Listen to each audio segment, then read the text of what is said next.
Chapter 1. The Transcender in the ICU. July 31st, 1991. Today marks Harry's birthday. However, he has little time to ponder his own celebration, as he is tasked with managing the household affairs. From preparing breakfast to performing chores, and even handling various responsibilities both inside and outside the home. This undoubtedly constitutes a considerable burden for an 11-year-old child. Yet Harry finds joy in his endeavors. Previously, he could only reside in the cramped cupboard beneath the stairs, devoid of his own room and familial status. Now, he has become the linchpin of order within this household. Even his Uncle Vernon and Aunt Petunia, who have perpetually harbored disdain for him, express their gratitude to him multiple times each day. In light of such accomplishments, what is mere physical labor in comparison? Nevertheless, today is ultimately his birthday. The prospect of indulging in a birthday cake and receiving a few gifts would be nothing short of delightful. Just as Harry was finishing up washing and hanging the laundry, a delivery person on a bicycle appeared at the gate. He glanced at Harry and hesitantly inquired, "Are you Harry Potter?" Harry nodded, and the man broke into a smile. "A Miss Dolly Dursley has ordered a birthday cake for you, and she has arranged for you to manage lunch at home today. Additionally, she has gifted you a set of chess pieces as a birthday present." Harry stood there, stunned. Dolly sent him a gift? That tempestuous cousin of his actually sent him a birthday present? Is this real, or merely a dream? No, he should not be preoccupied with such matters. What he ought to focus on is something of paramount importance. Has Cousin Dolly awakened? Indeed, Dolly had awakened, emerging from the ICU. Her body felt weak and limp. Even breathing required the assistance of a ventilator, leaving Dolly with the impression that she was on the brink of death. Even now, she harbored a sense of fear. Was it merely a weight loss endeavor? How could it be so agonizing? Weight loss is not terrifying. Having a body fat percentage below 10 is what is truly frightening. A cold, ethereal voice echoed in Dolly's mind, marking the awakening of her newfound abilities post-transcendence. As this voice resonated, Dolly's thoughts drifted back to the events of a few weeks prior. Dolly, whose full name is Dolly Dursley, is Harry's older cousin. In her previous life, she was an ordinary university student, busily repairing her computer in her dormitory. By a stroke of misfortune, she accidentally spilled milk tea, which led to her being struck by a 220V electric surge, transporting her to another world. Consequently, she became Harry's cousin, a role that had previously belonged solely to Dudley Dursley. In this world, Dudley does not exist. Instead, Dolly occupies his place. Dolly, compared to Dudley, shares not only a similar demeanor, but also identical traits in height, weight, interests, and even the habit of bullying Harry. Having weighed only 100 pounds in her previous life, Dolly now struggled to bear the weight that was double Harry's. Just as she resolved to embark on a weight loss journey, she encountered the awakening of her newfound abilities. You, who gaze into the abyss, have qualified to unlock the door of blood oaths. In this enigmatic realm, you shall wield blood as your ink, signing a pact with destiny. This is not a place of ease. Each acquisition of power is a wager against fate. Do not forget, once you step through, you will inevitably face trials imposed by mysterious forces, and the cost of these trials may exceed your wildest expectations. The chilling, haughty voice recited ominous lines, almost leading Dolly to believe that she had just been targeted by some dark sorcerer upon her arrival in this new world. After several confirmations, she realized that it was merely the voice within her mind. Subsequently, Dolly grasped the purpose of this newfound ability. In essence, it involved exchanging certain aspects of her physical being for power. Flesh, skin, bones, hair, everything within her corporeal form was up for trade. Having comprehended all this, Dolly promptly shut the mysterious door in her mind. What ist? She had no intention of making a pact with such a sinister entity. Without power, she would be unable to learn magic. However, leveraging some memories from her previous life, becoming a wealthy individual seemed to be a straightforward endeavor. Without delving into specifics, she could diligently work to accumulate wealth, then venture to a certain mysterious Eastern nation to invest in real estate, and subsequently engage in property trading. In a decade or so, amassing a fortune exceeding 100 million should be well within reach, right? After all, in this life, she is British earning pounds. The pound in 1991 still possessed significant purchasing power. At that juncture, she could invest in ventures such as Tencent, Matai, Apple, Bitcoin, and thus secure a life of comfort and abundance. Perhaps she might even earn the title of a close friend of an esteemed figure from the Eastern nation. Just as Dolly contemplated abandoning the magical path entirely in favor of a career-driven route, she glanced at her own ample form and suddenly recalled something. Miss Gate, can I exchange the useless fat on my body? Seemingly taken aback by Dolly's address, or perhaps because her inquiry had surpassed its expected parameters, the voice fell silent for a few moments before responding. Yes. Furthermore, refer to me as Miss Gate. Understood, Miss Gate. Now, what is the exchange rate? I am quite curious. Excitement gleamed in Dolly's eyes as she momentarily cast aside her previous ambitions of being a career woman. She could always pursue that path after graduating from Hogwarts. In just a few days, Hogwarts would send out acceptance letters. Missing that opportunity would mean she could never enter the magical realm. That was magic. Flying through the skies, swimming through the waters, and even having close encounters with wondrous creatures. A brand new world awaited Dolly's exploration, where she could take photographs with iconic characters and visit legendary locations. Who wouldn't want to receive a masterfully crafted wand from Ollivander himself? 5 kilograms of fat could be exchanged for 1 attribute point, which could then be utilized to enhance basic attributes, surpass attribute limits, and even strengthen magic and all manner of items. How many would you like to exchange? Ahem, it's fat, not just mere flesh. That term feels too blunt. Dolly internally rejected the notion of acknowledging her current physical state. After all, this was not her original body. However, soon enough, she would be able to bid farewell to the bothersome fat. So, how many attribute points should she exchange? Initially, Dolly aimed to exchange for 6 points, which would allow her to weigh 100 pounds once again. Yet, upon realizing that this body was merely 11 years old, she steeled herself and opted to exchange for 9 points outright. This would reduce her weight to 70 pounds, still within the realm of normalcy. Losing weight while simultaneously gaining attribute points, what a splendid prospect. With that, Dolly called out the number 9, and in the next instant, she collapsed. When she awoke once more, she found herself in the ICU. The reason was rather straightforward. In an instant, she had shed 90 pounds of burden, which filled her with elation. Yet, her body nearly succumbed to collapse. 02 Awakening Magic at 11. Dolly possessed some knowledge related to health, albeit limited. For instance, she was aware that a weight of 70 pounds for an 11-year-old girl remains within the realm of normalcy. However, she overlooked her own height and disregarded the consequences that could arise from a sudden drastic reduction in body fat. Though modern society often perceives fat as a burden, it actually serves vital functions. Fat is one of the most crucial nutrients for the human body, providing energy and serving as a significant structural component for organ support and nerve protection. It also plays a role in regulating body temperature, promoting bile secretion, and is even instrumental in the synthesis of various hormones. Dolly's golden touch did not harm her, it merely eliminated the excess fat that was of no use. Yet, despite this, Dolly struggled to cope with the abrupt transformation from severe obesity to a skeletal appearance with a body fat percentage of 10. It is important to recognize that a woman's body fat percentage should ideally be maintained between 20 and 25 for optimal health. Dipping below 15 is perilous. Dolly plummeted to a mere 10. Fortunately, modern medicine has advanced considerably, and Dolly merely faced challenges in adapting to her drastic physical changes without experiencing true organ failure. After several days of receiving nutritional fluids, Dolly regained consciousness, and her body fat percentage returned to 15. She had transitioned from being emaciated to embodying a striking yet unhealthy beauty. Indeed, the now slender Dolly had successfully transformed into a beautiful girl. After all, Dolly inherited Penny's genes, and Penny and Lily are biological sisters.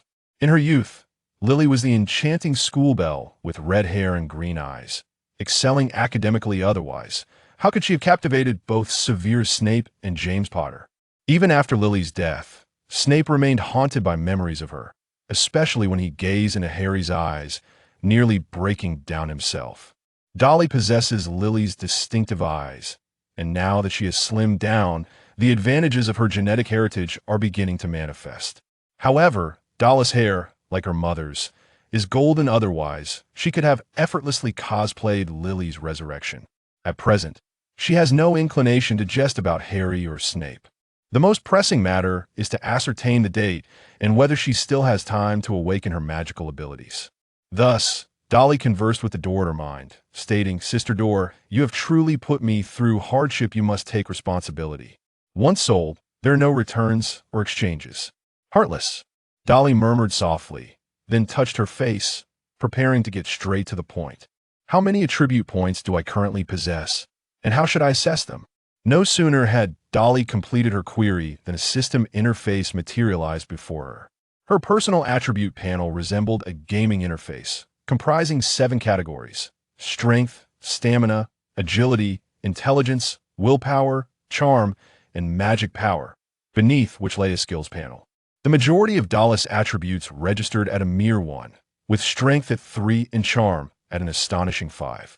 However, the most critical attribute, magic power, stood at 0, clearly indicating a lack of talent. This revelation sent Dolly into a panic, prompting her to exclaim, "Sister Door, did you not say I could learn magic?" To exceed the magic power attribute cap from 0 to 1, you will need to expend 10 attribute points. Only then can you begin your magical studies. Subsequent increases in magic power will also require surpassing the attribute limits. Upon hearing this, Dolly promptly nodded. Yet, the outcome revealed insufficient attribute points, displaying a message indicating a shortfall of 1 point. This predicament left Dolly feeling a throbbing headache. Having made such a significant sacrifice, was she still unable to learn magic? What date was it today? Would she run out of time? While she pondered, a startled female voice pierced through her thoughts. Turning her head with some difficulty, she discovered a plump nurse gazing at her with delight. The nurse, with a gentle tone, said, "You have finally awakened, my little princess. You cannot imagine how worried your parents have been during your slumber. Even our attending physician has been questioning his existence, unsure of what malady you suffered." Dolly smiled, revealing 2 faint dimples on her cheeks. Her fragile, pale complexion paired with her delicate features momentarily captivated the nurse. In that instant, it was as if she beheld a princess awakening from a deep slumber. "Could you kindly tell me what the date is today, dear sister?" The sweet address of sister brought the nurse back to reality. She quickly replied, "Today is July 31st. You have been asleep for quite some time. But fret not, your health is quite stable. I shall notify your attending physician and parents at once. I am confident that you will soon be discharged safely." With that, the nurse hurried away, and Dolly's smile gradually faded. July 31 Stowe Day is Harry's birthday. That also signifies the day Harry receives his acceptance letter from Hogwarts. Dolly immediately realized that her time was running short. Though uncertain whether the deadline for receiving the letter was indeed today, she must treat today as the final day for enrollment. Otherwise, if she squandered this opportunity, she would have wasted her time lying in bed for so many days. Yet, she was still 1 point short in her attribute points. What was she to do? With determination, Dolly pondered what else she could exchange. The body and its skin are irreplaceable, and not a single cell of the internal organs can be lost. This is Dolly's unwavering principle. Otherwise, she would prefer to forego the study of magic. Yet, apart from these, what else can be taken away that poses no harm to one's health? Dolly immediately thought of something, especially since she had just donated such a substance before her journey across realms.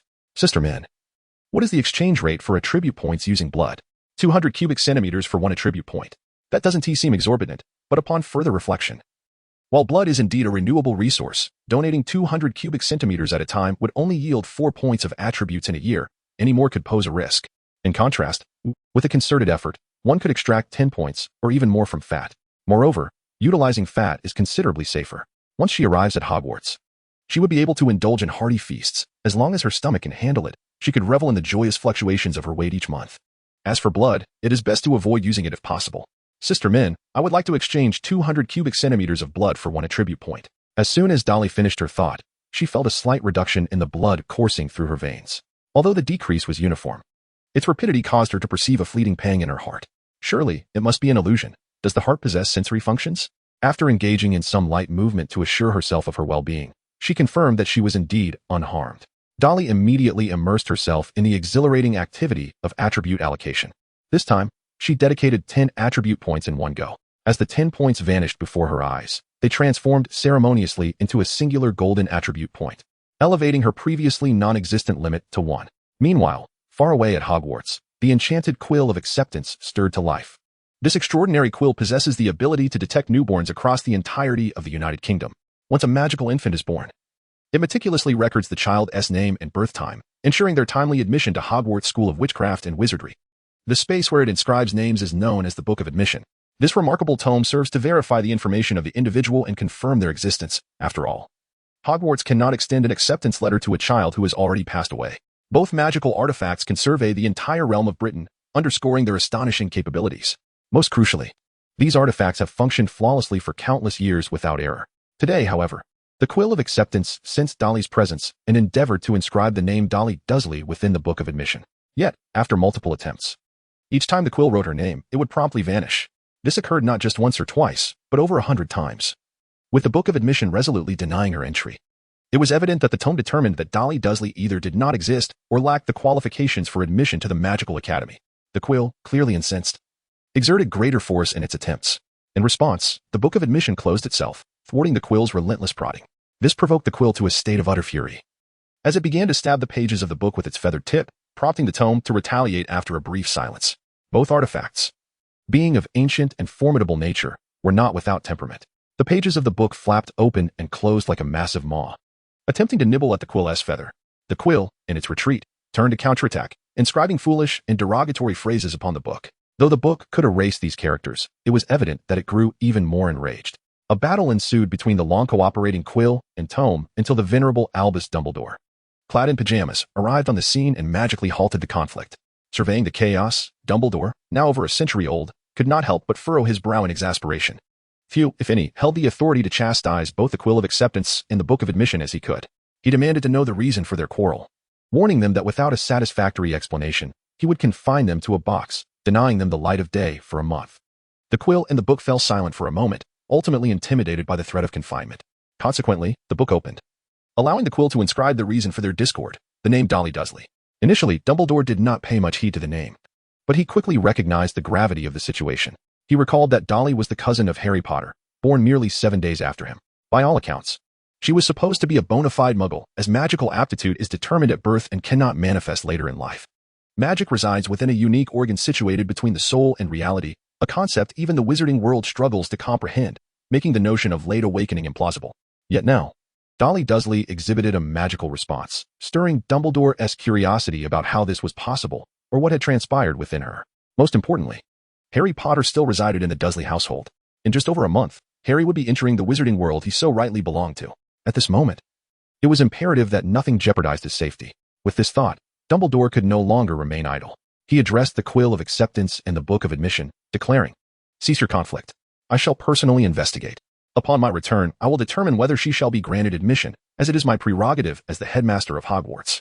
The quill trembled slightly, and the book tapped its spine in acknowledgement of Dumbledore's authority. Without delay, Dumbledore returned to his office, donned his robes, and departed Hogwarts. He then employed a disillusionment charm to arrive at the doorstep of the Dursley residence at 4, Privet Drive, Surrey, London. Gazing at the unchanged scenery after many years, Dumbledore was engulfed by a wave of nostalgia. He had not visited Harry in years, not for lack of affection or concern for the boy, but rather due to fears that frequent visits would reveal Harry's whereabouts to the Death Eaters. Even Dumbledore could not guarantee that he would remain undetected, especially against the formidable Tom Riddle, whose magical prowess was nearly on par with his own, with Dumbledore's advantage lying primarily in his age, experience, and the Elder Wand. Even now, Dumbledore was cautious. He first concealed himself with the disillusionment charm, followed by a series of incantations to ensure he left no trace of his presence. He even cast a counter-charm to prevent any nearby magical disturbances from being detected before entering the Dursley home. Inside, he found the residence empty except for Harry, who was diligently engaged in chores. Initially, Dumbledore felt a twinge of discomfort, but upon observing Harry's seemingly good spirits, he relaxed, realizing he had been overly anxious. There was no harm in a young person engaging in a bit of work. It could only serve to strengthen his character. Next, as Harry exited the room, Dumbledore cast a spell to trace the whereabouts of Vernon and Petunia. He soon discovered their anxious rush to the hospital, shifting Dumbledore's expression to one of seriousness. He began to comprehend why Dolly had been denied by the Book of Admission. Indeed, following the trail of Vernon and Petunia to the hospital, he found Dolly lying in the ICU, a heavy weight settling in his heart. Could it be that this child had been afflicted with a terminal illness? Although Dumbledore is the most powerful wizard in the magical realm and has surpassed a century in age, his understanding of Muggles evidently exceeds that of the vast majority of wizards. Despite not having the opportunity to engage with new concepts over the years, he still comprehends the significance of Muggle hospitals and ICUs. As Dumbledore pondered whether he could do something for the gravely ill girl, Petunia and Vernon were filled with elation. For after the doctor's examination, they learned that their daughter was no longer in critical danger. Soon, Petunia and Vernon were granted permission to enter the ward and be close to their daughter. Petunia embraced Dolly's shoulders, while Vernon held her hand. Both were reduced to tears. Their hearts had nearly shattered over the past few days. Although Petunia and Vernon were not exemplary guardians to Harry, nor could they be deemed good people, their affection for their daughter was genuine, and they would sacrifice anything for Dolly.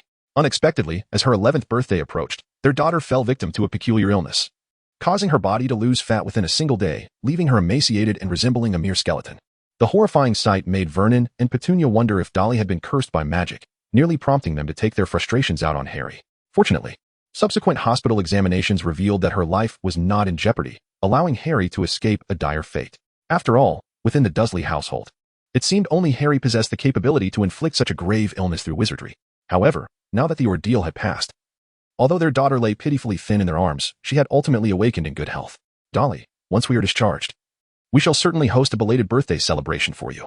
I will procure an 11-tiered cake, and you and your friends shall indulge to your heart's content. Vernon earnestly promised, for he was a man of his word when it came to his daughter. As an executive, Vernon possessed the financial means to fulfill such a promise. While it would require a substantial expenditure, money could always be earned again. Once lost, however, a daughter could never be replaced. Dolly quickly shook her head and said, "Father, I do not require it. With money, one can procure a grand cake, yet the world abounds with lucrative investment opportunities. The pound is a strong currency. Is it not wiser to let money beget more wealth? No, my daughter, you must acquiesce to my request. Otherwise, as your father, I may forever be haunted by the anguish of these days." Witnessing Vernon's tear-streaked visage, a pang of bitterness and guilt stirred within Dolly. After all, her stay in the ICU was an ordeal that could have been averted. Swapping a modicum of fat for attribute points each month, though it appeared daunting, would at least have spared her from the dire consequence of fainting and hospitalization, though her parents felt rather unfamiliar to her. The sincerity and selfless affection they displayed touched even a time traveler like Dolly. Regrettably, this affection was singularly directed towards her. Had they extended even a fraction of their care, perhaps 1/10 or even 1/100th, toward Harry, his future relationship with the Dursleys would not be so fraught with difficulty. Oh, Harry, today must be his birthday, is it not? Dolly yearned to cultivate a bond with Harry. After all, he was the protagonist of this world, the savior who vanquished Voldemort, a hero who had sacrificed himself for that very purpose. However, that was a tale for the future. Presently, Harry was merely a frail and pitiful boy, residing in a cupboard, devoid of new clothes, let alone a birthday cake or gifts that rightfully belonged to him. Reflecting on this, Dolly spoke. "Father, I feel quite well now. Although I previously faced health issues, I am now unburdened and light. Henceforth, I shall maintain my weight and aspire to be a beauty like Mother. Regrettably, I can no longer fulfill your hopes of becoming a boxer." Vernon and Petunia exchanged a brief, startled glance. They sensed a significant transformation in their daughter, as if she had matured considerably. Under normal circumstances, they might have found her demeanor peculiar. Yet, in the intensive care unit, as long as their daughter awoke safely, all other trivialities paled in comparison. Moreover, Dolly's aspiration was not only reasonable but commendable. After all, Vernon was fond of Petunia's slender figure, otherwise, he would not have married her. As for his own physique, there was little hope for redemption. If their daughter wished to become a graceful beauty, then so be it. Vernon nodded and replied, "Very well. We shall order an 11-inch cake for our family to share. Yes, you, me, and your father shall never be apart again." Petunia, moved by the moment, echoed his sentiment, clearly forgetting Harry in that instant. Dolly could not allow such a thing to transpire, so she spoke up. "And what about Harry?" Vernon instinctively wanted to refute Dolly, but she interjected. "Dad, Mom, during this recent unconsciousness, I have come to understand many things. Although Harry is not your child, he is still our kin. He is my cousin. In fact, I have even prayed in my dreams that if I were to die, Harry would take my place as your child. Thankfully, I survived. Yet I do not wish for that wish to remain unfulfilled. Perhaps this is the very reason why I have been granted another chance at life." At this point, Dolly's expression became somewhat peculiar, for she almost uttered that Merlin had brought her back. That would pose a significant problem, as she certainly should not possess knowledge of the existence of magic. Both Vernon and Petunia fell into silence, absorbing the shocking revelation that had just unfolded before them. Is what Dolly said credible? Neither Vernon nor Petunia believes in such things, and thus they are naturally skeptical. However, the remarkable transformation in Dolly, with all her body fat seemingly vanished, is striking. Following this, she was admitted to the ICU, appearing on the brink of death despite being free from illness, only to miraculously regain consciousness and health today. It all seems like a jest played by the divine on their family. Could it truly be that God is conveying a message about the mistreatment of young Harry? Simultaneously, could this experience have led to their daughter losing weight, altering her character and future, granting the family a chance for renewal? Petunia gazed at her husband and nodded slowly, yet resolutely. Harry had endured abuse in their home, and she bore her share of the responsibility. She despised her sister for lacking Lily's brilliance and for not possessing magic. Now, Harry's presence not only imposed a significant burden on them, as he had not inherited a single penny from his legacy, but also, despite the financial support offered to families fostering children in the UK, this assistance paled in comparison to Vernon's income as a corporate executive. Most importantly, the Death Eaters who murdered Harry's parents could return at any moment, putting the Dursleys, who had taken Harry in, at the forefront of their targets. With such an array of reasons, it was understandable for Petunia to harbor resentment towards Harry. This was not merely a matter of being cruel or selfish. Yet, to acknowledge and accept Harry required far fewer justifications. If Dolly was content, then not mistreating Harry would merely be a trivial act. At most, providing him with a room, purchasing a few new clothes, and allowing him some pocket money would not be an unbearable expense for the Dursleys. As for receiving Dumbledore, Vernon forced a smile. Transforming ingrained habits cultivated over many years is evidently no simple task. Nevertheless, as an adult, he possessed a modicum of self-control. Moreover, with Harry gradually maturing, certain matters indeed needed clarification. The Dursleys had taken Harry in out of necessity, yet Vernon believed they had not mistreated him. Although Harry was frail and dressed in hand-me-downs, he had not fallen behind in health or academics. Anyone who has cared for or been around infants would know how challenging this is. Now that Harry could fend for himself, residing in a cupboard appeared pitiable. However, during Harry's infancy, who was responsible for his care? It could only have been the Dursleys. Vernon did not expect Harry to contribute anything to the family. He merely looked forward to Harry reaching adulthood and moving out, thereby allowing the Dursleys to escape the shadows cast by magic and wizards. Was this expectation unreasonable? Thus, the Dursleys should not become adversaries with Harry. For the sake of a peaceful future, perhaps it was time to afford Harry the treatment a young adult deserves. Consequently, Vernon declared, "I will handle this matter. You should rest well." He then exited the hospital room and made a call from a corner. On the other end was the bakery where he had initially intended to order a cake for Dolly, but now he decided to order a birthday cake for Harry. Perhaps he would also send a birthday gift in Dolly's name. Vernon harbored no illusions about gaining Harry's understanding, yet he hoped Harry would recognize that Dolly was the one extending the olive branch. Meanwhile, Dumbledore watched this unfolding drama with quiet contemplation, having evaded detection through the disillusionment charm, allowing him to closely witness the family's conflict resolution. This sight brought a hint of moisture to Dumbledore's eyes. After living for over a century, his deepest desire was to reconcile with family. In his youth, his sister Ariana Dumbledore lost her life due to the magical fallout from a confrontation involving Dumbledore, his brother Aberforth, and the dark wizard Grindelwald. Although there was no evidence to implicate Dumbledore in Ariana's death, the remaining bond with his brother had been irrevocably strained. This issue lingered unresolved for a century, leaving Dumbledore in a perpetual state of regret. Observing Dolly's actions, he reflected that had he possessed such courage back then, perhaps he and Aberforth might have reconciled long ago. Consequently, Dumbledore's fondness for Dolly soared, even despite having heard McGonagall's complaints in the past. Dolly is an exceedingly irritable cousin, often tormenting Harry, who does not lead a joyful life at the Dursleys. Yet, all of that is in the past, is it not? What matters most now is to uncover the truth of what transpired with Dolly. Dolly was not a born witch, rather. Whether one is a witch is generally determined at birth, an aspect that cannot be altered later in life. For instance, Argus Filch, the caretaker of Hogwarts, is a natural squib, devoid of magical talent. This has led to a life marked by disdain, as he has tirelessly endeavored to master magic, yet to no avail. Had Filch been able to cast even a simple levitation spell, his existence would have taken a vastly different trajectory, yet some things simply cannot be. Now, Dolly has shattered this boundary, a phenomenon that even Dumbledore finds perplexing. Before long, Dolly was transferred to a general ward. Petunia, having regained her composure, resolved to return home and prepare a delectable meal for Dolly. She entrusted the care of her to the already present Vernon, while Dolly closed her eyes to rejuvenate. For she indeed required rest. 200 cc of blood may not seem excessive, yet she felt a profound weakness enveloping her body, even if it was merely an illusion conjured by her mind. Suddenly, Dolly perceived a serene stillness surrounding her. Vernon, typically quiet, could not help but create noise with his substantial frame. Yet now, all sounds had dissipated. Even the very rhythm of Vernon's breath had vanished.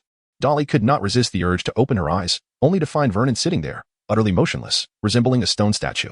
Beside him stood an enigmatic figure, possessing a cascade of silvery hair that flowed down to his waist, long enough to be tucked into his belt. His blue eyes, framed by crescent-shaped spectacles, sparkled with an air of wisdom under the light, as if capable of penetrating the very essence of those they beheld. Tall and slender, his elongated fingers were interlaced, emanating a serene and graceful demeanor. In that fleeting moment, Dolly recognized him. Dumbledore. What on earth was he doing here? In an instant, Dolly's heart tightened. Dolly was certainly not afraid that Dumbledore would harm her. This old man might possess some personal motives or even a malicious intent. But it is undeniable that he aspires to be a paragon of virtue. His moral standards are exceedingly high, even if Dolly were to kick him. He would never inflict harm upon a child. However, Dolly is a time traveler, and Dumbledore's arrival must surely be attributed to her recent infusion of magical attributes. It is worth noting that Dumbledore is a master of legilimency, the art of reading minds, and among the finest in his craft. What if he discovers that she is a time traveler? Initially, Dolly believed that such dilemmas would only arise upon her arrival at Hogwarts. She thought that with careful navigation around Dumbledore and Snape, she would manage just fine. Yet now, before she has even left the novice village, Dumbledore has already appeared? Dolly fervently contemplated her strategy. Based on her understanding of the original text, as long as she refrained from making eye contact with her opponent, she should be shielded from the soul-sucking incantation. However, if the wizard were to directly invoke the soul-sucking spell without relying on eye contact, she would still fall victim to it. Yet, it seemed improbable that Dumbledore would resort to casting such a spell on a frail child like her, as it would transgress his moral boundaries. Nevertheless, simply avoiding eye contact did not provide her with a sense of security. Even without the soul-sucking incantation, Dumbledore's keen insight, honed by a century of observing countless students, would suffice to see through most individuals. Dolly was truly reluctant to engage in any form of communication with Dumbledore, fearing that he might discern her intentions and render her efforts futile. Ultimately, she resolved to adopt a particular course of action. She shrouded herself in her blanket, curling up beneath its folds, and then pressed the call bell situated on her bedside. Initially, upon witnessing Dolly hidden beneath the blanket, Dumbledore found the sight amusing. He did not perceive that he had frightened her. Having served as a teacher and headmaster for many years, Dumbledore believed he had mastered the art of amiable interaction. His recent smile and demeanor were perfectly calibrated, surely incapable of unsettling an ordinary child. However, in the next moment, as the bell rang from the bedside, the smile on Dumbledore's face faltered slightly.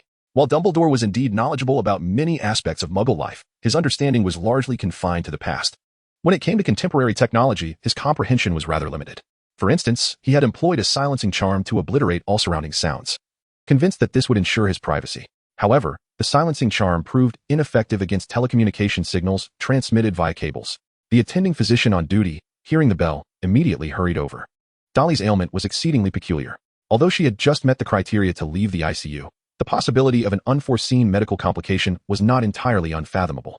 Dumbledore observed the rushing doctors and nurses from a distance, exasperatedly tapping his forehead. He realized he had no choice but to depart. It would be imprudent to immobilize everyone and cast Obliviate upon them. While he could easily perform the spell, the situation would undoubtedly appear rather unseemly. Casting a lingering glance at Dolly, he had initially intended to engage her in a meaningful conversation. However, given her current condition and the recent occurrences, such discussions were indeed ill-timed. He was reluctant to employ Obliviate on Dolly, as it could lead to minor after-effects, such as disorientation, which might cause Muggle doctors to misinterpret her condition. Dumbledore wished to spare Dolly any additional complications, so he resolved to wait until she arrived at Hogwarts to find an opportunity for a proper dialogue. In his eyes, Dolly displayed no signs of having been tainted by dark magic, which was already sufficient for him. After all, as long as Dolly was at Hogwarts, the secrets she harbored would inevitably reveal themselves, allowing Dumbledore to manage everything with ease. Such was the confidence of a headmaster over a century old. Thus, he lifted all enchantments and cast disillusionment on himself, silently vanishing from the hospital. When the blanket above Dolly was pulled aside, she found herself surrounded by doctors, nurses, and the recently revived Vernon.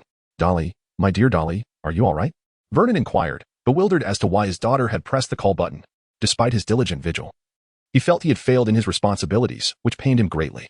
"No, Daddy, I merely pressed it by accident." Dolly stuck out her tongue, a faint blush of embarrassment gracing her sickly pale face. This scene elicited an involuntary smile from the attending physician, who was still catching her breath and harboring a slight irritation within.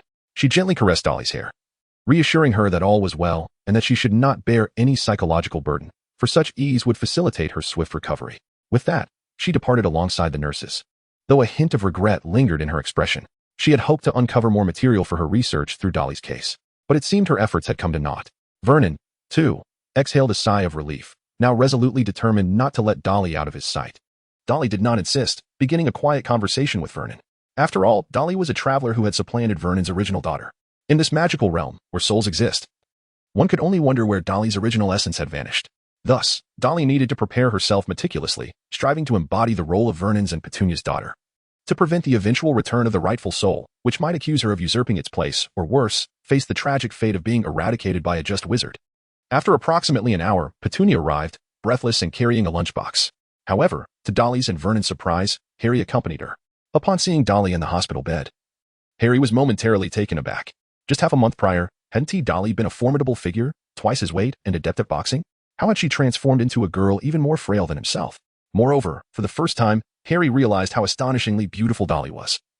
Resembling a younger version of his aunt in her photographs, Vernon, upon spotting Harry, instinctively contemplated questioning him but immediately recalled Dolly's earlier request and cast a puzzled glance at Petunia. Petunia quickly clarified that Harry was genuinely concerned about Dolly's condition and wished to express his gratitude for the gift and cake she had given him.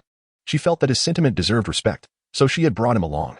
In reality, Petunia had spoken more candidly, nearly laying everything bare to Harry. She told him that she and Vernon did not hold affection for him, as he had caused them considerable distress.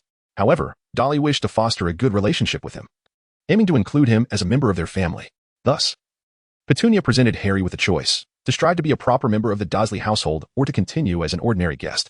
As Harry savored the cake, his heart twisted in anguish, akin to being pierced by a dagger. After all, he was merely 11 years old. To ponder such a dilemma was indeed a daunting task. Nevertheless, Harry's fortitude was not something ordinary individuals could match. He was inherently courageous, destined to confront Voldemort in the future. Moreover, he had long grasped his position within the Dursley family, recognizing that none of them cared for him. They viewed him as a burden. Now, with the prospect of genuinely belonging to someone, Harry was resolute in not letting this opportunity slip away. Thus, he assented to Petunia's words, committing himself to become a true member of the Dursley family, a good son in Vernon's and Petunia's eyes, and a supportive brother to Dolly. Of course, despite his verbal agreement, Harry's heart harbored tumultuous emotions. He still yearned to uncover every detail about his parents and, given the chance, would certainly seek to escape this household. However, upon witnessing Dolly's radiant smile, he suddenly felt that temporarily remaining with the Dursleys might not be so unfavorable after all. Dolly's sincerity and kindness, coupled with her offering him cake and gifts, shattered his preconceived notions of her, gradually transforming into genuine fondness for this unfamiliar Dolly. "Sister, are you feeling any better?" Harry asked hesitantly, his timid demeanor eliciting a gentle smile from Dolly. Although Dolly had not had the opportunity to gaze into a full-length mirror, she had caught a glimpse of her current appearance in a smaller one. Despite enduring considerable hardship due to discrepancies, she found herself quite content with her image. Most importantly, she was about to become a member of Hogwarts. How could she not feel elated? The moment Harry addressed her as sister further solidified Dolly's place in this world. She was assuredly a significant member of the main cast, and even if she merely floated along until the conclusion of the narrative, there would still be ample rewards. This was merely a delight earned through cake. How could Dolly possibly be unhappy? Naturally, since Harry had affectionately called her sister, Dolly resolved to fulfill the responsibilities that came with the title. She beckoned to Harry, and once he reached her bedside, she said, "Since you are willing to call me sister, then you shall be my dear brother Harry from now on. Should you encounter any insurmountable issues or perplexities, do not hesitate to seek me out. By the way, Mother has prepared something delicious. Shall we partake together?" Penny furrowed her brow, seemingly about to interject. But Dolly quickly added, "Mother, I cannot indulge too much just yet. May I?" This prompted Penny's expression to soften as she promptly replied, "Indeed, my dear daughter. You must take your time to recover. Once you return home, I shall prepare a more sumptuous feast for you." Harry, wishing to decline, found himself unwillingly seated at a chair pulled by Dolly's gentle tug on his sleeve, and together they took small bites of the meal prepared by Penny. Despite the familiar flavors, the atmosphere felt entirely foreign. Vernon and Penny wore expressions that were less than amicable, their focus predominantly on their daughter. Yet Harry could sense that under Dolly's insistence, the couple would no longer display animosity towards him. All of this left Harry somewhat dazed. Was this truly reality and not a dream? Suddenly, an idea struck him. He reached into his pocket and withdrew a greeting card. It bore the words "Happy Birthday, Dolly," a gift Harry had intended to present her. However, Dolly, who was merely 7 days older than Harry, had spent her 11th birthday in the ICU, leaving him without the chance to bestow this modest offering. His movement drew the attention of the trio, and Harry felt a twinge of shyness wash over him. For the gift was indeed quite meager.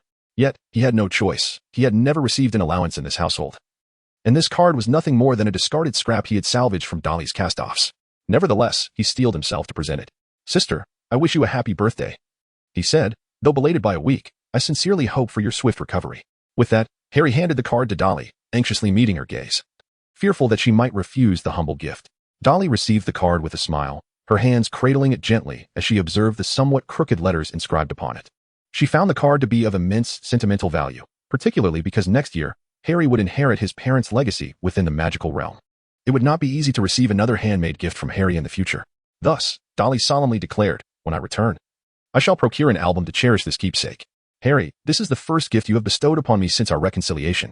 I hope that we, as siblings, will never again find ourselves at odds and will face all challenges together." A glimmer of light flickered in Harry's eyes as he nodded repeatedly. Although this familial bond felt somewhat abrupt, the cake Dolly had shared and her encouraging words had deeply touched him.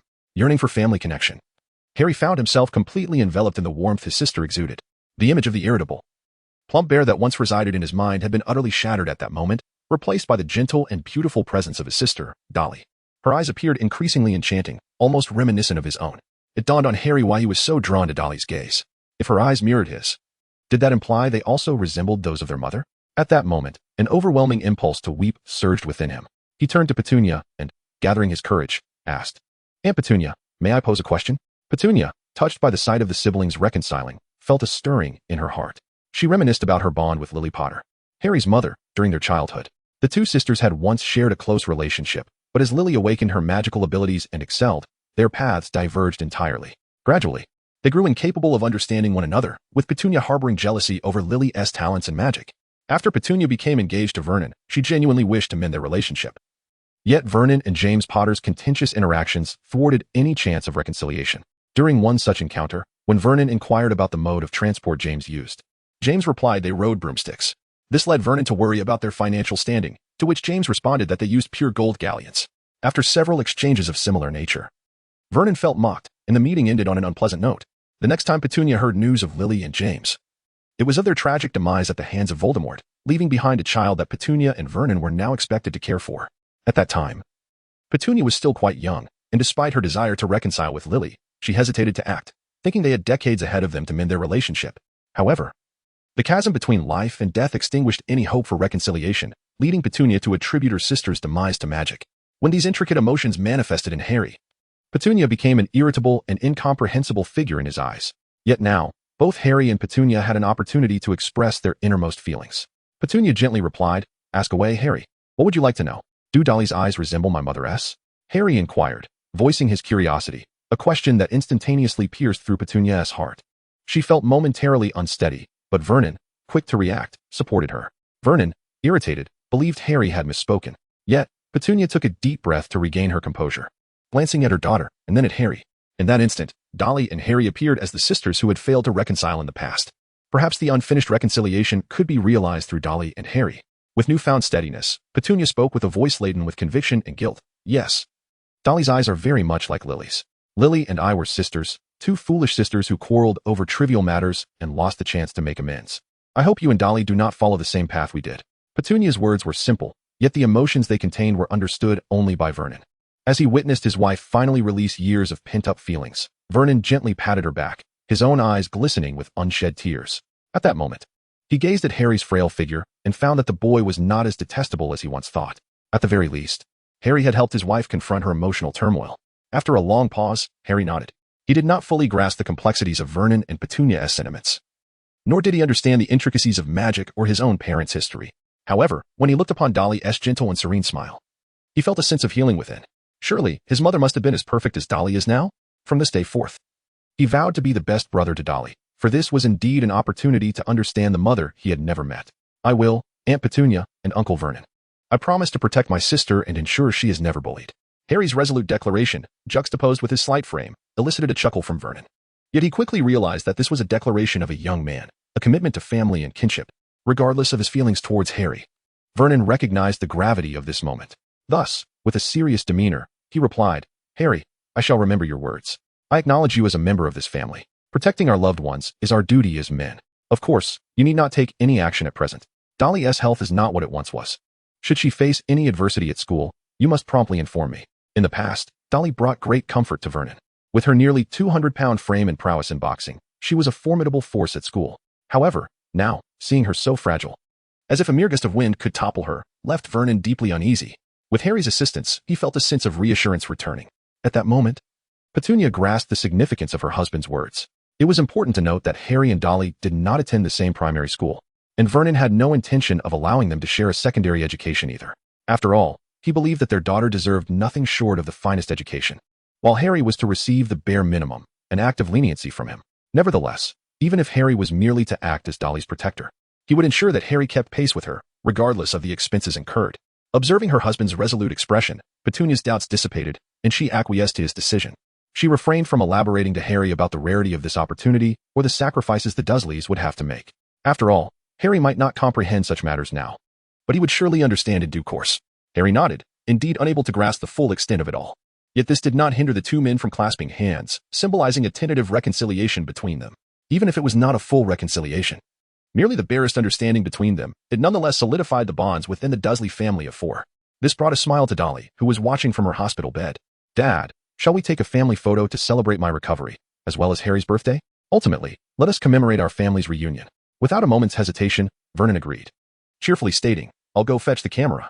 Soon after, he returned, panting and accompanied by a nurse he had summoned. The nurse appeared somewhat displeased yet managed a polite smile. After all, who could bear to scold the ailing and endearing Dolly? With her parents on the left, her mother cradling her, and her brother seated on the edge of the bed on the right, they prepared to say cheese.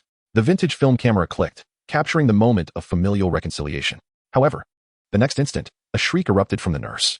Even Vernon and Petunia joined in the outcry, for an unexpected guest had appeared in their family photo, a large, fierce-looking owl perched on the railing behind Dolly. Startled by the camera flash, it spread its wings, flapping them furiously as if ready to launch an attack on the humans before it. "Catch it!" Vernon roared, rushing forward with outstretched arms, determined to embrace the owl. His daughter must not endure any further harm. Yet, in response to Vernon's advance, the once menacing owl suddenly fluffed up, its body stiffening and trembling until it collapsed to the ground, unconscious. This left Vernon momentarily stunned, unsure whether to seize the creature. Would it be unfair to grip its neck now? Petunia continued to scream, "Whoever it is, grab it and throw it out. Why is there such a thing in a hospital room?" The nurse quickly interjected, "Please do not touch it. It may carry germs. I will go summon someone to deal with it." After speaking, she hurriedly exited the room, prompting Petunia to clutch her daughter and prepare to leave. However, Dolly remained transfixed by the owl, for a letter was tied to its leg. Realizing this, Dolly understood immediately. The owl had come bearing Hogwarts' acceptance letter. Unfortunately, this poor messenger had first been startled by the flash, and then by Vernon's bear-like demeanor and roar, causing it to faint. Confirming this, Dolly exclaimed, "Harry, see what it has on its leg." After all, this was a property of Hogwarts, and it could not fall into the hands of a muggle. Although the Ministry of Magic would eventually handle the situation, Dolly preferred to avoid attracting their attention. In the original story, it was Hagrid who came to fetch Harry. Hagrid had transformed Dudley into a pig, refusing to reverse the spell, leading to Dudley having to undergo surgery at a muggle hospital to remove the tail, leaving the surgeon utterly bewildered. While it seemed that only Dudley was punished, if chaos ensued in the muggle world, such as making headlines, how would the Ministry resolve it? Would they erase the memories of all who bought the newspapers and then break Hagrid's already repaired wand again, ultimately imprisoning him in Azkaban? After all, Hagrid was not permitted to possess a wand. It was Dumbledore who secretly mended his. Would Dumbledore be implicated in this debacle? Such misfortune affecting everyone was something Dolly would not allow. "No, don't touch it," Petunia cried out, recalling the nurse's warning that wild animals could carry germs. Yet this time, Vernon surprisingly supported Harry, declaring, "Harry, ascertain what it has on it. If it has an owner, they must face the consequences for frightening my daughter." How could Vernon possibly let it slide, knowing someone dared to keep such a bird of prey?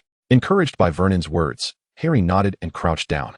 The essence of Gryffindor shone through him. As he reached for the owl, his eyes reflected not fear but excitement. He was cautious, however, worried the owl might awaken and peck him. Yet, as he retrieved the letter, the owl remained unconscious, evidently still fainted. As he opened the envelope, he instinctively began to read aloud, "From Hogwarts, to..." Harry had not finished when Vernon and Petunia's expressions rapidly changed. In an instant, Vernon displayed lion-like speed, rushing over to snatch the letter from Harry's grasp. With a voice bordering on a roar, he commanded, "You saw nothing, do you hear?" Harry, bewildered, was at a loss. What was so extraordinary about a letter from Hogwarts? He had never even heard of that school. "Harry Potter, forget everything you just saw. There is no such thing as Hogwarts, and that word does not exist. Harry, I'm doing this for your own good, to prevent you from repeating your parents' mistakes. Just pretend this never happened." Petunia, pale-faced, hurriedly echoed, "That's right, you never received a letter. It wasn't meant for you. Subsequently, your Uncle Vernon will arrange for you to attend a reputable school, where you and Dudley will diligently study, and after graduation, secure suitable employment and lead a blissful life. Pay no heed to any dubious correspondence, and keep your distance from eccentric individuals. Now that our family is reconciled, we harbor no intentions of causing you harm. Do you understand?" In comparison to the original portrayals of Petunia and Vernon, their current demeanor reflects a similar excitement, albeit with a shift in mindset, from a mere fear of magic to a desire to prevent Harry from meeting a tragic fate at the hands of the magical world. After all, there are many within the magical community who seek to harm Harry, Ensuring he remains oblivious to magic might be the best means of safeguarding him. However, the couple remains unaware that as a naturally gifted wizard, failing to engage in systematic magical education could lead to a dangerous overflow of his innate power, ultimately resulting in his transformation into a monstrous entity, thereby endangering everyone around him.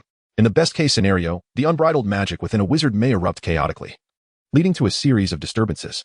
Harry, endowed with remarkable magical talent, has experienced such surges more than once, such as when his severed hair magically regrew overnight, or when, in a panic of tardiness, he soared atop a refuse heap to reach the school rooftop, or when his gaze inadvertently turned his teacher's wig of vibrant blue.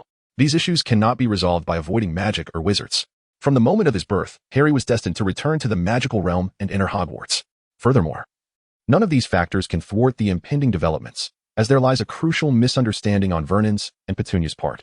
Harry spoke slowly, his voice laced with confusion. But this letter wasn't meant for me. It was addressed to my sister. Upon hearing this, both Vernon and Petunia were rendered speechless. Vernon retrieved the crumpled letter and unfolded it, confirming what was clearly inscribed on the envelope. It was a missive from Hogwarts addressed to Dudley Dursley, not Harry Potter. No, this cannot be. It's impossible, Petunia whispered, on the verge of snatching the letter to tear it apart. Yet Vernon tucked the letter into his pocket, a gesture that left Petunia bewildered, prompting her to exclaim in shock, "What are you doing?" "My dear, this matter requires careful deliberation," Vernon replied, his complexion pale, yet maintaining the composure befitting a head of the household. "No, there is nothing to discuss. My daughter will not attend such a place. If she were to end up like Lily." Petunia gasped, nearly fainting. But Vernon insisted, "No, we must take our time to discuss this." Before Petunia could voice another objection, a nurse accompanied by hospital staff burst into the room, wielding a cage and a steel fork. Upon seeing the owl on the floor, a male staff member expressed surprise, and as he reached out to grasp the owl, the seemingly unconscious creature suddenly sprang to life, soaring out the window like an arrow released from a bow. It was as if its prior stupor had been but a fleeting dream, and now its astonishing speed revealed its true prowess. Left behind were a group of bewildered individuals in the ward, while Dudley couldn't help but exclaim in amazement at the vanishing owl. Indeed, creatures from the magical world are remarkably clever and wise. As for the current situation, Dolly glanced at the flustered Vernon and Petunia, unperturbed in her desire to retrieve the letter. Since the correspondence had arrived, her admission to Hogwarts was a foregone conclusion, impervious to any attempts by Vernon and Petunia to thwart it. It was perhaps wiser to grant them time to gradually assimilate this newfound reality. It seemed there was no need for her intervention. The male staff member offered a nonchalant smile, turned, and collected his cleaning tools to brush off the feathers adorning his attire.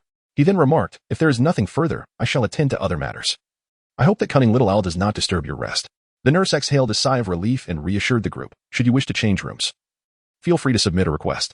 Noticing the lingering shock on everyone's faces, she chose to say no more and departed. Petunia and Vernon exchanged glances, allowing Dolly to rest while Harry kept a watchful eye over her.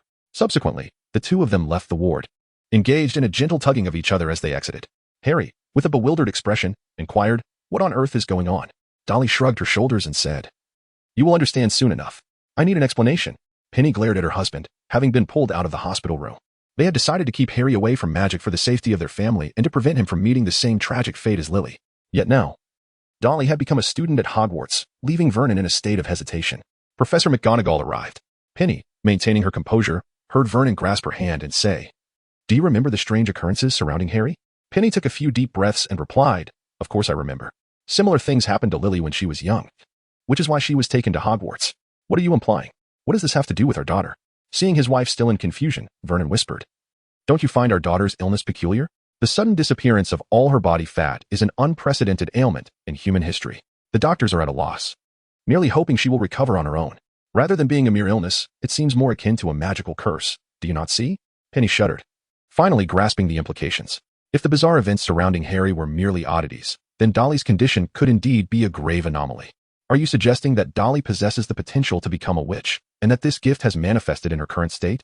Vernon nodded, affirming his thoughts. He had not considered this perspective before. After all, his wife did not possess any magical talents. However, upon reflection, neither did Lily's parents, yet she had become a witch.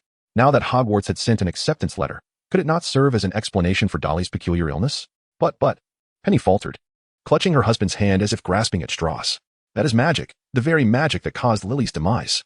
"Listen, Penny, I recognize that magic can be perilous. But if we do nothing, the next time Dolly falls ill, she may not be so fortunate. We must ascertain whether attending school would be beneficial for Dolly, or if remaining in our world would be safer." Penny desperately wished to deny it all. She did not want her daughter to come into contact with any magic. Yet, when it concerned her daughter's safety, she had to maintain her composure. Ultimately, she asked, "Are you suggesting we consult with those from Hogwarts before making a decision?" "Precisely. You mentioned that a professor from Hogwarts guided Lily into the magical world, did you not?" Penny nodded. Lily was an entirely ordinary muggle, and her parents were utterly oblivious to the existence of the magical realm. In such cases, Hogwarts often dispatched a professor or senior student to provide basic education to muggles and escort them to Diagon Alley for the first time. Otherwise, faced with an entirely unfamiliar environment, muggles might hesitate, hindering young witches and wizards from harnessing their magical abilities. This could have dire consequences. I believe Dolly would likely receive similar treatment. We should patiently wait for a while and clarify everything then.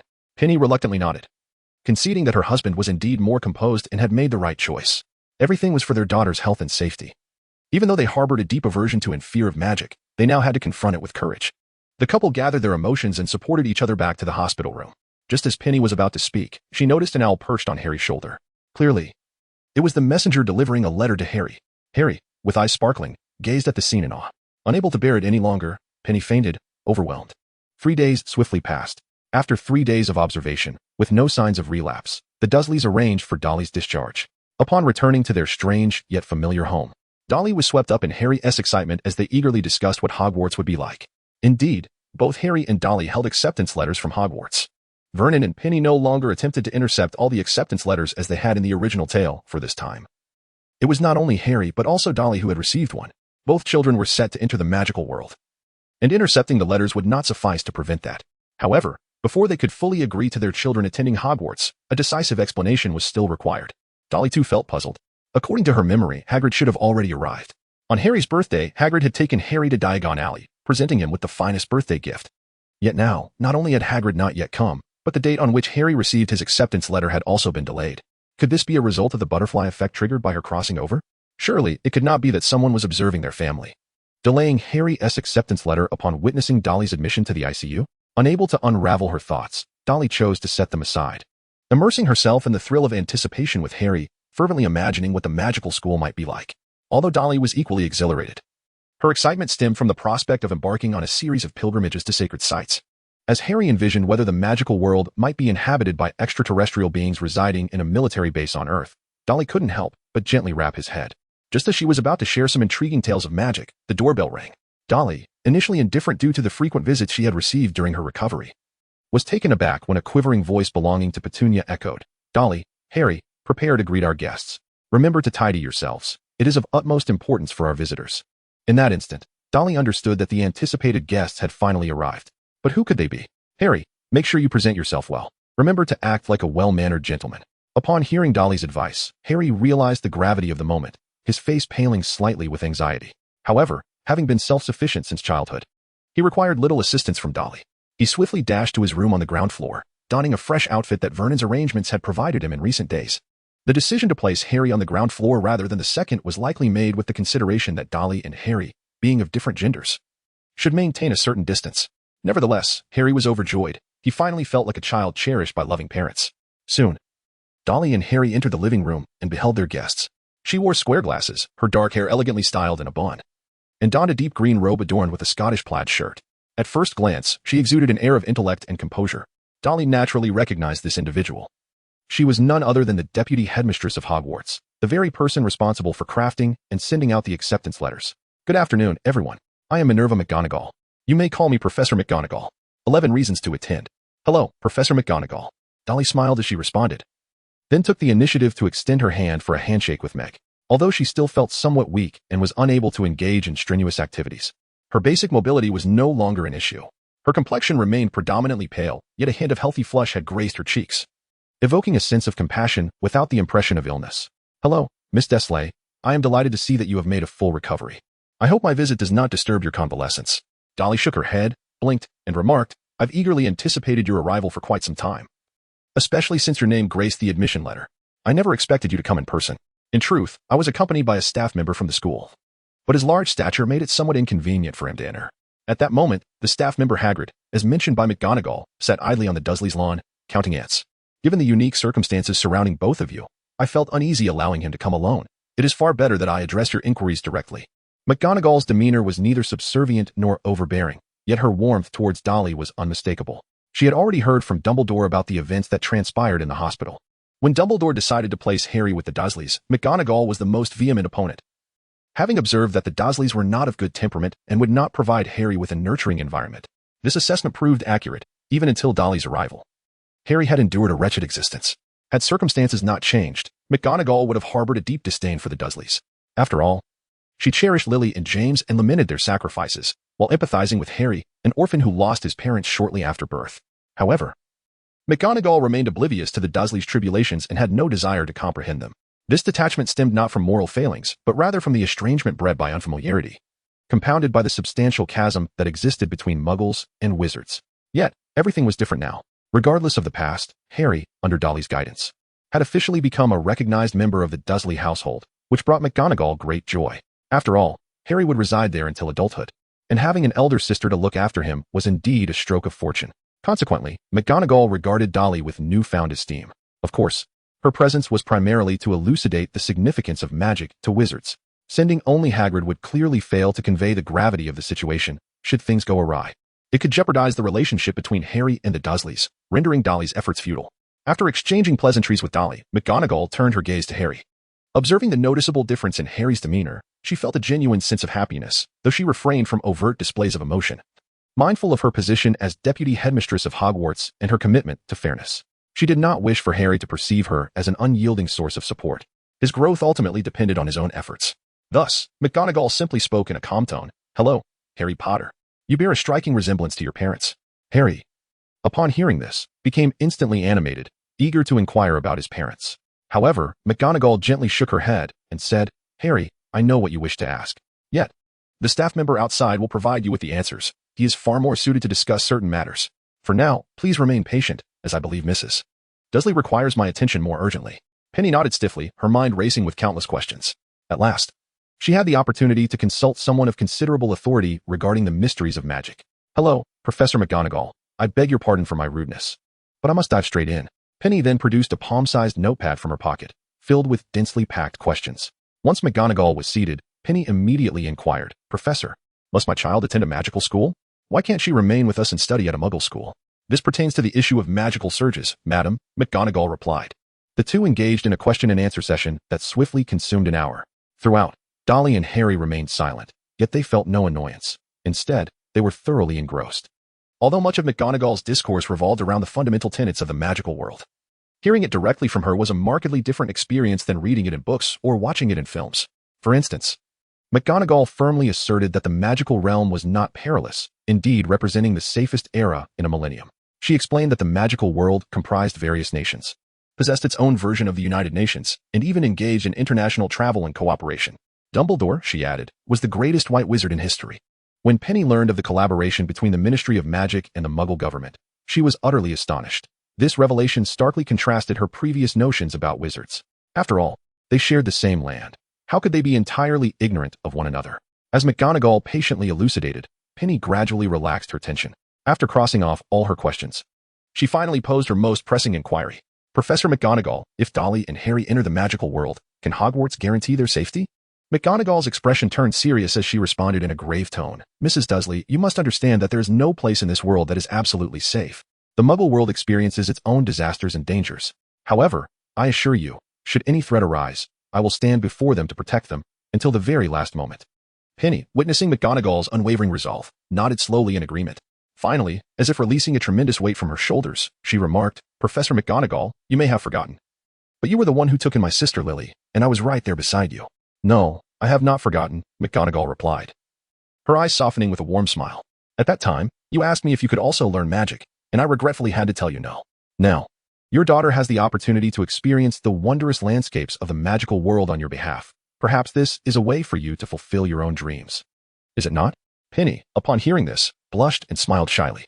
Before McGonagall, she felt like a child, easily read by the wise professor. Yet McGonagall spoke the truth. As mother, who would not wish for their child to lead a life even more splendid than their own? "I agree, Professor McGonagall," Penny finally affirmed, her tone tinged with a bittersweet sense of resolution, yet imbued with relief and hope. For Penny, this decision represented not only the alleviation of her concerns for Dolly's safety, but also a release from her youthful fascination with magic. In that moment, the internal conflicts that had plagued her throughout her life were finally laid to rest, marking her true emergence from the past. Had she been able to conjure a Patronus then, it would have shone brilliantly. Thank you for your understanding, Mrs. Dursley, McGonagall exhaled softly. It would be disingenuous to claim that she bore no pressure if the Dursleys had resolutely opposed Harry attending a magical school that could not resort to overly forceful measures. After all, Harry would remain with the Dursleys until adulthood, and an atmosphere of constant tension was unsustainable.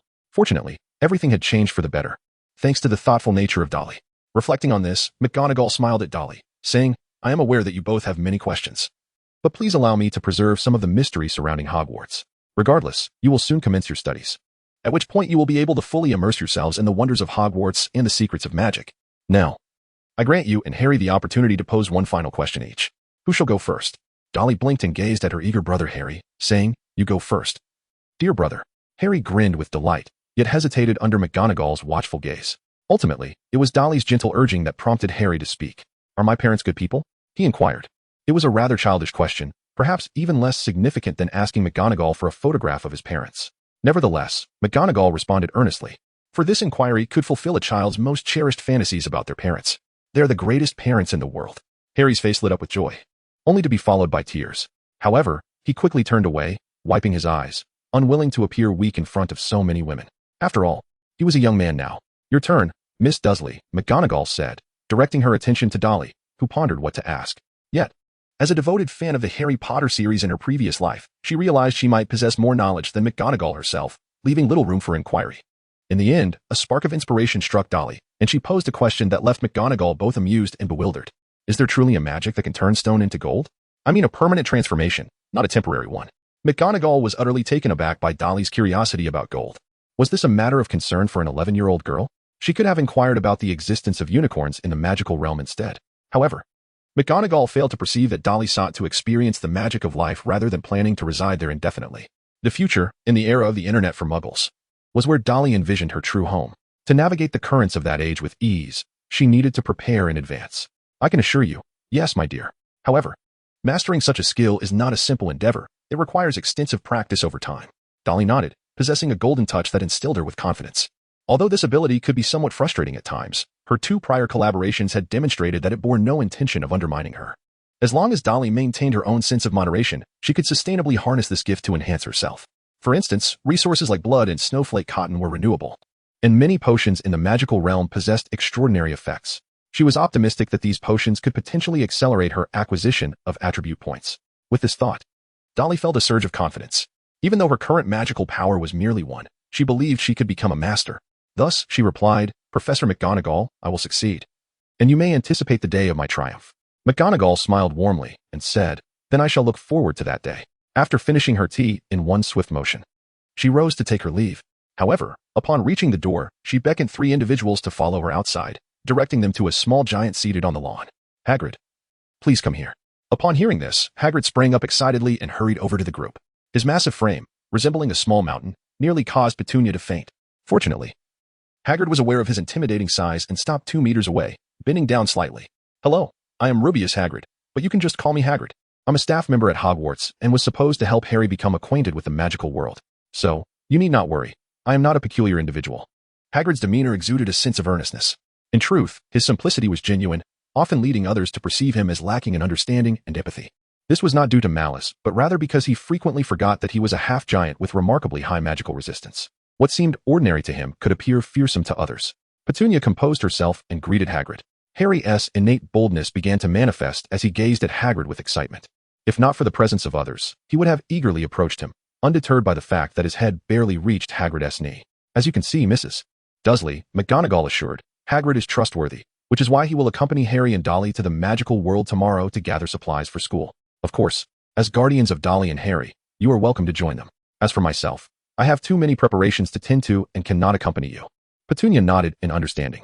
Upon learning of McGonagall's position as deputy headmistress, Petunia recognized Hogwarts' sincerity. It was a rare honor for a deputy headmistress to address their concerns, something Vernon could never achieve in the Muggle world. Thank you for your understanding, Mrs. Dursley. Until we meet again at the start of term, Miss Dursley and Mr. Potter, McGonagall said with a slight smile, waving her wand gently. With a resounding pop, she vanished before their eyes, leaving Petunia astonished. Witnessing magic firsthand was far more impactful than merely hearing about it. I must take my leave as well. I shall return tomorrow morning at 9 o'clock to collect you all. By the way, Harry, I have a gift for you. Hagrid produced a massive round cake from a bag slung over his shoulder. I had intended to bring this on your birthday, but unfortunately, Dumbledore asked me to delay my visit. After saying this, Hagrid stuffed the enormous cake into Harry's arms, its weight causing him to stumble forward, struggling to regain his balance. This colossal cake was far too large for one person, and even the 4 members of the Dursley family would need 2 days to finish it. I apologize. It seems I made it a bit too big. I always struggle with your sizes, but I trust it will taste delightful. In any case, I will return tomorrow, hoping we can enjoy a splendid day together. With a bow, Hagrid turned and made his way to the entrance, mounting his flying motorcycle. Under the gaze of the 3, he soared into the sky, disappearing beyond the horizon. Cool. After a long pause, Harry finally uttered a word. No man could resist the allure of a motorcycle, especially one that could fly. Dolly shared in the sentiment, eagerly anticipating the magical world where flight would be a significant aspect. To be able to soar freely, even if just mastering that one skill, would make her rebirth worthwhile. Suddenly, Dolly sighed, capturing the attention of Harry and Petunia. Under their watchful eyes, she glanced at the pie in Harry's arms and remarked with a hint of envy, "Harry, it seems you are more popular there than I am. After all, I celebrated my birthday just a few days ago, yet Mr. Hagrid appears oblivious to it." Harry grinned broadly, feeling a sense of pride from Dolly's words. However, he did not allow this to inflate his ego. Instead, he suggested, "Let us consider this as a joint birthday gift for us both, as well as a present for our family's trip to the magical world." Petunia was momentarily taken aback by Harry's reference to family. Nevertheless, she eventually accepted the enormous pie from Harry, echoing his sentiment. "Indeed, this is a gift for our family." However, by the time dinner arrived, Petunia regretted her decision. Despite having reheated the massive pie, the crust remained as hard as stone. The filling, composed of a medley of fruits, was overwhelmingly sweet, akin to consuming honey directly. Even Vernon, who had a penchant for sweets, struggled to voice his approval, finding it challenging to swallow the pie. Ahem. Dolly was caught off guard and began to cough, prompting her mother to rush over to pat her back. After taking a sip of water, she remarked, "Harry, I no longer envy you. From now on, all the food Hagrid brings will be your responsibility." "No, please, sister, you can't abandon me like this," Harry exclaimed dramatically, clutching his head, his tone laced with both theatricality and genuine fear. With the exaggerated weight of his words, one couldn't help but wonder if consuming such fare daily would soon leave him resembling the pre-diet Dolly. Indeed, it seemed prudent to maintain a safe distance from Hagrid's culinary offerings. Harry's comment instantly filled the dining table with laughter and merriment as everyone teased Hagrid's cooking skills while enjoying Petunia's homemade dishes. The delightful evening passed blissfully, and by dawn the next day, the 4 had donned new attire, eagerly awaiting Hagrid's arrival. However, Hagrid appeared in his tattered old robes, prompting a frown from Vernon at first glance. Hagrid swiftly recognized the inappropriateness of his attire, yet with a flick of his wand, he cleaned himself up. Though still a bit disheveled, he was presentable enough. "My apologies, sir. The customs of the magical world differ somewhat from yours, but I trust you can understand." Hagrid addressed Vernon with unexpected politeness, a stark contrast to his demeanor in the original narrative. This was not due to a newfound admiration for Vernon, but rather a firm warning from both the headmaster and deputy headmaster of Hogwarts, advising Hagrid to avoid any conflict with the Dursleys. The reasoning was quite simple. Harry was now associated with the Dursleys, and any discord would equate to a rift with Harry, an outcome Hagrid could not fathom. Hagrid's courtesy eased Vernon's furrowed brow. Their past conflict stemmed from a fundamental misalignment, one a pure-blood muggle, the other a pure-blood wizard, leading to mutual incomprehension.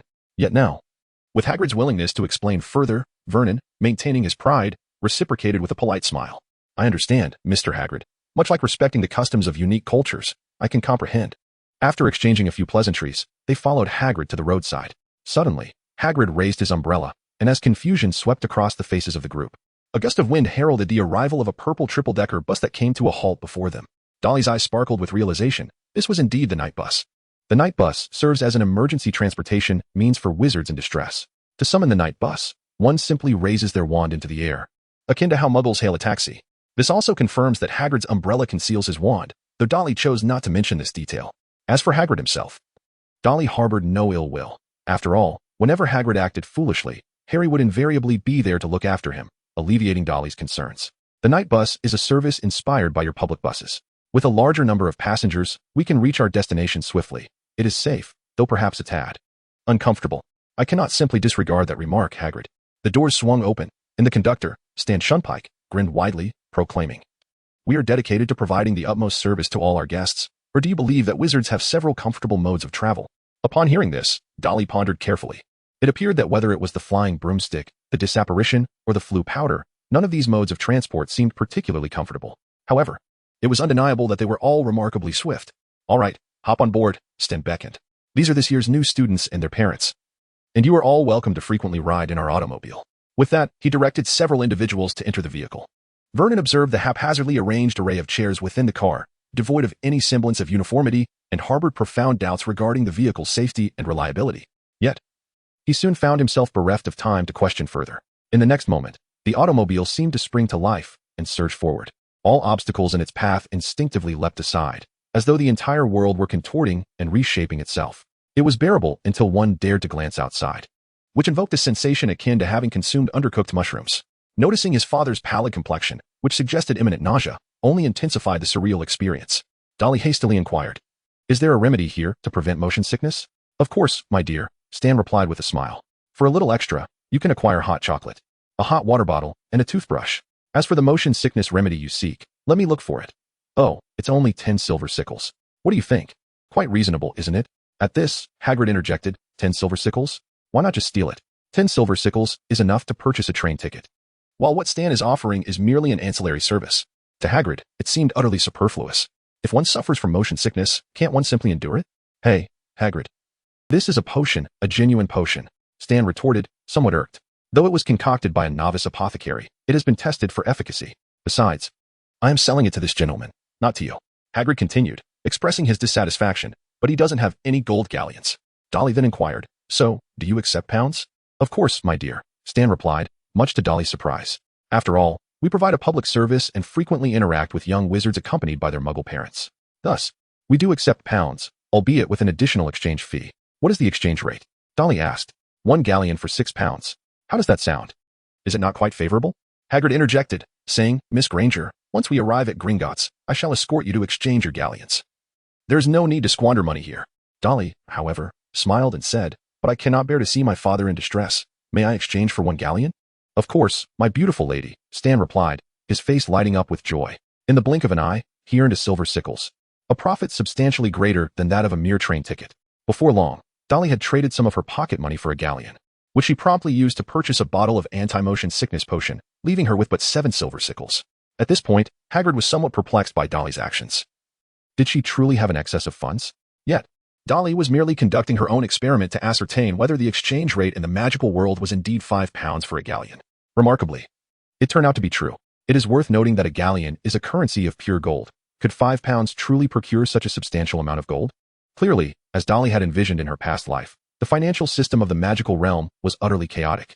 For instance, Dolly's father reportedly earned around 40,000 pounds after tax each year, equating to 8,000 galleons, a salary that likely surpassed even that of Dumbledore by a factor of 2. Initially, Dolly pondered whether there might be any exchange restrictions within the wizarding community, such as a cap on the annual conversion of pounds. However, observing Stan's jovial acceptance of pounds, she realized that even if such limitations existed, they would be of little consequence. This was because wizards also recognized pounds in the black market, albeit with a slight exchange fee. Hence, before all wizards exhausted their respective limits, exchanging pounds for galleons and thereby amassing wealth appeared to be a feasible endeavor. The remaining question was whether one could melt down galleons for profit. Based on Dolly's recent studies, the current price of gold stood at 204 pounds per ounce, approximately 7 pounds per gram. A galleon weighs around 10 grams, suggesting its value should be 70 pounds, not merely 5. The significant discrepancy in value would surely entice many. Yet, why had no one thus far identified or exploited this loophole? Was it due to the prolonged isolation of wizards from the Muggle world, resulting in their ignorance of Muggle affairs? Or perhaps, Hagrid, is a galleon truly pure gold? Hagrid paused momentarily before responding, "Indeed, otherwise, why would it be called a galleon?" Stan, on the other hand, merely scoffed, seemingly unconcerned. This expression led Dolly to suspect he possessed some insider knowledge, prompting her to inquire, "Mr. Stan, do you have a differing opinion?" "Not at all. I am merely an ordinary bus conductor," he retorted. Yet, with a tone that suggested a deeper understanding of the world. Stan remarked, "Galleons were once worth far more than they are today. Their value has diminished significantly over time. Moreover, there was a time when galleons were directly used as alchemical materials, though that practice has since fallen by the wayside." Although Stan said nothing overtly, his implications were crystal clear. Gazing at the galleon before her, Dolly's doubts were swiftly dispelled. No wonder a galleon was valued at merely 5 pounds. It was hardly pure gold. And what was its current gold content? Perhaps a meager 10%, or even 5. Those responsible for minting and issuing galleons were the fairy folk of the magical world, undoubtedly the most knowledgeable about the gold content of galleons. And they were secretly manipulating the entire situation. Did the Ministry of Magic comprehend these matters, aware that the currency in their possession was steadily losing value? They should be aware, yet considering the abundance of magical talent, they might truly be oblivious. Meanwhile, Vernon's potion began to take effect. He opened his mouth, exhaling purple smoke. His gaze dazed yet adorned with a contented smile. At this sight, Dolly momentarily thought he had become inebriated. Petunia, visibly anxious, watched as Vernon reassured her with a gentle pat on the hand, saying, "No, I feel splendid. The motion sickness is no longer a concern." Dolly scrutinized Vernon closely and discovered that he indeed no longer suffered from motion sickness. However, the reason for his newfound comfort was the recent potion that had induced a hallucinatory state within him. The mechanism behind motion sickness is rooted in the excessive sensitivity of the vestibular apparatus in the inner ear, leading to a disruption in the autonomic nervous system, which results in motion sickness. The potion had nearly rendered Vernon unconscious, making any sensitivity in the vestibular system seem trivial by comparison. Regardless of the underlying principle, the objective outcome was that Vernon was free from motion sickness and bore no aftereffects. One could reluctantly deem the potion satisfactory. Nevertheless, Dolly resolved to remain vigilant in the future, ensuring she comprehended the workings of any unfamiliar potions. Otherwise, she might find herself ensnared in unforeseen circumstances. The automobile sped along, buoyed by magic, and before long, the group arrived at the location of Diagon Alley. However, to access Diagon Alley, one must first enter the Leaky Cauldron, a pub invisible to muggles. Penny and Vernon appeared utterly bewildered until Dolly took their hands and led them into the pub. Only then did they display expressions of astonishment, gradually realizing they had truly entered the magical realm. Yet, what shocked them even more was Harry's subsequent encounter. "Hey, Hagrid, would you care for a drink?" "No, thank you. I need to accompany Harry to gather his school supplies." Upon Hagrid's statement, the pub fell into an eerie silence, with all eyes fixated on Harry. Hagrid had anticipated this reaction. Unlike Harry's obscurity in the Muggle world, the name Harry Potter was renowned throughout the magical community. After all, he was the boy who survived and vanquished the one whose name must not be spoken, bringing peace to the magical realm.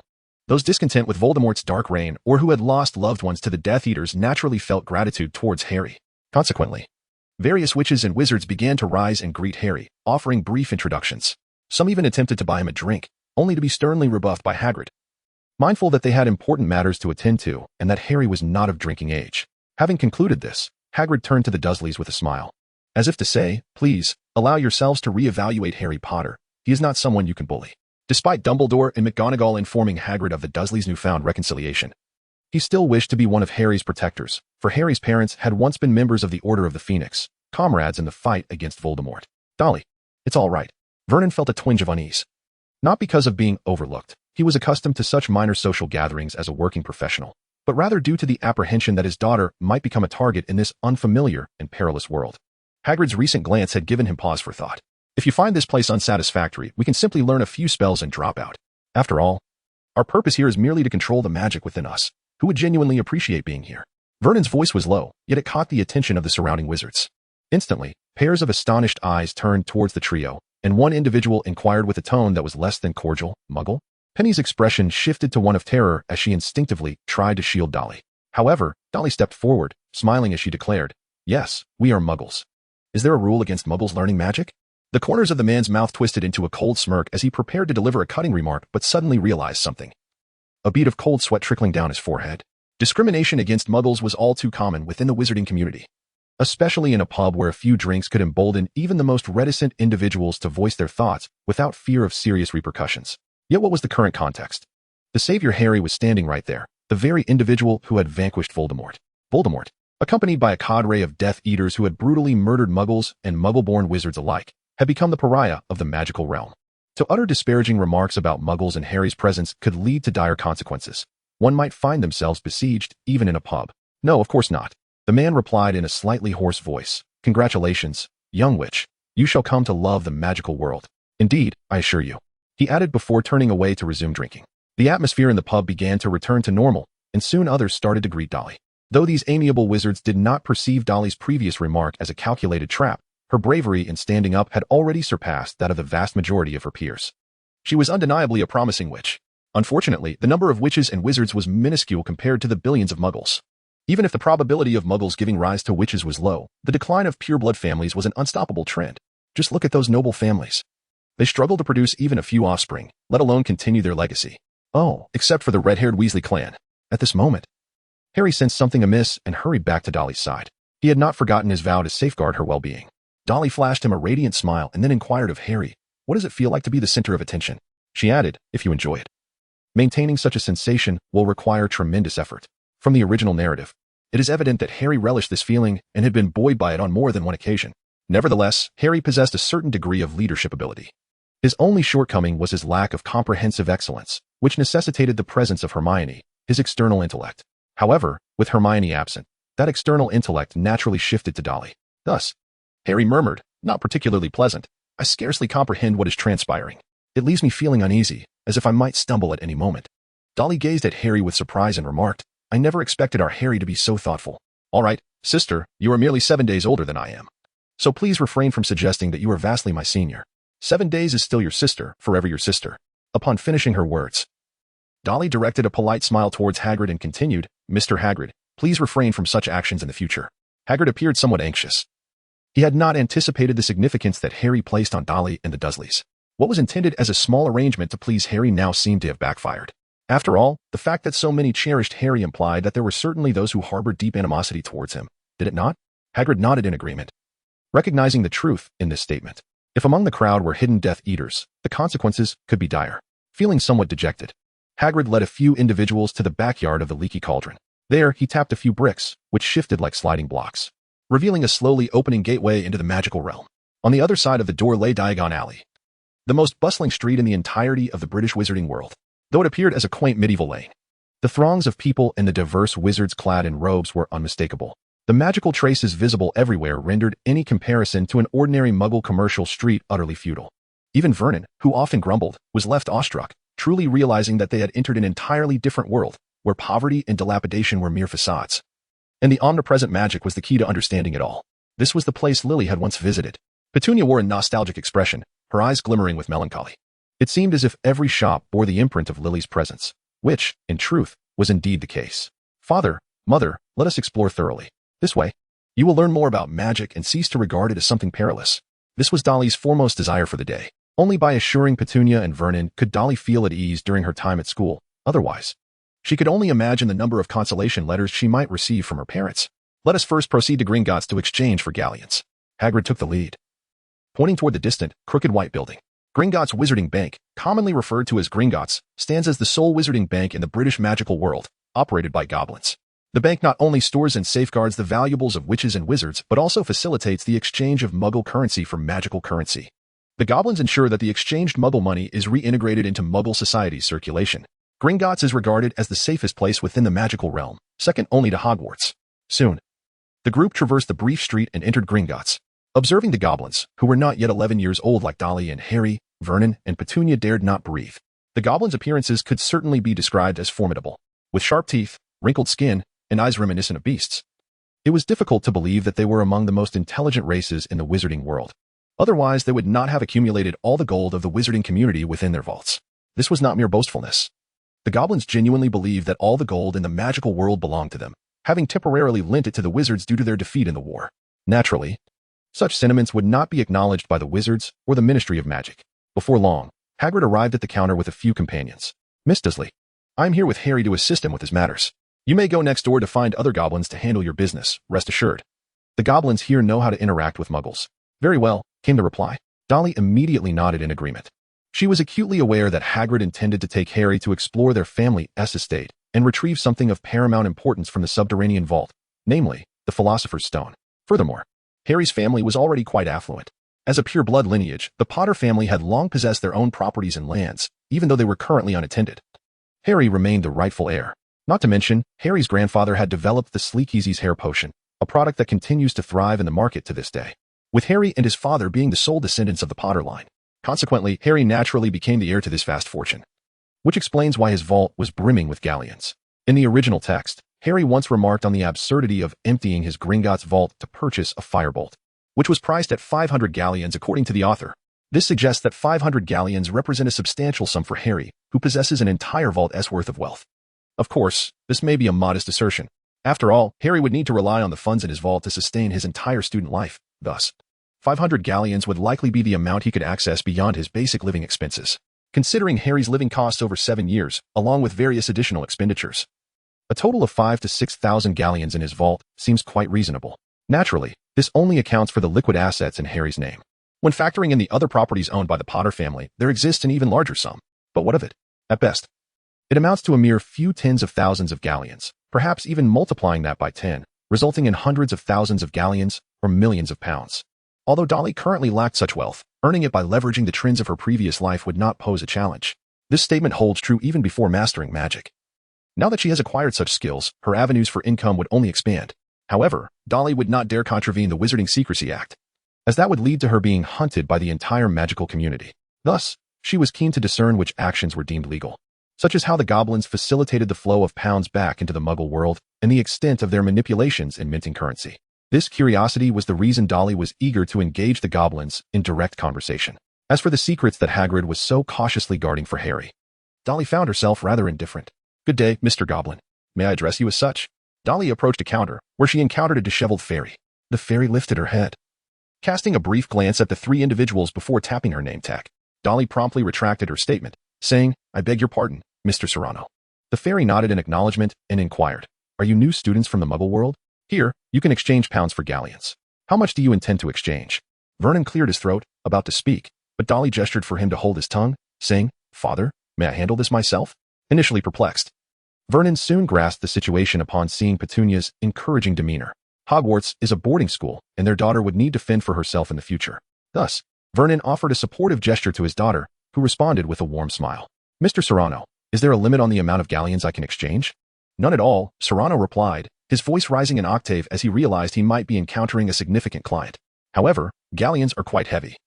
You wouldn't want to be lugging around hundreds of pounds of gold, would you? You can open an account with us and store your exchanged gold in our vault, only taking 200 galleons for shopping. If you find it insufficient, you can always return for more. As for the gold stored with us, we only charge a modest annual maintenance fee of 5 per thousand, quite reasonable, I assure you." Behind them, Vernon stood in stunned silence. "Wait a moment, isn't this a bank? Why must one pay the bank to store their money? Is the magical world's banking system truly so unreasonable?" Dolly, however, remained remarkably composed, as this was well within her expectations. The fairies were ever eager to amass all the gold, so how could they possibly be inclined to pay interest to the wizards? Moreover, Gringotts was fundamentally a vault and a safe, and although it bore the name of a bank, it was indeed vastly different from a Muggle bank. Nevertheless, Dolly feigned the same astonishment as Vernon, exclaiming, "But in our banks, clients who deposit money receive interest. So why can't I deposit my money in our bank and exchange it for gold whenever I need it? This way, at least I would gain some profit." The fairy, Serrano, cast an unexpected glance at Dolly before responding, "That is your prerogative, as long as you do not mind the inconvenience. Little Muggle girl, considering your remarkable intellect, I shall enlighten you. We are solely interested in gold. The exchange of pounds for galleons is merely a stipulation imposed by your Ministry of Magic. For us, whether we accept pounds or spend them in the Muggle world, it is a burden. Without this obligation, we would be far more content." The implication of her words was abundantly clear. "Deposit if you wish." Dolly retrieved a stack of pounds from her bag, every note a 100-pound bill, totaling 5,000 pounds. This was the entirety of the expenses that Vernon had prepared for his daughter for the year, sufficient to exchange for 1,000 galleons. Initially, Vernon believed this amount to be inadequate, but Dolly restrained his impulse to procure more currency. She was acutely aware that acquiring additional galleons would not only be futile but also a regrettable exchange. Presenting such a substantial sum was merely a ploy to gauge Serrano's interest, to ascertain whether they truly had no desire for pounds. Indeed, there was a spark of keen interest in Serrano's eyes. Dolly perceptively noted this, realizing that although the fairy claimed pounds were a burden and expressed disinterest, they understood the true utility of pounds, such as their ability to procure gold. If the ultimate goal was to amass more gold, the fairies did not mind a convoluted process. Conversely, if it required them to part with gold, even through a straightforward process, they would find it deeply distressing. "Mr. Serrano, please excuse a child's curiosity. If you satisfy my inquisitiveness, I shall convert these pounds into galleons for safekeeping." Serrano nodded, indicating she could proceed with her inquiries. "I am uncertain how you conduct transactions with Muggles. The large fellow just informed me that wizards have a secrecy law, and you should not engage with Muggles at all?" Serrano furrowed his brow. This was a sensitive topic, touching upon the fairy's secrets for earning money, particularly concerning the wizarding secrecy law. However, he soon relaxed his expression. After all, he need not divulge the complete truth, especially when addressing a child. "It is quite simple. There are many wizards of Muggle descent, like you, in our magical world. After graduating from Hogwarts, they are eager to continue living in the Muggle realm, with some even holding significant positions there due to their abilities. Through them, we can exchange pounds for anything we desire, a legal method permitted by the Ministry of Magic." Serrano spoke only partially, for where there are legal means, there are also illegal ones. While the vast majority of Muggles are unaware of the existence of magic, those at the pinnacle of human power possess a fair understanding of wizards. After all, any entity capable of threatening them ought to be eliminated. If elimination is unfeasible, Understanding them and reaching a consensus becomes imperative, leading to mutual agreement. With this premise established, many valuable items in the wizarding world become coveted treasures in the Muggle realm. Of course, should a wizard engage in such activities, they would face imprisonment in Azkaban or even execution. However, if it were the fairies or certain magical creatures, who would hold them accountable? As for the Muggle elite occasionally indulging in whimsical investments and donations, is that not a reasonable occurrence? Do not find such matters absurd. If you were aware that the ancestors of the Malfoy family were wizards who accompanied King William I of England during the Norman Conquest, and that they even attempted to wed the Queen of England, albeit unsuccessfully, you would understand that the relationship between Muggles and wizards is far from antagonistic, at least not at the higher echelons. The wizarding secrecy law is a relatively recent phenomenon, whereas Muggles and wizards have intertwined throughout the entirety of human history. Serrano did not articulate these thoughts, but Dolly comprehended them fully. She refrained from exposing the underlying truths and placed £1,000 upon the counter. Serrano nodded in satisfaction. This young Muggle, although yet to master magic, exhibited remarkable acumen. She had already surpassed the majority of wizards who could not even count. At such a tender age, she had developed an interest in finance. Alas, Hogwarts does not teach mathematics. Mr. Serrano, during your expenditures of pounds, if profits are made, to whom do they belong? Will they go to the Ministry of Magic? Serrano's eyes widened slightly, momentarily displaying an expression of discomfort and embarrassment. Dolly had evidently struck a nerve, probing the blind spot of most wizards and the critical point concerning the secrets of Gringotts. Indeed, how many pounds does Gringotts receive, and how many does it expend? Such records are maintained by the Ministry of Magic, but if profits and appreciation arise during the expenditure, who accounts for this portion? Clearly, it would be the fairies themselves. If this chain can be extended, resulting in multiple instances of appreciation and profit, to whose treasury would the final sum flow? Unquestionably, it would return to the fairies' coffers. In other words, should profits arise, the fairies could retain the entire yield. Conversely, if losses occur, would the fairies cover the principal? Evidently not. They would simply report the loss to the ministry, as it is unlikely the ministry could manage the affairs better than the fairies themselves. Serrano was hesitant to respond to this inquiry. However, Dolly pressed down £2,000, stirring a wave of excitement within Serrano. Securing such a substantial order from Dolly would guarantee his performance for the week. Tonight's dinner could even include an extra portion of bloody raw meat as a treat. Ultimately, Serrano relented. After all, he was merely a fairy, and adherence to promises was more characteristic of dwarves and elves. They were solely beholden to their own interests. He tapped the table, and Dolly, comprehending his intent, handed over the remaining pounds. Serrano then provided a vague response. Gold will only return to those deemed worthy of possessing it. As for who qualifies and who does not, such matters hold no necessity for discussion among fairies, for all gold rightfully belongs to them.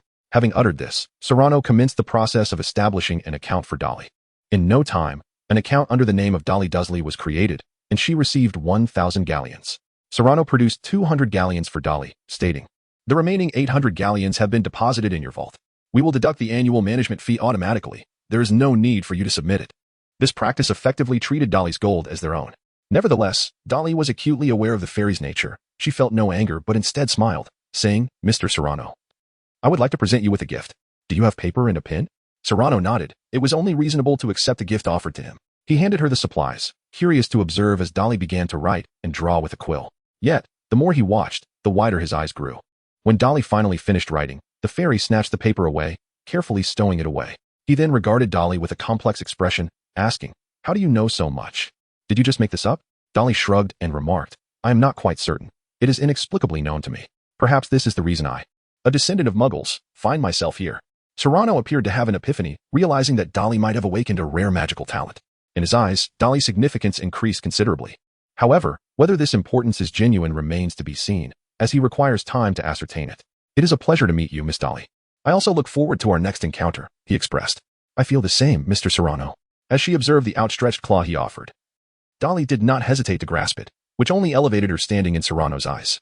Here was a Muggle who exhibited no fear towards the honor bestowed by a fairy. Should one say that a newborn calf knows no fear of tigers, or that this girl possesses a heart of immense courage? Truly, one must not judge by appearances. Just by looking at her, Serrano would have assumed she was the type to be too shy to utter a word. Having concluded this exchange, Dolly clapped her hands and returned to her parents, Vernon's and Petunia's expressions reflecting utter astonishment. They couldn't help but wonder if their daughter had changed too drastically.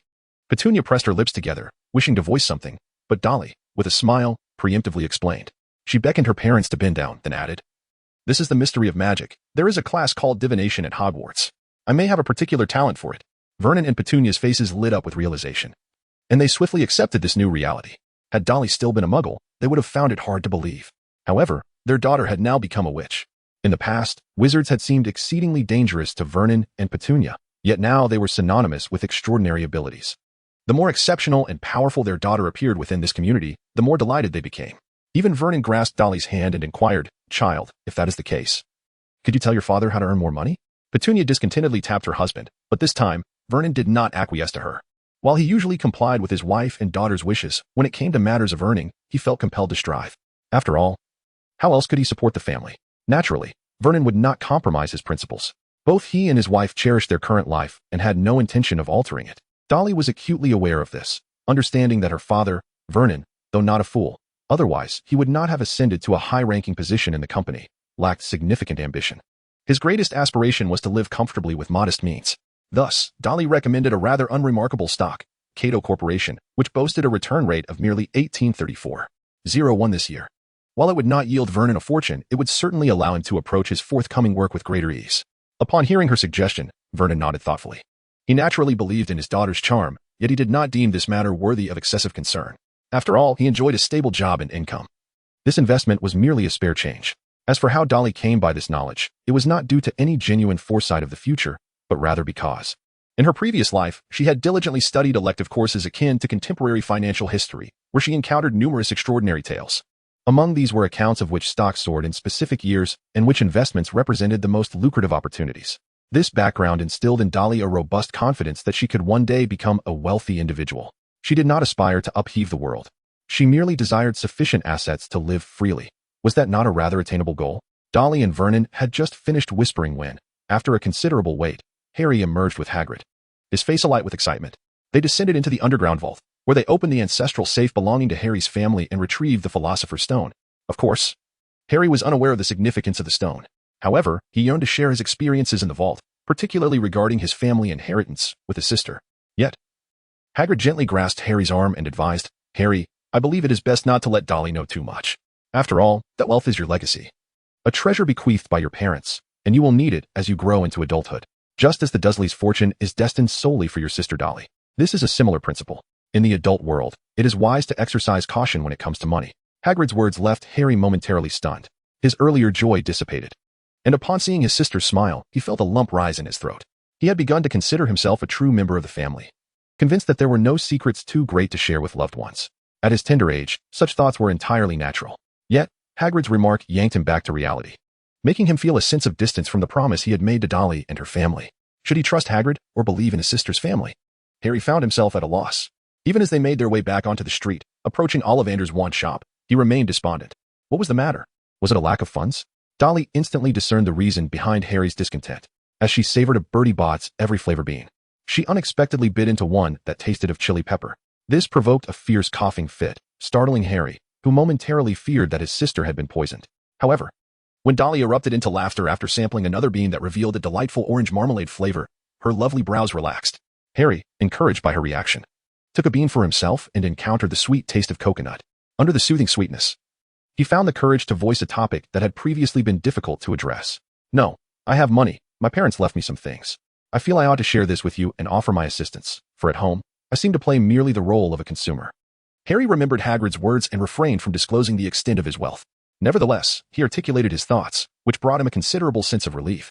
Dolly gently patted Harry's head and remarked, "Come now, you are but 11 years old. What contributions can you make to this household?"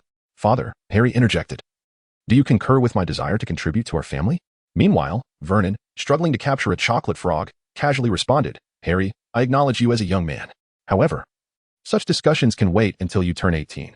Otherwise, you risk disrespecting my role as the head of this household. Do you understand?"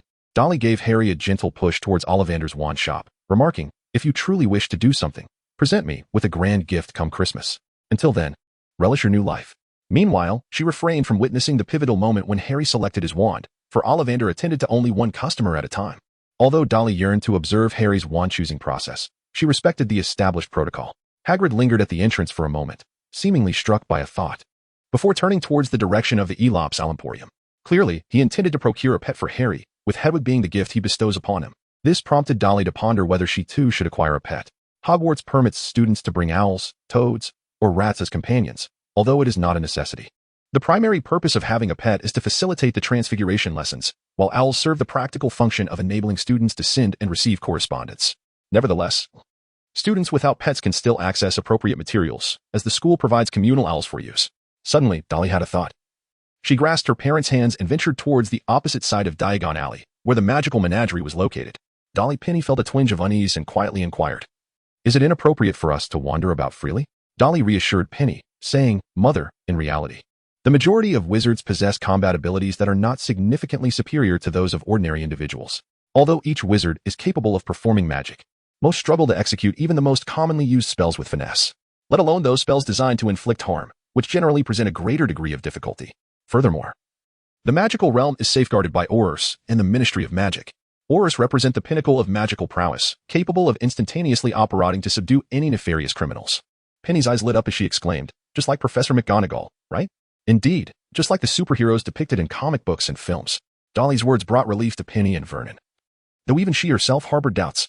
While Aurors are undoubtedly highly skilled wizards, their numbers are woefully inadequate compared to the vastness of the magical world, leaving them little time to address petty street crimes. The trio arrived at the magical creature shop, pushing open the door, which jingled melodiously. Upon entering, they were greeted by a complex and soothing scent that, while not particularly offensive, was decidedly uncomfortable. The shop itself was exceedingly crowded, filled with an assortment of cages housing an array of peculiar creatures. Among them were toxic orange snails, turtles adorned with gemstones, sleek and intelligent black mice, ravens, cats of various hues, fluffy creatures, and shape-shifting rabbits, to name but a few. The female shop assistant quickly discerned that the three were not wizards and promptly declared, "Greetings. Ladies and gentlemen, please stand behind the yellow line to observe and refrain from attempting to touch the animals here, many of which are venomous and possess the capability to inflict lasting harm. If this young lady wishes to select a pet, we have toads and mice available." Noticing Dolly's fearful expression at the mention of toads and mice, she quickly added, "Cats are also a splendid choice, such as this one here, which appears quite lively." The trio turned their gaze and immediately spotted a large ginger cat. Its flat face suggested it had once collided with a wall, and its tail fluffed out like a bottle brush. This was unmistakably a Persian longhair, yet this particular feline was unlike any ordinary Persian. Typically, Persian cats are gentle in temperament, becoming rather lethargic as they mature. However, this one exhibited an unusual restlessness, pacing anxiously within its cage, displaying a readiness for action that was atypical for its breed. "What is its name?" Dolly inquired. "Crookshanks," the shop assistant replied with a smile, confirming Dolly's suspicions. This cat would eventually become Hermione's pet, originally intended to be acquired by her 2 years hence, as Crookshanks had remained in the shop unsold, in a rather pitiable state. If Dolly were to purchase it now, she could easily forge a friendship with Hermione under the guise of pet ownership. As for why she was preparing now, well, this was Hermione after all.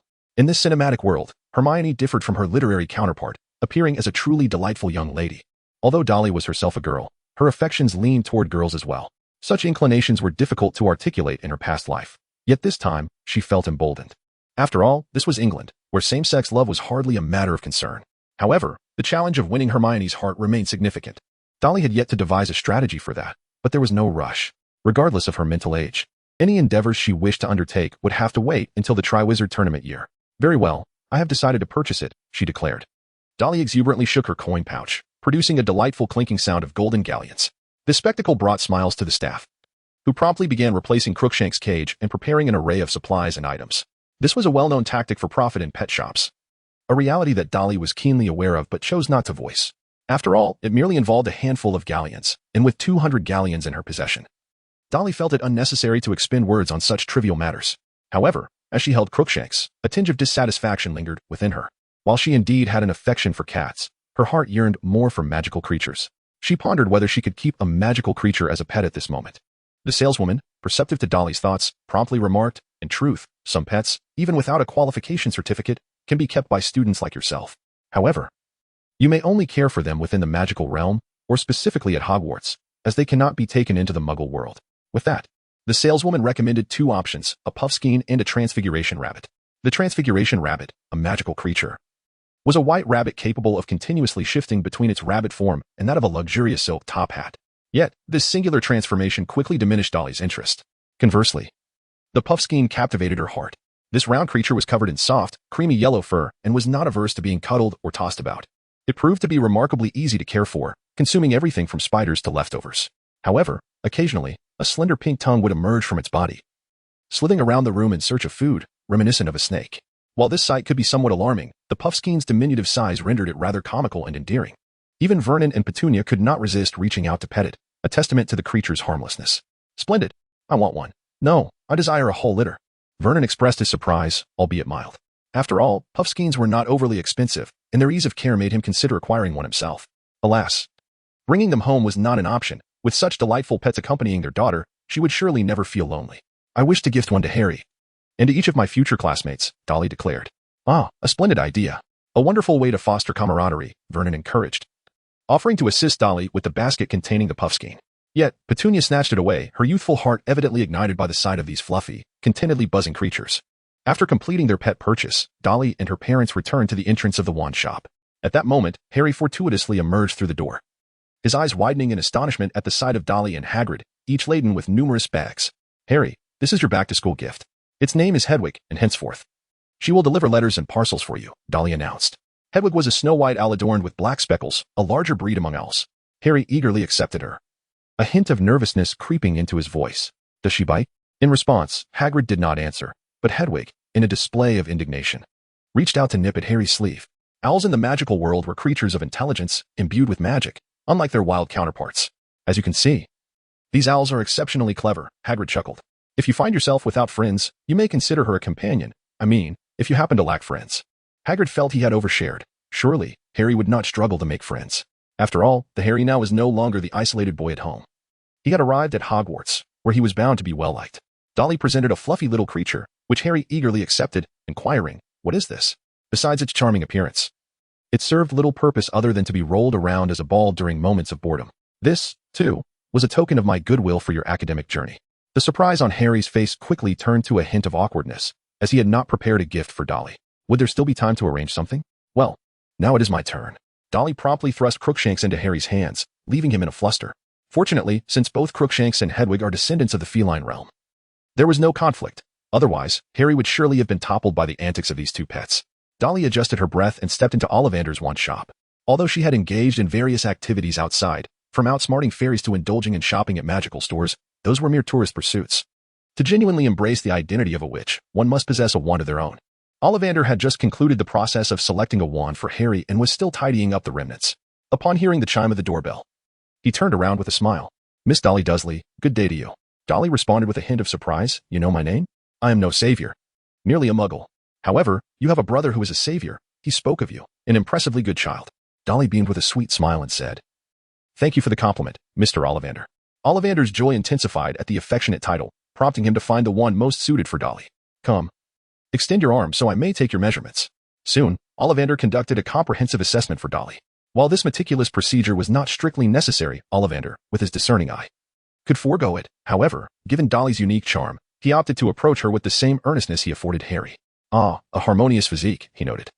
"Though having recently endured a severe illness, a wand that is excessively forceful or explosive may not be suitable." He then presented her with a wand crafted from birch, its core composed of unicorn hair. Ollivander refrained from detailing the wand's characteristics. Yet he understood well that this particular wand was ideal for those who were not obstinate or stubborn, but rather kind-hearted, considerate, and endearing wizards. After all, from Harry's accounts, his sister Dolly was truly a wonderfully thoughtful girl. "Give it a gentle wave." Dolly complied, and in the next moment, a lily blossomed from the tip of her wand. "Perfect, Miss Dolly," Ollivander applauded with a smile. "It seems this wand is indeed the most suited for you." Dolly, however, was somewhat taken aback. Was that truly the end?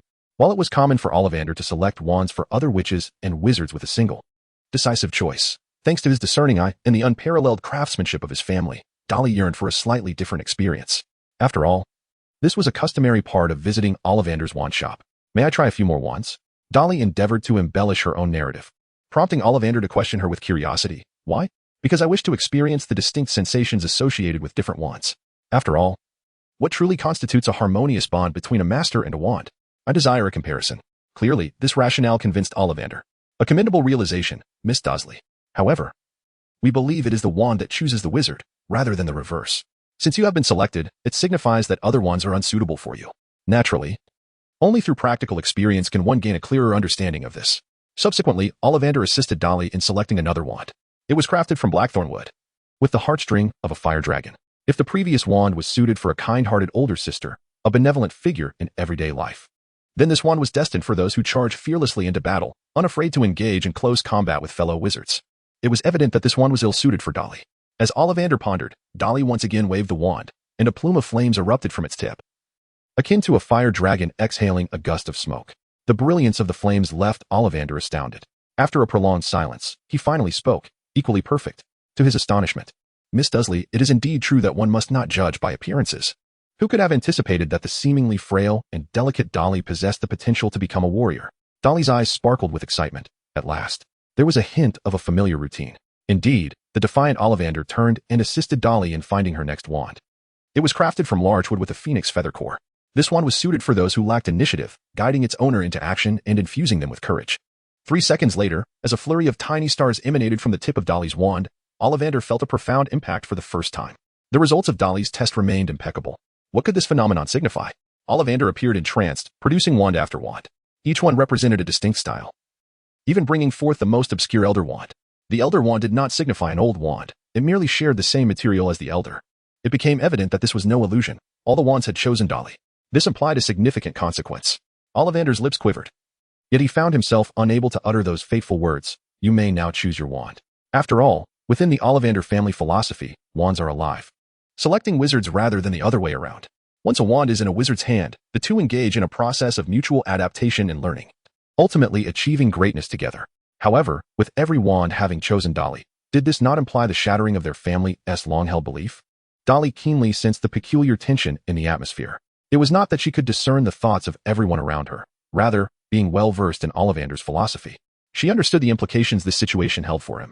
With a subtle smile, she preemptively offered her response. "Mr. Ollivander, may I respond to the wand selection?" A spark of vitality ignited in Ollivander's eyes, which had previously been dulled by despair. Indeed, this could be interpreted in such a manner. All wands had indeed chosen Dolly. Yet she merely responded to the wand selection, rather than making a choice herself. With this interpretation, their family's theory could endure. Realizing this, Ollivander's gaze towards Dolly radiated with renewed brilliance. He could easily perceive that Dolly had intentionally employed this approach to help him emerge from his psychological shadows. What a beautiful, kind-hearted child, so attuned to the human spirit. Harry was entirely correct. Come now, dear child, respond to the wand selection. Or if you have a preference for a particular type of wand, I can offer you some guidance. Ollivander presented the finest wands he deemed suitable before Dolly, who found herself momentarily perplexed by the array. Although Ollivander could provide excellent recommendations, Dolly herself was uncertain about which wand to choose. After all, her magical prowess was merely a one, and her lack of discernible talent in magic was evident. Thus, for Dolly, the effectiveness of the spells she cast might not surpass the enhancements granted by the wand itself. Indeed, the wand could bestow her with advantages. Remarkably, the moment Dolly touched the wand, she felt an undeniable sensation. However, this feeling was rather vague and did not manifest in any tangible form. Dolly also attempted to inquire with her golden finger, yet the melodious voice of the elder sister did not respond to her. Consequently, Dolly had no choice but to revisit each wand once more. Ollivander observed this scene with delight, showing no trace of irritation. To him, it was evidently Dolly engaging in a dialogue with these wands, which were akin to his own children. He pondered which fortunate wand would be chosen by Dolly and elicit her response. At last, Dolly's hand came to a halt. As she grasped one particular wand, she felt a surge of vitality coursing through her being. Just as it appeared that Dolly had made her selection, Ollivander exhaled and remarked, "I did not anticipate it would be this wand. Is it particularly special?" Dolly inquired. Ollivander retrieved the wand from her grasp, caressing it tenderly before responding. "It is not exceptionally unique. It simply is not one of my creations.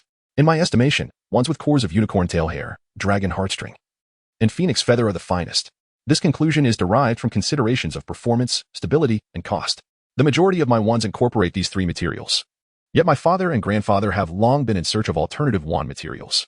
For instance, this wand, crafted from willow wood and possessing a core of cat leopard hair, is exceedingly rare.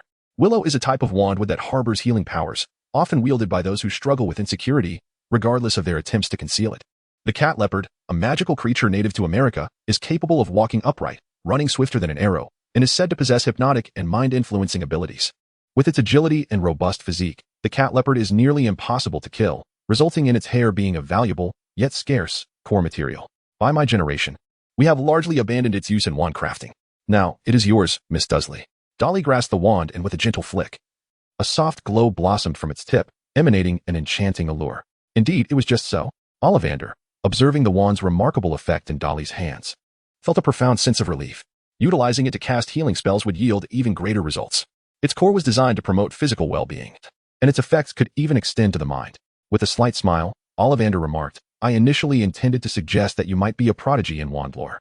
However, it appears that St. Mungo's Hospital may be a more suitable environment for you." He refrained from inquiring about the source of Dolly's insecurities, as such restraint is the fundamental quality of a wand maker. Nevertheless, he imparted a wealth of knowledge typically reserved for wand lore experts. Information seldom shared with novice wizards purchasing their first wands. The additional attributes of wands, after all, are rather weak and do not significantly influence a wizard's casting abilities. Were Ollivander to divulge these insights, many young wizards might be tempted to chase after elusive attributes, inadvertently selecting wands ill-suited for them. Unbeknownst to them, such mismatched wands could become the greatest hindrance on their magical journey. Upon hearing Ollivander's elucidation, Dolly was utterly in awe. Clearly, his theory regarding the selection of wands by wizards resonated profoundly with her. She felt an unparalleled compatibility with this particular wand. Due to her unique circumstances, she might need to sacrifice some weight, and potentially even a drop of blood. In such instances, her proficiency in healing magic would allow her to stabilize her physical condition swiftly. Moreover, she harbored a deep-seated fear of having her soul extracted, as her essence originated from another realm. This wand, possessing enhancements against soul extraction, hinted at the possibility of bolstering her mental shielding as well. After all, such magic is intrinsically dual in nature. Of course, the wand's overall additional effects were rather feeble. Yet, Dolly could strengthen it through her attribute points. However, reinforcing the wand was not a task to undertake at present, despite her fervent desire to do so. Alas, she had already exhausted her resources, and the notion of sacrificing parts of her body was entirely out of the question. After securing the wand, Dolly respectfully bowed to Ollivander and expressed her gratitude, saying, "Thank you, Mr. Ollivander." Ollivander, beaming with delight, graciously accepted her thanks, feeling that his efforts had not been in vain. However, after the transaction was complete, he offered one last piece of advice. "Child, should you develop an interest in wand lore in the future, you are always welcome to intern with me." Ollivander hesitated for a moment, but ultimately continued, "Given your circumstances, it may be prudent for you to prepare an additional wand." Dolly was taken aback for a moment, but soon regained her composure. For most individuals, a suitable wand is intended to accompany them throughout their lives. For, even if one were to forcibly wield another's wand, the results would likely be so disheartening that it would lead one to question their very existence. However, in Dolly's case, she possesses the unique opportunity to customize her own wand for various situations. Of course, for the present Dolly, this remains merely a notion, as she has yet to fully comprehend the wand she currently possesses. "Thank you. This is truly a splendid suggestion. I believe there will come a day when I shall return, dear Mr. Ollivander." Dolly's appellation reverted back to Grandpa Ollivander.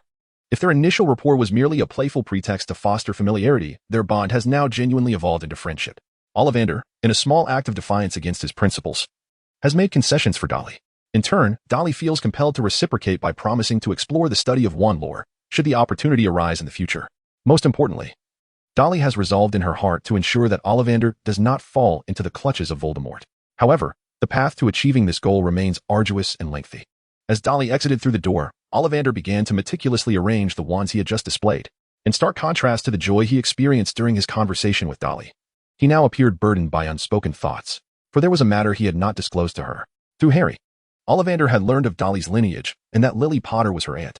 Furthermore, Lily Potter's wand was crafted from willow. Beyond the characteristics he previously mentioned, willow is also associated with intuition, dreams, illusions, observation, and emotions, long regarded as a symbol of tragic love and misfortune. Ultimately, willow embodies flexibility and wisdom, traits that clearly resonate with Dolly's previous demeanor. Ollivander refrained from sharing this information for two reasons. Firstly, it pertains to the realm of wand lore, not typically discussed with ordinary witches and wizards. Secondly, such insights are merely metaphorical, arguably less reliable than prophecies, especially considering Dolly is only 11 years old. If she were to truly pursue wand lore in the future, there would be ample time to impart this knowledge to her. At worst, she could always select a different one later on. "Good day. Is this where Hogwarts first years procure their wands?" A feminine voice interrupted Ollivander's musings. He looked up to see a girl with tousled brown hair and bright, spirited eyes, her voice imbued with a hint of pride that bordered on arrogance. This girl exuded a distinctly different personality from the earlier Dolly. "Welcome, young lady. How may I assist you?" Ollivander inquired. "According to my acceptance letter from Hogwarts, I need to purchase a wand, and the townsfolk speak highly of you as the finest wand maker," the girl responded. Ollivander smiled broadly. "Indeed, that is true. Excellent. How do I go about selecting a wand? Do these open boxes mean customers can try them?" "Oh, no, my dear. It is the wand that chooses the wizard, not the other way around." Ollivander quickly prevented Hermione from reaching for a wand and began to assess her stature with keen interest. He spoke as if narrating a tale. Not everyone is favored by wands like the previous young lady. For the average individual, finding a suitable wand is already a stroke of luck. Unintentionally, his words struck a chord with Hermione, who immediately recalled the figure of the earlier girl. At this moment, Hermione remained a proud overachiever. Her competitive spirit ignited as she queried, "Was that blonde girl remarkable? Who is she?" "She is Miss Dursley, and soon you shall meet at the first-year orientation," Ollivander replied, revealing Dolly's surname without hesitation. As he mentioned, in a short while, they would be classmates, and there was no need for secrecy. They might even be in the same house, sharing a dormitory. She, like you, hails from a Muggle background, yet both are intelligent and wise young ladies. "I believe you shall become good friends," he added. "Very well, I shall remember her name." Hermione nodded, seemingly intent on befriending Dolly, yet inwardly she harbored thoughts of rivalry. After all, they were both Muggle-born girls. Surely, it would be manageable to triumph over someone raised amidst wizards. This encapsulates Hermione's essence. Her pride serves as a shield, concealing the insecurities and self-doubt that lie within her as a Muggle. While Hermione committed Dolly's name to memory, Dolly had already arrived at the Leaky Cauldron with several companions. Aside from wands, the remaining supplies consisted of textbooks and other educational necessities. Except for the robes that required customization, all other items were uniform across the board. The respective shops had prepared comprehensive sets, allowing Dolly and Harry to simply pay and collect their belongings. Though they entertained the idea of further exploring, Hagrid, who accompanied them, had to return to Hogwarts to tend to the magical creatures in the Forbidden Forest. Thus, he bid them farewell, but not before inviting them to share a drink at the Leaky Cauldron. However, even Harry could perceive that Hagrid had something weighing on his mind. After a prolonged wait, as they neared the end of their meal, Hagrid still had not broached the topic. Finally, Dolly spoke up. "Hagrid, could you please help us look after these fluffy creatures for a moment?" "Oh, of course," Hagrid exclaimed, awakening from his reverie, noticing that Vernon was gathering their things. He quickly added, "Harry and Dolly, there are a few things I wish to remind you." As the two gathered closer, Hagrid continued, "I hope you understand that not all wizards are benevolent. Certainly, in this tavern, Diagon Alley, and Hogwarts, the vast majority of wizards are good-hearted. However, do not let your guard down completely." Just as finally, Hagrid turned his gaze toward Harry, yet the name that lingered on his lips proved difficult to utter. This is not due to Hagrid's fear of Voldemort. Rather, Voldemort had cast a spell on his own name. Uttering it could potentially alert him. Even if everyone currently believed Voldemort to be dead, the taboo against speaking his name had become a widely accepted belief. However, being a half-giant, Hagrid possessed remarkable magical resistance. Ultimately, he overcame his psychological barrier and spoke the name aloud, Voldemort. Subsequently, Hagrid recounted the general circumstances surrounding Voldemort and the Death Eater's murder of Harry's parents. Meanwhile, Vernon and Petunia listened with trepidation, Petunia even covering her mouth, tears streaming down her face. In her heart, she reconciled with Lily and officially accepted Harry. As she absorbed the narrative of Lily's selfless sacrifice to protect Harry, a miracle was born, and years of suppressed emotions surged forth. Even Vernon felt his eyes well with tears, mourning for his wife. Of course, even now, Vernon could not possibly reminisce fondly about Harry's father. "This is the reason for the lightning-shaped scar on your forehead. You are the only one to survive that curse. Which is why you are known as the boy who lived." Harry touched his forehead, feeling the scar, yet he did not experience the profound sorrow he had anticipated. Lacking any tangible memories of his parents, he found himself more concerned about the individual responsible for their demise. And Voldemort? Is he truly dead? Will he return to kill me? Many claim he is dead. The Ministry of Magic asserts the same. Hagrid's expression turned scornful as he replied, "But I believe he still lives. Voldemort is not so easily vanquished. If he truly perished, Dumbledore would not permit you to reside in your sister's home. We could easily adopt and care for you." As Vernon and Petunia cast peculiar glances, Hagrid realized he had nearly spoken out of turn. Throughout the day, he had come to comprehend that, for Harry, the most significant aspect was, in fact, the Dursleys. He was, at best, merely a friend. Maligning Harry's family in this capacity would naturally lead to being despised. Hagrid grasped this concept quite well. Thus, he quickly added, "After all, you are a wizard, and living among us would afford you a more suitable childhood." This statement was sound, even prompting Vernon to nod instinctively. Harry's magical outbursts had indeed caused him distress. Whereas growing up in the magical realm would enable Harry to learn to control his powers from a young age. As for when he might return, it could be soon or perhaps never at all. However, Harry, you are the one who delivered a significant blow to him, so do not be surprised by your notoriety. Hagrid firmly patted Harry's shoulder, bestowing upon him honor and courage. Initially, Hagrid intended to bolster Harry's confidence in this manner, but given Harry's altered circumstances, these words transformed into a mere reminder for Harry to remain vigilant. Nevertheless, this sufficed. At least Hagrid felt he had fulfilled his duty. "Thank you, Hagrid." "You're welcome, Harry. Once school begins, feel free to visit me at the little cabin by the Forbidden Forest. I will be there daily." Hagrid and Harry shared a heartfelt embrace, though Hagrid's size made the act somewhat cumbersome. As for Dolly, they merely exchanged a polite handshake, which amounted to him grasping two of her fingers. He is indeed a commendable individual, is he not? After Hagrid exited, Harry instinctively spoke well of him. He could discern that Dolly and Hagrid seemed to have a considerable distance to traverse before becoming friends. Dolly shrugged and remarked, "He is indeed very friendly and kind. However, He is destined to be anything but an ordinary human, which makes interactions somewhat challenging. Dolly chose to remain neutral, as she did not wish to aid Hagrid in tidying up his hut in the future, particularly with tasks such as dealing with blast-ended Scroots, a burden better suited for the sturdy Harry and Ron. As for the incident involving Hagrid's acromantula that nearly cost Harry his life, Dolly refrained from mentioning it. For in this timeline, such events may not necessarily transpire. Not an ordinary human? Harry remained somewhat perplexed when a voice resonated from a distance. I believe he must possess the blood of giants. I just happened to be perusing the chapter on magical creatures in my textbook, Fantastic Beasts, and where to find them. The newcomer, with disheveled hair and an imperious tone, caused Harry to furrow his brow immediately. However, upon recognizing the visitor, Dolly's eyes sparkled with delight. How could it be Hermione? In Dolly's recollection, Harry did not encounter Hermione in Diagon Alley, and indeed, today is not July 31st. In the original narrative, it was on Harry's birthday that Hagrid brought him to Diagon Alley, where they also met Professor Quirrell, the antagonist from the first installment. On this occasion, Dolly and her companions did not encounter Professor Quirrell, but it was entirely reasonable that they crossed paths with Hermione instead. Who are you? Do we know you? Harry inquired, his tone somewhat unwelcoming. After all, Hermione's demeanor was rather haughty as she spoke of Hagrid, a friend beyond her first family. I am merely stating a fact. His height is clearly that of no ordinary person, Hermione replied, raising an eyebrow, unfazed by Harry's attitude, for she had not come seeking him. She then approached Dolly and extended her hand. I thought I should introduce myself. I am Hermione Granger, a fellow first year at Hogwarts from a Muggle family, just like you. I hope we can become acquainted, and perhaps even friends. Harry, observing from the side, scoffed. This is the first time I've seen someone make friends in such a manner. He found it rather intolerable to witness Hermione's current demeanor, as he, having been somewhat of a lackluster student in his Muggle school, felt an instinctual aversion akin to that between different species. Dolly remained enveloped in a haze of surprise, unable to fathom how Hermione had sought her out. After all, it was inconceivable that her first elderly friend, Ollivander, had orchestrated this connection. What, are you unwilling? Hermione's raised eyebrows betrayed her composure, as the facade of pride threatened to crumble. Yet, Dolly had no desire to deflate Hermione's ego. Rather, she was curious to touch Hermione's face and discern whether it felt akin to her own. Just as Hermione's expression began to falter, on the verge of despair, Dolly revealed a sweet smile and spoke. Making friends is certainly possible, but have you brought a gift? A gift? Hermione stammered, caught off guard. How was I to know your sincerity if you approached me so abruptly? What if you were a fraud or merely jesting? At that moment, Hermione felt flustered, having come unprepared with a gift. She had never encountered such a rule that one must offer a present to foster friendship. Here, this is my gift to you.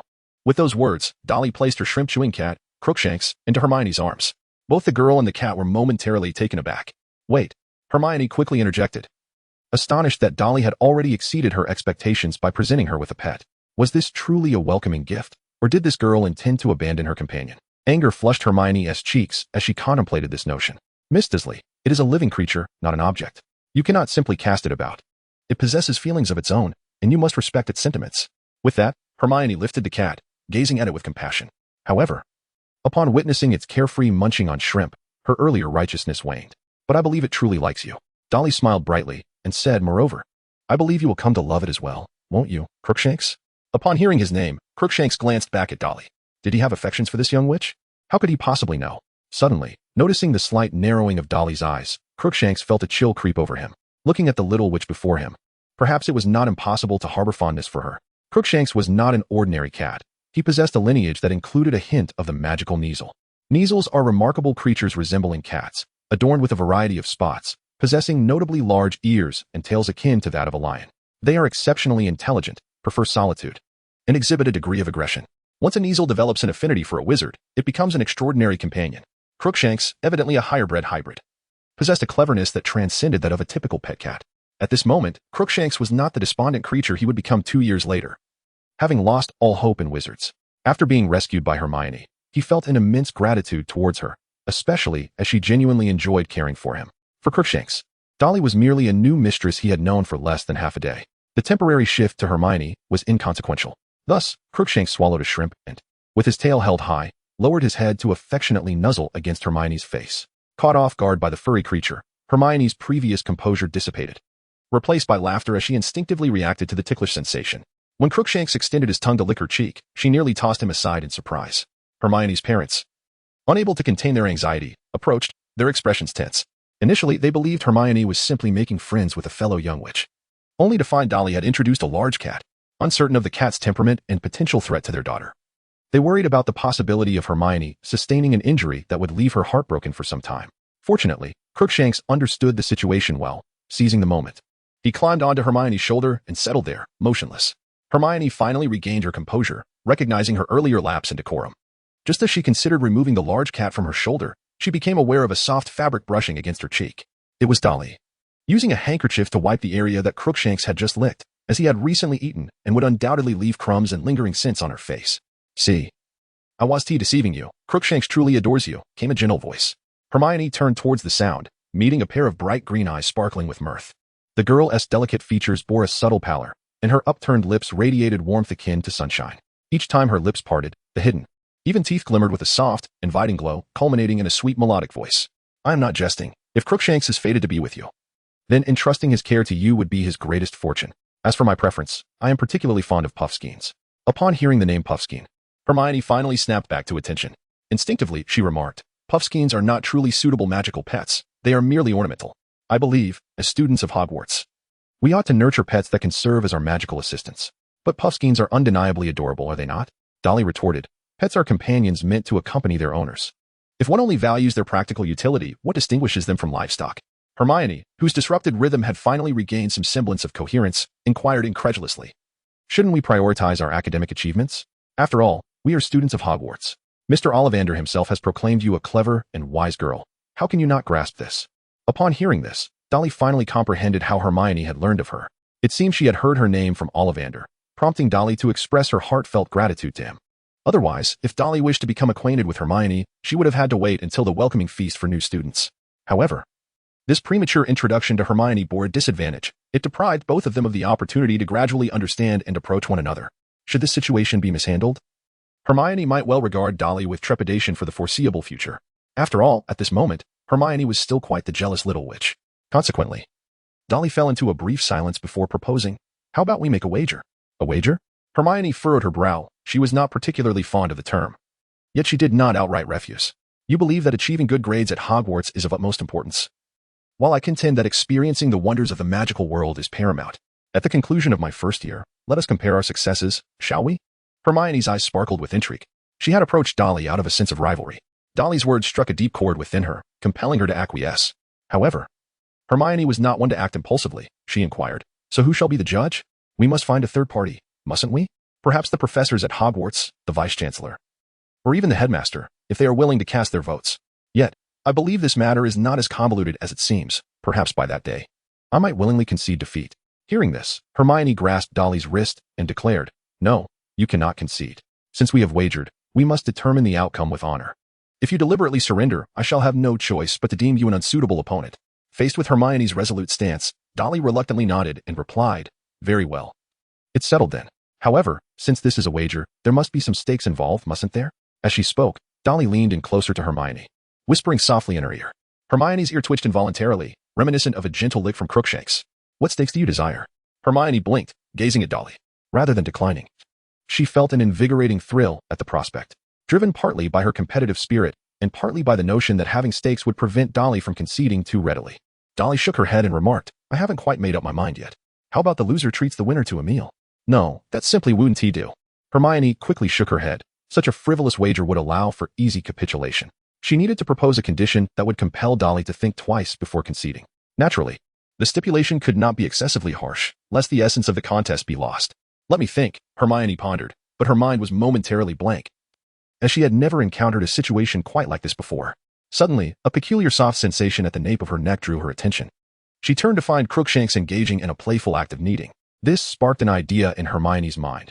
The loser shall serve as the magical assistant to the victor during their second year. Unless there are pressing obligations, they must be readily available without hindering their studies. How about a month? No, a week? Hermione initially considered a month but deemed it too burdensome, and upon revising to a week, it felt somewhat lenient. At that moment, Dolly interjected, "What about half a school year?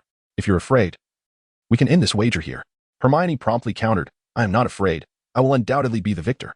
Miss Granger, the defeated party shall serve as the magical assistant to the winner for half a year. Do not regret this decision come that time." With that, Hermione extended her hand, sealing the agreement with a handshake. However, as they clasped hands, Hermione sensed an underlying disquiet. Although she appeared to be the champion, a lingering feeling suggested that this victory lacked the anticipated exhilaration. Was it not Dolly who had proposed this wager? Hermione had initially believed the idea was hers. Before she could dwell on it further, Dolly shifted the conversation. Such an astute individual as Hermione might have realized, given a few more moments, that she was the one ensnared in this arrangement. Do not call me Miss Granger. Simply refer to me as Dolly. We are friends now, are we not? Dolly directly took Hermione's hand and seated her beside herself, allowing them to lean slightly and catch a glimpse of one another's reflections in their pupils. Are we friends now? Hermione, momentarily interrupted in her thoughts, felt rather taken aback. She had come in search of a rival, yet had unexpectedly gained a friend instead.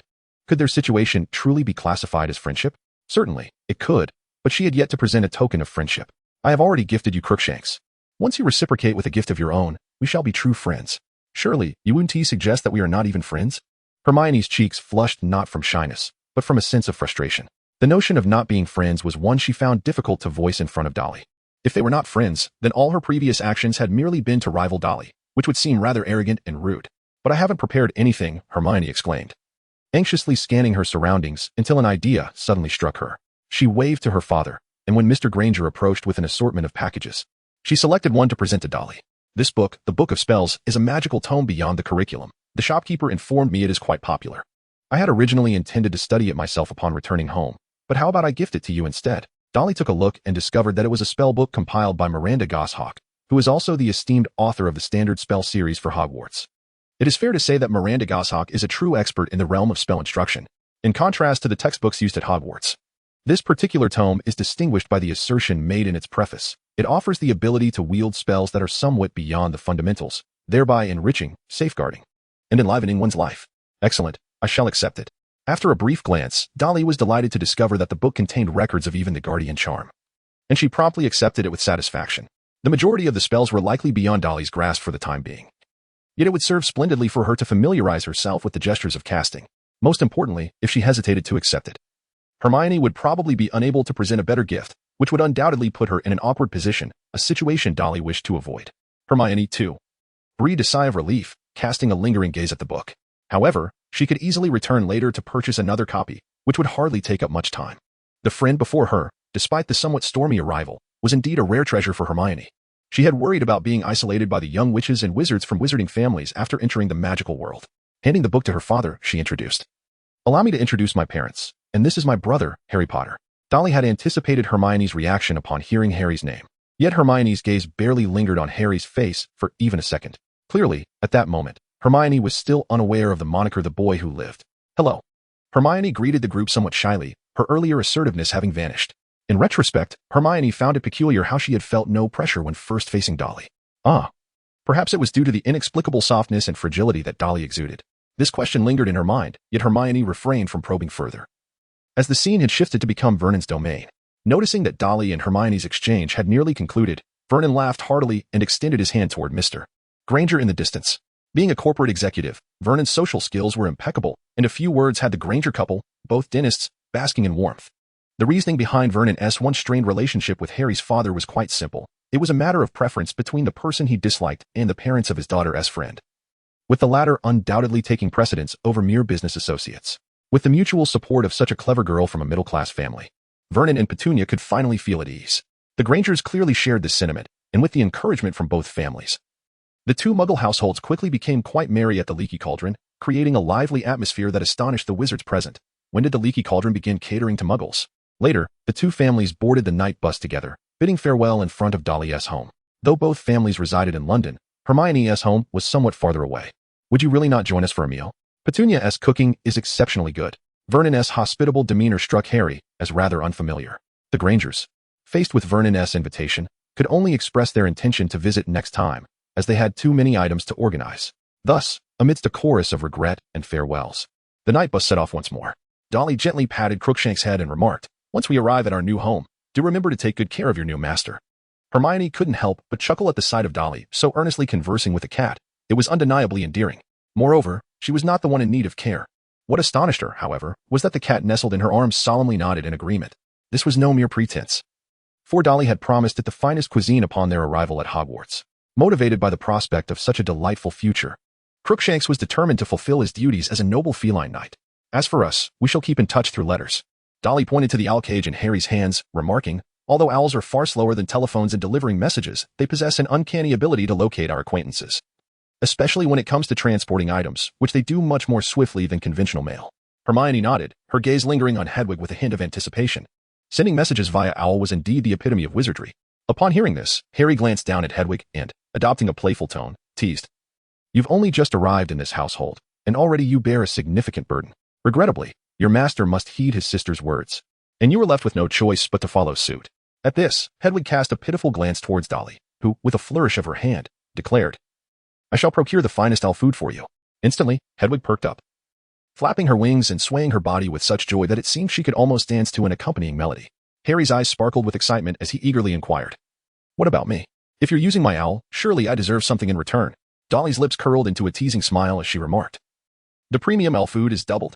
In an instant, the anticipation on Harry's face turned to stone, while Hedwig erupted with excitement. Now, it was the turn of the master and his owl to be at odds. Observing Hedwig's exuberance, Harry could not help but poke her head in a bid to dampen the mood. Hedwig, refusing to be outdone, gently pecked at the pad of Harry's finger, engaging him in playful banter. You must not neglect your magical studies. Ensure you memorize all your textbooks before the term begins. This is fundamental to your education. And if you cannot accomplish even this, you stand no chance of defeating me. After Dolly finished speaking, Hermione began her admonitions. However, the so-called fundamentals left Dolly rolling her eyes. Not to mention her abysmal learning aptitude in this life, even in her previous existence. She had tirelessly strived yet failed to reach the basic standards Hermione described. Hermione, perceiving Dolly's inclination to slack off, urgently declared, I shall assess your academic progress weekly. Should you fall behind too greatly, I shall not be lenient. This proclamation brought joy to Dolly, whose exquisite face blossomed with an expectant smile. She embraced Hermione and exclaimed, Then I shall await your visit. Crookshanks, expressing discontent, nudged Dolly's belly, while Hermione inexplicably felt her cheeks flush. Even as they returned to their seats and the night bus resumed its journey, Hermione remained lost in thought. Hermione, what's the matter? Mrs. Granger inquired with curiosity, even reaching out to touch her daughter's head. Only then did Hermione snap back to reality, shaking her head and replying, It's nothing. Yet, her tone conveyed a hint of uncertainty. In truth, Dolly had done little more than a straightforward and friendly gesture, which is rather commonplace in Britain, especially among two girls. However, such actions typically belong to the realm of close friendships, a category Hermione had never experienced before, given her proud and studious nature. Even in the mundane world of primary education, it was unlikely she would have endeared herself to others, let alone cultivate an intimate friendship. Thus, the sudden emergence of such a close companion left Hermione feeling somewhat disoriented, which was entirely understandable. Embracing Crookshanks, she gazed out at the morphing scenery, reflecting on her burgeoning friendship with Dolly and questioning whether it had arrived too abruptly. Ultimately, Hermione inhaled deeply, and the corners of her tightly pressed lips softened into a relieved smile. Regardless of the circumstances, she felt a profound happiness in having Dolly as a friend. That alone was sufficient, was it not? After returning home, Dolly tidied up the items she had purchased before lying motionless on her bed. Although she appeared proactive and in control today, in her past life, she was, in fact, quite passive and indolent. It was only her passion for magic and her role that propelled her to this extent. She wondered whether, in the future, when her enthusiasm waned, she would revert to her former passive self. Nevertheless, such concerns seemed trivial. Rather than fretting over these minutiae, Dolly should devote her attention to discovering ways to acquire more attribute points without cost. The fundamental principle remained unchanged. Sacrificing one's physical form was out of the question. Blood, too, should be preserved whenever possible. Although it could regenerate, it was ultimately a scarce resource. Upon contemplation, it appeared that sacrificing fat posed no significant burden and, in fact, could be considered a benefit for Dolly, who wouldn't desire a physique that allowed for indulgence without the consequence of weight gain. Moreover, it seemed that hair operated under a similar premise. Hence, Dolly inquired with her guiding ability, which this time responded affirmatively. 50 grams of hair could be exchanged for one attribute point. 50 grams? It didn't sound like much. However, Dolly refrained from impulsively exchanging it. She needed to ascertain just how much 50 grams of hair truly entailed. After deliberating for quite some time, she was unable to arrive at an exact figure. Yet she developed a rough understanding.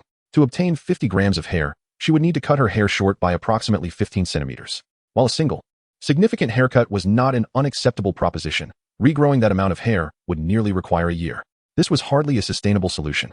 After extensive contemplation, it seemed that relying on consumption was the most reliable approach. Just as Dolly was on the verge of surrendering, an idea struck her. Sister Door. I wonder if you accept installment payments? What I mean is, you see, Dolly pondered her words carefully and remarked, in truth, the human body can indeed secrete and shed various substances, though it is quite challenging to quantify them all at once.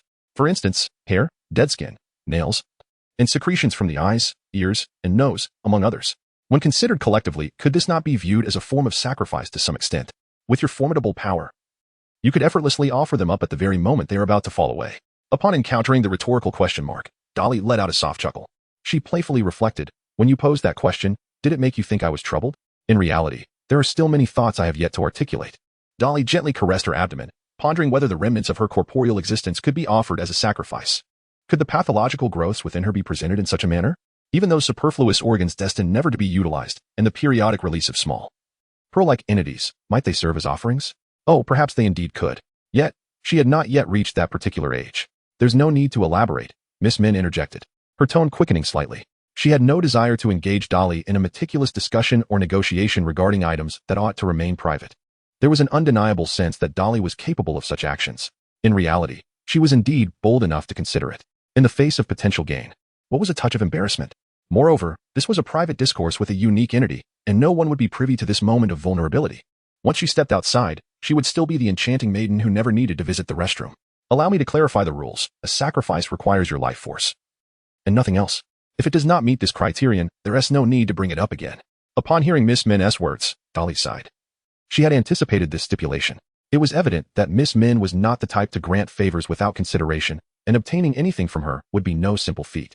However, what Miss Min said next invigorated Dolly. I can accept installment payments. Each attribute point can be redefined as 1,000 points, calculated to 10 decimal places. Once you accumulate 1,000 points, you may exchange them for one attribute point. Dolly widened her eyes in astonishment and incredulously asked, why must it be precise to 10 decimal places? Did you not request that every cell on the verge of detachment and deactivation be offered as a sacrifice? Can you truly achieve this? Indeed, came the response. Dolly sprang up from her bed with uncontainable excitement, extending her arms as if embracing a fireproof sister standing before her. Overwhelmed with gratitude, she exclaimed, Sister Dor, you are truly my reborn sister. So what is the value of each cell in terms of points? 1/10,000,000,000th. Wait a moment. Dolly's mind momentarily faltered. Although she considered herself a competent university student, calculations in the realm of billions exceeded her expectations. Was the precision to 10 decimal places merely for this moment? To accumulate 1,000 points through naturally shed cells would require, what, 100 trillion cells? Is such a figure truly attainable by humanity? Sister Min, just tell me directly, if I sacrifice this many cells, how many days will it take to accumulate a single attribute point? 30 days. How astonishingly swift. This response caught Dolly off guard. In essence, does that imply that approximately 33 billion cells are naturally eliminated each day? The human body is indeed marvelous. This revelation touched upon Dolly's realm of ignorance. Yet the outcome appeared favorable. Moreover, with the prospect of gaining an attribute point each month through sustenance, she could reliably secure 2 attribute points monthly. As for her hair and the blood within her body, she deemed them available for emergencies. Furthermore, as long as she avoided encounters with Voldemort and his Death Eaters, there should be no dire circumstances necessitating her desperate efforts, right? Although her golden finger could enhance her, the cost was substantial. It was wiser to refrain from intervention whenever possible. Nevertheless, Dolly continued to ponder whether there were alternative means to procure additional attribute points. According to her current pace, she could expect merely 20 or so attribute points within a year. As her attributes increased, the points required would also escalate. For instance, to elevate a basic attribute from 1 to 2 points, she would need 2 attribute points. This signifies that her next endeavor to enhance her magical prowess would necessitate 20 attribute points. Fortunately, all attribute points are not immutable. With Dolly's physical condition improving and her age advancing, her attribute points would eventually reach the level expected of an adult. Thus, it becomes evident that hoarding attribute points without immediate expenditure is the most judicious strategy for allocation. Sister Min, if you could, please enlighten me on any other advantageous methods to acquire points effortlessly. Dolly stuck out her tongue, hesitant to speak further, fearing that she might truly provoke this golden finger, despite the significant cost of its use. However, at present, Sister Dor appeared to be a diligent and responsible AI, even considering her well-being. Given this, Dolly felt compelled to nurture her relationship with the golden finger. As for the adventurous maneuvers she wished to attempt, it would be prudent to defer such thoughts until they reached Hogwarts. For now, she remained ignorant of magic and had no desire to cause her parents any undue worry. Thus, she resolved to lead a placid existence. From the following day, Dolly and Harry embarked on a leisurely holiday life together. In this life, thanks to Dolly's presence, the Dursleys no longer needed to scuttle about in evasion of Harry's acceptance letter. Even Petunia curiously picked up some magical books to peruse their contents. Although she was destined to never grasp the magic herself, she found endless fascination in the moving pictures within those pages. Regrettably, this idyllic period was short-lived. For Hermione soon arrived. Good morning, Mrs. Dursley and Mr. Potter, she greeted, her hands pressing firmly on Dolly's shoulders. Observing Dolly still yawning, she inquired, how much of the material I asked you to memorize have you actually learned? If I said I hadn't memorized a single piece, would you strike me? Upon saying this, Dolly gazed at Hermione with pitiful eyes. In truth, I am quite inept at academics. You may inquire with my mother or Harry. Besides, I have just recovered from a serious illness. Hermione gasped, taken aback by Dolly's barrage of excuses. Ultimately, she could only remark, if you could channel the energy you expend in finding excuses into your studies, you would undoubtedly excel beyond me. Dolly, you are clearly very clever. Hermione. Cleverness comes in various forms and directions. I find myself more adept at shirking responsibilities. I won't hear of it. Hermione pulled Dolly along to the second floor and into her room. There, she compelled Dolly to sit at her desk while she squeezed him beside her, evidently intent on teaching her in segments. The chair was initially meant for Dolly alone, but now that she had slimmed down, it was more than sufficient for both her and Hermione. Initially, Dolly was hesitant, but she soon realized that this was a splendid opportunity. What are you doing? Hermione inquired, glancing at Dolly, who had unexpectedly rested her head on her shoulder, somewhat perplexed. Ahem. Dolly coughed lightly and said, I've already mentioned that I am just recovering from a serious illness. I truly feel quite frail. In reality, I'm a delicate, ailing beauty. Hermione, with a face full of skepticism, leaned down to scrutinize Dolly's visage closely. The exquisitely fragile skin, so tender it seemed almost translucent, compelled Hermione to reach out and gently poke it. Only after doing so did she realize that her actions were somewhat excessive. However, Dolly merely puffed out her cheeks slightly, showing no signs of anger, which eased Hermione's mind. At that moment, Hermione recalled the pallid hue of Dolly's complexion she had observed earlier, which bore a sickly pallor. Although it had faded considerably, it still set her apart from the healthy skin tones of others. Unable to restrain her curiosity, Hermione asked, Is it true? Of course it is. As Hermione began to waver in her disbelief, Dolly produced her medical records. When Hermione laid eyes on the diagnosis labeled with Dolly's name, she was utterly taken aback. A disease named after you? Though Hermione's parents were dentists, her knowledge of medical stories far surpassed that of an average individual, and she was acutely aware of the implications such a scenario entailed. Dolly is perhaps nearing death? The mere thought of this nearly brought tears to Hermione's eyes. This was a friend she had only just come to know, with whom she had scarcely had the chance to share joyful moments. How could it come to this? In that moment, she even found herself compelling her friend to recite passages from their textbooks. How terribly inconsiderate of her. I am so sorry. Just as Hermione was about to express her remorse, a series of knocks echoed at the door. Harry's voice resonated from outside, announcing, Sister, this is the caramel pudding Aunt Petunia prepared for you. Dolly had just intended to open the door when Hermione hurriedly intervened, unwilling to let Dolly undertake any task. As soon as the door was ajar, Harry caught sight of Hermione's tears and inquired with a hint of perplexity, Why are you crying? Sister, you wouldn't be bullying our new friend, would you? Harry. Before Dolly could utter a word, Hermione raised her voice, exclaiming, How can you speak of your sister in such a manner? She has never bullied me. She is an incredibly kind person. Surely, as her brother, you must know this. Harry stood there, dumbfounded, glancing between Hermione and his sister. While he concurred with Hermione's sentiments, he couldn't fathom why she, as a mere friend, defended his sister more fiercely than he did. Moreover, this scene felt oddly familiar. Excuse me? Harry pondered for a few seconds before softly apologizing. Only then did Hermione take the pudding and prepare to close the door. However, Harry quickly intervened, asking, Sister, Aunt Petunia asked me to inquire what you plan to have for lunch today. Besides sandwiches, salad, and fruit, you may also select from lamb chops, steak, or fried fish. Upon finishing his sentence, Harry sensed an unusual silence enveloping the room. Hermione turned to Dolly in astonishment, as if to ask, You're on the verge of death. And yet you're considering a lavish lunch? Typically, British lunches are rather simple. They indulge in more elaborate meals for breakfast and dinner, making a substantial midday feast a rather rare occurrence. Dolly's smile became somewhat rigid as she cast a disapproving glance at Harry, saying, Thank you, dear brother. But I shall only have the salad. Was it not you who insisted on the necessity of nourishing oneself with substantial meals thrice daily? Observing Dolly with her arms crossed, she extended her limbs, and the knuckles emitted a crisp sound. In that moment, Harry suddenly realized that the Dolly before him was once a formidable boxer capable of sending him flying with a single punch. Although her weight had diminished, her muscular strength remained undiminished. Perhaps she could still easily contend with adversaries of her former weight. Thus, Harry quickly grasped the implications and retreated in haste, exclaiming, Aunt, is it true that today's sister will only eat salad? She has always only eaten salad. Harry was ultimately frightened away, yet Dolly found herself unable to catch her breath. For Hermione had already crossed her arms, regarding Dolly with a bemused expression. Dolly let out a soft sigh, and said, I can explain. Hermione shook her head and replied, No, you need not explain. I wish to examine the case myself. With that, Hermione picked up Dolly's medical file.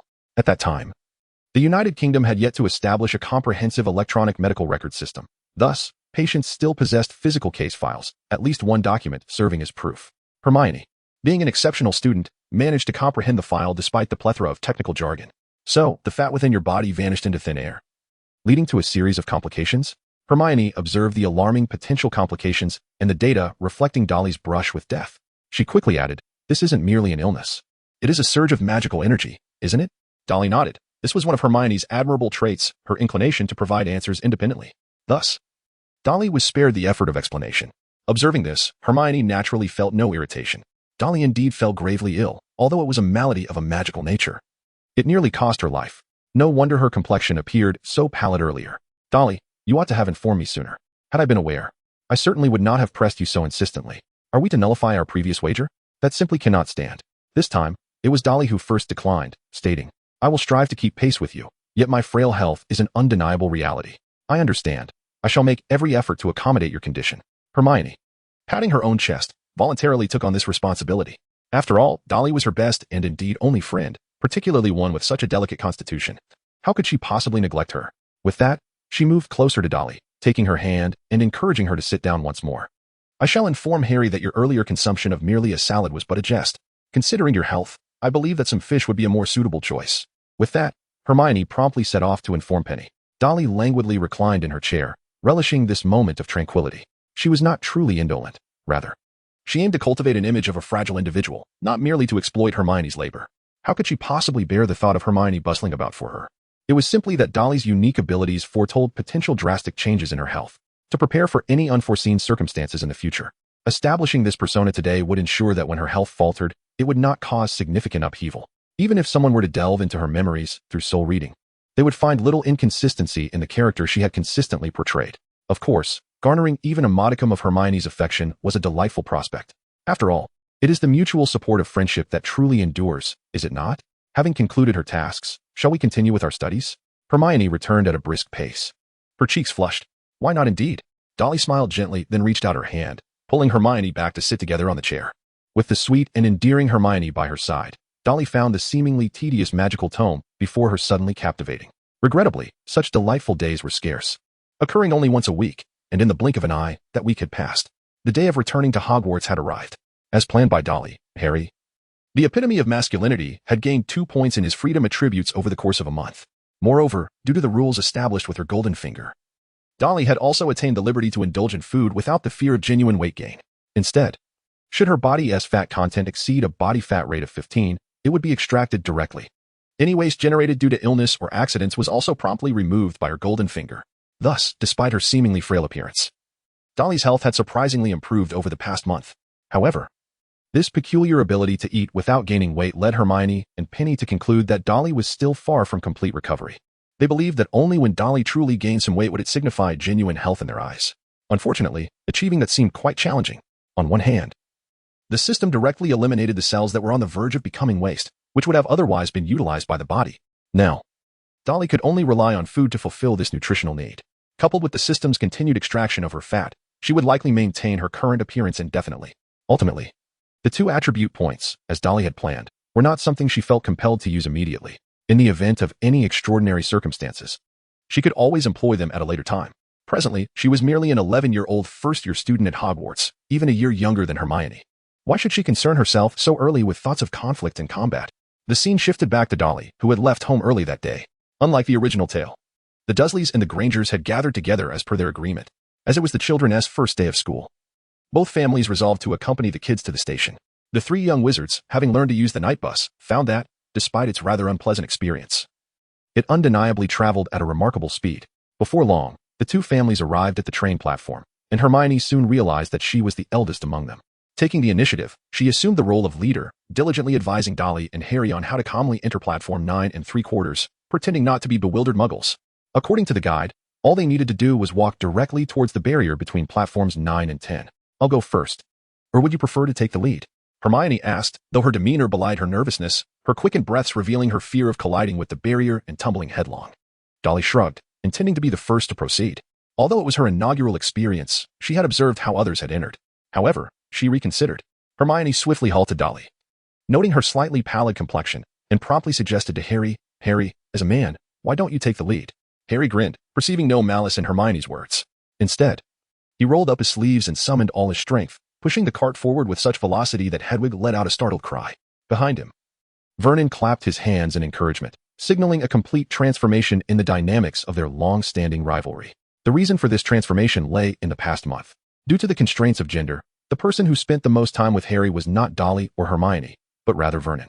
Vernon's character is undeniably selfish, brash, and imbued with a sense of male superiority, yet he dotes on his wife and cherishes his daughter.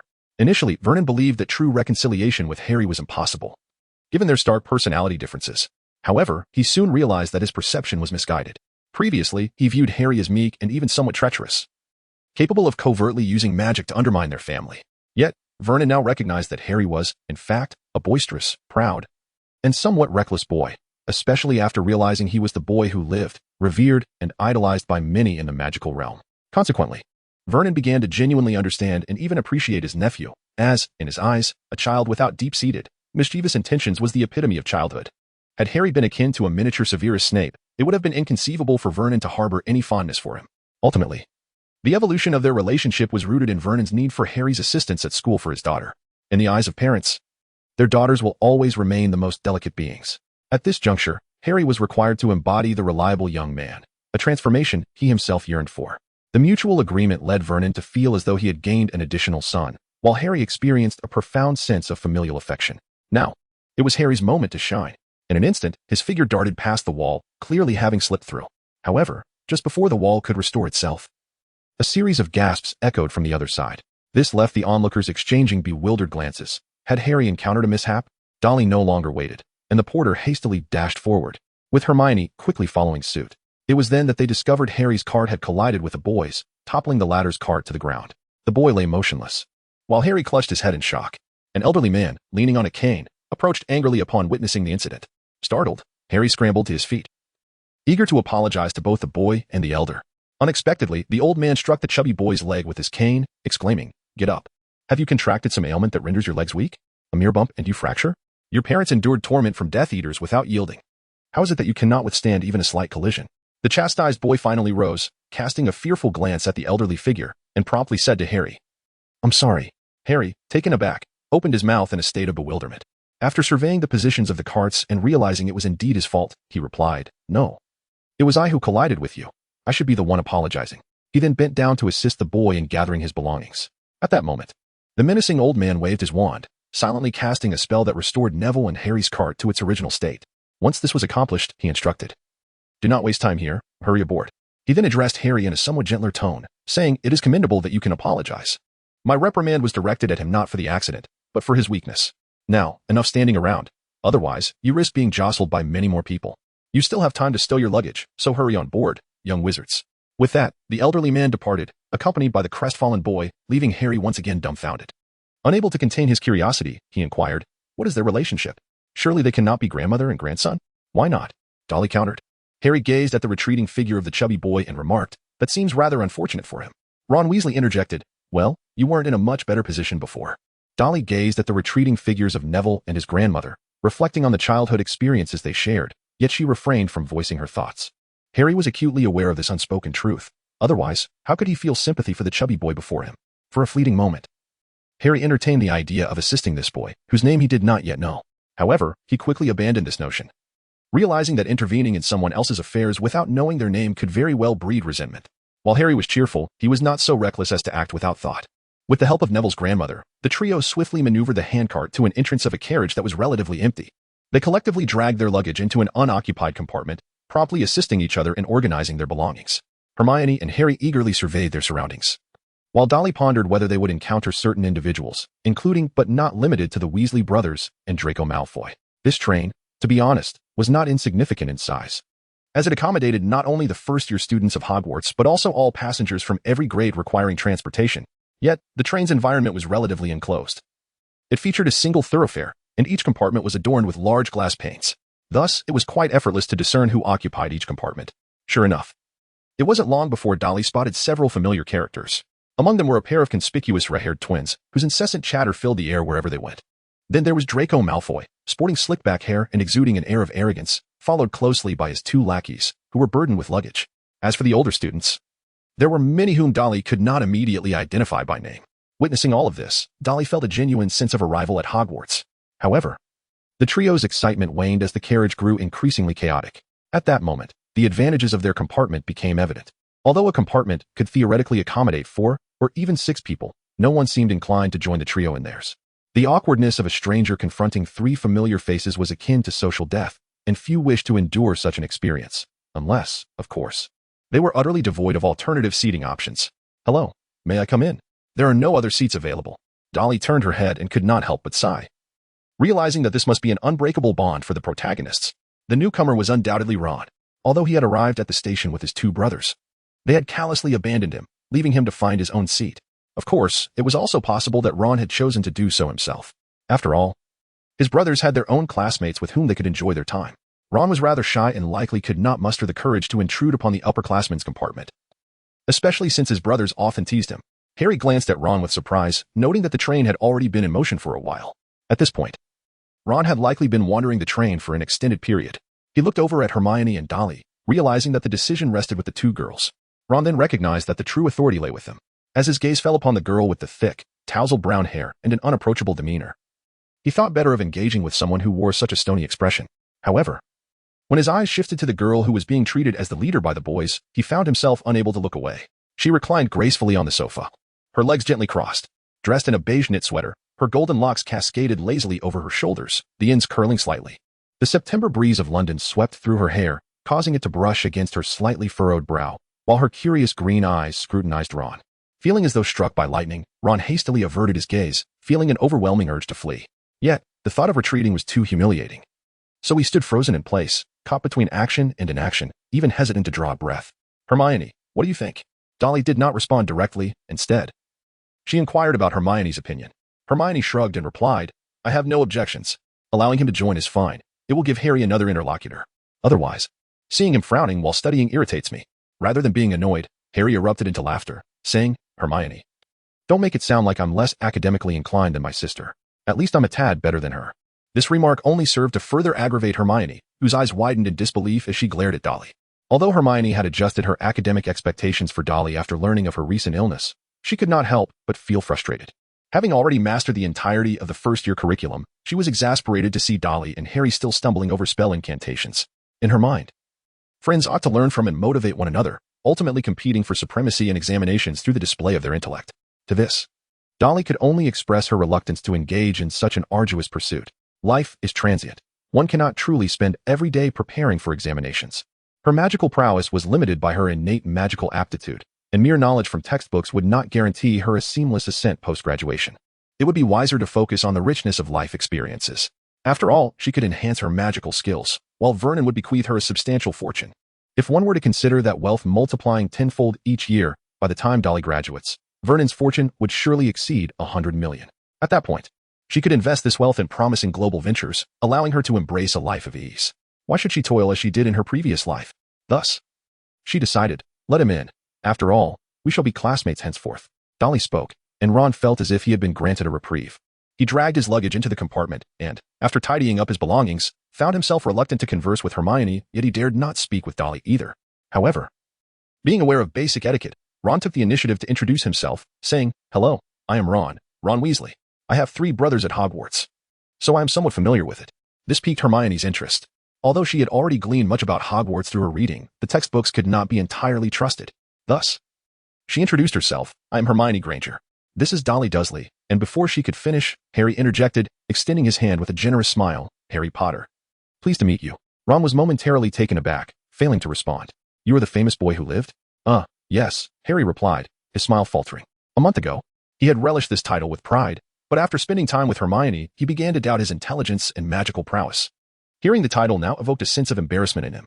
After all, he was reputed to have vanquished Voldemort, yet he found himself feeling inferior to Hermione. This disparity was not lost on Harry. Meanwhile, Ron was enveloped in the thrill of meeting a celebrity and eagerly asked, "So, do you really have that on your forehead?" "You mean the scar?" Harry revealed his forehead briefly before letting his hair fall back into place, saying, "It's not a big deal. I was just a baby at the time, with no memory of it. Perhaps it was merely luck." Ron, however, disagreed, asserting, "Harry, I shall call you that. Luck is undoubtedly a form of magic, and the highest form at that. If you defeated the one whose name must not be spoken by sheer luck, it indicates you possess a remarkable talent for it." Harry's eyes brightened. He had not considered that perspective. Yet, Hermione's voice cut in. "If luck is a form of magic, can it guarantee perfect scores on exams?" Probably not," Ron replied, while Hermione shrugged dismissively. Initially intrigued by Ron, she harbored questions about Hogwarts. But witnessing his infatuation with Harry diminished her interest. After all, Harry, in her eyes, lacked depth, which made Ron seem even more so. Ron glanced at Hermione. And though she had said little, his pride was stung by a sense of humiliation. He leaned closer to Harry and whispered, "Is she always like this?" Harry instantly recognized the truth in Hermione's earlier statement. He had indeed found someone with whom he could converse. "Yes, she is always like this," he replied quietly. And the two boys quickly discovered common ground, their camaraderie visibly blossoming. Hermione observed this exchange, feeling increasingly perplexed by them. She decided to clasp Dolly's arm and suggested they read together, which Dolly accepted, preferring to delve into the history of magic rather than endlessly reciting spells. As time passed, their stomachs began to rumble. The Hogwarts Express was scheduled to depart at 11 o'clock and would not arrive until dark. Though Dolly wished to voice her frustration about the lengthy 7-hour train ride across such a seemingly small country, she refrained. Considering the Hogwarts Express to be one of the most advanced modes of transportation in the magical realm, despite the numerous protests the Ministry of Magic faced during its construction, she resolved to keep her opinions about the magical world to herself, reminding herself that she was there to experience it, not to change it. Moreover, the compartment was furnished with sofas, and with only 4 of them present, it felt quite spacious. Dolly languidly reclined on the sofa, nestled against Hermione's shoulder, easily inhaling the soothing fragrance of lavender. This delightful experience left nothing to be desired. However, the pangs of hunger compelled Dolly to sit up. The matter of sustenance needed addressing. Ron, evidently aware of the situation, retrieved a box from his backpack containing 4 corned beef sandwiches. "I have corned beef sandwiches. Made by my mother, who seems to forget that I do not enjoy corned beef," he remarked just as the cheerful jingle of a cart's bell echoed through the compartment. The train attendant opened the door, her endearing smile illuminating the carriage as she greeted, "Good afternoon, dear little wizards. Would you care for some refreshments?" Ron's face flushed a deep crimson, his ears matching the hue. Observing this, Harry recognized Ron's discomfort and suggested, "Corned beef, you say? I would certainly like to give it a try. However, it seems inadequate for the 4 of us to share just sandwiches. How about I procure some sweets as well? Why not indulge in a little of everything?" Dolly gazed with sparkling eyes at the array of delectable snacks before her. Her appetite, already insatiable in this form, was further amplified by the unseen advantages she possessed, allowing her to indulge freely. At times, even Hermione felt a twinge of concern. Were it not for Dolly's remarkable ability to remain slender despite her voracious eating, she would have certainly intervened. "Oh dear, this must cost a pretty penny. But fret not, for our Harry is quite affluent." Dolly cast a glance at Harry, who merely shrugged and produced several golden galleons, inquiring, "Is this sufficient?" The shopkeeper, beaming with delight, eagerly packed all the items into the compartment. This was merely one cart. She had a plethora of stock.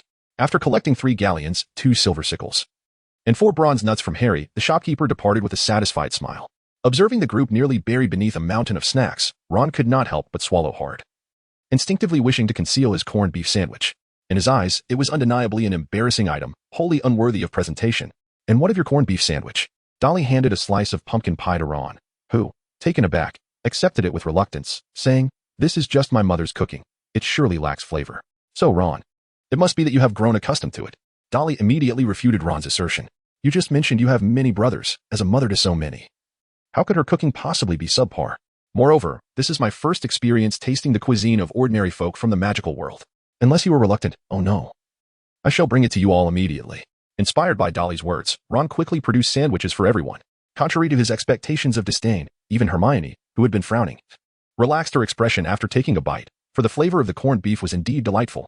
The beef had been stewed, then marinated with salt, sugar, and various spices, resulting in a rich and savory taste reminiscent of braised beef. Its only drawback might be the quality of the meat, which was somewhat tough, but for the youth, this posed no issue. Following that, it was perhaps a tad too salty. Nevertheless, this sandwich could certainly be regarded as a perfectly acceptable home-cooked dish in the otherwise gloomy culinary landscape of England. "Ron, you are far too modest. It is genuinely delicious," Harry remarked, patting Ron on the shoulder, his words somewhat muddled. It was only then that Ron, as if awakening from a dream, took a bite himself. This familiar taste, though humble, did indeed possess a hint of deliciousness. Of course, even more delightful than the sandwich was the presence of these 3 new classmates. If only time could freeze in this moment of silence among them. "It's quite salty. Do we have any drinks?"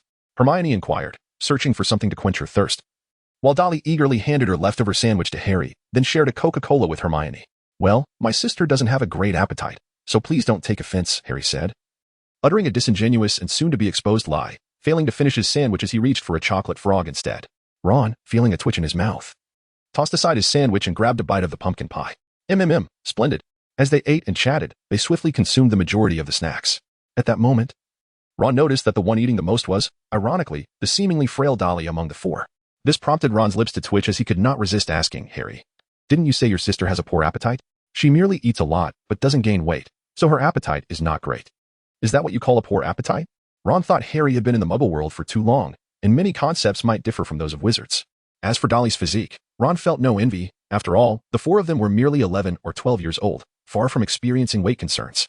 Oh, right. I almost forgot about my pet, Ron said, bending down to retrieve his pet cage. A pet? Harry inquired curiously, only to be astonished when Ron produced a large rat. This is Scabbers. Just as Ron was about to explain with a smile, a massive yellow figure descended from above, lunging at the rat in Ron's hands. It was Crookshanks, who had leaped from the cage and had been sleeping above their heads. Crookshanks was clever, a fact Hermione had already noted. Thus, she was unfazed by Crookshanks' whereabouts. But she had not anticipated Ron suddenly producing a large rat. Oh, for heaven's sake, where did that cat come from?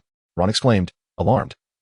Clutching his rat tightly and swinging his other hand to swat at the large cat, Crookshanks extended its claws, tearing Ron's shirt, clinging to him, and defiantly growled in anger. Seemingly intent on killing the rat, Hermione quickly reacted, anxiously calling out, Crookshanks, come back. That is not a wild rat. Hearing his owner's command, Crookshanks retracted its claws and leaped down from Ron, though it continued to fixate intently on the rat in Ron's hands, its gaze further igniting Ron's fury. Hermione, control your cat. Ron fumed. Hermione picked up Crookshanks, intending to apologize, but upon seeing Ron's furious demeanor, she retorted, why don't you manage your rat properly? Suddenly producing a rat will naturally provoke my cat. He is not a rat. He is my pet. Ron shot back. And Crookshanks is not merely a cat. He's also my pet. Ron's ears flushed with anger while Hermione stood her ground. As it appeared that the jovial atmosphere was on the brink of erupting into a quarrel, Harry swiftly turned his gaze to Dolly, seeking his sister's intervention.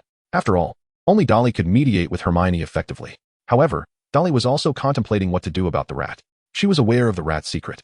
Though it appeared to be a rat, it was, in truth, a living person. Its true identity was Peter Pettigrew, the traitor who had betrayed Harry's family. He had entered Hogwarts at the same time as Sirius Black, James Potter, and Remus Lupin, joining their close-knit group and becoming an animagus.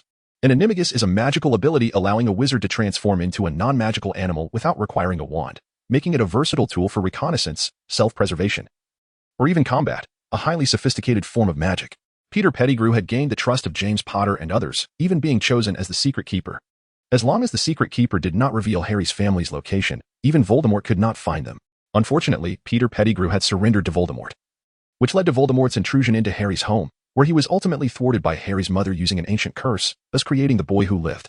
After Voldemort's demise, Peter Pettigrew, fearing punishment from the Order of the Phoenix and the Ministry of Magic, caused an explosion in a confrontation with Sirius, severing his own right finger and disappearing. The wizarding world believed Peter Pettigrew to be dead, but in reality, he had transformed into a rat using his animagus form. By a stroke of fate, he ended up as Ron's pet. Typical rats have a lifespan of only 1 or 2 years. Yet Scabbers had lived with the Weasleys for 6 or 7 years, one of the best pieces of evidence. This was also the reason for Crookshanks' anger. Crookshanks was no ordinary cat. It possessed exceptionally high intelligence and had inherited magical abilities from the cat family. It could discern wizards harboring ill intentions towards its owner and could even see through animagi. It was likely that, in Crookshanks' eyes, Peter Pettigrew was nestled in Ron's embrace, chuckling away. Understanding all this sheds light on what Dolly was contemplating. Should she reveal the truth about Peter Pettigrew? Unveiling the truth about Peter Pettigrew would inevitably precipitate the events of the 3rd year. After all, Sirius Black was imprisoned for the alleged murder of the hero, Peter Pettigrew. Yet, if Peter were indeed alive, Sirius would be wrongfully accused. However, considering the potential consequences, Dolly, feeling the weight of her wand at her waist, decided it prudent to refrain from exposing Peter's true nature. Despite his seemingly dubious character, Peter was capable of wreaking havoc with a single spell. Currently, aboard the Hogwarts Express, only the vendor and the conductor were adults, the rest were merely students. Should Peter seize her wand and unleash chaos upon the Hogwarts Express, Dolly, as a time traveler, would bear a grave burden of guilt. Nevertheless, she was not entirely idle. Upon her enrollment, she intended to gradually explore the intricacies of animagi, seeking an opportunity to discreetly inform the professors about the peculiarities surrounding Crookshanks. With the professors intervening, it would be highly likely that Peter would be dealt with appropriately. Dolly. Harry tugged at her sleeve, his voice tinged with an unspoken plea. He could see that Ron was on the verge of tears. For Ron, Crookshanks was not merely a pet but one of the few true possessions he could call his own. With so many brothers, Ron's clothing and belongings were inherited, making Crookshanks a companion of great significance. Hermione, too, felt a sense of injustice. If Ron hadn't unleashed Crookshanks, she would have called him back to prevent a cat-and-rat confrontation. Moreover, in essence, Crookshanks was, after all, rescuing Ron. With this in mind, Dolly prepared to mediate. hoping to prevent Ron from storming off. Although she had no intention of forming a deep friendship akin to that of Ron and Harry, she didn't wish to sever their bond. However, before she could intervene, the door swung open again. "Excuse me, have you seen a toad?" It was Neville, and upon witnessing the tense atmosphere in the room, his voice dwindled. He ultimately offered a hasty apology. "Sorry to interrupt." "Wait." Harry seemed to grasp a lifeline, abruptly pulling Ron along as they rushed out. "We'll help you find your toad." In a flurry, the two, along with Ron's rat, vanished like the wind before Hermione and Dolly's eyes. Dolly gazed through the window and, in the distance, caught sight of a startled Neville. He seemed to be gripped by an impulse to flee, mistakenly believing that Harry and Ron intended to bully him. Witnessing this scene, Dolly could not help but chuckle. She had initially contemplated assisting Neville in finding a toad, hoping to facilitate an early acquaintance between him and Harry. However, Harry had taken Hermione's place, accompanied by Ron, which would undoubtedly forge a friendship among the three. This was indeed a positive development. In the original narrative, Neville ultimately emerged as a hero, even becoming a leader in Harry's absence during a critical escape. Yet, due to the constraints of the plot, he had never been afforded the opportunity to join the main ensemble. Now, with Harry, Ron, and Neville gathered together, one might wonder if a new fellowship was forming. Of course, it would be challenging for Neville to assume Hermione's role, as she was the external intellect of the group, and Neville's mind could never quite match hers. Nevertheless, Neville possessed unique qualities that Hermione could not rival, particularly his remarkable skill in slaying Nagini. Had he harnessed such prowess earlier, he might have become the new champion of Gryffindor at Hogwarts. As for devising strategies for the group, that responsibility could be shared between Dolly and Hermione. Just as Dolly was lost in thought, she suddenly felt a hand touch her arm. Dolly looked down in confusion as Hermione gently pinched her, then immediately turned to face the car window, letting out a dissatisfied hum. This only made Dolly smile even more. Could that earlier punch be interpreted as Hermione feeling jealous? Well, Dolly knew she was overthinking it. However, Hermione was indeed quite upset and in need of comfort. Thus, Dolly reached out, her hand gliding from Hermione's shoulder to her cheek, playfully rubbing it. At first, Hermione remained silent, but soon, her nose being squished, she could no longer hold back and retaliated against Dolly. The cat, Crookshanks, who had just been cradled like a treasure, was unceremoniously dropped onto his back. Fortunately, Crookshanks, being quite agile, easily flipped over and landed gracefully on his feet. Yet, as he looked up at the two girls playfully rubbing each other's faces, his half-closed eyes seemed to express a hint of disdain, as if to say, "Have they completely forgotten about me? I was the one most grievously harmed. Oh well." The feline beings are magnanimous. They won't hold grudges against younger witches. Eventually, the two grew tired of their playful antics, clasping each other's hands to prevent further retaliation, thus establishing a truce. At that moment, Dolly languidly asked, "Are you still angry?" He clearly looked like a child. Our dear Hermione should not stoop to his level. Hermione's face flushed, and she angrily withdrew her hand to cover Dolly's mouth. In truth, she was a year older than the others, having been born on September 19th, 1989, which meant she had missed the previous year's start of school. Hermione typically didn't mind this fact, but Dolly's calling her sister made her feel a bit prickly. "Don't mention that again. I'm 11 years old just like you all, understand?" After saying this, she cautiously released her hold on Dolly's mouth. Seeing that Dolly did not continue to press on the topic of her birthday, Hermione let out a sigh of relief. She wished to triumph through her own efforts and abilities, not to be labeled as someone who bullies others due to age. As someone who valued her accomplishments above all, Hermione certainly did not want her achievements tainted by such associations. "Well then, dear Hermione, could we perhaps put away the anger?" Dolly took a Bertie Bott's every flavor bean and placed it in Hermione's mouth, her fingers gently brushing against the edges of Hermione's lips. "If the flavor proves delightful, shall we let this matter rest?" Hermione initially intended to maintain a stern expression, yet the sweet essence of pineapple ultimately coaxed a smile from her. As she opened her mouth, a faint pineapple fragrance wafted through the air. "Humph, consider it his fortunate day." Hermione gestured to Crookshanks, who had just sprawled out, and the reluctant feline had no choice but to leap back into Hermione's embrace. However, Hermione had honed her skills in petting cats, and soon Crookshanks was emitting a contented purr. I had intended to offer an apology, but his excitement was overwhelming. He spoke as if that mouse were a member of his family. While I, too, hold Crookshanks in high regard, I would never treat my classmates in such a manner. At this juncture, I cannot offer him an apology, and I must clarify this point, though I claim to let the matter rest. Hermione still felt the need to vent her frustration. Dolly remained silent, feeding her one jelly bean after another. It wasn't until Hermione began to cough violently that Dolly burst into laughter. "What flavor is it? Let me guess. Is it Mexican chili or soap? Perhaps it's mustard?" Hermione seized a handful of the peculiar beans, ready to shove them into Dolly's mouth, while gritting her teeth and exclaiming, "It tastes of briny seawater. Don't you dare escape. I shall exact my revenge. Your hands are filthy. You've just touched the cat. My Crookshanks is not dirty. Are you Crookshanks?" Crookshanks, who had been dropped on the floor, rolled his eyes, deciding that he would not emerge again unless absolutely necessary. Just as he was about to leap up, his previously carefree expression vanished, and he began to watch the door warily. Suddenly, The door swung open, and a somewhat frail, gentle voice inquired, "Hello, may I ask if you are Harry's sister?" Dolly gently tapped Hermione on the forehead, prompting her to sit up straight immediately, retracting her previous playful demeanor. "Who are you?" Dolly gazed at the individual before her, already aware of their name, yet taken aback by their unexpected presence and knowledge of her relationship with Harry. There was no time for explanations, as Harry had become embroiled in a conflict, and the boys seeking the toad had been struck. "Could you lend a hand?" Meanwhile, Neville was helped up by Ron, whose face contorted with rage as he rolled up his sleeves, ready to charge forth. However, Neville clutched Ron tightly, insisting, "It's all right, truly. Please, do not provoke him. His father is formidable." On the other side, the blonde Malfoy rubbed his hands, glaring at the toad on the ground with irritation. Just moments ago, the creature had leapt onto his shoulder. Although toads were common pets, this repulsive creature was simply intolerable to Malfoy. He commanded his followers to seize the toad, intending to cast a spell on it, both to showcase his magical prowess and to punish the foolish creature for its misdirection. At that moment, Neville charged at him with reckless abandon, prompting Malfoy to retaliate in fear. Only after the strike did he realize that he had actually hit one of Harry Potter's companions. Malfoy furrowed his brow. He still wished to befriend Harry. This was no jest. Harry Potter was a scion of the ancient Potter lineage. Although his mother hailed from a Muggle background, she was nonetheless a witch. By this lineage, Harry could be considered a member of a pure-blood family. Most importantly, he was the boy who lived, a name that graced newspapers and would forever echo in countless tomes.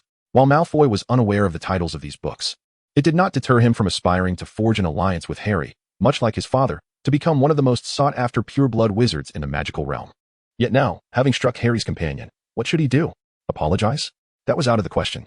His interest in befriending Harry was merely a means to elevate his own status. To apologize would imply a lowering of Harry's esteem, an affront Malfoy could never accept. If he refrained from an apology, he would have to persuade Harry instead. Thus, Malfoy raised his chin, his golden locks glimmering under the light, his proud demeanor as unyielding as ice. He spoke slowly, striving to maintain a calm tone. "It was an accident. He charged at me. I was merely defending myself. I trust you comprehend. After all, you are Harry Potter." Malfoy believed he had sufficiently lowered his stance, yet he was unaware that his expression inadvertently reminded Harry of Dolly. Each time she had accidentally knocked him aside, she had turned it an accident. If such accidents continued to occur, it would not be surprising if he were to be knocked out by her one day. Of course, that was a matter of the past. Dolly transformed herself, while Harry naturally accepted his identity as part of the Dursley family. As for Malfoy before him, he resembled a clumsy jester. Thus, Harry responded with indifference, stating, "I don't quite comprehend. Can't you simply evade?" "Mr. Potter, your minion charged at me. I stood in the middle of the corridor. Where was I to flee?" "Then why not discard Neville's toad? That way, Neville wouldn't have lunged at you." "This repugnant and foolish toad sullied my robes. I merely taught it a lesson." "Is that so outrageous?" With each utterance, Harry advanced a step forward. Malfoy, unwilling to back down, felt humiliated by Harry's retort. This had nothing to do with the truth. It was purely the fact that Harry was confronting him over such a dim-witted subordinate, an affront Malfoy, proud of his pure-blood lineage, could not tolerate. "Harry Potter, I am engaging with you seriously only because of your reputation. Do not mistake this for kinship." Malfoy delivered his ultimatum. "I can allow your minion to retrieve his toad, and we can conclude this matter. What do you say?" At that moment, Harry suddenly grinned and remarked, "I loathe you. What was your name again?" "Oh right, Malfoy." Malfoy flushed crimson in disbelief, staring incredulously at Harry. His two lackeys, Crabbe and Goyle, stepped forward, ready to strike. However, Draco halted them, demanding, "Harry Potter, I require an explanation. I hope this isn't the rambling of someone whose mind has been muddled by a centaur kick." "Quite simple, Malfoy," Harry replied, his smile fading. "Neville is my friend, not merely a subordinate. You struck my friend, and now I expect an apology from you." Neville, having risen, intended to intervene. But Harry's words left him astonished. They had merely exchanged names, and that had forged a friendship? Was that not a rather hasty conclusion?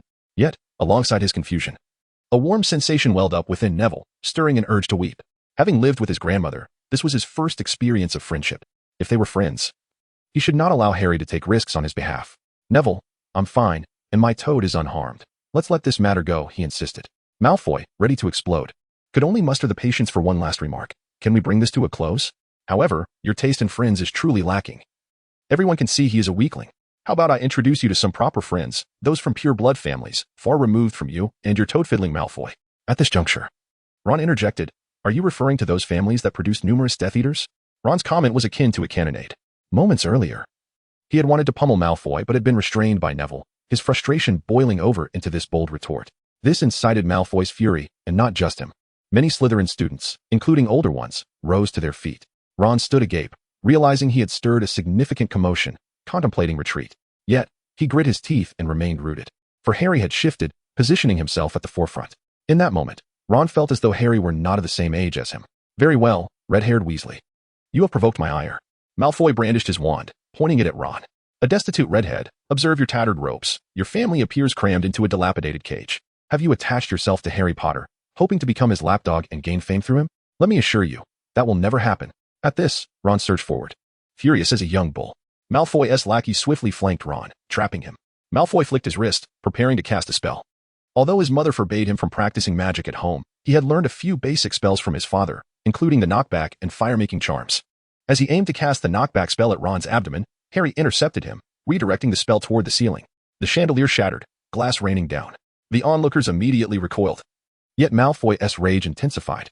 Harry's intervention utterly disenchanted him, prompting thoughts of punishing Harry as well. The older students, witnessing the scene, did nothing to intervene. Instead, they cheered. After all, it was merely first-year students embroiled in a scuffle, unlikely to yield any significant outcome. Moreover, the combatants were Draco Malfoy, heir to a prominent family, and the boy who lived, Harry Potter. Not everyone possessed the courage to halt this unfolding drama, except for Hermione and Dolly, who rushed in. Wingardium Leviosa. Hermione waved her wrist, causing the wand that Harry and Malfoy were grappling over to float into the air. Is he insulting me? The melee of bodies halted. Everyone curious about the newcomer. What had transpired? Dolly lagged behind Hermione by a mere step. In the instant she entered the room, even Malfoy, who was glaring at Harry, instinctively diverted his gaze towards her. Her golden locks swayed gently, failing to obscure her exquisite visage. Her emerald eyes swept across the assembly, a hint of vexation gracing her lips. Despite her petite stature, in that moment, no one dared to meet her gaze. However, it soon dawned upon them that she was merely a newcomer, yet what was there to fear? Only upon a second glance did they realize that their aversion was not born of fear, but rather an innate sense of unease when locking eyes with this girl. As if betraying an unnatural expression would expose their inner turmoil. Malfoy extricated himself from Harry's grasp, fixing his glare on Dolly, though his voice unconsciously softened as he inquired. And who might you be? Leave it, sister. This is my affair, Harry interjected hastily, a flicker of anxiety igniting within him at the sight of his sister's arrival. While he stood resolute against Malfoy, undeterred even by the latter's wand, he dreaded the prospect of embarrassing himself in front of his sister. Stepping forward, he intended to confront Malfoy once more, only to feel himself yanked back abruptly. It was Dolly, striding confidently, who seized Harry by the collar, bringing him to a halt. The majority remained oblivious to the fleeting moment that had just transpired. Only Harry felt a tremor in his shoulder, as if he were once again under the dominion of the formidable Dolly. Harry, is this how you venture forth to seek toads? With a single sentence. Dolly rendered Harry utterly despondent, resigning himself to the inevitable reprimand from his sister. However, Dolly refrained from publicly chastising him, not only to preserve Harry's dignity but also because she understood the implications. Should a conflict arise between Harry and Malfoy, the blame would most likely not rest with Harry. This perspective was not born out of prejudice, it was simply a recognition of Malfoy's true nature. Arrogant, vain, and fiercely competitive, Malfoy possessed flaws that, on their own, might not warrant such disdain. Yet, following his initial defeat against Harry, these traits swiftly devolved into venomous spite, vanity, jealousy, and even racial prejudice, transgressions that could hardly be forgiven. Nevertheless, Dolly refrained from hasty judgment and inquired, "Pray tell, what exactly transpired?" She gestured towards Neville, who had just risen after being knocked down by Crabbe. He recounted. My toad climbed onto Malfoy's shoulder. In his anger, he struck me. I thought it was inconsequential, but Harry insisted that an apology was in order. When Malfoy refused to apologize, we ended up fighting. Was he speaking the truth? Dolly glanced at Malfoy, who instinctively wanted to nod in agreement, but soon realized the inappropriateness of such a gesture. Why should I explain myself to you? He retorted. I have already provided my explanations, yet Harry Potter chose to disregard them. Now you have taken my wand. Are you truly prepared to wage war against me? Malfoy's eyes were beginning to glisten with unshed tears. When had he ever felt such indignation? And as for Harry, that was one thing.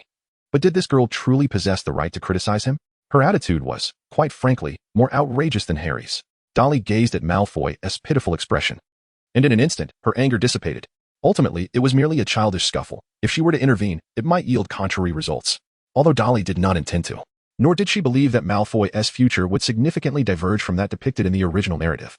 She could not allow him to attribute the reasons for his eventual downfall to her, a seemingly harmless little witch. Thus, she remarked, Harry, since the parties involved have chosen not to pursue this matter, I implore you to refrain from unnecessary actions. It is not our place to champion others. Let us tidy up this mess and return together. As for you, young sir, I assume you would prefer to avoid being reprimanded by the teachers before we even commence our studies? Shall we call it a day then? You have not suffered any loss, have you? Draco fixed his gaze intently on Dolly before shifting his focus to Harry, remaining silent. He was reluctant to conclude matters in this manner, yet his wand remained suspended in the air.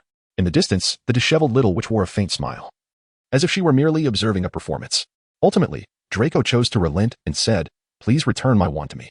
Dolly gazed at Hermione in a manner that prompted Hermione to cease her incantation. The wand plummeted from the air, landing squarely in Malfoy's grasp. Observing that Malfoy had ceased his movements, Dolly presumed he had acquiesced to the proposal and grasped Harry's hand, intent on retreating. However, as they approached Crabbe and Goyle, an increasingly irate Malfoy could no longer contain himself and inquired, "I have never heard of the boy who lived having a sister. Do you also bear the surname Potter?" Malfoy's reasoning was rather simplistic. Upon encountering someone, he felt compelled to inquire about their lineage, believing that doing so would restore his family's honor through the prestige of pureblood heritage. Realizing Malfoy's intentions, Dolly initially refrained from responding. Yet, Crabbe and Goyle, clearly understanding the situation, obstructed her path, evidently confident in their ability to intimidate her. After all, Dolly appeared frail, her complexion somewhat pallid. "What's the matter? Afraid to answer?" Malfoy chuckled, relishing what he perceived to be his favorite pastime of tormenting others based on their lineage. At this moment, Dolly finally spoke up. Dolly Desley. I had never heard of a wizard by the name of Desley. Surely you are not a muggle?" Malfoy exaggeratedly gaped, then glanced around. The other Slytherin students joined in the mockery, yet Dolly calmly replied, "I was indeed a muggle before, but Hogwarts does not exclude muggles from admission. Or do you believe that Headmaster Dumbledore and Professor McGonagall have lost their minds?" Her words rendered the crowd speechless. The pure-blood wizards of Slytherin, despite their disdain for muggles, dared not speak ill of Dumbledore and McGonagall. However, this was not what Malfoy desired. Witnessing his defeat once more, he forced a word through clenched teeth, "Mudblood." Ron, upon hearing this, looked at Malfoy in shock. Neville's face flushed crimson, anger rising from the timid little boy, causing him to clench his fists. As for Harry and Hermione, they were both bewildered, wondering what a mudblood could possibly be. Dolly was well aware of the term mudblood, which could be simply understood as a derogatory label used by pureblood wizards to refer to those of mixed lineage with muggle ancestry. The moment she heard this term, Dolly realized that she could not escape its implications. Consequently, she released her grip on Harry's collar and turned to Neville, inquiring, "What is a mudblood?" Neville's face flushed crimson, unsure of how to explain, for doing so would be tantamount to insulting Dolly once more. In essence, he was indeed disparaging me, wasn't he? Neville nodded vigorously. "Then that suffices." Dolly turned around, her small, fair fist clenched tightly. The sound of her knuckles cracking resonated through the air, striking a stark contrast to her petite stature. This sudden transformation incited gasps of surprise within the carriage. Just moments ago, the upperclassmen had scoffed at the notion that a group of inexperienced freshmen could create any real spectacle. Yet now, they were compelled to acknowledge that they had never witnessed anything quite like this. A seemingly fragile little girl boldly brandished her fists in front of two towering boys. While the cracking of her knuckles was indeed impressive, one could not help but wonder how long she would cry after receiving a single blow. Goyle and Crabbe exchanged glances, their disdain evident as they chuckled derisively. With their arms crossed and chins held high, they puffed out their chests, effectively blocking the entire aisle of the train, forming an impenetrable wall of muscle. On the other side, Malfoy snapped out of his exhilaration at belittling others, his face slightly flushed as he taunted. "You want to hit me? Here I am. Let's see you try." Witnessing this, Hermione's face contorted with worry, fearing that Dolly had lost her senses and was about to charge forward. However, Harry stepped in front of Hermione, wearing an expression that was both peculiar and conflicted, half fear, half confidence in his sister. "What are you doing?" Hermione exclaimed, astonished by Harry's unexpected behavior. Before Harry could formulate a response, Dolly sprang into action. She abruptly released one of her tightly clenched fists and tossed a gleaming gold galleon into the air. In that instant, Goyle and Crabbe's defensive stance faltered. Although they were loyal followers of Malfoy and members of a pureblood family, being pureblood did not equate to wealth. In reality, many pureblood wizards lived in far worse conditions than their half-blood counterparts. Their lineage alone did not provide them with sufficient means. Many had squandered their family fortunes long ago. This financial disparity was a significant factor in the large number of pureblood wizards who aligned with the Death Eaters to hunt down half-bloods. Thus, Goyle, not particularly affluent and somewhat dim-witted, instinctively stretched out his long, gorilla-like arm in an attempt to snatch the galleon. This act provided Dolly with the opportunity she needed to strike. Dolly held her breath, her fingers gracefully adjusting their posture. The index and middle fingers, along with the little and ring fingers, curled inward, while the thumb rested atop the middle and index fingers. Her fist slightly retracted with the knuckles directed toward her opponent. In the next instant, she crouched low, her legs propelling her forward with explosive force, akin to a bear lunging at its prey, advancing straight to her adversary. She then raised her right elbow to shoulder height, leveraging the sudden rotational power from her waist and shoulder, her upper body twisting sharply to the left, the muscles in her arms transitioning from relaxation to tautness, ultimately with the strength comparable to that of a high school student. Dolly delivered a formidable blow to Gar's oil-slicked abdomen. In that fleeting moment, Gar doubled over in agony, the front half of his feet momentarily lifting off the ground, leaving only his heels to maintain a semblance of balance. This was a consequence of Dolly's restraint, as she neither wore boxing gloves nor aimed for vital points. She wished neither to injure herself nor to truly incapacitate her opponent. Nonetheless, this experience made her acutely aware of having underestimated Gower's resilience to impact. After all, Gower weighed at least 130 to 140 pounds, which was at least double Dolly's weight. In a genuine boxing ring, the outcome would be almost unequivocal. Observing that Gower had not lost consciousness, she was taken aback as a grimace of pain morphed into a fierce expression, his hand reaching out to grasp her. Dolly took a small step backward, her front leg supporting as she spread her hip, her heel rotating outward. As she lifted her body, she shifted her center of gravity to her rear leg, which also spread its hip while lifting, with the heel rotating outward as her fist struck upward. Though her seemingly delicate fist, it swiftly and accurately impacted Gall's chin. In that fleeting moment of contact, her fist rotated inward with a sudden force. The punch, executed in haste, lacked the power of her previous strike. However, the chin and abdomen are not the same. The force traveled directly through the bone, impacting Gall's small brain, rendering him momentarily unconscious with a glaze in his eyes. At that instant, another individual, Crabbe, reacted. Whether it was fear, rage, or a blend of both. He charged toward Dolly with a loud scream, leaning his body and attempting to violently collide with her. This was evidently the most effective way to utilize his weight in such a confined space, demonstrating that Crabbe was far more astute than Gall. Nevertheless, having already dealt with Gall, Dolly was undeterred by Crabbe's brute force.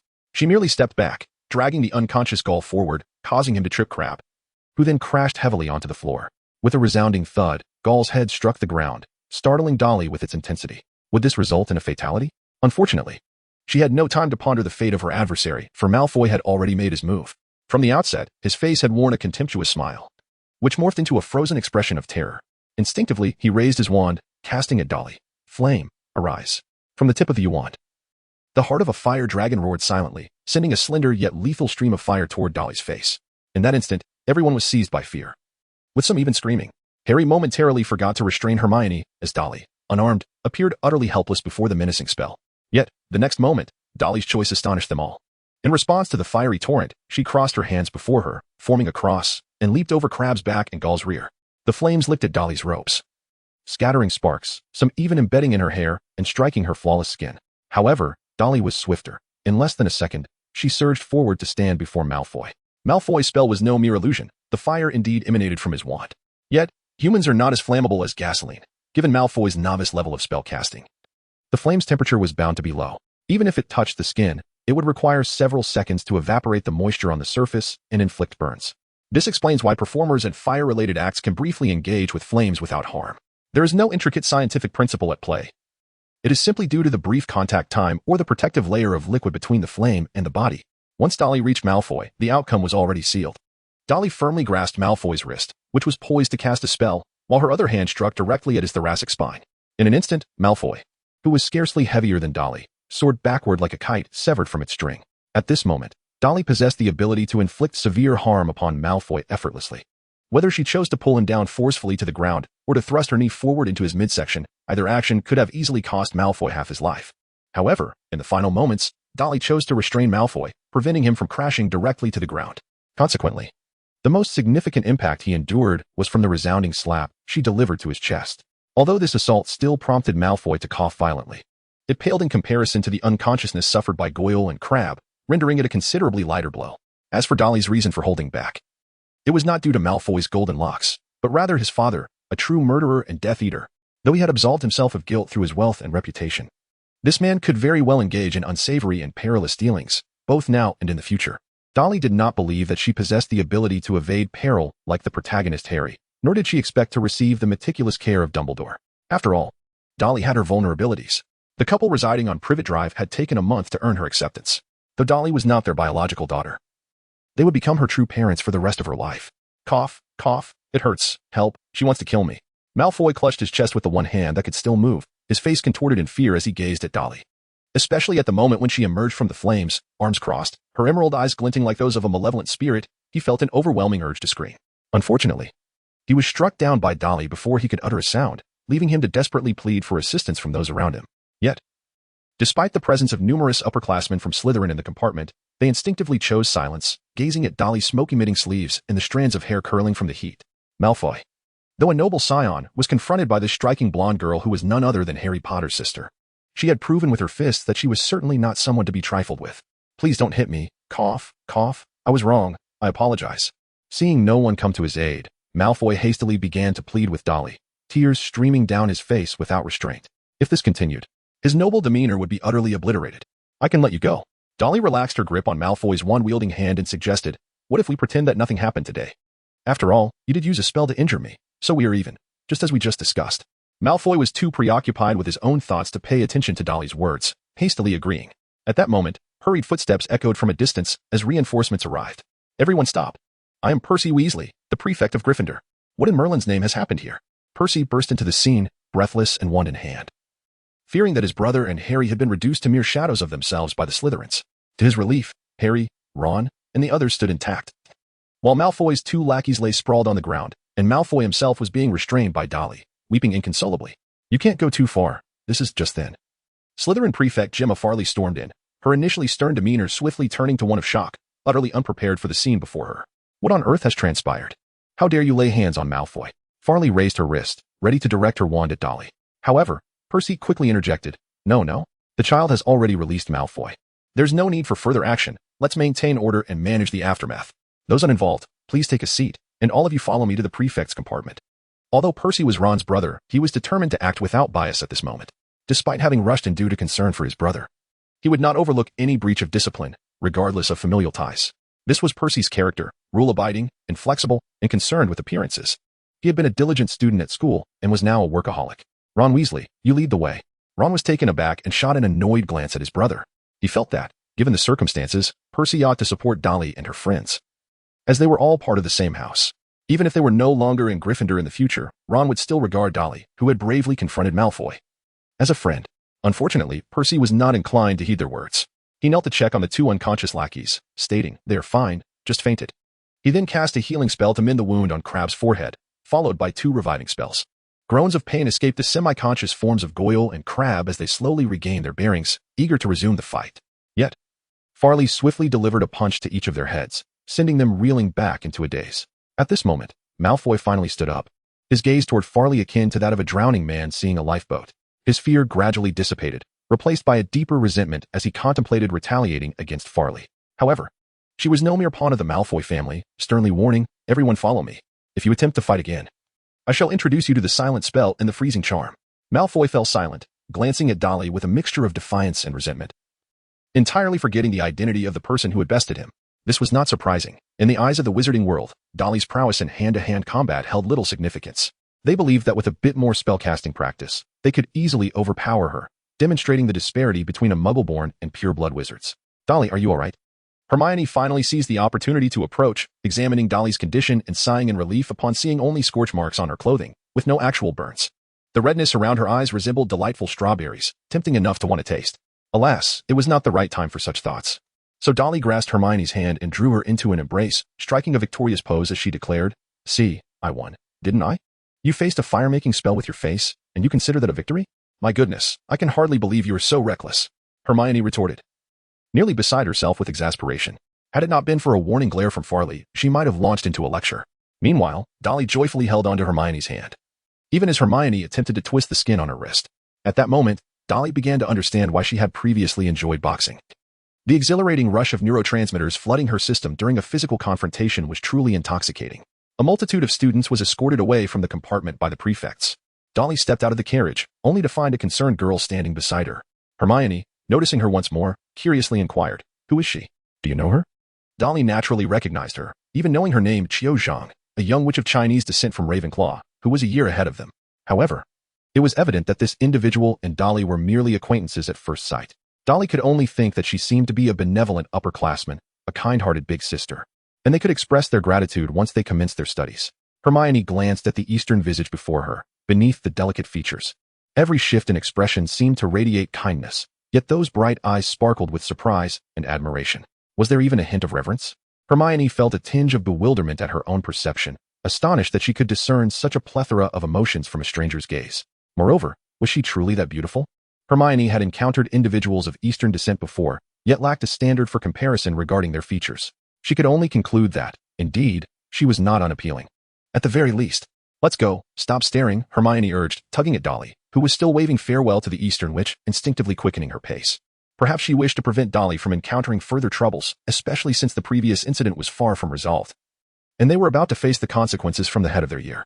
Before long, they arrived at the head's private compartment, which was rather vacant due to the limited number of heads.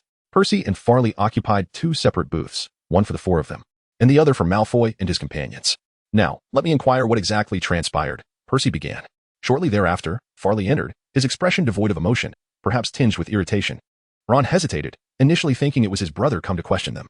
Farley, perceiving Ron's thoughts, remarked, "I could certainly summon Percy to interrogate you. But are you certain you wish for me to question Malfoy and his lot?" At this, Ron began to comprehend. The exchange between Percy and Farley was undoubtedly the most prudent approach, at the very least. Malfoy would find it futile to lie or put on airs in front of Percy. Who should start? Let us begin with the girl who dared to charge forth under the influence of the incendio spell. Farley scrutinized Dolly carefully, commenting, "Given your frail physique, I am surprised to see you are a natural Gryffindor. Truly, you embody the qualities of a wizard born to Muggle parents." His tone was anything but amiable, and the expressions of the young witches and wizards shifted to one of discontent. Dolly, however, remained remarkably composed, even wearing a smile. For the students of Slytherin House, the mere act of not discriminating against Muggles represented the pinnacle of justice. Expecting them to exhibit kindness towards the wizards of Gryffindor was an almost unattainable request. Other wizards, who had yet to be admitted, might struggle to comprehend this reality, but Dolly was acutely aware. "Sister Farley, we have yet to be admitted. How can you be certain that we will join Gryffindor? Perhaps I could follow in your footsteps and become a Slytherin myself. In which case, I would be counting on you to look after us." Farley's lips curled into a smirk, nearly betraying her amusement. A wizard of Muggle descent, whose fist is swifter than a wand, a Slytherin. I would stake my reputation on that. Moreover, even if I were not to be one, my brother certainly has a considerable chance, does he not? Dolly lifted her chin, gesturing towards Harry. Harry, taken aback, pointed at himself as if inquiring what had transpired. Farley turned and scrutinized Harry intently. She was already aware of Harry's identity, the boy who lived, the offspring of 2 of the most illustrious wizards. Although his mother did not hail from a pure-blood family, given Harry's lineage and reputation, it was highly probable that he would indeed be sorted into Slytherin. Consequently, Farley felt less inclined to maintain her earlier assertive demeanor. Clearing her throat, she stated, "Regardless, please enlighten me about what has occurred. As for how to handle your situation, we can address that upon our arrival at the school." "I'll take the lead," Neville finally spoke up. Though he often appeared meek, he never shied away from responsibility when it fell upon him. Thus, he began recounting the tale, starting from the search for the toad, through the conflict between Harry and Malfoy, culminating in Dolly's furious response to Malfoy's derogatory remark about mudbloods. Initially, Farley's expression remained composed, but upon hearing the term mudblood, her countenance shifted to one of discomfort. While she was not born into a Muggle family, she was also not from a pure bloodline. This implied that she could indeed be considered a mudblood herself, although no one would dare to use such a term to insult her, especially given her status as a prefect. Of course, this was merely superficial. Behind the scenes, would her rivals truly refrain from such slurs? At this point, Farley's demeanor softened significantly. In terms of causality, Malfoy's utterance of mudblood was undoubtedly the primary catalyst for the situation. In contrast, Dolly's punch seemed trivial, considering that the Malfoy trio had already recovered from the magical mishaps. What about emotional distress? You might ask.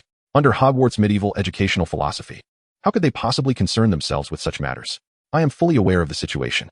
Since you have yet to enroll, we are at a loss regarding how to address your actions. From now on, you are prohibited from leaving this place until we reach Hogwarts, at which point we shall inform the professors. You may wait here." With that, Farley departed, even casting a silencing charm at the door to prevent the group from hearing any external sounds. Farley's warning left Ron and Neville pale with dread. Ron exclaimed in a voice fraught with despair, "They wouldn't expel us, would they? You don't understand. Malfoy's father is a board member." At this, Neville nearly burst into tears, lamenting, "My grandmother will kill me." Even Harry felt a sense of helplessness, glancing towards his sister for assistance. At that moment, Dolly extended her hand towards Harry, who instinctively leaned in, only to be met with a sharp smack from her. "Now you understand fear, do you? When you stood up for Neville, where was your apprehension then?" Harry, rendered speechless by Dolly's admonishment, replied, "Sister, I am truly sorry. I shall not cause you trouble again." Yet, Dolly's words left Harry astounded once more. No, there are indeed times when one must take action. However, you must remember that acting without certainty will only lead to your own injury or even demise, causing sorrow to your friends. You must possess confidence before you act. Do you understand? Dolly, being a contemporary individual, could hardly guide Harry to endure bullying in silence. "And what of you?" Hermione retorted sharply.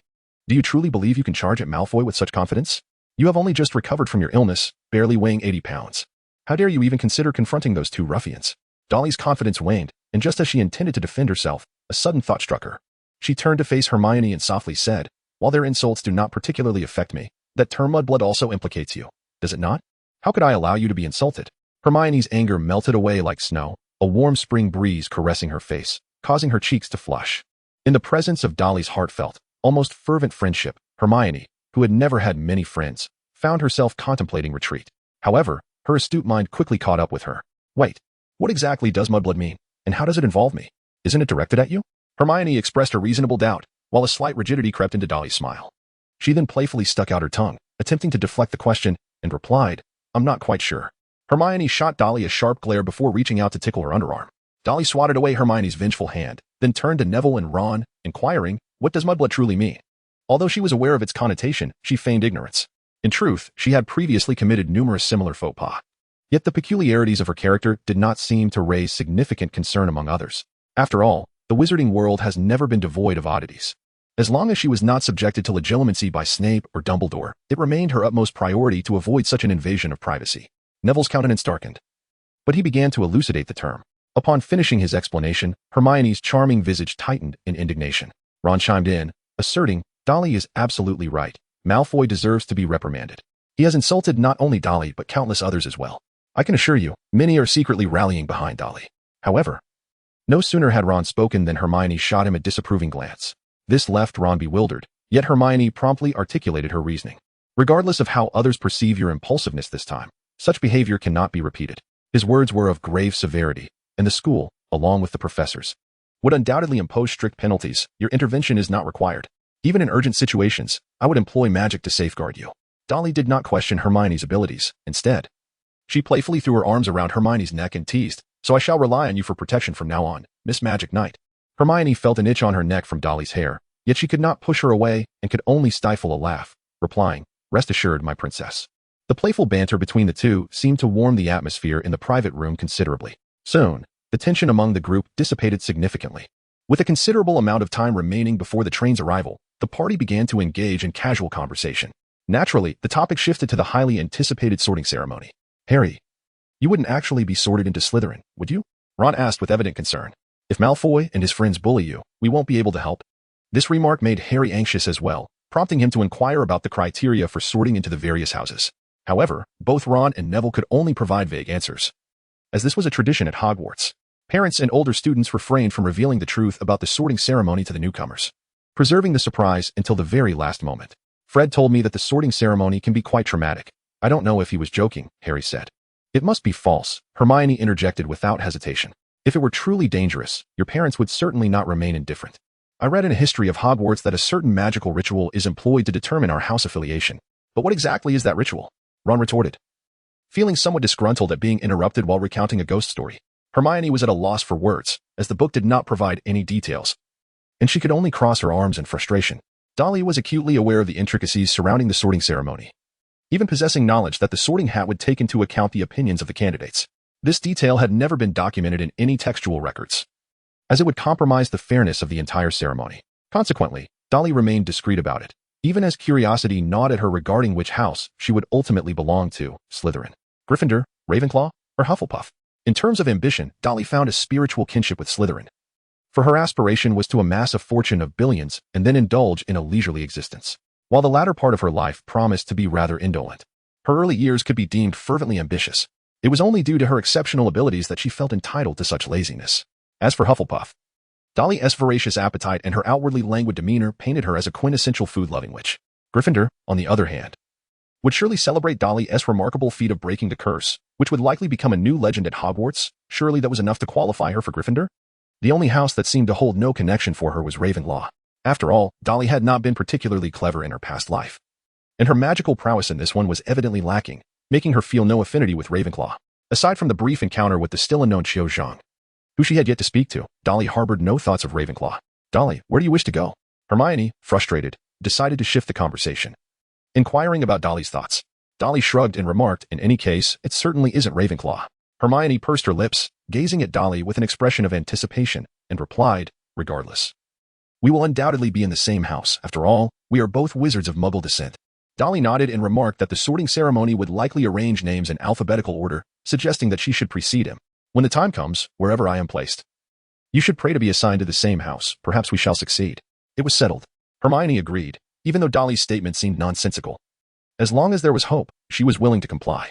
Meanwhile, the three boys quickly reached a consensus. My parents and several brothers are all Gryffindors, so I suppose I will be as well.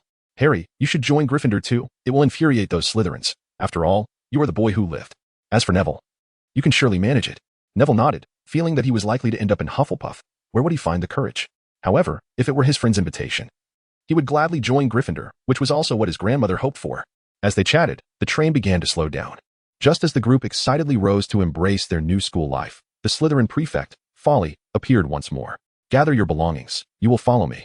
And do not even think about playing tricks unless you truly wish to be expelled. Well, it seemed there was still a considerable distance from the idyllic campus life they anticipated. Perhaps it would be best for them to pray that they would not be dismissed. The students divided by gender to change into their robes, which merely entailed removing their outer garments and donning wizarding cloaks. The first years need not worry about their luggage. It would be magically transported to their respective dormitories by the train staff and prefects. Thus, the group, along with Draco and others, was among the first to disembark and would take the initial carriage to Hogwarts. At this point, even Dolly felt a wave of anxiety wash over her. Not only due to the uncertainty of their fate, but also because they were about to arrive at the long-anticipated Hogwarts. Harry, come here. Hagrid's deep voice resonated. Unlike the joyful demeanor he exhibited in the original text, he now bore a serious expression. Clearly, Hogwarts was already aware of the events that transpired on the train. Do not speak much for now, patiently listen to the professor's instructions. It was merely a fight. You haven't even started your studies yet, so it's of no consequence. After saying this, Hagrid gave Harry a heavy pat on the shoulder, nearly causing him to topple over. To Dolly's surprise, Hagrid then handed her a box. The moment Dolly received it, she realized something, and a look of delight spread across her face. Upon opening it, she found, indeed, her beloved puffskein. It seemed the puffskein had longed for Dolly as well, as one by one, they leapt out and landed on her, their round and fluffy forms capturing the attention of everyone around. Even Malfoy found himself momentarily captivated by the little creatures, though the next second he turned his head in anger, seemingly ashamed of the embarrassment. Come along, you few with us, Hagrid. The rest of you. I trust you to take care of them, Percy said, waving his hand. All right, I hope you can understand them. With that, Percy led Dolly and the 5 puffskeins, along with Malfoy and his 2 companions, down a narrow path. The darkness enveloped the sides of the path, and no one dared to speak, save for Neville, who occasionally sniffled. Look closely, Hogwarts is near, Farley announced, her expression serious, yet it was clear she did not wish for the young wizards to miss this once-in-a-lifetime experience. Suddenly, at the end of the narrow path, a vast black lake unfolded before them. On the opposite shore, a towering castle loomed majestically atop a steep hillside, its spires reaching for the stars, and the windows twinkling under the night sky. For on each boat, Percy instructed, turning to Malfoy and his friends. I'll go with you. You 3 boys together, and I'll join the girls. Farley also organized the groups, beckoning to Dolly and Hermione. The 2 said little more and followed Farley onto the boat. 3 small boats glided across the mirror-like surface of the lake. All fell silent, gazing at the enormous castle that seemed to soar into the clouds above them. As they approached the cliff where the castle stood, it appeared to tower directly overhead. Hey, listen, Farley suddenly spoke up. In a moment, you will meet Professor Snape, the head of Slytherin House. He does not take kindly to troublemakers, and he is Malfoy's godfather, so you may find yourselves facing consequences. But do not resist. Your mistakes will not lead to expulsion at most. You'll have to tidy up the classrooms for a few days. This is the last assistance I can offer you. With that, Farley winked at the 2, then resumed her serious demeanor. Clearly, Dolly and her companions had won favor with the Slytherin prefect, possibly due to her own disdain for Malfoy. Hermione tightly grasped Dolly's hand, feeling a surge of anxiety. Despite Farley's light-hearted tone, being targeted by a professor from the outset was undeniably daunting. Dolly raised her eyebrows, surprised that she would encounter Snape so soon. Although Farley had clearly outlined the stakes, Dolly was reluctant to be chastised by Snape. After all, Malfoy had resorted to derogatory slurs. At such a moment, being reprimanded by Snape would be intolerable for Dolly. She pondered if there was any way to evade punishment, or at the very least, to prevent Snape from showing favoritism towards Malfoy. Dolly cast a glance at Harry. With Harry's words, the punishment would undoubtedly be doubled, if not tripled from the outset. For at this moment, Harry was not merely resembling James in appearance. He was indeed James's son. With Dolly's presence, Harry's demeanor had grown decidedly more cheerful, almost resembling a youthful James. Witnessing such a version of young James, Snape might very well experience an explosive reaction, perhaps even jesting with Harry in a rather unconventional manner. However, the prospect of Snape sparing Harry seemed nearly impossible. Thus, it was left to her to navigate the situation alone. Suddenly, an idea struck Dolly. Farley, may I pose a question to you? Farley replied softly, ask away. I may not necessarily respond. Is there a spell to change hair color? What? Soon, the small boat came to a halt before a grand oak door. Listen, I offer you my final piece of advice, Percy intended to conclude, but his gaze shifted towards Dolly. The others looked at Dolly in astonishment, puzzled by her actions at this moment. Only Harry's eyes gleamed with a flicker of realization, as though he grasped something significant. Miss Dursley, Percy suppressed his anger. What on earth are you doing? Dolly shrugged and remarked, isn't it possible to leave a good impression on the professor? Percy momentarily paused, furrowing his brow as he glanced at Farley, as if questioning the veracity of the girl's statement. After all, he was rather clueless about matters concerning girls. Farley pressed her lips together and replied, it's quite normal, but the outcome, I cannot predict. Let her bear the consequences of her choices. Percy nodded, refraining from commenting on Dolly's current demeanor, and instead advised a few individuals to show respect to the upcoming professor, thus clearing the path. Malfoy took the lead, even turning back to cast a provocative glance at everyone. Upon realizing they were to be met by Snape, Malfoy felt assured of his victory that day. As for Dolly's recent actions, he perceived them merely as the self-indulgence of a mudblood. Did she truly believe that a mere trivial change could alter his godfather Snape? That merciless man who favored Slytherin? Such delusions. After leaving the crowd with a taunting smile, he forcefully knocked on the grand door before him. The door slowly creaked open, revealing a figure descending the staircase step by step. Each footfall echoed like the tolling of a funeral bell, and his all-black attire resembled that of a cold, unfeeling vampire bat. Have your legs been broken? If not, then step inside. Otherwise, roll out of Hogwarts forever. The chilling, terse words sent shivers down everyone's spines. Yet their bodies instinctively moved. They squeezed together, advancing into the light beyond the door, bracing themselves for Professor Snape's judgment. That red-haired one is the culprit, Malfoy declared first. Greeting Snape. It seemed he believed that such a display was necessary to convey his supposed familiarity with Snape. The smugness on his face was unmistakable. Snape cast a fleeting glance at Malfoy, offering a slight nod in acknowledgement. He was there to support Malfoy. The matter at hand could vary in severity, if minor. It merely involved a few children squabbling, with no injuries to address. However, if significant, it could involve the invincible boy, Harry Potter, bullying the weak. And Snape intended to teach this son of James the importance of respect within Hogwarts. After reassuring Malfoy, Snape turned his gaze to the others. All heads bowed. Avoiding his gaze, which was entirely understandable. Even without standing on the staircase, his mere presence commanded respect. Not many, even among graduates, dared to meet his eyes. His gaze swept over the gathered crowd, skimming through various hair colors until it momentarily lingered on a familiar shade of red, before settling on Harry. Harry Potter. Raise your head. Though Harry felt tense, he was not one to shy away. He met Snape's gaze, taking in the middle-aged face now etched with wrinkles, sending a chill down his spine. Especially as Snape's eyes seemed to momentarily lose focus, Harry felt as if this bat-like man might be contemplating his demise. Snape looked into Harry's eyes, his mind involuntarily drifting back to the first time he laid eyes on Lily. It was a time of bitter youth, filled with irrevocable mistakes. Had Harry been solely her child, Snape would have nurtured him as his own, showering him with love. Alas, aside from his eyes, Harry was a mere replica of James Potter, the arrogant, shameless, inept, and ignorant man who fancied himself the king of Hogwarts, yet remained blissfully unaware of his own foolishness. Akin to all Gryffindors save for Lily, he constantly bullied the weak, resorting to fists and wants to resolve conflicts, never employing his intellect. But he had no intellect. He was a coward, a weakling, merely trailing after his friends, utterly oblivious to the intricacies of spells and potions.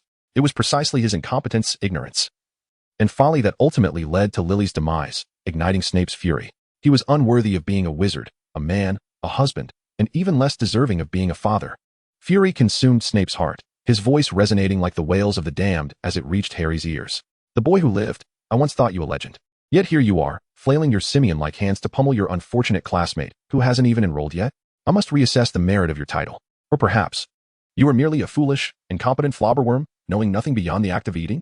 Anger surged across Harry's face, his eyes nearly blazing with fire. Why could this man so brazenly insult him without a shred of investigation? The entire situation was clearly Malfoy's fault. At worst, he had mishandled it. Yet this individual named Snape had directly bypassed Malfoy to unleash his ire upon him. Were Hogwarts professors truly so incapable of discerning right from wrong? I sense you have something to say. Too bad I lack the time for your ramblings. Our time is limited. Only 10 minutes remain. After that, the sorting ceremony will commence, and now, I announce your punishment. Just as Snape was about to speak, Malfoy interjected.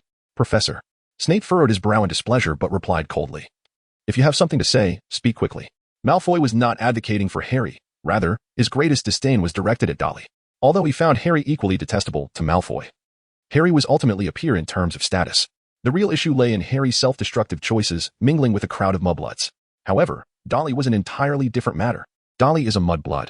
This mudblood is not only filthy, but also dared to confront him in front of so many onlookers, casting his fire-making spell upon him. This is not merely a matter of pain, it is a matter of honor and pride.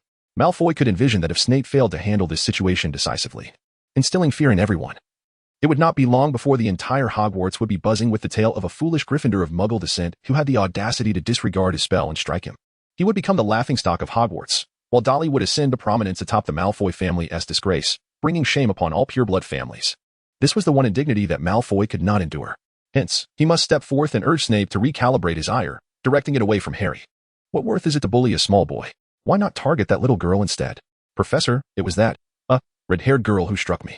Upon uttering this, Malfoy gazed at Snape with hopeful anticipation, only to be met with the professor's disdain. Are you implying that you were not struck by Harry Potter? But rather by a little witch who hasn't even enrolled yet? Well, it is somewhat like that. Malfoy's smile vanished as he realized how unseemly that sounded. After the sorting ceremony concludes, you will report to my office for 10 days of cleaning duty.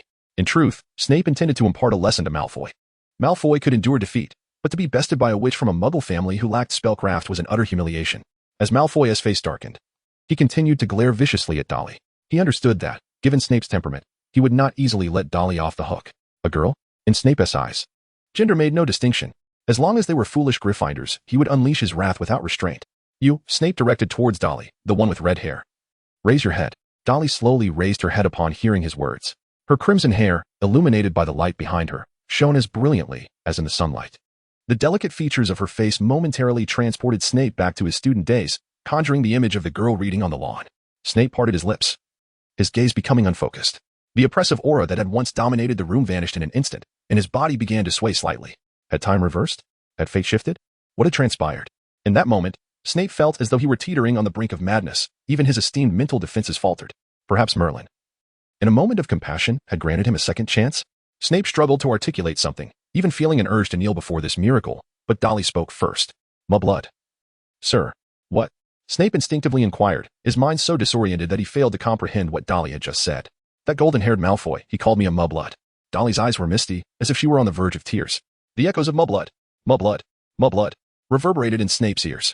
Initially, it was Dolly's voice, which soon morphed into Malfoy's, but gradually it deepened, ultimately becoming his own.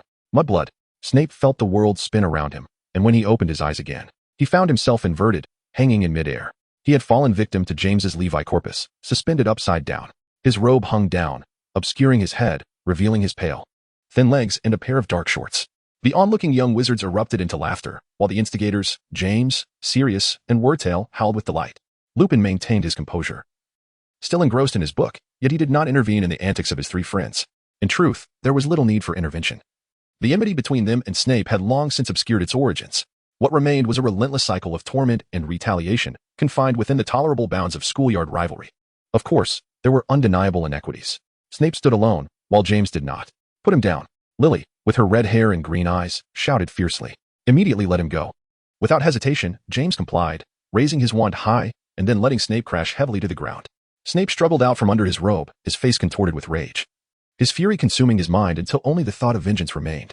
He raised his wand, aiming it at James, but Sirius acted first. Petrificus totalis.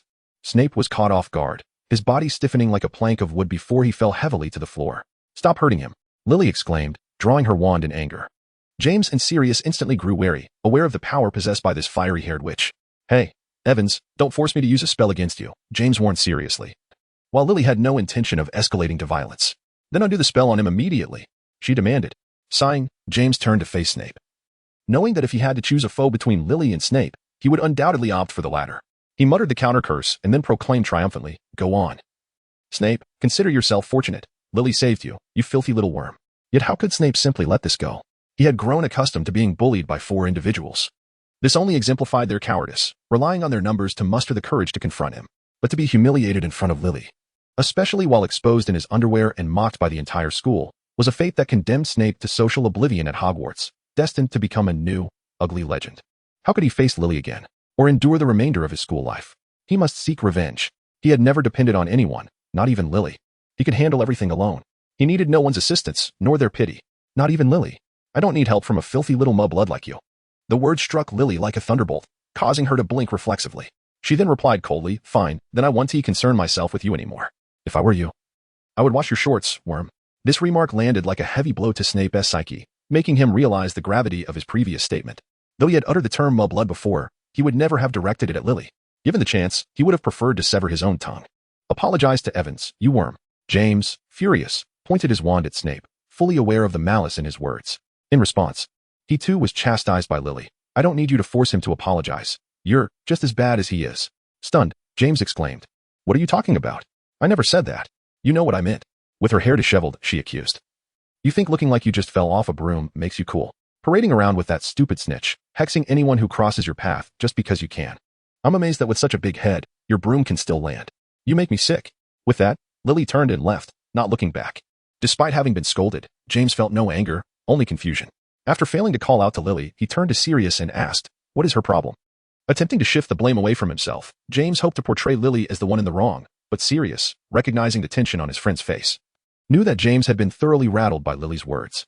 In light of his friend's evident need for comfort, Sirius did not hesitate to jab James again. It's clear from what she said that she thinks you're a bit arrogant, mate. All right. James exploded in fury. Turning once more to Snape, unleashing the Levi Corpus spell again. Snape was once again suspended upside down, convinced that Snape was responsible for his embarrassment in front of Lily. Who wants to see me strip this big worm shorts? What followed was a far more painful recollection than the first. Snape instinctively cast a mental blocking charm, striving to regain his composure. Yet those agonizing memories pierced his heart like steel knives, causing it to seize, as if torrents of blood surged within his chest. Especially upon catching another glimpse of the red-haired girl, Snape had to exert all his will to maintain his mental defenses. Otherwise, he might well have collapsed emotionally right there. Professor? Malfoy frowned, prompting Snape to remain silent for 10 seconds. Had he not just mentioned the urgency of their task? Why was he hesitating in front of Dolly? Was it because she was a girl? No, Snape never entertained such thoughts. Malfoy's call of Professor spurred Snape into action once more. A few words escaped his lips, each syllable seemingly bursting with uncontainable rage.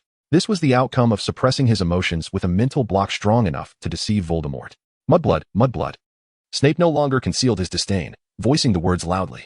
He then strode down several steps, like a bat swooping down before Malfoy, grasping him by the throat. Draco Malfoy. Say that word again in my presence. In the second watch of the night, Malfoy was utterly paralyzed with fear. He could not comprehend why Snape was targeting him.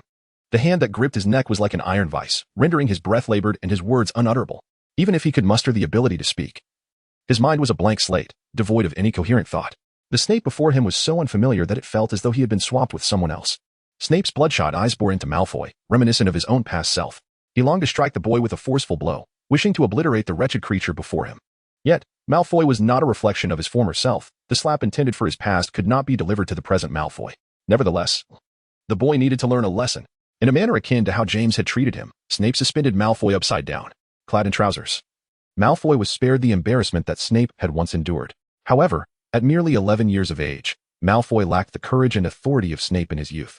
And he squealed in terror. Professor, spare me. I'm sorry. I want to say that word again. Professor, Godfather Snape. His voice, now out of tune, called out Snape's name, yet it did nothing to halt Snape's actions. With vigorous motions, Snape swung his arm, causing Malfoy to sway like a cocktail shaker. Disoriented and nauseated, the meager candies he had consumed during lunch now erupted from him like syrup, obstructing his airways and plunging him into severe suffocation. At last, Snape's wrath began to subside. He released his grip, allowing Malfoy to crash down upon the astonished Crabbe and Goyle. In the next moment, a deluge of water splashed onto Malfoy's face, finally allowing him to inhale the precious air he so desperately sought. Yet, the ensuing chill made him tremble uncontrollably. More daunting than the cold was the realization of the man he had once deemed a protector in this moment. He grasped why his father had always been so reticent with him. After all, he was once Voldemort's right-hand man. Draco Malfoy, Snape intoned ominously, his wand unwaveringly aimed at the boy. I shall grant you one more opportunity to utter that word. Let me witness what kind of exemplary offspring the proud Malfoy family has produced. Do you intend to transform Hogwarts into a den of filth with your vile slurs against those ignorant of magic? I shall also ensure your father sees what a shameless wastrel you are. Let us hope he does not angrily drag you away, sparing you the embarrassment you have brought upon yourself at Hogwarts. Malfoy trembled uncontrollably, fear overwhelming him beyond description. All he wished for was to escape, to find a place to sleep and awaken to find this was all a dreadful nightmare. As for thoughts of revenge, they had completely evaporated. He even began to see Dory as a harbinger of calamity, vowing to keep his distance from her in the future. Speak, Snape bellowed, startling Malfoy into a flurry of apologies. I'm sorry, Professor. I was wrong, Professor. Spare me, Professor. What about the words you were supposed to say? Snape pressed, his impatience evident. What happened to your previous courage to insult? Malfoy dared not utter that word again. He could only repeat his apologies. Snape, at last, expressed his growing irritation, demanding, who should you be apologizing to? Is it me? In a moment of clarity, Malfoy struggled to rise from where he had fallen, only to stumble and land back in the filth. He turned to Dory, offering a hasty apology. I'm sorry. Spare me, please. His words were a jumbled mess, and he hardly knew who Dory was, save for the fact that she was Harry's sister. Thus, his apologies lacked any coherence or structure. Dolly observed the scene with a serene demeanor, fully aware that when she transformed her hair to a fiery red, Draco Malfoy would undoubtedly face a severe beating. However, she did not anticipate that Severus Snape, despite appearing to inflict harsh punishment upon Malfoy, would in reality leave him unscathed. One simple cleaning charm would render Malfoy pristine once more. As for any psychological distress, Hogwarts remained indifferent to such matters. Otherwise, given the tumultuous history between Snape and James, expulsion would have been the least of their fates, yet both emerged unscathed. James was the epitome of a model student at Hogwarts, while Snape held the esteemed position of head of Slytherin House. This indicated that Snape was far more composed than she had imagined. Alternatively, it suggested the remarkable degree to which Snape had mastered emotional repression. Consequently, it seemed that she too would soon face a trial. As expected, in the next moment, Snape spoke. "Now it is your turn, the illustrious Mr. Harry Potter. I have reason to believe you incited this incident." This conflict was originally between Mr. Malfoy and Mr. Longbottom, who has chosen not to pursue it further. "It was you who exacerbated the situation." Snape slowly turned his wand toward Harry. Harry met Snape's gaze in disbelief, staring into those piercing emerald eyes, which still reminded him of the heart-wrenching pain Snape endured. Yet, Snape maintained an unsettling calm. 4. Overshadowing Harry's gaze was the strikingly familiar visage of Lily. Rather than directing his ire at Dolly, it was far easier to unleash it upon Harry. After all, the Muggle-born. The mirror image of James's face, his resentment was palpable, fully directed at Harry. The anger that Snape had only partially vented upon Malfoy now surged overwhelmingly toward Harry. Clenching his fists, Harry felt compelled to defend himself. Yet Dolly intervened, acutely aware that Harry's confrontation would lead to inevitable punishment. Snape might refrain from striking Dolly, but he bore no qualms about chastising Harry. As long as Harry sustained no physical harm, neither Snape nor Hogwarts would consider it an issue. Nevertheless, Dolly could not disregard the potential emotional trauma Harry might endure. Moreover, she recognized that Snape was channeling the fury and turmoil stirred by her presence onto Harry. This was a matter Dolly could not overlook. "Professor, the one who deserves punishment is I. Please, direct your reprimand toward me." Dolly lifted her head, her face marked by shame and sorrow, not believing she could manipulate Snape simply because her hair had turned red. If Voldemort was incapable of beauty, how could Dolly, a mere imposter, presume to? The true Lily had long since perished, and Snape had sealed his heart against love. Taking a deep breath, Snape engaged in 3 seconds of mental preparation before finally locking eyes with Dolly once more. He suppressed his voice, striving to maintain the anger and coldness he had just exhibited. Yet, like a roaring cat that suddenly transitions to a meek tone upon receiving a treat, Snape's voice dropped by 3 pitches. "Who exactly are you, Miss Dursley?" It was a peculiar inquiry, akin to asking an air conditioning technician about their profession. Snape had already invoked Dolly's surname, indicating that he possessed some knowledge of her. Even if Dumbledore and the others had not informed Snape about Dolly's influence on Harry, it was highly probable that he had investigated her student records beforehand, which likely documented her unusual traits, such as awakening her magical powers at the age of 11. This was also the reason behind her transformation into a redhead. At this moment, red had become her shield and talisman. Otherwise, Snape would have undoubtedly resorted to a comprehensive memory extraction on this enigmatic freshman who had clashed with Malfoy. Now, confronted by the image of his youthful infatuation, Lily, would Snape still engage in such tactics? Clearly not. Snape's earlier outburst confirmed this. It is worth noting that, in the original narrative, Malfoy often used the term "mudblood" as a catchphrase, and Snape's favoritism towards Malfoy was unabashed. If the individual before Snape had not been Malfoy, Dolly suspected that he might have been hastily dispatched to Azkaban for employing an unforgivable curse against a student. However, Dolly would not revel in her small triumph over Snape. His affection lay with Lily, not with a counterfeit. Should he discover that Dolly had deliberately deceived him, her fate would undoubtedly be dire. Perhaps he might refrain from direct harm, but as a professional disciplinarian for 3 centuries, Snape had myriad ways to ensure Dolly's suffering. Even Snape's earlier question instilled a sense of peril in Dolly. If he felt mocked, that might not be the gravest concern. If he believed Dolly had desecrated the memory of the deceased Lily, then they would be sworn enemies. Thus, Dolly had to respond earnestly to Snape's inquiry, having enjoyed a moment of favoritism, while ensuring not to provoke him further. Yet before she could speak, Harry stepped forward, even taking a half-step towards Dolly, positioning himself protectively at her side, and declared loudly to Snape, "She is my sister." This scene jolted Snape, whose earlier tranquility, achieved through dealing with Malfoy, was once again disrupted. It was strikingly reminiscent of the past. It felt as though Lily stood beside Potter once more, while he remained utterly alone. Snape almost instinctively aimed his wand at Harry. Should Potter draw his wand and attempt to jinx, the red-haired girl might very well follow suit with a petrifying spell, prompting Snape to relive the tragic misfortunes of his school days. However, Dolly reacted faster. She delivered a swift kick to Harry's backside, causing him to leap in surprise. With a startled scream, he spun around, incredulous that his sister would bully him at such a moment. Dolly shot a fierce glare at Harry, having been engrossed in Snape's expression moments earlier. In that fleeting instant, she truly sensed the murderous intent emanating from a human for the first time. Snape must have been driven nearly to the brink of madness.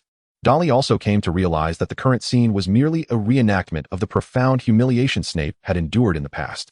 It is worth recalling that his derogatory remarks about Lily, labeling her a mudblood, led to her disdain, resulting in Lily's refusal to accept Snape's subsequent apology, permanently severing their relationship.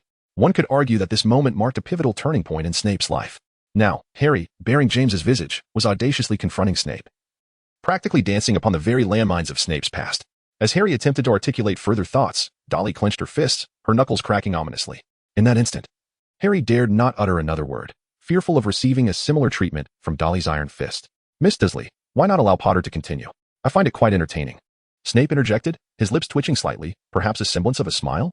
Yet, this expression hardly qualified as a genuine smile. It was a chilling mockery that left Dolly perplexed as to the depths of his fury.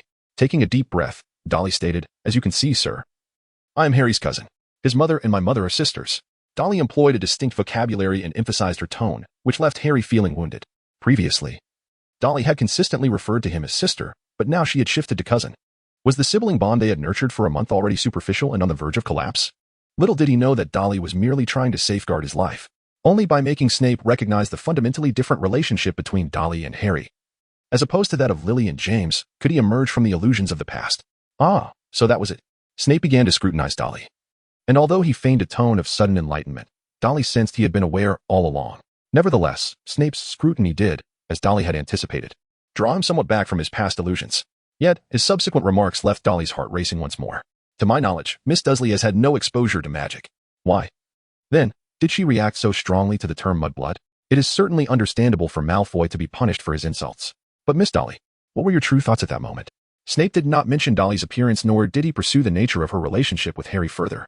His feelings for Lily remained his greatest secret. Once exposed, his dual identity as a spy would be irrevocably compromised. He and Dumbledore were still awaiting the return of a certain individual, with the intent of rekindling their connection and seeking opportunities to uncover vulnerabilities. This was both a tribute to Lily's death and Snape's path to finding solace. He would not permit anyone, including himself, to jeopardize that. Coughing slightly, Dolly suddenly felt a blush of shyness rise to her cheeks in response to Snape's inquiry, stealing a glance at Hermione, who was startled, fearing Dolly would reveal her true motivations. Just as Hermione braced herself to endure punishment alongside Dolly, the latter spoke up. Actually, I used to have quite a temper. At that time, I practiced boxing. You know, a sport where people physically confront each other. If you're unfamiliar, you can simply understand that my father aspired to mold me into an individual who could adeptly handle such conflicts. I once found joy in that. Unfortunately, before coming to Hogwarts, I fell gravely ill and became weak. I had hoped to seize the opportunity to transform into a delicate and composed young lady, akin to Hermione, my mother, and my late aunt. However, when that individual insulted me, I couldn't restrain myself. Upon finishing, Dolly stuck out her tongue and shyly covered her face, plunging the entire hall into an oppressive silence. Dolly, do you have a fondness for red? All eyes were fixed on Dolly, causing her to genuinely feel flustered despite her feigned shyness. Please, don't look at me like that, she mumbled, turning to bury her head in Hermione's shoulder, which now left Hermione the center of attention. Hermione stood stiff as a statue, genuinely concerned that Dolly's response might provoke Snape's wrath, leading him to perceive her as a bully seeking any excuse to torment her peers. Malfoy even rose, sensing an opportunity for triumph, casting a resentful glare at Dolly. However, having just been intimidated by Snape, he was reluctant to engage further, despite his evident dissatisfaction with Snape's handling of the situation. Particularly now that Dolly had exposed her fabricated motives, Malfoy was resolved to write to his father if Snape failed to impose severe punishment. Yet, Dolly remained the most clear-headed among them. Snape's fury stemmed purely from Malfoy's derogatory remark towards Dolly, who bore a resemblance to Lily. In truth, Malfoy had unwittingly become Snape's outlet for the pent-up anger that lay buried deep within him. As for the incident itself, it was merely a boy insulting a girl, followed by the girl retaliating. Such trivial matters could be settled with a deduction of points, not warranting the direct intervention of the head of Slytherin House. Thus, when Dolly disrupted Snape's recollections of the past, he regained his composure and resolved to address the matter appropriately. Indeed, Snape narrowed his eyes, unable to perceive the girl before him as the resurrected Lily. Their resemblance was merely superficial. The disparity in their characters was too great. At the very least, Snape could not fathom Lily transforming into a brawling wild woman, for that would undoubtedly shatter his cherished memories of youth. He inquired in a tone that was colder than before. So, you struck Malfoy without understanding the meaning of mudblood? And you even sought to present your grievance before me, aiming for my stern reprimand of Malfoy? Miss Dursley, you are quite astute, yet your intelligence is misapplied. The latter part of Snape's statement descended into a low, ominous tone, as if genuine anger simmered beneath the surface. After all, being manipulated by a mere girl not yet enrolled in school was hardly a favorable experience. No, Professor. Dolly would not allow Snape to entertain such thoughts. She pointed directly at Ron and declared, "It was Mr. Weasley and Mr. Longbottom who enlightened me about the meaning of mudblood just before we disembarked the train." Upon grasping the significance of this term, I trembled with rage, even in my robes. My hands and feet cold in the late hour. I could not comprehend the depth of malice directed at me, and overwhelmed by anguish, I nearly fainted by the lakeside. Could there be any hope left in this magical realm? What must we, hailing from Muggle families, do to evade such a fate of bullying? Tears streamed down my face uncontrollably. I speak nothing but the truth. You may inquire with Harry if you doubt my words. Startled by Dolly's mention, Harry quickly looked up at Snape, only to meet his hawk-like gaze, which sent a sharp pain through his head, as if Snape were peering into his very soul. Snape mercilessly employed the legilimency spell on Harry. Yet, he was aware of the boundaries. He merely skimmed through Harry's recent memories without delving too deeply. As such an intrusion could harm Harry, and Dumbledore would not permit it. Snape sought to ascertain whether today's events were mere coincidence or if Dolly had orchestrated them intentionally. Alternatively, was she wielding Lily's appearance to torment him? The man once wounded by love? However, from the fragments of memories he gleaned, Snape received a rather exasperating revelation. Firstly, Dolly had not conveyed the complete truth. Much of her narrative bore the embellishment of self-aggrandizement, such as the claim that her tears flowed uncontrollably due to her anger. In reality, she felt exhilarated. After striking Malfoy, she had released the pent-up frustration within her, and she relished the moment. Snape found himself compelled to admit he had been deceived by the visage reminiscent of Lily. Yet, Dolly's principles remained unblemished. Even if she were unaware of the term's implications, Malfoy had indeed insulted her. Moreover, the past Lily had been a tempestuous girl. And the almost potion-like transformation Dolly exhibited was, in Snape's eyes, a miracle that she had survived thus far. Post-illness, Dolly's personality had shifted, altering Harry's existence within the Dursleys' household, allowing them to truly become siblings. This aligned with Dolly's previously expressed desire for reform.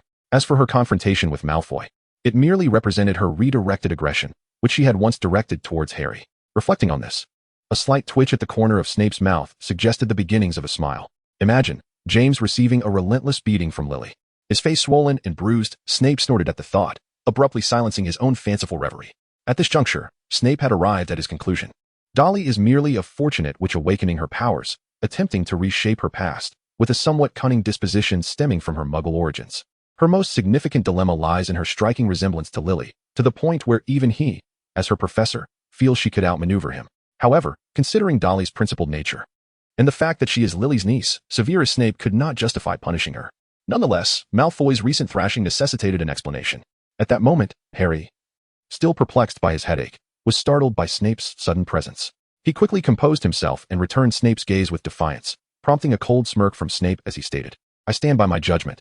You have exacerbated the conflict. Had it not been for you, your sister would not have faced reprimand or punishment. Do you not feel the slightest twinge of shame?"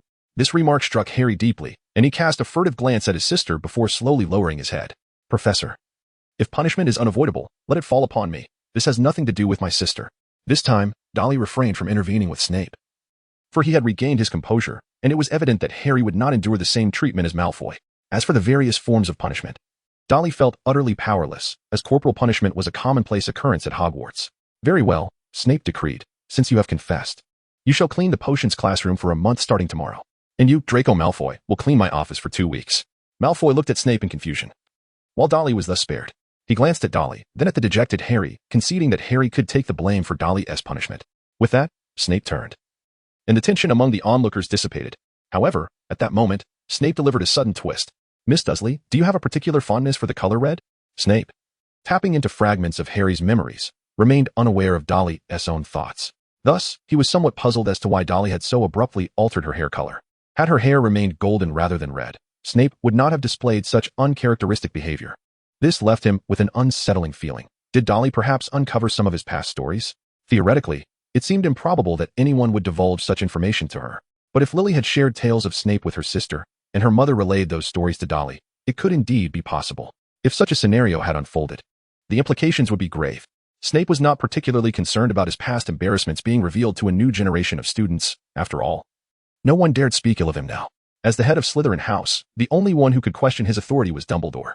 What truly troubled Snape was the potential exposure of his feelings for Lily, which could jeopardize his future undercover plans. Regardless of whether Voldemort's return remained uncertain, Snape could not afford to be complacent in the face of that which should not be named. He scrutinized Dolly, intent on gauging her reaction. If she had indeed uncovered something, Snape would be compelled to take decisive action. Dolly's heart sank, realizing that this question could not be evaded. At that moment, if she were to claim complete ignorance, she feared that even without the use of legilimency, Snape would detect her inconsistency. Thus, she decided to speak with a measure of truth, declaring, "Professor Snape, as I have mentioned before, I aspire to be as remarkable as my mother and aunt. My mother was an exceptional Muggle, a devoted wife, and an outstanding mother who raised both Harry and me, managing our household with remarkable efficiency. She informed me that my aunt, Harry's mother, was the finest witch, beloved by many at Hogwarts, her striking red hair leaving an indelible impression on all. Hence, red may well be my lucky color, and I sincerely hope that if my aunt is watching from above, she can bless me with her magic." What Dolly articulated is not a fabrication, for her mother indeed recounted these events to her. The specific circumstances, however, reveal that after Petunia and Vernon returned from Diagon Alley to the Muggle world and became less apprehensive about the magical realm, Dolly took the initiative to discuss Harry's mother, Lily, with Petunia. As Petunia's fear of the magical world began to dissipate, and she lifted her emotional barriers, she shared numerous anecdotes regarding Lily, albeit remaining reticent about the circumstances surrounding Lily's demise. Undoubtedly, Petunia possessed scant knowledge of the magical world, as their sisterly bond had been strained, preventing Lily from sharing her experiences. Nevertheless, Petunia's commendations of Lily were genuine, albeit rooted in a lack of factual understanding, stemming from her favorable impression of Lily, leading her to embellish her words as if to amuse a child. It was as though she were on the verge of fabricating a romantic tale about James and Lily. Presently, Dolly merely emulated this behavior, omitting all references to James. Most of Dolly's words are indeed truthful, and Snape perceives no issues therein. What Dolly articulated was the essence of human sentiment, and even the admiration reflected in her gaze was not fabricated. This stirred a flicker of emotion within Snape, who had recently sealed his heart due to the stark contrast between Dolly and Lily. Although she was not Lily, she was undeniably a kin of hers. In fact, compared to the Na'vi Harry, Dolly bore a closer resemblance to Lily. The subsequent words of Dolly nearly breached the fragile defenses of Snape's heart, softening it further. This was Dolly's masterstroke, aimed at preventing Snape from lingering on this matter any longer. "By the way, Professor, did you know my aunt who attended Hogwarts? Her surname is Evans." At this revelation, Harry widened his eyes, seemingly gleaning insights about his mother from Snape. In an instant, Snape found himself under the scrutiny of two pairs of Lily's eyes, nearly causing his heart to falter. Fortunately, unlike the overwhelming scene filled with memories, spells, and words from before, Snape managed to maintain his composure in this moment. He coldly replied, "I do not know her, am not familiar with her, and have no understanding of her." A decisive dismissal, swift and unambiguous. Following this, as if to stifle Dolly's further inquiries, Snape stated, "We have little time left. If you do not wish to be discovered in your indiscretions, it would be prudent to keep quiet and compose yourselves for the upcoming sorting ceremony." After scanning the group and ensuring they had indeed fallen silent, he slowly turned his gaze back to Dolly. After a brief pause, he measured his words carefully. "Miss Dursley, I have high hopes for you in Slytherin House, should you truly aspire to become an exemplary witch. After all, Slytherin is the most formidable house, having won the House Cup for several consecutive years, and I am the head of this esteemed house. While the sorting ceremony assesses each individual's innate talents, perhaps earnest prayers might yield some influence." With that, Snape cast a cleansing charm on Malfoy, ensuring he appeared little different aside from his disheveled hair, before turning and ascending the staircase, pushing open the door to the hall. This left the group exchanging glances in bewilderment, with Ron's face alight with surprise as he exclaimed, "Did we make it through? I thought we were all going to be jostled around by that bloke's spells." Neville, overwhelmed, sank to the floor, gasping for breath, his back already slick with sweat. Harry, feeling a twinge of disappointment, turned to Dolly, eager to inquire further. Dolly remarked, "If you have questions, you should write to your aunt. Such matters are certainly meant for your own inquiry." Harry was momentarily at a loss for words, recognizing the validity of Dolly's assertion. For an entire month in August, he had neglected to inquire with Petunia and Vernon about his parents. This was not merely a matter of forgetfulness or distrust. It indicated that while Harry yearned to uncover the past of his parents, he also harbored an unspoken fear regarding the truth. It was akin to the way children perceive their parents as flawless superheroes before they mature. As Hermione observed the conversation between Dolly and Harry concluding, she eagerly grasped Dolly's hand, her concerns being of a more practical nature. "Dolly, the head of Slytherin has personally invited you. Shall we venture to Slytherin together? In our own world, if we received an invitation from a key figure of the highest institution, our parents would undoubtedly be overjoyed." Dolly seemed oblivious to Hermione's words, still contemplating the recent statements made by Snape. Had Snape truly invited her to Slytherin? Was it a trap, or had he genuinely succumbed to a desire for wealth? Or perhaps sought to atone for his guilt regarding Lily through her? It must be acknowledged that Snape's invitation was indeed somewhat enticing. Although Dolly was not yet a natural at the art of magic, who could say what the future held with a little assistance from a fortunate twist of fate? Moreover, she had certain aspirations that would likely require Snape's guidance. In Slytherin, she felt confident that he would not hesitate to extend his support.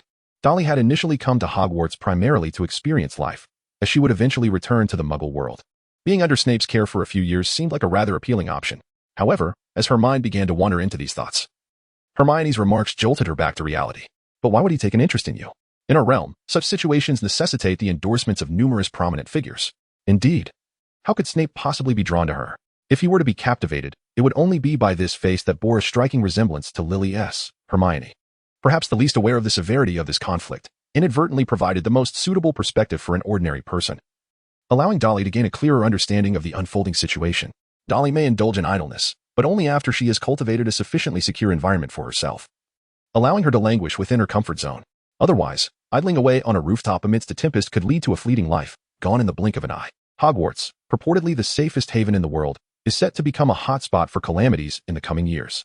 Although these disasters are not insurmountable, who can guarantee that Dolly won't inadvertently trigger a butterfly effect?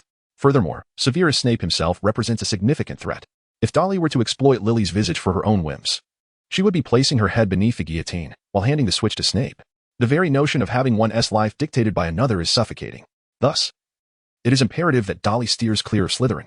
One must embody a spirit of self-reliance. Idleness should serve to enhance one's appreciation of life, rather than to hasten one's demise. As for seeking assistance from Snape, that can be deliberated upon at leisure, for she has 7 years of her academic journey ahead of her. The question of where to go instead of Slytherin is, in fact, less consequential. As long as she can be with Hermione, she would even willingly join Hufflepuff. Thus, Dolly remarked, I share your sentiments, and considering his recent volatile demeanor, would you truly dare to study alongside him? He even struck Malfoy.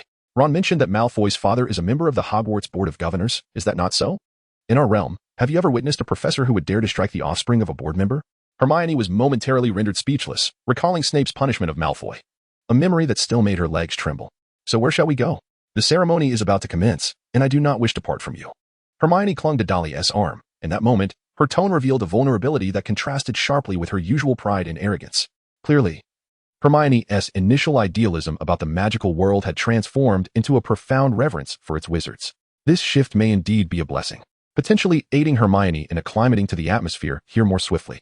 Dolly, upon hearing Hermione's words, immediately recalled Snape's recent remarks and said, let us pray fervently.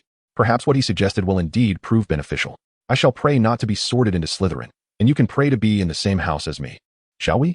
Snape had subtly implied that the sorting hat would heed the young wizard's wishes, and now Dolly clarified this point to Hermione. Hermione nodded in agreement, acknowledging the notion. Though Dolly's assertion might seem dubious, the credibility soared when it came from a professor, just as a few of them were murmuring among themselves. The grand doors of the banquet hall swung open once more. Malfoy shuddered, and even the remaining individuals froze in place. However, a warm female voice broke the tension. It was Deputy Headmistress Minerva McGonagall. I have already heard from Professor Snape regarding the events that transpired. He may have been somewhat overzealous, after all. This was merely a minor altercation among uninitiated young wizards. Of course, this is contingent upon your mutual forgiveness. McGonagall's gaze, noticing the silence among them, revealed a satisfied smile. She was acutely aware that each individual might harbor resentment, yet this was the sorting ceremony, and no further errors could be tolerated. Mr. Malfoy, might you tidy your hairstyle? If necessary, I can provide a bottle of quick-setting pomade. Malfoy hastily adjusted his hair, preferring to sully it with his own saliva rather than subject it to the Potter family's shampoo. Miss Dolly, a commendable color-changing spell, but it must be reversed now. Dolly hastily bowed her head, requesting Hermione's assistance to dispel the spell, for relying solely on her own abilities might result in a cacophony of colors. Once prepared, they arranged themselves into 2 lines, as their classmates were soon to arrive. After McGonagall spoke, the sounds of bustling activity filled the air outside the grand doors. Hagrid knocked heavily upon them, and with a flick of her wand, McGonagall opened the entrance. Hagrid quickly peered into the room, and upon confirming Harry's safety, he let out a sigh of relief. All first-year students are present, not a single one missing, Professor McGonagall. Excellent. Thank you for your efforts, Hagrid. Now, allow me to take over, McGonagall declared, her voice resonating as everyone entered the hall. Welcome to Hogwarts. The feast is about to commence. However, before you enter the dining hall, there is a crucial sorting ceremony to determine which house you will join. During your years at Hogwarts, your house will become your home. You will attend classes with your fellow housemates, reside in the house dormitories, and spend your leisure time in the common room. The 4 houses are named Gryffindor, Hufflepuff, Ravenclaw, and Slytherin. Each house boasts its own illustrious history and has nurtured remarkable witches and wizards.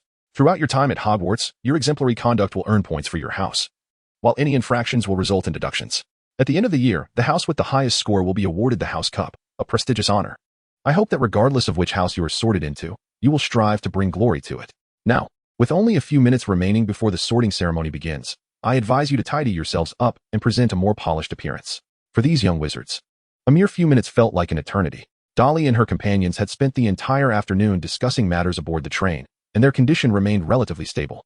Nevertheless, Hermione was fervently reciting every spell she could recall, Ron was fervently praying for Merlin's protection, and Neville appeared to be on the verge of suffocation. The remaining individuals were equally anxious, each awaiting the judgment of fate. Soon after, a grand procession of spectral figures materialized, reminiscent of the original narrative.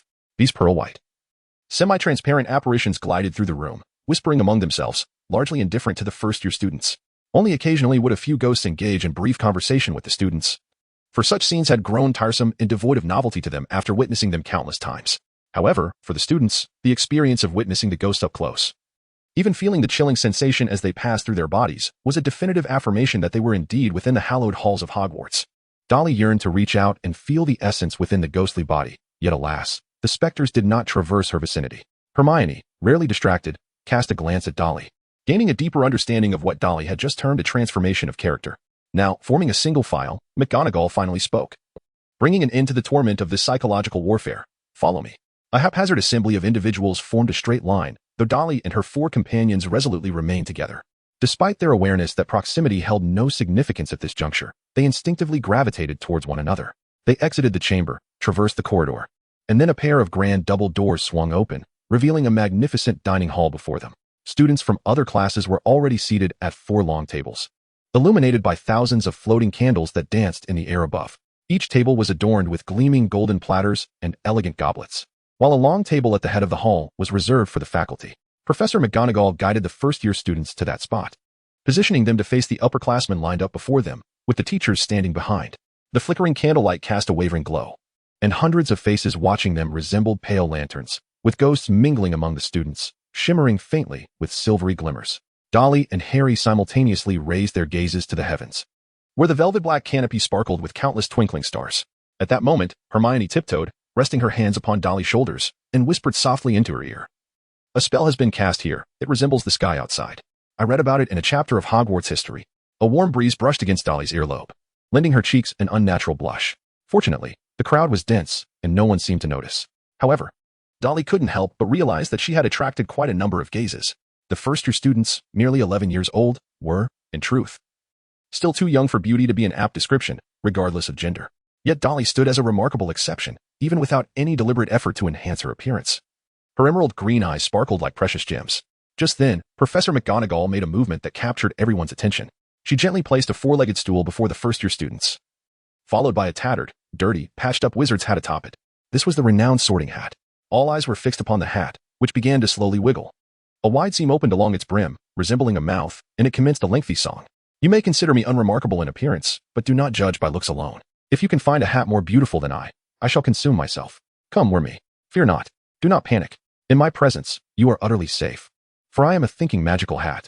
At this point, even without explicit explanations, everyone understood the essence of the sorting ceremony. It was quite simple. Don the hat. The applause erupted as the upperclassmen relished this spectacle, eager to witness the unique characters joining their respective houses. Particularly this year, Hogwarts had welcomed a boy who had miraculously survived great peril. When I call out a name, that individual shall don the hat, take a seat on the stool, and await their sorting. Professor McGonagall began slowly. Hannah Abbott. Dolly suddenly clenched her fist, and upon hearing that name, she felt an overwhelming sense of relief, as if the pressure from her recent duel with Snape had dissipated significantly. She had witnessed this scene countless times in films and novels, and now it was finally her turn to experience it. Alas, her special ability was not a scene signing system. Otherwise, witnessing this moment would surely have earned her an SSR reward. Hermione regarded Dolly with an expression of curiosity, but Dolly chose not to elaborate, as everything could be attributed to her excitement. A rosy-cheeked little girl, with 2 golden braids, stumbled out of the line, donned her hat, which conveniently obscured her eyes. After taking a moment to pause, the hat proclaimed its verdict. Hufflepuff. The long table of Hufflepuff erupted in enthusiastic cheers. Even the laid-back, food-loving Hufflepuffs did not hold back their applause at this moment. Susan Bones. Hufflepuff. Terry Boot. Ravenclaw. Thus, the sorting had commenced its duty, demonstrating remarkable efficiency from the outset. For the sorting hat, endowed with formidable mind-reading abilities, the average young witch or wizard required no communication at all. Dolly's surname is Desley, beginning with the letter D, and she is the foremost among the 5. Soon, McGonagall called out the name Dolly Desley. A multitude of gazes converged upon her, distinctly different from those before. Particularly when Snape and Dumbledore directed their attention her way, the weight of those looks felt almost tangible. Yet, under such pressure, Dolly remained composed. With a light, joyful step, she approached the chair and donned the sorting hat. Her calm demeanor stemmed from the fact that she had allocated her remaining 2 attribute points to willpower.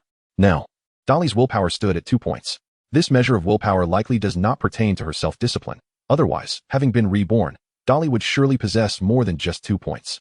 Well, considering Dolly's tendency to slack off, it is possible that her willpower truly is only this high.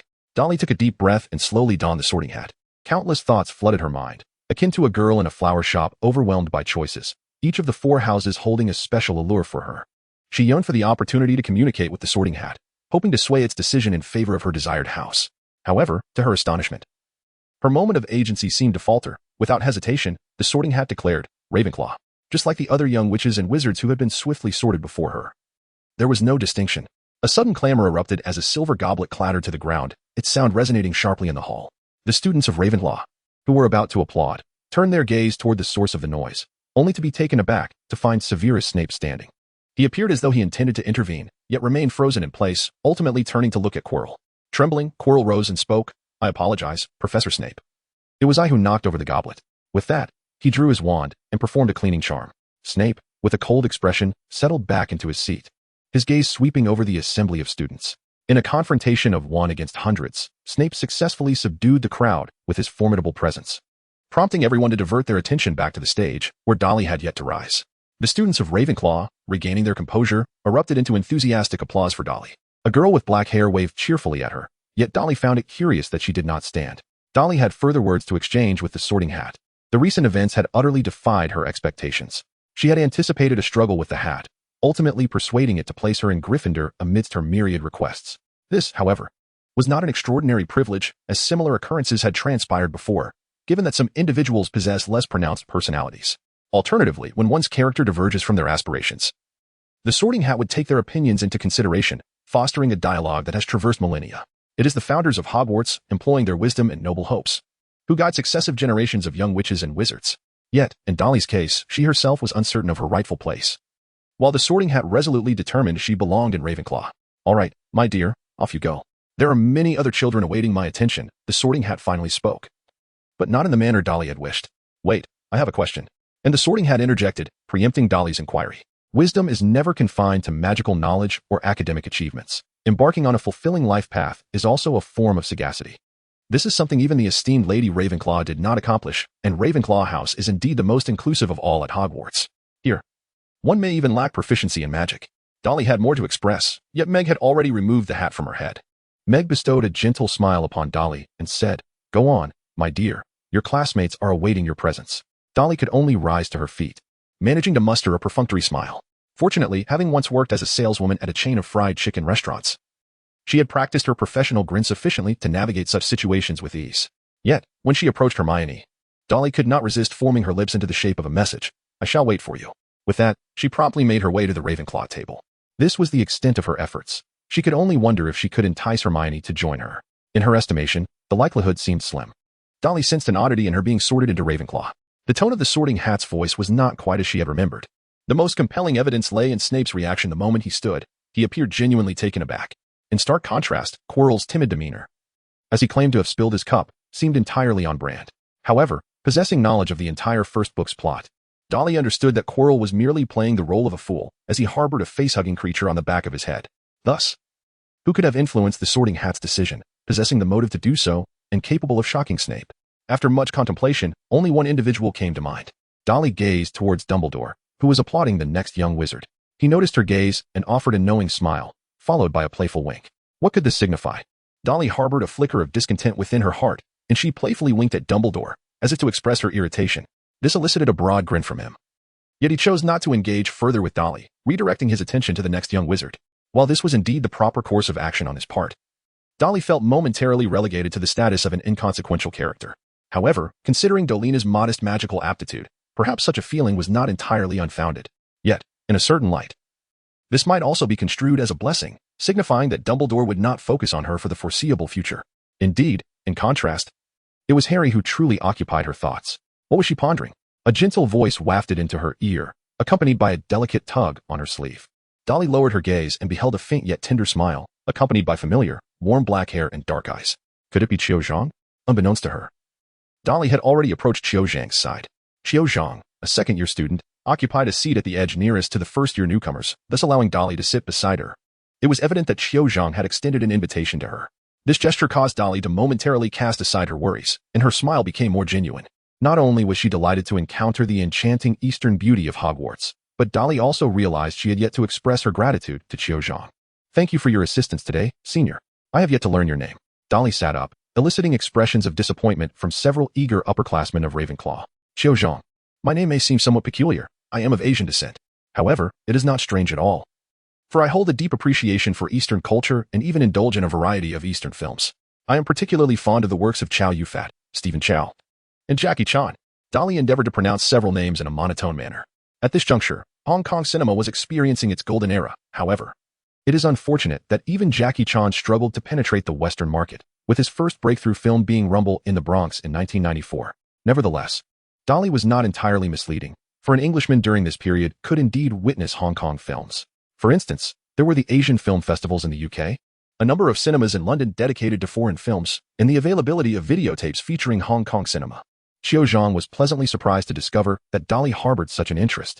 She tentatively engaged Dolly in conversation about the two most renowned Hong Kong films in recent years, God of Gamblers and The Gambler, and upon realizing Dolly's familiarity with their content, the emotional distance between them significantly diminished. Initially, Qiu Zhang had harbored concerns that Dolly might be apprehensive about interacting with individuals of Asian descent. Indeed, racial discrimination exists not solely within the confines of Slytherin. The Muggle world in England is rife with prejudice as well. By the way, senior, what prompted you to assist us, and how did you come to know us? Dolly curiously voiced her inner doubts, for today was the day Autumn Zhang discreetly informed her. Autumn wore a cheerful countenance, while Hermione seethed with rage. In truth, I had been observing you all from within the carriage when Mr. Potter collided with Mr. Longbottom. My intention in notifying you was solely to prevent Mr. Potter from being bullied by Malfoy. I never anticipated that matters would escalate to this extent. As she spoke, a hint of trepidation flickered across Autumn's face. Yet, Dolly perceptively noticed that beneath the apprehension, there seemed to be a glimmer of excitement in Autumn's eyes. By the way, Miss Dursley, Professor Snape did not trouble you. Did he? However, upon uttering these words, she observed Dolly frowning in discontent. Autumn feared she had misspoken, but Dolly earnestly replied, "Call me Dolly, Autumn. Otherwise, how could we possibly become friends?" With that, Dolly beamed a radiant smile and, with an air of familiarity, added, "From now on, you may address Harry directly by his name, as well as Ron and Neville. I shall take the liberty of deciding that for you." Had these words been spoken by someone of Eastern descent, Autumn might have been startled enough to flee. Yet it was Dolly who spoke. And Autumn had already witnessed Dolly's spirited nature when she decisively dealt with Malfoy and his two cronies. In fact, it seemed perfectly fitting for Dolly. Beneath her demure exterior, there lingered an undeniable spark of eagerness that was impossible to conceal in Dolly's presence. After all, Dolly was aware that Autumn would one day become the seeker for the Ravenclaw Quidditch team. A truly subdued girl could never take to the skies in Quidditch, let alone assume the pivotal role of seeker, which dictated the fate of the team. Most importantly, it appeared that Autumn's performance was commendable. "All right, Dolly?"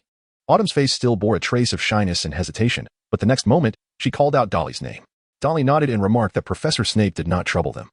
Instead, he delivered a severe reprimand to Malfoy. However, he held a considerable discontent towards Harry, believing that Harry had exacerbated the situation, which consequently led to Harry facing punishment. As for myself, I managed to evade any consequences as I was merely insulted by Malfoy, being called a mudblood. When Dolly uttered the term mudblood, an unexpected silence enveloped the Ravenclaw table. All eyes turned in astonishment towards her, and Robert Hilliard, the head of Ravenclaw this year, added, "I can attest that Malfoy truly exemplifies the archetype of privilege devoid of proper upbringing. However," he assured them, "rest assured, he has received his due punishment." He then whispered, "Had I known you would join Ravenclaw, I ought to have looked out for you more. Although we Ravenclaws embrace the eccentricities of the wise, you are the first to resort to fisticuffs." Dolly reciprocated Robert's goodwill with a gentle smile. As the Sorting Hat had aptly stated, each house is akin to a family, and the prefects serve as the eldest siblings within this familial structure. Thus, cultivating a good rapport with them is undoubtedly the most sensible course of action. Naturally, in most instances, prefects lack the time to truly understand and care for each individual student. Had it not been for the remarkable impression Dolly left on him, he might not have even exchanged a word with her. As a few of them watched the sorting ceremony, clapping for their newly arrived family members, Dolly gradually immersed herself in the moment, temporarily setting aside her earlier thoughts. However, when it came time for Hermione, Dolly felt a wave of anxiety wash over her. Although Hermione was sorted into Gryffindor, they would still be able to see each other daily. After all, anyone could enter the Ravenclaw common room as long as they could answer a question. Yet, Dolly's ideal life consisted of waking up for school together with Hermione each day and ultimately bidding each other goodnight in their pajamas. Are you two quite close? Autumn whispered in Dolly's ear. Were you neighbors or classmates in the Muggle world? This is a long story. One might say we began as rivals in competition, but have since evolved into friends. Dolly had not forgotten her wager with Hermione, though Hermione had likely already let it slip from her memory. After becoming acquainted with Dolly, Hermione perceived that Dolly held no chance of victory whatsoever. After all, in the realm of magical studies, Dolly even seemed to pale in comparison to Harry. I truly envy the bond you share, Qiu Zhang inadvertently remarked, prompting Dolly to turn around in surprise, as if she were discovering Qiu Zhang anew. Qiu Zhang felt somewhat constrained, pondering where she might have erred in her words. Yet Dolly appeared to sense a distinction between the current Qiu Zhang and the one she had previously known. The difference lay in the fact that the present Qiu Zhang exhibited a certain hesitance, a stark contrast to the intelligent girl from the original narrative who was beloved by all of Ravenclaw. On one hand, the 12-year-old Qiu Zhang had yet to fully blossom. She resembled a delicate child rather than a beauty, as Asian individuals typically develop at a slower pace compared to their Western counterparts. On the other hand, it seemed she was concealing some of her interests and hobbies, subconsciously restraining her own behavior. Such a situation is quite common among those of Asian descent, who often worry about their ability to integrate in a foreign land, contemplating their every word and action. However, this can yield the opposite effect. A person who is naturally poised and unpretentious tends to be more well-received wherever they go. Being overly submissive can lead one to become a target for bullying, as was the case with Neville and Wormtail at the outset of their stories. Perhaps what current Qiu Zhang lacked in comparison to her literary counterpart was the experience of joining the Ravenclaw Quidditch team and becoming a seeker, soaring across the pitch. That version of Qiu Zhang would be the complete embodiment of her character. Aside from Harry, the rest would not be able to join the Quidditch team until their second year. If you envy us, why not start today by becoming our good friend? Having a senior like you as a friend would be a treasure, Dolly proposed, extending her hand toward Qiu Zhang. Initially hesitant, the spark in Qiu Zhang's eyes compelled her to reach out, their fair hands meeting in a gentle clasp.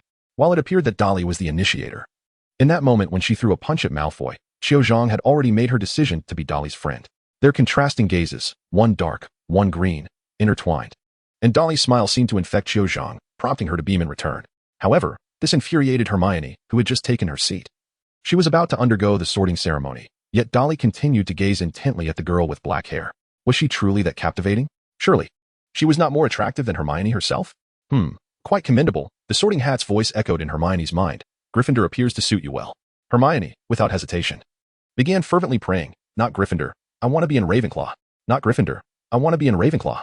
If she delayed any longer, she feared Dolly might forget her entirely. Then let us embrace, the sorting hat declared. Very well, for the sake of friendship, go to the house you desire. The sorting hat did not linger on the decision, even though it still believed Hermione would be a better fit for Gryffindor. After all, Gryffindor does not shy away from those who excel academically. Exhibiting too much bravery in Ravenclaw might come off as rather unconventional. After all, intelligent individuals are adept at navigating risks, and to the eyes of Ravenclaws, Gryffindors might seem like reckless bulls. At last, Hermione excitedly handed the sorting hat to Professor McGonagall, her face aglow with joy as she dashed towards Dolly. Meanwhile, Dolly had also shifted her focus to Hermione, applauding her loudly and even inviting her to take a seat opposite her. The reason she did not sit beside her was that an Anthony Goldstein had already taken the spot next to Dolly, positioned perfectly in front of Hermione. Dolly has a recollection of this name. He seems to be the future head of Ravenclaw and a member of Dumbledore's army, which indicates that he is indeed a remarkably intelligent and outstanding individual. He has participated in several D.A. meetings and was also present during the final battle of Hogwarts. This is sufficient evidence that this individual is trustworthy in character and possesses the qualities of a commendable teammate. Unfortunately, he has yet to introduce himself, and Hermione is already standing beside him. Hello, could you please make some room for me? I wish to sit with my friend, Hermione spoke softly, without a hint of disrespect. However, her unwavering gaze fixed upon Dolly, neglecting to acknowledge Anthony, clearly offended him. Nonetheless, everyone remained cheerful. Anthony refrained from further comments and shifted aside a bit. Only after Hermione settled down and turned to thank him did Anthony's expression soften. Observing this, Dolly understood that Hermione would need to face some challenges to let go of her prideful demeanor. Yet, this also indicated that the proud little Hermione was now on a countdown, and Dolly felt it imperative to cherish this moment. Before Hermione could speak, Dolly opened her arms and, with a sweet voice, said, "Shall we not embrace in celebration of our reunion?" A reunion? We were only apart for a mere 10 minutes. Hermione replied, somewhat dissatisfied, but Dolly's next remark elicited a chuckle from her. But this has been the longest we've been separated today, hasn't it? Humph. Let us celebrate our arrival at the same college, and may our prayers bear fruit. Hermione lazily opened her arms, and Dolly seized the opportunity to embrace her. One arm around Hermione's neck and the other around her waist. Their cheeks brushed against each other softly, and the gentle contact brought an even brighter smile to Dolly's face. This scene captured the attention of many, as the sight of adorable girls huddled together naturally amplified their allure. However, Hermione promptly released Dolly and turned her attention to Cho Chang, extending her hand in a friendly and gracious manner. I am Hermione Granger. You may simply call me Hermione. I am Cho Chang. You may call me Cho, she replied. This name, are you of Asian descent? Yes. Then, do you practice Chinese martial arts? Pfft. Dolly, unable to contain herself, burst into laughter. Hermione's remark, though not entirely nonsensical, certainly reflects a rather rigid stereotype. After all, the most popular films from the East in contemporary times are undoubtedly various martial arts action movies. However, it was Qiu Zhang's response that left Dolly even more astonished. I have studied Tai Chi with my grandfather. Yet I possess no ability to engage in combat with fists or feet. In comparison to Dolly, I am indeed quite lacking. Dolly cast a surprised glance at Cho Chang. For the true nationality of Cho remained an enigma. The name inscribed in the book was Cho Chang, with Cho merely a transliteration. Yet, Cho could also be found in Japanese, Korean, and even various Southeast Asian languages. However, it now appeared that Cho's ancestry could be firmly established. Just as Dolly was about to inquire further, Hermione grasped her hand, pulling her back, and remarked, I thought you were interested in learning Chinese martial arts from her. This statement seemed like a mere trivial jest, yet Dolly sensed an undercurrent of something more poignant. If she was not seeking to learn martial arts from Cho, did that imply her desire to forge a friendship with her? This realization instantly ignited a sense of urgency within Hermione. Dolly made friends, and Hermione was hardly surprised. During a single journey on the Hogwarts Express, not only had Ron and Neville become acquaintances of Dolly, but even the Slytherin prefect, Folly, was now familiar with her. Had Dolly joined Slytherin, it would likely have taken mere days for her to forge a friendship with the prefect, who was 5 or 6 years her senior. Yet, what of Hermione Granger? Apart from her confidence in academics, she felt utterly inept in the realm of friendship. After all, Hermione had grown accustomed to using pride as a shield, and such a proud disposition made it challenging to cultivate friendships. At this moment, she desperately craved Dolly's comfort. How could Dolly ever truly anger Hermione? Although Autumn Zhang was a kind-hearted older sister with a beautiful demeanor who helped Dolly acclimate to the country, Hermione was Dolly's cherished confidant. Thus, Dolly remarked, Autumn Zhang has been a tremendous help to us, and her academic performance is commendable. With her guidance, you are bound to achieve even greater success. Should I struggle to keep pace, I will rely on you for tutoring. Upon hearing this, Hermione proudly straightened her back. Autumn, perceptive and understanding, immediately added, while the questions vary from exam to exam, I can certainly share some helpful tips. This brought a smile to Hermione's previously tense face, and her gaze toward Autumn softened with sincerity. The group did not delve into further conversation, as the sorting ceremony was still underway. First came Neville, whose incredulous expression revealed his disbelief upon being sorted into Gryffindor. Next was the boy whose name began with AP, when Harry Potter's name echoed through the hall. A wave of fervent discussion erupted. The boy who lived, the illustrious Harry Potter, was not merely a tale spun by whispers. Yet, Harry cast a slightly resentful glance toward Dolly, his heart racing with anxiety, yearning for even a fleeting glance of encouragement. However, throughout it all, his sister had not spared him a single look. Was it truly the case that sibling bonds could be overshadowed by the smile of a girl met for the first time? Even Hermione sensed the underlying tension and teased. Do you think Harry will come over? If he does, what do you suppose he might say to you? No, he definitely won't come over, Dolly confidently declared. Given his fearless demeanor when confronting Malfoy today, it would be utterly unjust for him not to join Gryffindor. As anticipated, soon after, the Sorting Hat proclaimed Gryffindor. Instantly, the entire house erupted into a jubilant sea of celebration. A pair of red-haired twins leaped up in excitement, exclaiming, We have Potter. At that moment, Harry felt an immense sense of relief as he made his way to the Gryffindor seats.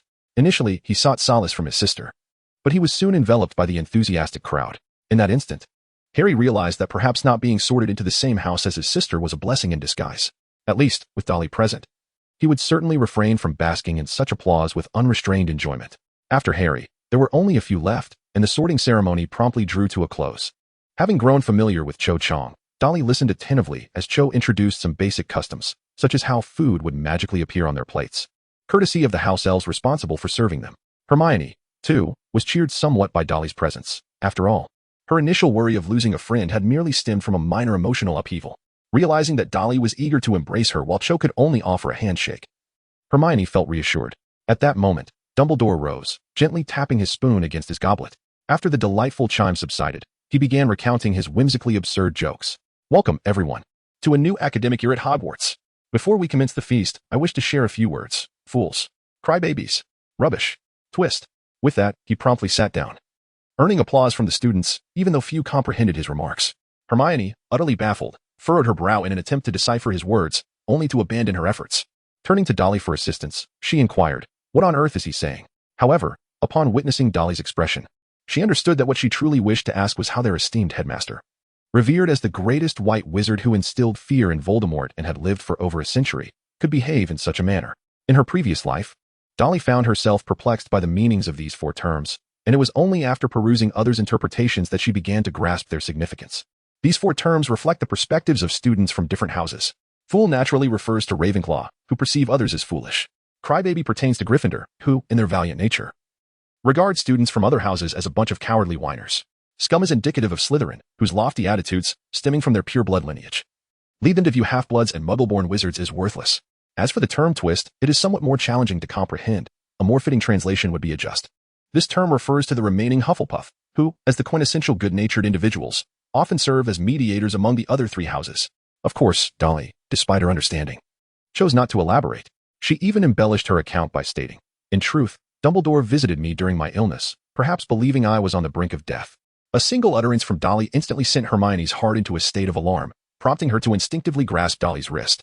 Xiao Zhang also gazed at Dolly in astonishment, realizing the gravity of her previous illness.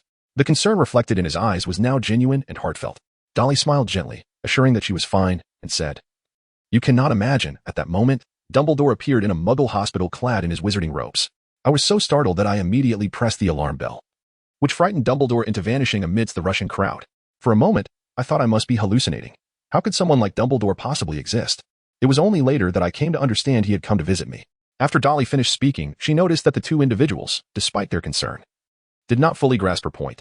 She elaborated, "Perhaps it is merely our lack of understanding of him. After all, he was born in the 19th century. Can you imagine having an unobstructed conversation with the likes of Charles Dickens or Oscar Wilde? Moreover, he is a wizard." Hermione displayed a look of relief, realizing it was not her inability to keep up, but rather that Dumbledore was an antiquated figure. Autumn Zhang added, "In truth, the headmaster is a remarkably kind-hearted individual. It is likely the vast age difference that breeds some misunderstanding between us." As the 3 conversed, the meal finally arrived. Each plate was brimming with delectable offerings: roasted beef, roasted chicken, pork chops, lamb chops, sausages, steak, boiled potatoes, roasted potatoes, French fries, Yorkshire pudding, pea shoots, carrots, gravy, and ketchup. Strangely enough, there were also peppermint candies. For reasons unknown, undoubtedly, this feast could be deemed an extravagant banquet, especially in the culinary desert that is England.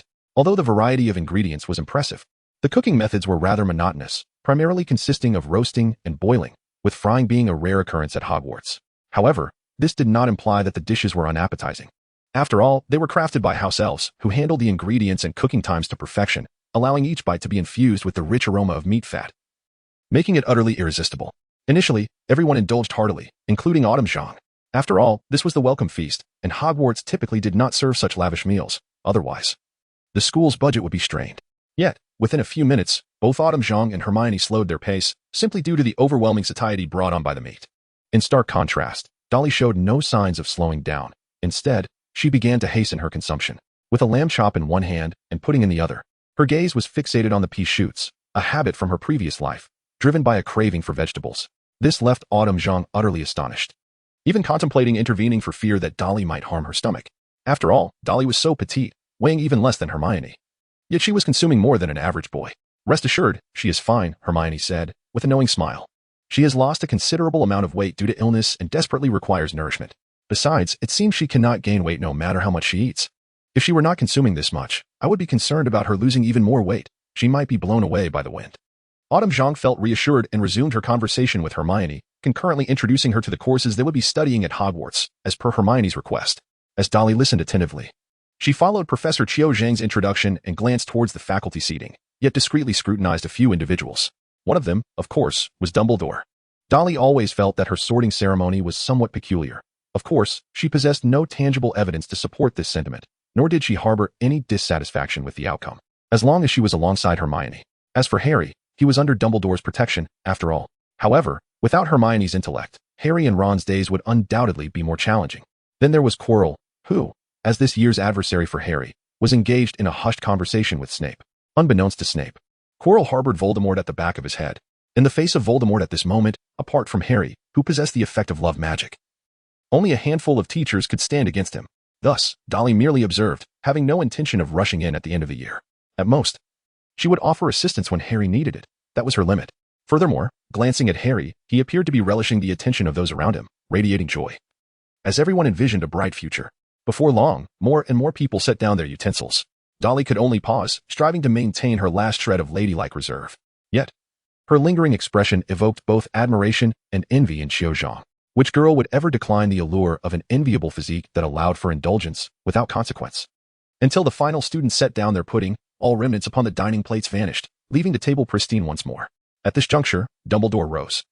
Smiling as he addressed the assembly, "Now that everyone is well fed and well watered, I wish to share a few more words with you. First, your students.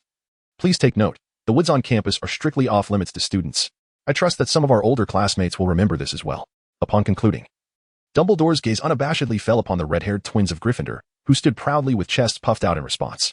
Amidst a chorus of muffled laughter, Dumbledore continued, "Additionally, Mr. Filch, the caretaker, has asked me to remind everyone not to practice magic in the corridors during breaks. The tryouts for the Quidditch team will be held in the second week of this term. Those interested in joining the house team should contact Madam Hooch. Lastly, I must caution all of you. If you wish to avoid unforeseen accidents and grievous demise, please refrain from entering the corridor on the right side of the 4th floor." Hermione gasped, unable to suppress a quiet inquiry to Dolly. "Is it true that Hogwarts can lead to severe injury or even death?" "Indeed, there have been instances of fatalities," Dolly replied, "though not every year, and most serious injuries are typically treated successfully." Yet, to placate Hermione, she added, "Perhaps this is simply the allure of magic, dangerous yet captivating." Hermione nodded in agreement, but quickly suggested, "In that case, it would be wise for us to keep our distance from the corridor on the 4th floor's right side." Dolly did not respond but instead cast her gaze toward Gryffindor. Was there no one approaching? Dumbledore's remark was akin to bait, essentially informing the Gryffindor students that if they sought an unexpected surprise, they should traverse the corridor on the right side of the 4th floor. If he truly wished to deter the students, a simple magical concealment would suffice, ensuring Harry could not access that area. Humph. It was merely Dumbledore's scheme to nurture his beloved little savior. Finally, before everyone retired for the night, let us all sing the school song. Upon hearing this, the faces of all faculty members turned somewhat awkward. Even some upperclassmen, particularly those from Ravenclaw and Slytherin, wore expressions of disbelief. With a gentle flick of his wand, Dumbledore summoned a long golden ribbon that spiraled above the grand dining table, forming lines of text like a serpent. "Choose a melody you prefer," Dumbledore proclaimed. "Ready, sing." Consequently, a cacophony erupted, with few managing to sing in the correct key, not to mention some deliberately causing disruption. When the singing concluded, only the Weasley twins remained, deliberately humming a funeral march at a slow tempo. Dumbledore conducted the final few measures for the twins with his wand, and upon their completion, he bestowed upon them the warmest applause. Witnessing this scene, Dolly found Dumbledore to possess an endearing quality. The term old rascal aptly describes those who, having aged, are unbound by moral constraints and liberated from the burdens of societal responsibility, allowing their true nature to flourish. Dumbledore embodied this spirit of the old rascal. Considering Dumbledore's pursuits, it would not be excessive to refer to him as a saint. However, this perspective is derived from Harry's viewpoint. From an outsider's perspective, Dumbledore's plan to cultivate Harry inevitably ensnared ordinary students as well. For instance, permitting Quirrell to meddle with the troll, sending a few students to confront the basilisk, appointing Lupin as a teacher without contingency plans, or allowing Hagrid to teach about blast-ended scroots. Moreover, during the Triwizard Tournament, knowing there was an insider sabotaging the event, he still allowed Harry to participate, consequently leading to the tragic demise of the innocent Cedric. Furthermore, after understanding the connection between Harry and Voldemort, he still permitted Harry to face Voldemort's control, resulting in Sirius's death. These issues merely scratch the surface of the problems associated with the plan to cultivate Harry. As for the educational issues at Hogwarts, they include the persistent bullying that went unchecked, the subpar teaching quality permitting inept instructors, professors exhibiting blatant favoritism or discrimination, and the failure to address the dangers posed by creatures like the Acromantula in the Forbidden Forest. There has long been a small organization within Hogwarts with terrorist inclinations, alongside various covert and overt crimes, including the use of love potions and the unforgivable curses. Additionally, one cannot overlook Dumbledore's youthful indiscretions, such as forging a blood pact with the first Dark Lord Grindelwald, inadvertently causing his sister's death, and his earlier ambitions to dominate the Muggle world. Understanding these factors elucidates why the Ministry of Magic maintains such a stringent stance toward Dumbledore. After all, he can be perceived as a dangerous individual. The primary reason, however, lies in Minister Fudge's fear that Dumbledore might contest for his position. As someone who has witnessed the full spectrum of Dumbledore's character, Dolly would not regard him as an omnipotent saint, but rather as a white wizard attempting to save Harry and the world, albeit having bungled numerous matters. This reflects a profound truth of life. The vast majority of individuals' lives are riddled with blunders. Music, Dumbledore said, wiping a tear from the corner of his eye, is far more enchanting than anything we have accomplished here. Now, it is time for bed. Everyone should return to their dormitories. Robert stood up, saying, "First years from Ravenclaw. Follow me, do not get lost." The group promptly followed, heading in a direction starkly contrasting that of Gryffindor. It was then that Harry remembered to glance back at his sister, and Dolly finally acknowledged him with a wave of her hand. It was not that their plastic sibling bond was revealed, but rather that Dolly, having indulged too much, was beginning to feel drowsy. After a quick shower, she planned to retire for the night, unconcerned about gaining weight, opting for whatever was most comfortable. Shortly thereafter, the group arrived at the base of the tower and began their ascent. Both Ravenclaw and Gryffindor dormitories were situated in towers, yet they were not within the same main structure. Ravenclaw's tower appeared more slender compared to Gryffindor's, implying that the stairs were steeper and the dormitory space smaller. Eventually, they reached the pinnacle of Ravenclaw Tower, where a time-worn, smooth wooden board revealed a bronze door knocker shaped like a raven. At this moment, Robert turned around and smiled at everyone, saying, "I know you are all quite tired, but gaining entry to the Ravenclaw common room is no simple task. As you can see, our common room entrance features a raven-shaped bronze knocker. When you knock, it will pose a question. If you answer correctly, you will be granted entry. For nearly a millennium, only Ravenclaw has been able to bypass this seemingly simple barrier. Some first-year students may feel intimidated by the knocker's inquiries, but fret not. Ravenclaw students are adept learners, and you will soon come to relish the challenges it presents. It is not uncommon for 20 individuals to stand at the common room entrance, collectively attempting to answer the day's question. This presents an excellent opportunity to meet other Ravenclaw students from various years and learn from them. However, when you forget your Quidditch uniform and need to rush in and out, you may find it somewhat vexing. Thus, I recommend thoroughly checking your bags before departing Ravenclaw Tower." With that, Robert shifted his tone, saying, "I have yet to introduce myself. I am your prefect, Robert Hilliard. It is a pleasure to welcome you to Ravenclaw House. Our emblem is an eagle soaring high above unreachable heights. Our colors are sky blue and bronze. Our common room is located at the top of Ravenclaw Tower, hidden behind a door adorned with a magical knocker. Through the arched windows of our circular common room, one can behold the entirety of the Hogwarts campus, the Black Lake, the Forbidden Forest, the Quidditch pitch, and the greenhouses, sights no other house is fortunate enough to enjoy. I do not mean to be boastful. This is the abode of the most brilliant witches and wizards. In the spirit of our founder, Rowena Ravenclaw, we prioritize learning above all else. Ravenclaw also possesses a rather unique quality. Our members are often quite individualistic, with some even labeled as eccentric. However, genius typically walks a different path from the ordinary. Unlike some houses, we believe you can wear whatever attire you desire, hold any beliefs you wish, and express any thoughts that please you. We do not shy away from those who are unconventional. On the contrary, we celebrate them. Speaking of eccentricity, you will take a liking to our head of house, Professor Phileas Flitwick. People often underestimate him due to his diminutive stature and high-pitched voice. Yet he stands as one of the most distinguished and knowledgeable professors of spells in the world. His office door is perpetually open to any Ravenclaw with inquiries. And should you find yourself feeling downcast, he will unleash the delightful pocket cakes concealed within the iron canister of his desk drawer, allowing them to dance before your eyes. In fact, one could feign discontent merely to witness the cakes perform a lively square dance, truly an experience worth indulging in. Then, Robert raised his voice. Ravenclaw boasts a magnificent history, with many of the greatest wizards, inventors, and innovators emerging from our esteemed institution, including the creators of the Moonlight Mirror, the Amortentia Potion, and the Flute Powder. Even within our ranks, Ravenclaw has produced the most ministers of magic, exemplified by the renowned Madame Millicent Bagman, who staunchly defended the right to revel during the unforgettable evening when Harry Potter narrowly escaped peril. At this mention, several individuals instinctively turned their gaze towards Dolly. The news of Dolly being Harry's sister has spread, and people's curiosity about how Harry escaped the clutches of Voldemort is palpable. Yet, Dolly internally scoffs, recalling that Ravenclaw has also produced individuals like Lockhart and Rita Skeeter. As I have mentioned before, we are known for our eccentricities. For instance, we contributed to the magical community with the peculiar Yuri, who wore a jellyfish as a hat, a classic figure in many wizarding jokes. At this thought, Dolly reminisces about Luna, pondering whether the Luna from the films retains her charming delicacy, though lamentably, she has yet to enroll. Regarding our relationships with the other three houses, Robert continues, you may have heard of Slytherin. They are not entirely malevolent, yet one should exercise caution before getting to know them. Their long-standing tradition prioritizes victory at all costs, particularly in Quidditch matches and examinations. As for Gryffindors, they are formidable. If I were to voice a criticism, it would be that they possess an excessive penchant for boasting. Their tolerance for the unconventional pales in comparison to ours, as they revel in mocking and nicknaming oddities. Conversely, for us, if one wishes to spend day and night in a corner of the common room, tapping eggs and divining based on the yolk's descent, it is not merely acceptable, many would be delighted to assist. That aside, Our house ghost is the Grey Lady, the daughter of the Eagle ancestor. A strikingly beautiful woman who seldom engages in conversation. She proves particularly helpful when one is lost or in search of something. Robert claps his hands and declares, "Congratulations on becoming a member of the most intelligent, agile, and entertaining house at Hogwarts. May you enjoy a splendid evening." After speaking, Robert exhales, turning to ring the bell. The bell promptly poses a question, sparing no one. Not even the prefects. How many angels can stand on the head of a pin? Hearing this inquiry, all the new young witches and wizards exchange puzzled glances. Robert, wearing a smug smile, explains, "Some questions may have multiple answers. If your response is reasonable, it may suffice. For this question, the answer could be one or countless." The bell replies succinctly, "Correct, you may enter." Although the bell addresses you, it essentially allows everyone to proceed without requiring each individual to answer a question.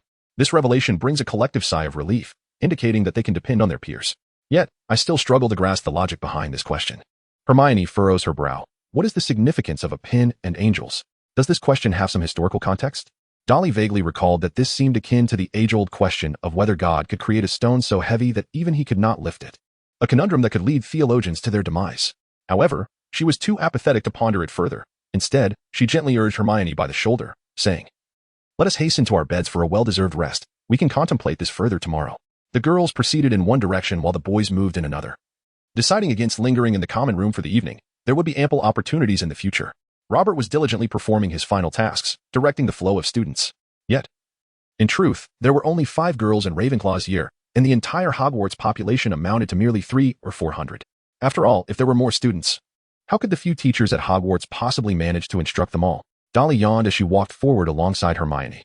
Initially, she had anticipated discovering a 5-person room akin to Harry's bedroom. However, upon observing the nameplates on all the doors, which bore between 2 to 5 names, she realized that the Ravenclaw dormitories were considerably smaller than those of Gryffindor. Suddenly, her spirits were invigorated by the sight of a nameplate on a 3-person room, which displayed only 2 names, Dolly Dursley and Hermione Granger. The final spot remained conspicuously blank. Dumbledore, an additional 100 points. A prompt emerged instinctively in Dolly's mind. "Shall I help you undress?" "Wait, does this imply it would be just the 2 of us?" Hermione gazed at the door sign in astonishment, causing Dolly's heart to flutter slightly. Could it be that Hermione was unwilling? Dolly had been living in a dormitory since her middle school days, accustomed to sharing her space with several others. However, Hermione, evidently, was not of the same disposition, and Dolly worried that she might feel out of sorts. To her surprise, Hermione then appeared relieved, beaming with a radiant smile. Sensing the absence of others around, she leaned closer to Dolly and whispered, "I was concerned about potential roommate issues. But now that it's just the 2 of us, I need not worry any longer." Dolly immediately set aside her earlier concerns and jested. "Do you not wish to interact with others? If we were to quarrel, would you not find yourself utterly alone?" Hermione replied with a sense of inevitability. "What potential conflict could arise between us? As for others, that hinges on whether Merlin is inclined to encourage them to befriend me." With that, Hermione pulled Dolly into the dormitory. It was evident that Hermione was acutely aware of her lack of friends and had no intention of altering her circumstances. This was the proud Hermione, yet beneath that veneer of pride lay a heart that perhaps harbored anxieties about her social connections. Time alone would reveal the truth of this matter. Dolly, after all, would not take the initiative to shatter this delicate faade. For revealing the truth often breeds not gratitude, but rather complaints or even resentment. As they entered the room, they found 3 beds with 4 corners. 2 were adorned with sky-blue silk blankets, while the third served as a makeshift shelf for the belongings of 2 individuals, signifying that they would soon share this space. Hermione let out a jubilant cheer and leaped onto the central bed, lying back to bask in the warmth of the sun, sleepiness overtaking her in an instant. By the time they arrived at Hogwarts, it was already past 6 in the evening. After gathering and taking the small boats to the Great Hall, it was well past 7. The sorting ceremony extended over an hour, and by the time dinner concluded, it was already after 9. Following the headmaster's speech, the clock approached 10. As Hermione appeared on the verge of slumber, Dolly approached and urged her, "Why not take a shower before resting? Or shall I assist you in changing your clothes?" This prompted Hermione to regain her energy, retrieving her pajamas and toiletries from her trunk, and was the first to enter the bathroom. Hogwarts dormitories were equipped with bathrooms. Otherwise, the personal hygiene of the students would be utterly compromised. Dolly approached the windowsill, perching upon its frigid surface, gazing through the semicircular window at the picturesque scenery of the Hogwarts campus. Reflecting upon the past month's experiences, she still felt as though she were ensnared in a dream. She could only wish that if this were indeed a dream, she would not awaken from it just yet. "So, is it now my turn to assist you in shedding your garments?" Dolly awoke in a haze, momentarily startled, believing that her enchanting journey at Hogwarts had concluded. However, the sight of Hermione's radiant smile instantly soothed her startled spirit, filling her with an overwhelming desire to embrace Hermione in a warm hug. Yet, Hermione playfully pushed against Dolly's forehead, saying, I haven't dried my hair yet. Hurry and take a shower, or you will truly fall back asleep. Then will you help me undress? Dolly pondered these thoughts in silence, hesitant to voice them. She was merely a fabricated child, while Hermione was undeniably genuine. Nurturing a bond was acceptable, yet transforming oneself into something grotesque was another matter entirely. Thus, Dolly began to slowly disrobe, leaving only her intimate undergarments. Before groggily clutching her robe and pajamas as she made her way to the bathroom. It was not until she stood under the cascade of warm water that she felt a flicker of rejuvenation. Regrettably, there was only a shower available. The luxury of a bathtub was reserved for the upperclassmen, otherwise Dolly might have succumbed to slumber in the soothing waters. Upon exiting the bathroom, she found Hermione engaged in play with Crookshanks, who was animatedly observing several fluffy creatures that swayed above them. Crookshanks' gaze was fixed intently on the creatures. A fact that Hermione seemed to have noticed as well. She was employing her wits to outmaneuver Crookshanks and protect the fluffy beings from harm. Spotting Dolly's arrival, Hermione set Crookshanks down at her feet and exclaimed with enthusiasm, I have just discovered a method to dry hair using the Scourgify spell. The absence of electricity here is quite troublesome, yet magic remains undeniably fascinating. With that, Hermione brandished her wand and approached Dolly from behind. Reciting the incantation and skillfully maintaining its effect, the spell swiftly drew the moisture from Dolly's hair, rendering it dry and silky in an instant. Dolly beamed with happiness, reveling in the moment. It must be said that Hermione is a prodigy in the art of charms. Not only had she not yet attended classes, but she had also grasped the intricacies of charm usage on her own as a muggle, even mastering advanced applications of spells. Charms are certainly not merely a matter of flicking a wand to cast a spell. Advanced magic can indeed be manipulated through the wizard's intent. And even a master of transfiguration can achieve miraculous feats. This stands in stark contrast to the simplistic act of uttering a charm and casting it. However, Dolly remained confident, acknowledging that she could not reach such heights. Thus, she proposed, I shall see if I can install a generator here, so we might live an electrified life. Hermione's mouth fell agape. She found Dolly's idea utterly ludicrous and exclaimed, impossible. The wizards would never agree to that. Why would they object? Have I violated any school rules or caused trouble for others? Hermione was taken aback. She had memorized all the rules and regulations of Hogwarts. Yet, there was no stipulation forbidding students from installing generators in their dormitories. After all, the wizards might not even know what a generator was. But would a generator not be exceedingly noisy, and how would we procure fuel? Dolly shrugged and remarked, don't we have the silencing charm? Moreover, can't we have the owls deliver the supplies? Or perhaps we could simply enlist a few adult wizards to fetch them for us. Hermione was about to interject. But Dolly preempted her, saying, don't you want to watch the videotape and play games? Surely, we can't spend our nights studying before bed. This time, Hermione finally nodded. The prospect of living without electricity was somewhat disheartening. Yet, Dolly's antics, while not in violation of school rules, seemed rather absurd. Wait. She realized why Dolly had been sorted into Ravenclaw. Once Dolly completed her tasks, she wasn't the oddity. Who truly was the oddball at Hogwarts? Nevertheless, Hermione found herself quite fond of Dolly. After drying their hair, the two settled into their respective beds, ready to embrace their first peaceful slumber at Hogwarts. Crookshanks was also instructed not to harm the fluffy creatures, and being a clever cat, he couldn't even pretend not to understand. After exchanging goodnights, both closed their eyes. However, after a considerable time had passed, Dolly opened her eyes and met the sparkling brown ones across the way. Hermione couldn't contain her laughter and simply lay on her bed, saying, can't sleep either? Dolly felt a sense of helplessness. As a seasoned individual, she should have been accustomed to the life of boarding, yet she found herself unable to sleep. It must be the environment here, even with the enchantment of magic. Resting in a tower constructed of cold stone left her with a lingering chill. Perhaps a conversation would alleviate her restlessness, especially since their first class tomorrow was not scheduled until 10 in the morning. Unlike the relentless schedule of her previous life, Hogwarts' curriculum consists of only 1 or 2 classes per week for each subject, resembling a university arrangement. However, this should not be mistaken for a leisurely load. If there are academic requirements, it implies that a single class would encompass a vast amount of material, compelling ordinary students to engage in self-study to keep pace. This is why films often depict young witches and wizards poring over their books in the dining hall or fervently scribbling with quills. Without such diligence, they would not even qualify to pass. Self-study poses a considerable challenge for young witches and wizards, particularly those who are akin to first-year middle school students or 5th and 6th graders in elementary school.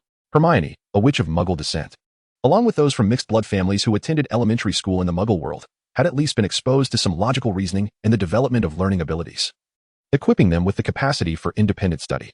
Conversely, children raised solely in the magical realm lack similar educational institutions, relying predominantly on parental instruction, and many even struggle with literacy upon entering Hogwarts. This disparity may well explain the gradual decline of pureblood wizards while mixed-blood wizards increasingly dominate. Understanding these dynamics clarifies why the educational quality at Hogwarts is lacking and why many wizards have subpar spellcasting skills. It is not a deficiency of magic itself. Rather, it stems from the inadequacy of the individual's capabilities. Perhaps the day will come when the magical world establishes a pre-Hogwarts program focused on literacy and the cultivation of learning abilities, at which point the proficiency of British wizards may experience a remarkable transformation. Dolly and Hermione undoubtedly belong to the category of individuals possessing a heightened level of logical cognition among muggles. The two of them, tucked beneath the covers with only their faces visible, engaged in an animated conversation about their dreams for the course until, by the time their eyes grew heavy and could no longer remain open, it was well into the early hours of the morning. Unbeknownst to her, Hermione had drifted off to sleep, while Dolly yawned and said, "Crookshanks, please wake us up at 8 in the morning, or at the latest, 9. Otherwise, you'll be deprived of your cat treats tomorrow." Crookshanks, who was playfully toying with the plush toy, cast a reproachful glance at Dolly, ultimately conceding with a nod once she closed her eyes.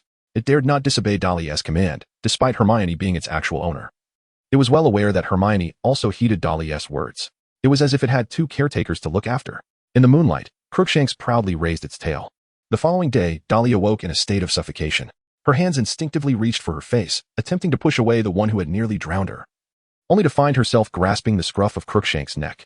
It turned out that the entirety of Crookshanks had settled itself directly on her face, rousing her in such an unconventional manner.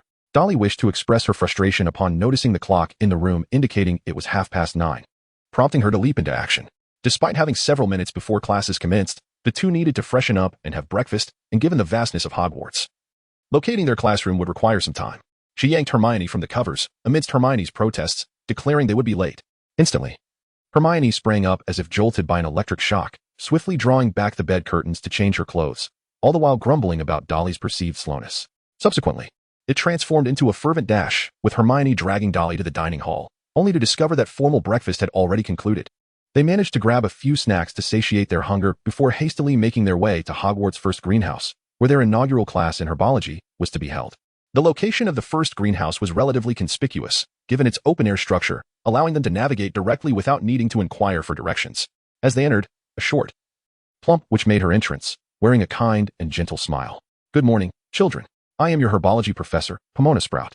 You may call me Professor Sprout," she continued. "As you can see, herbology is the study and care of various magical plants, and herbs serve as essential raw materials for potion making and a range of spells. Even if you do not pursue a career in this field, you will inevitably find yourself purchasing potions.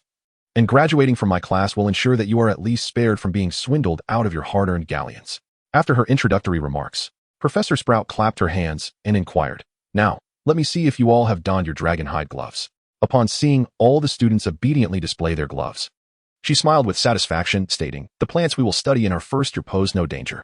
In other words, regardless of how you handle them, they will not threaten you. However, starting today, I hope you will acclimate to the feeling of wearing dragonhide gloves. Cultivating good habits must begin on the very first day of school. Otherwise, when you encounter some hazardous plants, a minor mistake could prove fatal. Now then, who can tell me about some exceedingly dangerous plants?" Hermione, standing beside Dolly, promptly raised her hand, for this was a moment she had long anticipated. "Excellent, Miss Granger. Please provide your answer. For instance, the venomous tentacula, mandrake, and aconite." A flawless response, 10 points to Ravenclaw. Professor Sprout regarded Hermione with an appreciative gaze, to which Hermione responded with a proud smile, raising her chin slightly towards Dolly. Dolly, unlike Ron, did not dampen Hermione's spirits at this moment. Instead, she gently applauded her. Hermione, having rightly accomplished her task, was deserving of praise and applause. As for the inexplicable feeling of wounded pride, Dolly had long resolved to embrace her academic performance and had no intention of comparing herself to Hermione. Subsequently, Professor Sprout posed several more questions, but this time, even when Hermione raised her hand, she graciously allowed others the opportunity to respond. This is a typical practice for a professor, as it would be unreasonable to allow one student to monopolize the scoring. Nevertheless, in just one class, Hermione managed to earn 20 points for Ravenclaw. The efficiency of this point accumulation was astonishing. After Dumbledore had granted additional points to the main group, Gryffindor had only amassed 482 points. At this pace, Hermione alone could surpass several Gryffindor students. Following this, Professor Sprout introduced everyone to various plants in the first greenhouse. Overall, she was exuberant, and the students were filled with excitement and joy at discovering a new world. Undoubtedly, the young witches and wizards had a remarkably successful inaugural lesson. However, the subsequent assignment, which required each student to summarize the herbal knowledge learned that day, put a damper on everyone's spirits. The length requirement was 1 foot, which was significantly less than the 3-foot assignments that would follow. Yet, even so, even with generous spacing, 1 foot necessitated approximately 800 words to fill. For 11-year-old witches and wizards, This was undoubtedly a considerable challenge, especially considering this was just one of their assignments. After class, Dolly and Hermione returned to the dining hall to prepare for lunch. As Dolly settled into her seat, she noticed Harry at the adjacent long table, wearing a furrowed brow. Unable to restrain herself, she inquired, "What troubles you?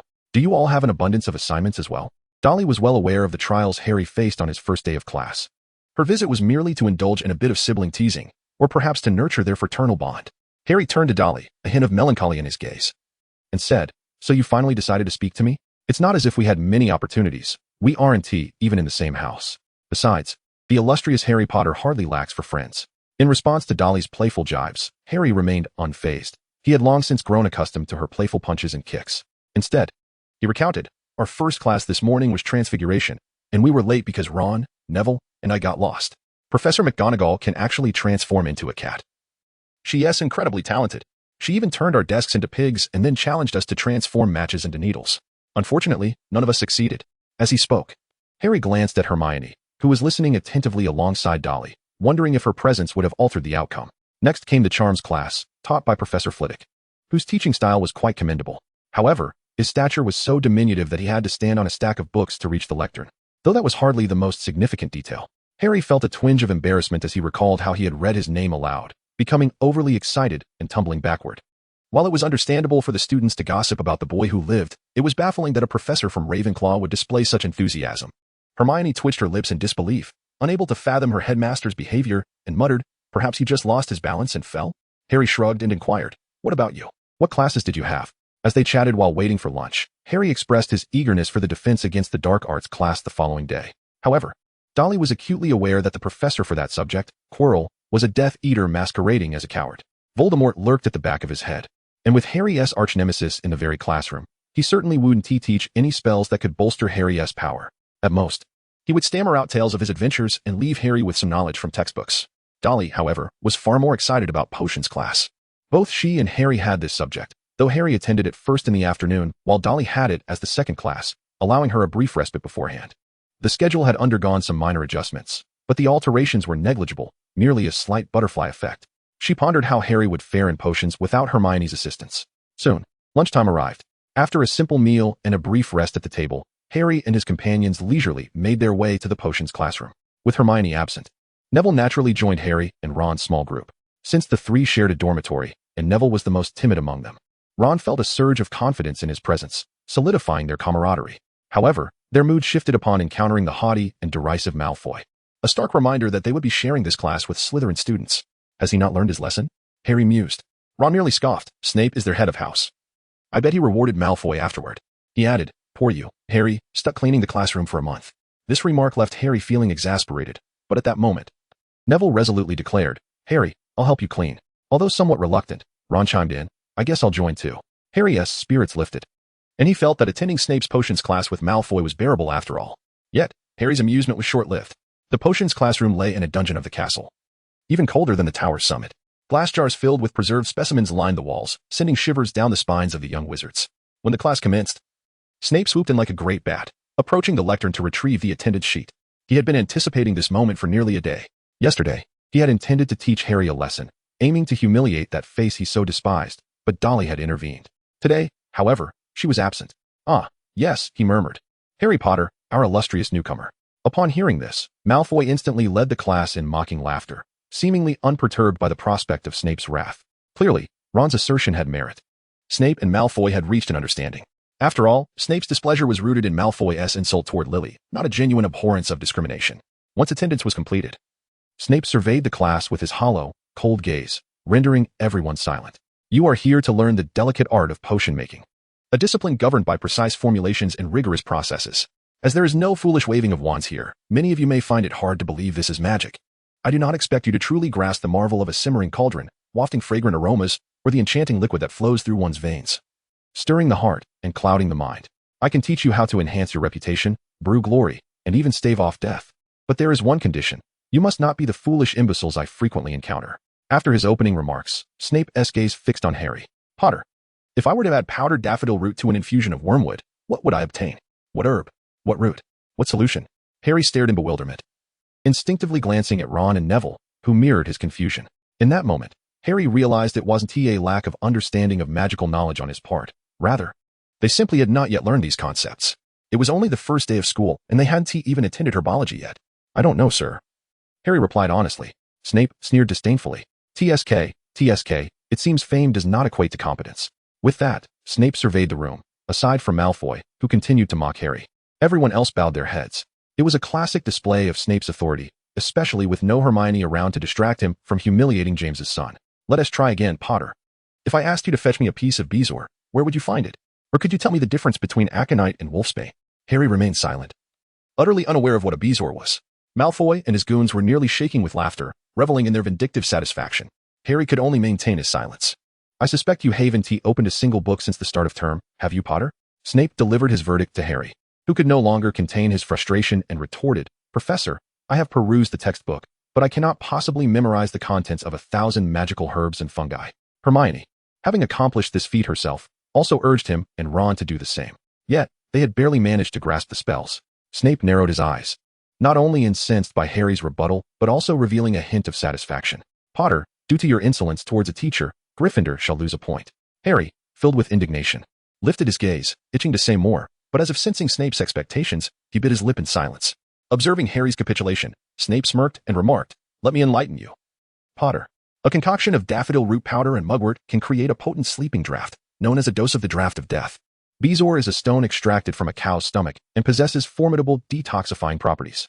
As for the aconite and wolfsbane, they are the same plant, collectively referred to as wolfsbane. Do you comprehend?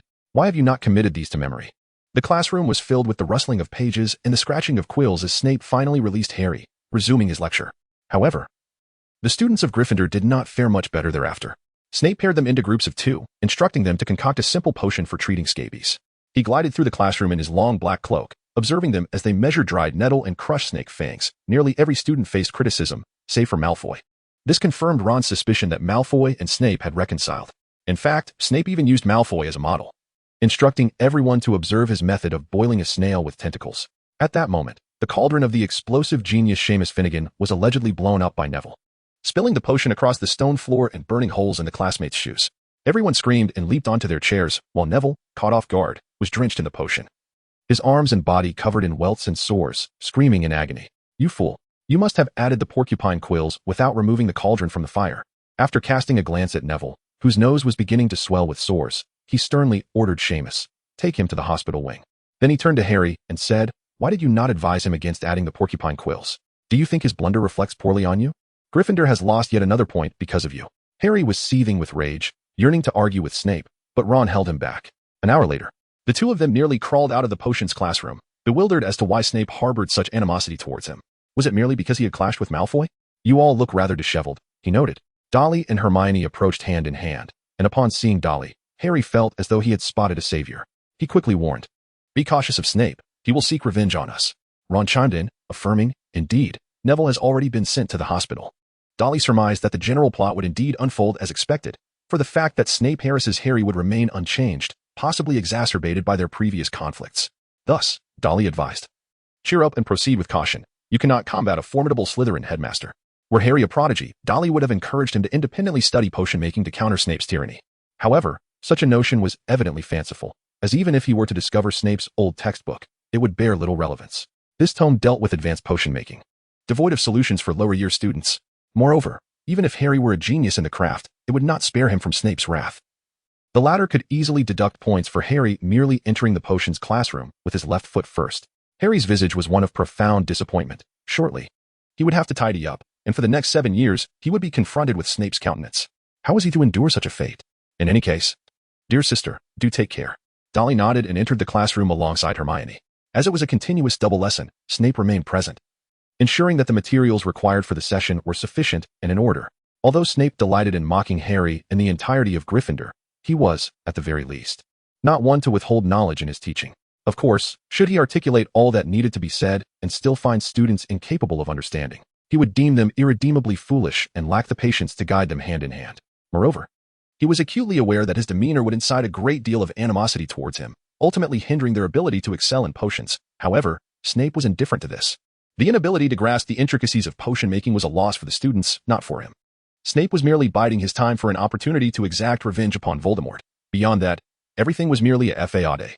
So, could Snape truly be considered a good teacher?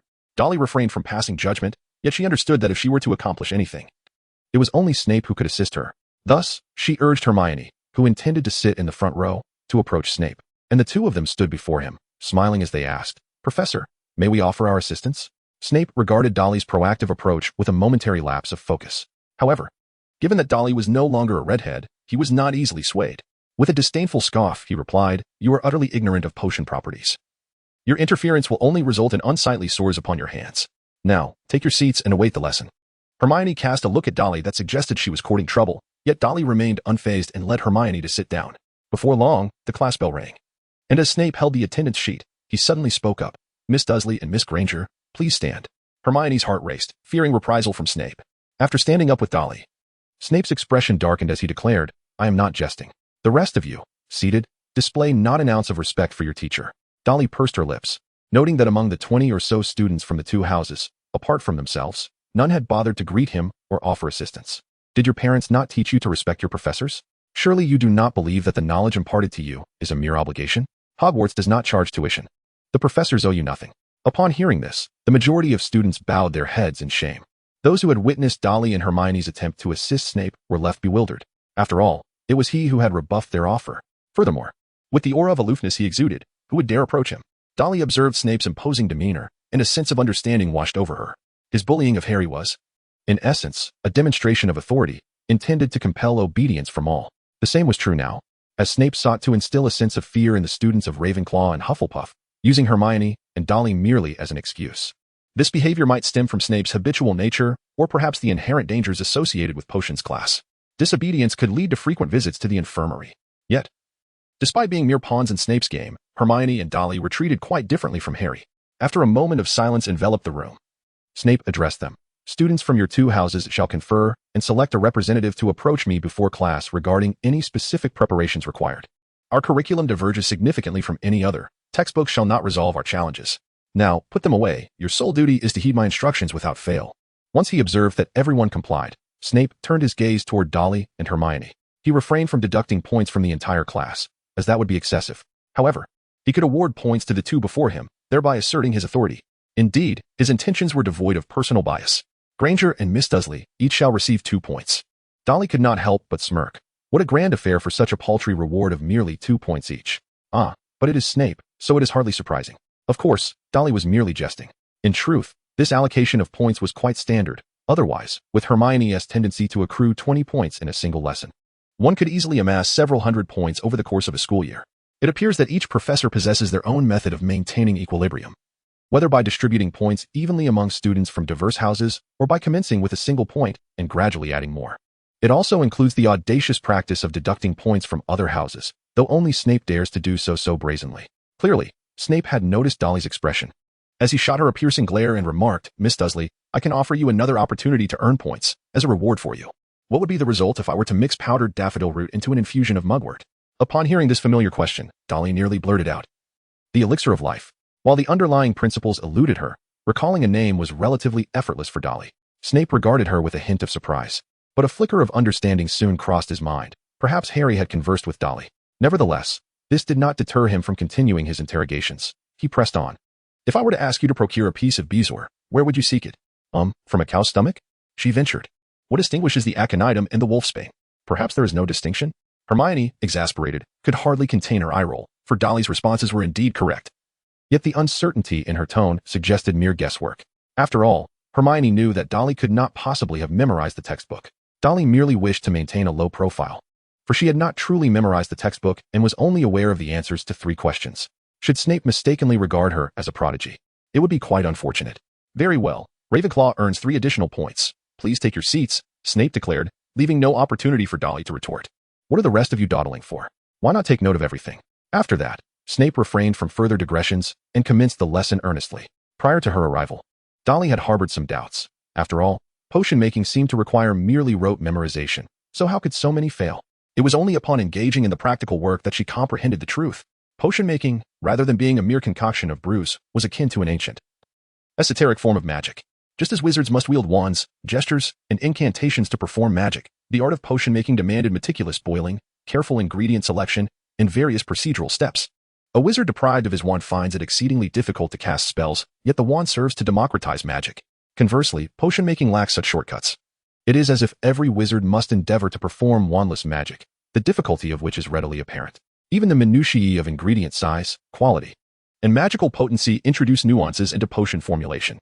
Much like how each wizard's wand produces distinct spells, the crafting of potions is an inherently adaptive process. However, such intricacies elude the grasp of novice witches and wizards. The semblance of a standardized procedure arises from Snape's careful selection of uniformly graded ingredients. Thus, at this stage, diligently adhering to Professor Snape as principal step by step should pose no significant challenges. Hermione, with her remarkable memory but somewhat fraught with nerves, particularly when it came to cutting and squeezing live creatures, was in need of Dolly's assistance. Although she felt a slight sense of trepidation, Dolly, having once been a tomboy who climbed trees to catch birds and waded into water to catch fish, managed to hold her composure in the face of this minor ordeal. Consequently, through their collaborative efforts, Dolly and Hermione were the first to complete their potion, as they witnessed the pink smoke rising from the cauldron. Ultimately transforming into a captivating blue liquid, both were rewarded with relieved smiles. A commendable potion, Ravenclaw earns 5 more points. At that moment, Snape's voice echoed from behind them, startling the pair. It turned out he had been observing for a full minute. His expression appeared somewhat softened, as if lost in nostalgia, yet he quickly snapped back to reality, stating, "If anyone still lacks understanding, come and inquire with them. Without the courage to seek knowledge and the humility to learn, you shall never grasp the allure of potion making." No sooner had Snape's words faded than 2 Ravenclaw students approached. In the realm of knowledge acquisition, Ravenclaw students were undeniably assertive. The class soon concluded, and thanks to Dolly and Hermione's assistance, the majority of Ravenclaw students had successfully concocted their potions, though regrettably, no further points were awarded. As the lesson drew to a close, the students who had completed their tasks began to deliberate over who would serve as the class representative. Naturally, this role was defined by Dolly herself. By their estimation, it was a burdensome task, as no one relished the prospect of frequently facing Snape's sour demeanor. At that moment, Dolly volunteered, "Let me do it." Hermione immediately interjected, whispering, "Are you mad? He will seek revenge on you, and at the very least, on your brother. Then I should take on the role even more so. Perhaps that way Snape might target Harry less." Dolly's words were sincere. It was not her intention to facilitate an immediate reconciliation between Snape and Harry, for the animosity Snape harbored towards James could not be dispelled with mere words. Furthermore, Harry's youthful perspective rendered him incapable of grasping the complexities of such emotions. Perhaps, as he transitions from boyhood to young manhood, he may come to comprehend the intricate love-hate dynamics that envelop Snape. At that juncture, Dolly could endeavor to encourage them to set aside their prejudices, prioritizing the defeat of Voldemort above all else. Once Voldemort has been vanquished, should both remain alive, they may interact as they wish, even if it entails playfully pulling each other's hair. Thus, what Dolly could do at present was to prevent Harry from being overwhelmed by Snape's influence, allowing him to delve deeper into the study of potion making. After all, with Hermione no longer by his side as a source of wisdom, Harry might need to rely on his own skills in the future when potion making became necessary. In contrast to Harry, Ron and Neville exhibited even less aptitude in potion making. However, Neville's exceptional talent in herbology could complement Harry's efforts in concocting potions. Of course, considering Harry's needs was only one facet of the situation, Dolly is primarily focused on her own well-being. Although she has gained admission to Hogwarts, ensuring her safety going forward relies on the growth afforded by her unique abilities. After all, when the day of the Hogwarts battle arrives, no one will have the time to protect Dolly. She may even find herself in the position of needing to safeguard others. At present, aside from the components she is reluctant to part with, she has already sacrificed everything else she can afford to. To continue her sacrifices, she must consider magical avenues to acquire additional attribute points. However, since Dolly cannot brew potions herself, her only option is to find a way to procure some from Snape. Hermione has opened her mouth several times, hesitating to speak. Lacking siblings, she cannot fully grasp Dolly's current sentiments. Yet, she understands that if she were to persuade Dolly to disregard Harry, Dolly would undoubtedly refuse. Rest assured, Professor Snape has not truly sought vengeance against us, has he? Moreover, should the day come when I must undertake similar actions for your sake, I too would not hesitate.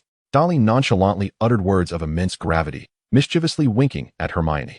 A sudden flutter gripped Hermione's heart, inexplicably quickening her pulse. She offered Dolly a smile, feeling it lacked solemnity, and attempted to articulate something more, ultimately settling for a gentle nod. At last, the class concluded. Snape had assessed everyone's performance and assigned a detailed task to those who had not completed their potions, requiring them to meticulously outline the entire brewing process, with no step omitted. Otherwise, they would have to redo it, with a minimum length of 2 feet. As for those like Dolly who had succeeded, they were merely tasked with writing reflections, at least 3 inches long, with no upper limit on length. This preferential treatment elicited spontaneous cheers from the students who had completed their potions, while the incomplete ones lamented with cries of despair. Yet, no one dared to voice their frustrations further. Having already faced Snape's sharp and scathing ridicule for their failures, no one wished to endure a second round of humiliation. Faced with Snape's ire, it was far preferable to dutifully complete the assignment. One by one, the students departed, but Hermione and Dolly lingered. Many cast admiring glances at Dolly, as they were now aware of the renowned Harry Potter and his equally brave sister, Dolly Dursley. Such courage, not allocated to Gryffindor, represented a significant loss for the house. "Why are you still here?" Snape inquired, astonished at the two. Dolly smiled and replied, "Professor, I have been chosen by my peers as the representative for potions class, if I may say so." Hermione added, "I volunteer to assist Dolly." Snape regarded Dolly with a penetrating gaze. He indeed required an assistant. For Gryffindor and Slytherin, he had unilaterally appointed Malfoy. However, for the combined classes of Ravenclaw and Hufflepuff, he expected the students to nominate someone themselves. He had not anticipated that it would ultimately be Dolly. Was it mere coincidence, or was Lily somehow orchestrating this from beyond? The existence of souls in the magical realm is indeed a tangible reality, which explains Snape's contemplative nature. Naturally, he would not display excessive emotion, after all. The individual before him was merely Dolly, and he could easily maintain his composure. "Then let us gather our things. There are dragonhide gloves over there. Take them yourself. Next, adhere strictly to the operational procedures I have taught you. Any mistakes will result in immediate expulsion." Snape seemed to revert to his usual stern demeanor, yet his subsequent explanations underscored the necessity of his severity. The potions that students had ruined still possessed magical properties, given the myriad reasons for their failures. These failed potions could harbor magical effects even Snape could not ascertain.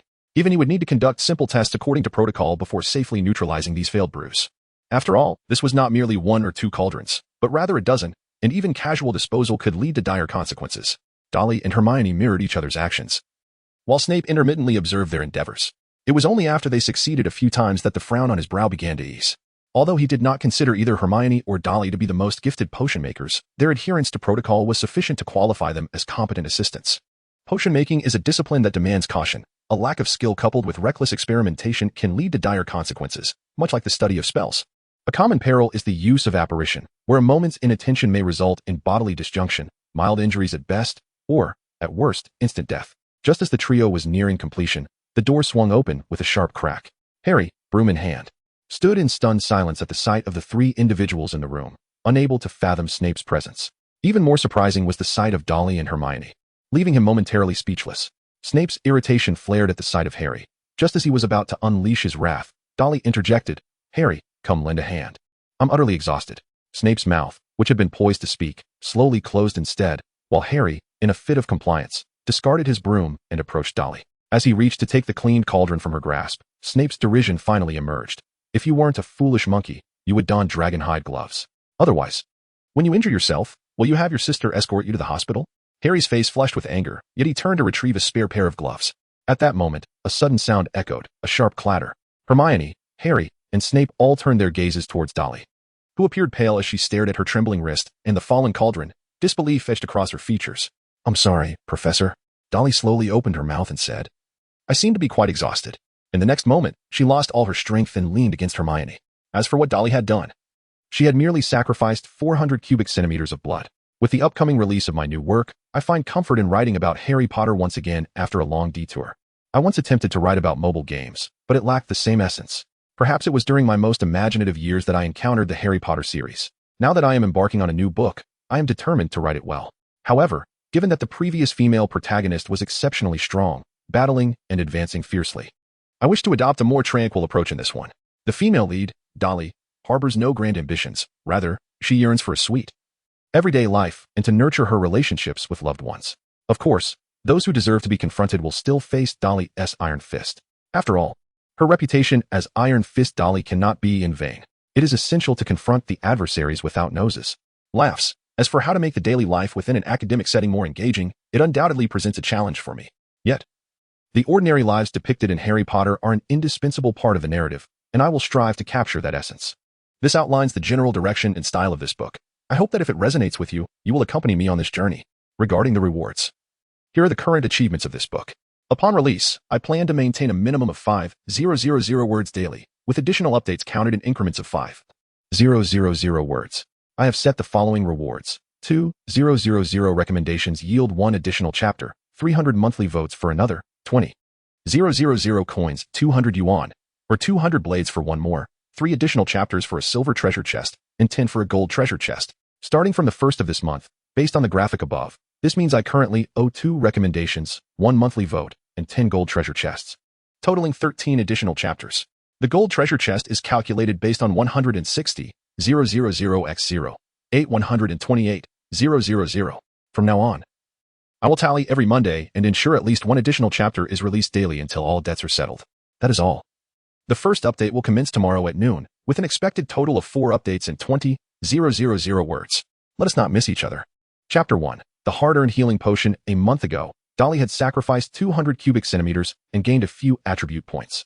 Now, she has sacrificed 400 cubic centimeters at once for 2 attribute points. While this will not lead to any physical illness, a temporary weakness is inevitable. The transition from a rosy complexion to a pallid hue would make anyone believe she had suddenly succumbed to illness. Hermione instinctively embraced Dolly and realized that Dolly's entire weight rested on her. It was not much, reminiscent of how she felt a month ago.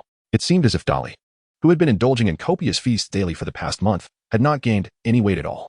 Hermione's heart sank, and her eyes immediately turned red. She tightened her grip on Dolly's shoulders, casting a panicked, helpless glance at Harry, then at Snape. Snape, who had just been relishing the opportunity to mock Harry, found his mind momentarily blank as he beheld the fallen Dolly. Reminiscent of the moment he rushed to Harry's home only to discover the deceased Lily. Instinctively, he reached out to pull Dolly closer and assess her condition. Suddenly, Harry lunged forward, colliding forcefully with Snape while shouting, "What have you done to my sister? Why has she become like this?" In Harry's eyes, Dolly's symptoms emerged after assisting Snape with potion residue, placing the majority of the blame on Snape. Caught off guard, Snape stumbled backward, crashing against the table, the pain finally bringing him back to his senses, especially upon realizing that the assailant was Harry. Snape's fury prompted him to draw his wand.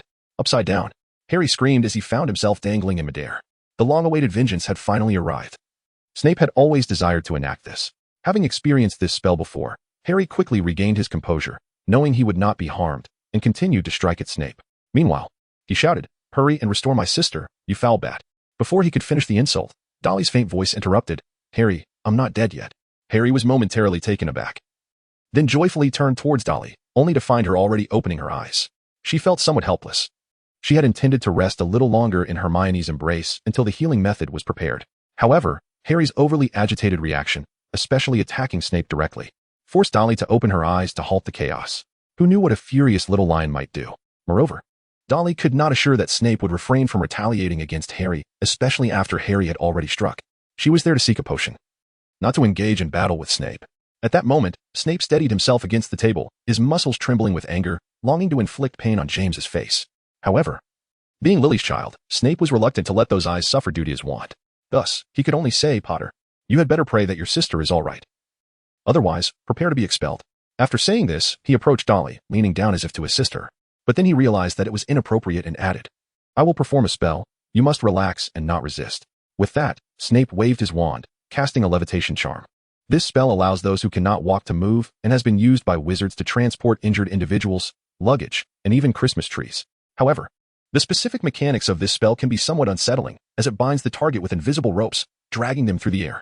Nonetheless, Snape evidently exercised control over the spell, ensuring that no rope would encircle Dolly's neck. Support her head, do not let her tilt back. She appears to have lost a considerable amount of blood. As the most accomplished potion master in the magical world, Snape had encountered countless patients and offered an accurate assessment of Dolly's condition. Although he could not comprehend how a perfectly healthy person could suddenly lose so much blood, he understood that Dolly needed to be taken to the school hospital for the doctors to determine her precise condition. Thus, Snape pointed at Dolly while Hermione supported her back, and the two of them swiftly moved towards the door with the levitating Dolly. Meanwhile, Harry, still hanging upside down, was flabbergasted and shouted, "Put me down. I want to go too. Let me down quickly. Snape, that is my sister." As the 3 individuals stepped outside, Harry, overwhelmed with despair, shouted out. This cry for his sister seemed to resonate with Snape.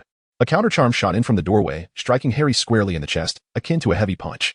However, this was not the end of his troubles. Freed from the spell, Harry plummeted uncontrollably towards the ground.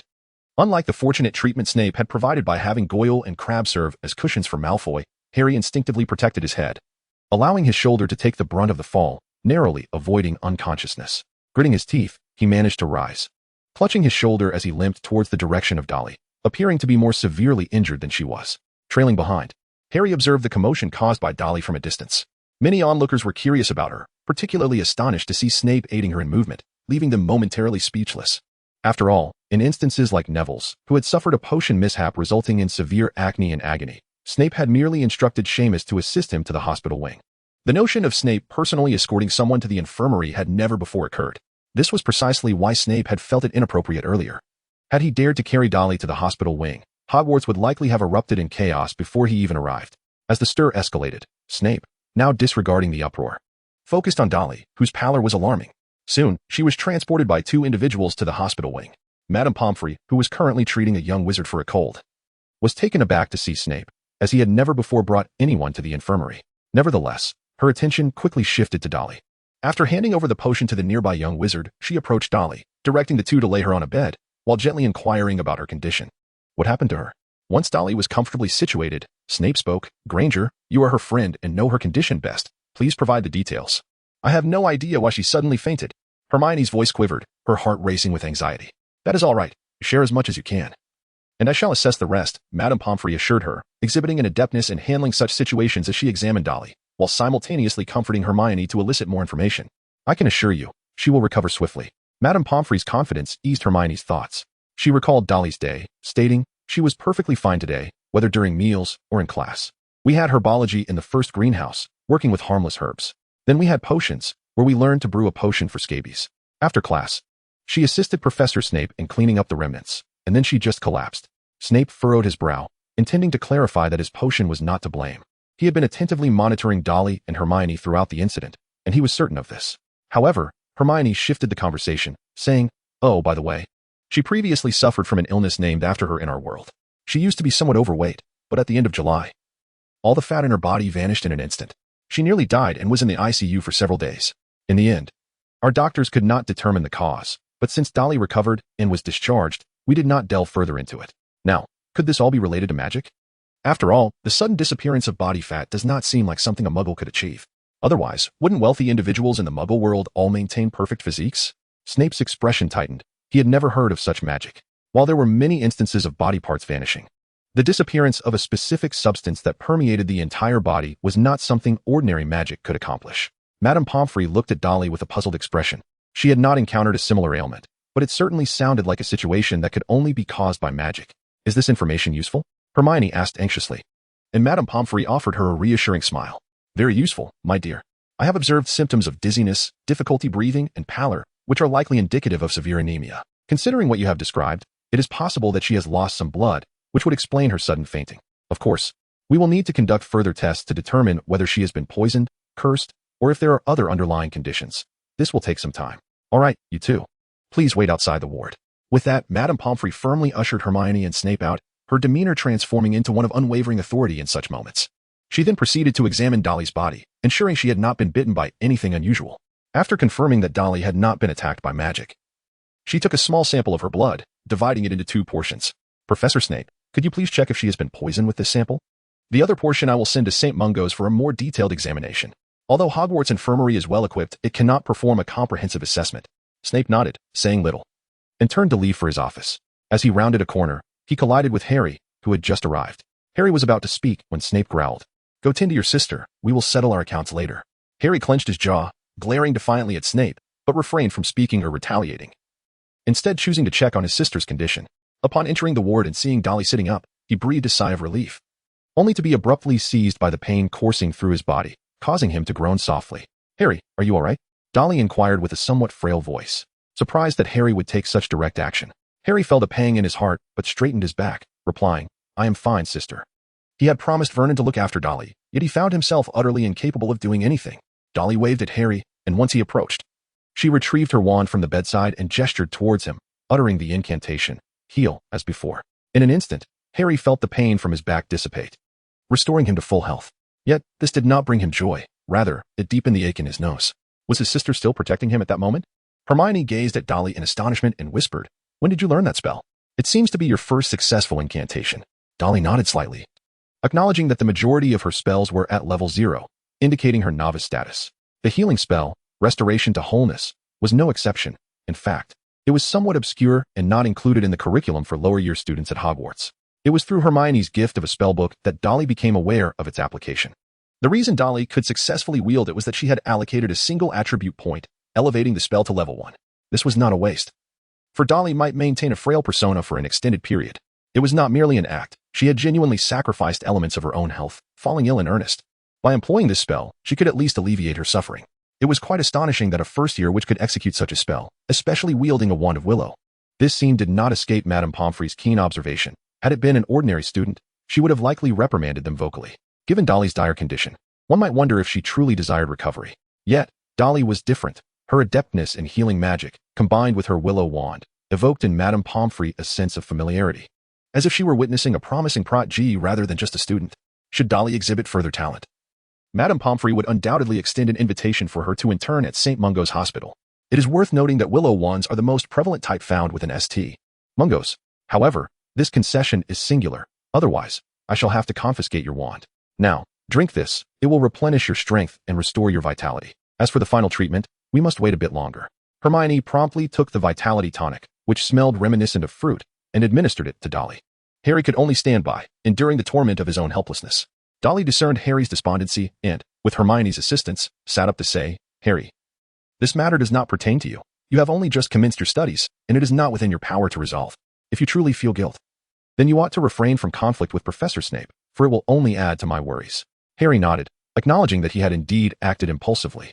Should it later be revealed that none of this was related to Snape, he might not confront him with such righteous indignation in the future. The ward subsequently fell into silence, with time trickling by. The owl from St. Mungo's returned, bearing the test results. Given the gravity of the situation concerning the safety of a young witch, St. Mungo's operated with utmost diligence. Meanwhile, hurried footsteps echoed from outside, heralding the return of Snape. Though he had yet to arrive, his voice resonated through the air. "I have tested numerous common toxins affecting the blood, and the results indicate she has not been poisoned. As for rarer toxins, unless she has ventured into some hidden realm or deep wilderness alone, such a possibility is virtually non-existent. Thank you, Professor Snape. The results from St. Mungo's align with my hypotheses. She is indeed merely anemic, suffering from blood loss," Madame Pomfrey remarked, her expression one of incredulity. "It is as if she were bitten by a blood-sucking magical creature, losing a significant amount of blood." Under Snape's penetrating gaze, she continued, "There are no wounds on her. And unless there exists a magical creature capable of siphoning blood from a distance, it is likely, as Miss Granger suggested." A moment of silence enveloped them. Dolly's condition was not dire. However, should the peculiar cause remain unresolved, her future might not be so effortless. Previously it had been fat, now blood. What might come next? Could it be her heart, or perhaps her brain? The sudden loss of any vital organ, even in the magical realm, might prove irretrievable. After all, Peter Pettigrew would not have resorted to a shiny silver hand if it were not for his disability. First and foremost, we must address her current state. I require a potion to replenish her blood, but as the term has just commenced, my order has yet to arrive. I shall brew it now and return in approximately an hour. An hour later, Snape returned with a vial of blood-replenishing potion, still warm from the brewing process, accompanied by Madame Pomfrey at Dolly's side. Upon seeing the potion, Dolly exhaled in relief. Her plan had finally come to fruition. The potion itself was not particularly rare. Yet neither Dolly nor Hermione possessed the skill to brew it, and procuring it from Diagon Alley was impractical. Most importantly, Dolly needed a plausible justification for using the blood-replenishing potion. Now that everything seemed to be falling into place, with Hermione's assistance, Dolly consumed the potion and soon felt a warm sensation enveloping her body, with a rosy hue appearing on her cheeks. Such was the wondrous effect of potions. In the original narrative, Arthur had even relied on an hourly dose of the blood-replenishing potion to combat the coagulant effects of snake venom, illustrating its potency. Yet, Dolly remained somewhat apprehensive and cautiously inquired of Madame Pomfrey, "May I ask what the principle behind the blood-replenishing potion is? Will it diminish the lifespan of my cells?" Just moments ago, Madame Pomfrey had been smiling, but now her expression stiffened. Then, as she sensed Dolly's confusion, she murmured, "Cells? What are those?" This left Dolly momentarily at a loss. She quickly responded, "Did you not take my blood for testing? How was it analyzed?" Only then did Madame Pomfrey appear enlightened, stating, "We employ a series of spells for testing, as individuals exhibit unique magical reactions when ill. It is rather complex and cannot be elucidated by a single person. I cannot explain it all at once." Dolly understood now. She had assumed that St. Mungo's was capable of conducting routine blood tests. Instead, they relied on magic. Yet, this was not entirely unreasonable, for biological sciences among Muggles were still considered cutting edge, and it was improbable that wizards would keep pace. "I do grasp the concept of cells," Dolly replied. Sensing her disappointment, Madame Pomfrey reluctantly continued, "You refer to the Muggle doctor's methods, correct? St. Mungo's does have individuals who wish to incorporate some Muggle scientific techniques, but regrettably, very few comprehend them. Thus, I can only address your inquiries from a magical perspective. Dolly smiled faintly and said, "Thank you for your patience, Madame Pomfrey." Though she felt a tinge of disappointment, she did not dwell on it. After all, to ask a school nurse to analyze a wizard's potion through the lens of Muggle science was a tall order. It would be nothing short of miraculous if she could provide a satisfactory answer. Severus Snape, observing the exchange, seemed to grasp the essence of her inquiry and interjected. "You wish to know whether the blood-replenishing potion might pose a risk to your health, am I correct? The primary components of this potion are powdered unicorn horn and mandrake root. The powdered unicorn horn is relatively harmless, but excessive consumption of mandrake can lead to poisoning. Of course, even in the absence of mandrake, I would advise against the prolonged use of any potion. Health cannot be built upon a foundation of drugs. They merely alleviate ailments." Under ordinary circumstances, Snape would have dismissed such inquiries with disdain, yet the individual before him was Dolly, afflicted with this peculiar malady. He turned to Madame Pomfrey and inquired, "Does St. Mungo's possess any diagnostic reports regarding the unusual affliction within Dolly?" Madame Pomfrey, finally realizing the gravity of the situation, responded, "If they had detected any anomalies, they would certainly have informed me. Had they found Dolly's condition to be peculiar, they would have already rushed to escort Miss Dursley to St. Mungo's for treatment, as this could very well be an opportunity to earn the Order of Merlin." The room fell into a heavy silence.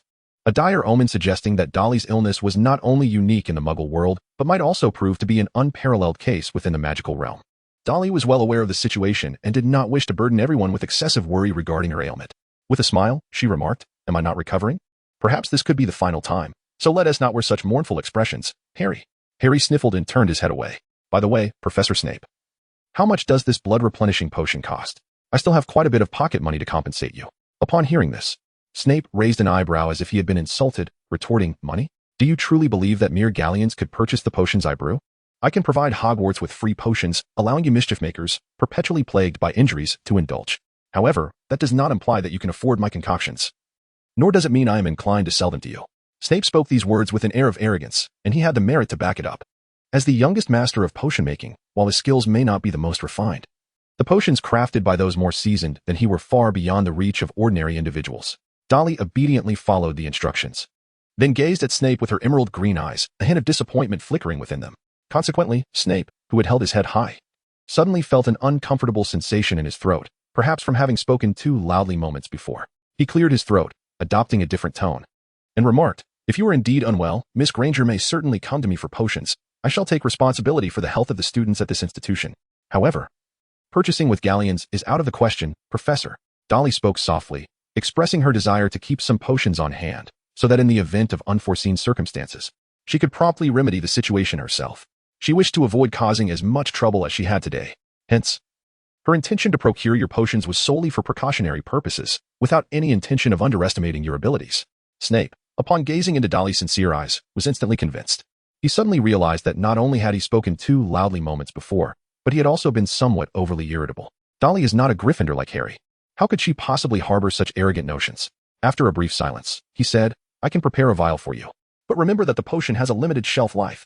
Moreover, you may only take a small sip each time, and no more than one vial every fortnight. If this does not suffice, it would be prudent for Madame Pomfrey to escort you to St. Mungo's for a thorough examination of your ailment. As for the Galleons, there is no need to worry about that. You are not the only student with a chronic condition, and blood-replenishing potions are not particularly rare or expensive." Having said this, Snape glanced at Hermione and instructed, "Come tomorrow to help her collect the potion." "Very well, Professor, thank you," Hermione replied, her eyes reflecting newfound appreciation for Snape. Only Harry remained silent, and Snape cast a fleeting glance at him before saying nothing more. Although he felt a twinge of discomfort upon seeing Harry, it was evidently not the time for retribution or reprimand. He could always deduct points from Harry in the next potions class. "Very well, then. Madame Pomfrey, I have numerous tasks to attend to and must take my leave," Snape declared, abruptly turning and departing, as if in a hurry. Yet, watching Snape's retreating figure, Madame Pomfrey remarked, "Professor Snape is rather different from the rumors suggest. I have heard students claim he is indifferent to their well-being. Oh, perhaps I should not speak so. While I apologize, I feel little guilt in saying this. After all, students sent to me from his potions class constitute nearly half of those admitted due to teaching incidents. Moreover, the injuries incurred by students in potions class are varied. Were it not for Snape's ability to provide potions, I would have long sought an explanation from him." Harry finally lifted his gaze and interjected, "If he genuinely cared for each student, then he should have been there when Neville was injured." "Neville? Longbottom? He indeed suffered, but he has since been discharged," Madame Pomfrey responded, offering Harry a sympathetic glance. "Now, children, let Miss Dudley rest here today. You may remain for another half hour, after which I must ask you to leave." Exchanging glances filled with reluctance, Hermione and Harry approached Dolly's side, seemingly hesitant to part ways. Upon witnessing the situation, Dolly felt a twinge of embarrassment due to her moral compass. After all, it was her first time engaging in such blatant deception for her own benefit, manipulating several individuals in the process. However, she reassured herself that with repeated practice, she would grow accustomed to it. Alas, relying on potions to enhance her attributes was a scheme Dolly had long envisioned, and it was imperative that she pursued it. As for the trouble she caused Harry and Hermione, she could always repay them in other ways later. At worst, she could lessen Harry's suffering and offer herself as compensation to Hermione. With this thought in mind, Dolly smiled and declared, "I have nearly recovered. Would you care to see?" Dolly turned to get out of bed, but was firmly pressed back against the headboard by Hermione, who sternly declared, "Do not move. Apart from attending to your needs, I will not allow you to leave this bed. Otherwise, I shall cease to be your friend." Dolly instantly wore a pitiful expression, which amused Hermione greatly. Hermione reached out, playfully rubbing Dolly's cheeks until her lips formed a delightful round curve, and then she smiled, saying, "In any case, your well-being is paramount. Leave the rest to us." Harry looked on with a tinge of envy, yet he was acutely aware of his own shortcomings. Thus he could only observe the playful banter between the two. Once Hermione had finished her playful antics on Dolly's face and released her, Dolly waved her hand towards Harry. He hurried over, only to have Dolly swiftly tap his forehead with her finger, producing a sharp sound. Harry yelped in pain, gazing at Dolly with a face full of grievance. But Dolly's expression turned serious as she said, "Harry, you attacked a professor, do you remember?" Harry's face stiffened, realizing that his sister was about to hold him accountable. Observing this, Hermione interjected, "Dolly, considering your current condition, perhaps it would be best not to dwell on this. Professor Snape has not pursued the matter further, has he?" Dolly replied, "No, Professor Snape will undoubtedly seek retribution. I believe you are more aware of that than I am, Harry." Harry nodded, fully cognizant that he was in for trouble. "Do you recall what I previously advised you? To act only when certain of the situation. Why did you not ascertain the circumstances before taking action, instead of directly attacking Professor Snape? If Professor Snape had truly been harmed, how would you and Hermione manage two injured individuals? Would you carry us out, or seek assistance?" Harry was rendered speechless, fully aware of his reckless behavior at that moment. Yet, the prospect of humbly apologizing was utterly out of the question. After all, it was Snape. While Snape had indeed not harmed Dolly, had he not insisted that she remain to clean the classroom, perhaps she would not have fallen ill at all. Dolly chose not to continue speaking, for Harry possessed a stubbornness akin to that of a mule, making it nearly impossible to persuade him. Moreover, the recent altercation between Harry and Snape was still fresh in her mind. It was likely that Harry was currently concocting plans to avenge the grievances of today's events. Dolly merely wished for Harry not to allow his present animosity to hinder his pursuit of knowledge, for that would be a lamentable loss. Thus, she remarked, "Harry, I am aware that you are quite displeased with my acquisition of potions from Professor Snape." Harry stared at Dolly in astonishment, perplexed by her ability to perceive his sentiments. The explanation was rather straightforward. It was simply a manifestation of masculinity. In essence, it embodies the desire to exert control over all circumstances, to confront every challenge, while simultaneously resolving the difficulties faced by loved ones and friends, ultimately basking in their admiration and envy. Of course, Dolly's articulation may not be entirely precise, yet it suffices to encapsulate Harry's essence. Is such a mindset erroneous? It cannot be deemed so. However, it hinges on Harry's genuine capability to resolve all issues. If he cannot, yet still harbors resentment towards those who can, it is but a sign of pettiness. Consequently, Dolly continued, "Harry, I can refrain from procuring potions from Snape, provided you can successfully brew the potion I require. However, this endeavor would likely take an extensive period, wouldn't it?" Harry leapt up, exclaiming, "No, at most 3 months. Well, half a year. I shall master the art of brewing the blood-replenishing potion. By then, sister, you shall need only my potion, without the need to seek out Snape." With that declaration, Harry appeared to have discovered his life's purpose. He bid farewell to Dolly and Hermione and dashed out of the hospital wing with such fervor that Madame Pomfrey assumed he was in distress. "There is indeed a restroom, Mr. Potter," she muttered, shaking her head, before presenting Dolly and Hermione with 2 sandwiches and 2 cups of hot cocoa, saying, "You haven't eaten yet, have you? Here, have a little something." The two expressed their gratitude to Madame Pomfrey, and after finishing the sandwiches, Hermione took her leave of Dolly. Although Dolly merely encouraged Harry, Hermione resolved to diligently study potions and even healing spells. With only Dolly as her true friend, she decided she could no longer idly watch her dear friend languish in her embrace while feeling powerless. Harry's frustration stemmed from his sense of helplessness, and Hermione was not immune to such feelings. She was, after all, a proud and determined young woman. Once the surroundings quieted, Dolly covered her face and let out a long sigh, finally finding her footing. With the blood-replenishing potion at her disposal, her monthly attribute points soared to 4. Dolly intended to adhere to Snape's guidelines regarding the potion, refraining from consuming it as though it were mere water. Furthermore, once her attribute points became unrestricted, She planned to cease its usage to prevent any potential complications with her blood cells in the future. She even contemplated undergoing a comprehensive health examination upon returning to the Muggle world during the holidays to ensure her well-being. After all, Dolly harbored a profound fear of death and yearned to live fully. The dawn of the 21st century was imminent. Dying before that moment would be a tremendous pity. Besides, she aspired to flaunt her wealth on TikTok in the future. How far ahead she thought. It was best to consider her immediate plans. In truth, aside from the blood-replenishing potion, Dolly had two additional objectives: a hair growth elixir and a bone regrowth potion. Both were potions that could be utilized multiple times with minimal side effects, yet they promised substantial attribute points. However, the crux of the matter remained. Dolly and her companions were still incapable of brewing potions, thus lacking the freedom to do so. Given the chaos that even a single blood-replenishing potion had wrought, Dolly resolved to take a step back, postponing her endeavors regarding the hair growth elixir for at least half a month. After all, they were still first years, and until the end of the academic year, they would not face significant peril. Having sorted through her thoughts, Dolly quickly washed up and returned to her bed, closing her eyes. Upon waking the following morning, Hermione appeared before her, holding the freshly brewed blood-replenishing potion from Snape. "How do you feel today? I've brought you breakfast. After you eat, continue resting. I hope for your swift recovery, for I am not accustomed to being alone in the dormitory." Dolly playfully poked Hermione's cheek and inquired, "Is it a matter of disliking or simply feeling lonely?" Caught in her own web of deceit, Hermione's face flushed with embarrassment. In retaliation, she pressed her knuckles against Dolly's cheek, only relenting once Dolly begged for mercy. "In any case, I command you to recover swiftly." Dolly nodded and said, "Very well, my Lord Granger." After finishing her meal, Hermione proceeded to her classes.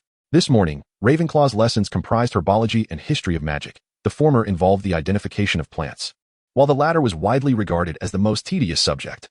Thus, missing these two classes was of little consequence, as the gentle Professor Sprout and the ghostly Professor Binns were both lenient regarding students taking sick leave. In fact, Professor Binns, being a spectre, was indifferent to whether anyone attended his lectures. He merely persisted in the act of teaching with unwavering dedication. However, by midday, Dolly had bid farewell to Madame Pomfrey and made her way to the dining hall to prepare for the afternoon class. After all, it was the flying lesson she had longed for. Transfiguration was a challenging course, and Dolly did not expect to master it just yet. But flying, soaring into the sky on a broomstick, had always been her cherished dream. As Hermione entered the dining hall, she spotted Dolly already there and hurried over, visibly anxious. Yet, Dolly preemptively declared, "Madame Pomfrey can attest that I have fully recovered. It was merely a loss of blood, and I have taken a restorative potion. If you don't believe me, just look." Dolly clenched her fists, and Hermione could only choose to believe, gazing at the clearly more muscular lines of the girl before her. This girl seemed to possess a physique more developed than most of the lower-year girls at Hogwarts. Yet how had she become a frail maiden? "Very well. You may accompany me to class, but should any signs of illness arise, I shall forcibly take you to the infirmary." "All right, understood, Hermione's mom." The term Hermione's mom rendered Hermione's cheeks crimson. Annoyed, she playfully smacked Dolly on the shoulder, and the two erupted into laughter. To Dolly's surprise, many approached her to inquire about her health, including Harry, Ron, and Neville, as well as numerous individuals she technically did not yet know. "Hello, Miss Dursley. You may not know us yet. I am George. I am Fred. That boy entering the dining hall is our wayward brother." The pair simultaneously pointed at Ron as they completed their introductions. George continued, "We have come to express our gratitude for your care of Ron." Fred quietly added, "Actually, it is because our mother learned of Ron's remarks on the train. She was quite upset, feeling he nearly landed himself in serious trouble. And it was you who helped him evade disaster. This is a gift from our mother," they declared. "Homemade apple pie, generously presented by the Weasley family. We heard you were unwell, and it's perfect for replenishing your energy." They produced an old, yet meticulously cleaned, lunchbox, and upon opening it, revealed a golden brown apple pie, still emanating a gentle warmth as if it had recently emerged from a humble oven. From a distance, Ron spotted this scene and let out a scream, rushing over in an attempt to halt the proceedings. To him, everything from home was a source of embarrassment. Was it necessary to present a gift in such a shabby lunchbox? Would they not use a lovely disposable gift box instead? The two red-haired brothers, however, unceremoniously escorted Ron back to the Gryffindor table. In stark contrast to Ron's insecurity and tendency towards jealousy, George and Fred's audacity knew no bounds. While Ron's ears and nose turned crimson with frustration, they continued to boast about how delectable their mother's apple pie was to the other students. Dolly took a bite and found it to be truly delicious. How, then, did these three brothers develop such vastly different personalities? Subsequently, Harry inquired about Dolly's health, his heavy dark circles under his eyes indicating that he had been burning the midnight oil studying his potions textbook. Upon witnessing this, Dolly could only offer a word of counsel, stating, "Potions is a practical discipline. Relying solely on textbooks will not resolve your dilemmas. It would be best to wait until you are in the potions class, enduring the pressure imposed by Professor Snape, and practice diligently." Harry's countenance instantly fell, his face a portrait of despair as he trudged back to his seat. He would rather memorize the entire potions textbook than attend Snape's class, yet alas. Potions was an obligatory subject he could not evade.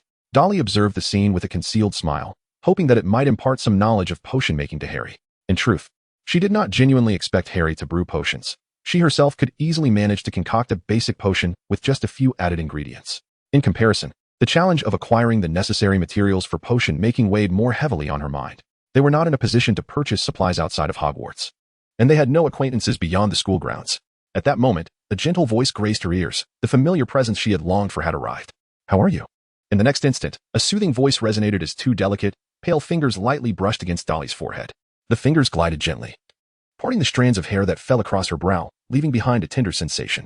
"It seems you are no longer unwell, but do take care of yourself." Qiuzhang settled beside Dolly, narrowing his eyes in a smile that radiated pure concern. "Yet, considering how forceful you were when striking, why did you suddenly fall ill?" At this moment, Dory finally realized that it was Qiuzhang who had arrived. Gazing at Qiuzhang's smiling eyes, Dory was just about to utter a few words when Hermione swiftly placed a piece of apple pie into her mouth. "Speak less and eat more. Do you have any idea how serious your injuries are?" Hermione then addressed Qiuzhang, saying, "Dory is not suffering from a cold or fever. I cannot disclose the specifics of her condition as it pertains to her privacy. Furthermore, I need to provide Dory with some additional lessons. And I trust you can understand this, Senior Qiuzhang." Upon hearing this, Qiuzhang could not help but comprehend the situation, realizing she was being sidelined by Hermione. Yet, she found herself puzzled by Hermione's actions. Was it due to a personal dislike, or perhaps a prejudice against her Asian heritage? "Well then, if there is anything you require assistance with, please do not hesitate to let me know," she offered. Subsequently, Qiuzhang quietly resumed her own meal. Dolly had intended to say something further, yet a fierce glare from Hermione prompted her to remain silent. After all, Dolly was currently under Hermione's vigilant care and ought to show her some respect. Nevertheless, Dolly was determined to befriend Cho Chang, not for any other reason, but because the trio of herself, Hermione, and Cho could collectively summon a wizard of parental stature. If she could persuade Cho, it would certainly facilitate her endeavors to acquire certain items. Such matters could not be entrusted to the professors at Hogwarts, for they would undoubtedly send Dolly to St. Mungo's. Moreover, relying on strangers was equally unwise, as it could lead to unforeseen complications. Originally, Dolly had contemplated seeking assistance from the Weasley family, yet it was evident that Cho had become the more suitable ally. Thus, while Hermione was momentarily distracted, Dolly winked at Cho, leaving behind a knowing smile. Whether Cho comprehended the gesture was a mystery only she could unravel. Following their meal, Dolly continued her lunch while Hermione provided her with additional lessons. After they finished, the two attended a spellcasting class that afternoon. Hermione was the sole student to successfully cast a spell that earned points for Ravenclaw, while Dolly possessed an unused skill point, though she felt no urgency to employ it, especially with the flying lesson approaching. "Good afternoon, students," announced Madame Rolanda Hooch, her short, sleek gray hair framing a visage marked by sharp yellow eyes, akin to an eagle surveying the ground below. "Good afternoon, Madame Hooch," everyone greeted her in unison. Once Madame Hooch confirmed that all were prepared, she continued, "What are you waiting for?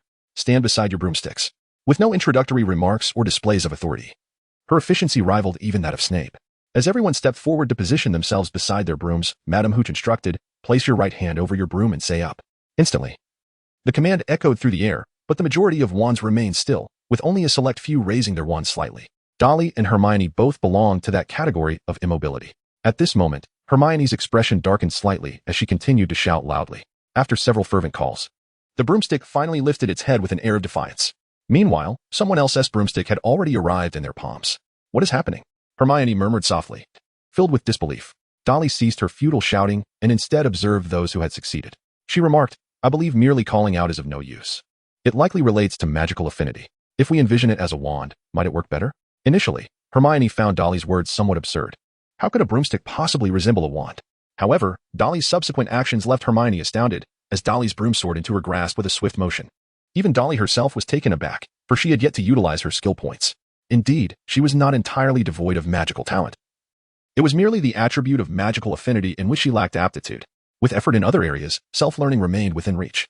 Hermione took a deep breath, calming her nerves. Although she considered Dolly a dear friend, the thought of Dolly surpassing her was difficult for Hermione to accept. Thus, she began to recall the sensation of wielding a wand, feeling as if magic flowed through her fingers, and uttered the command, "Rise." This time, the broom obediently descended into Hermione's hands. As she sensed the subtle current of magic within the broom, Hermione was compelled to concede that Dolly's assessment was indeed correct. Magic, while wondrous, was not entirely devoid of logic or reason. Without magical energy and incantations, the miraculous powers of magic could not manifest.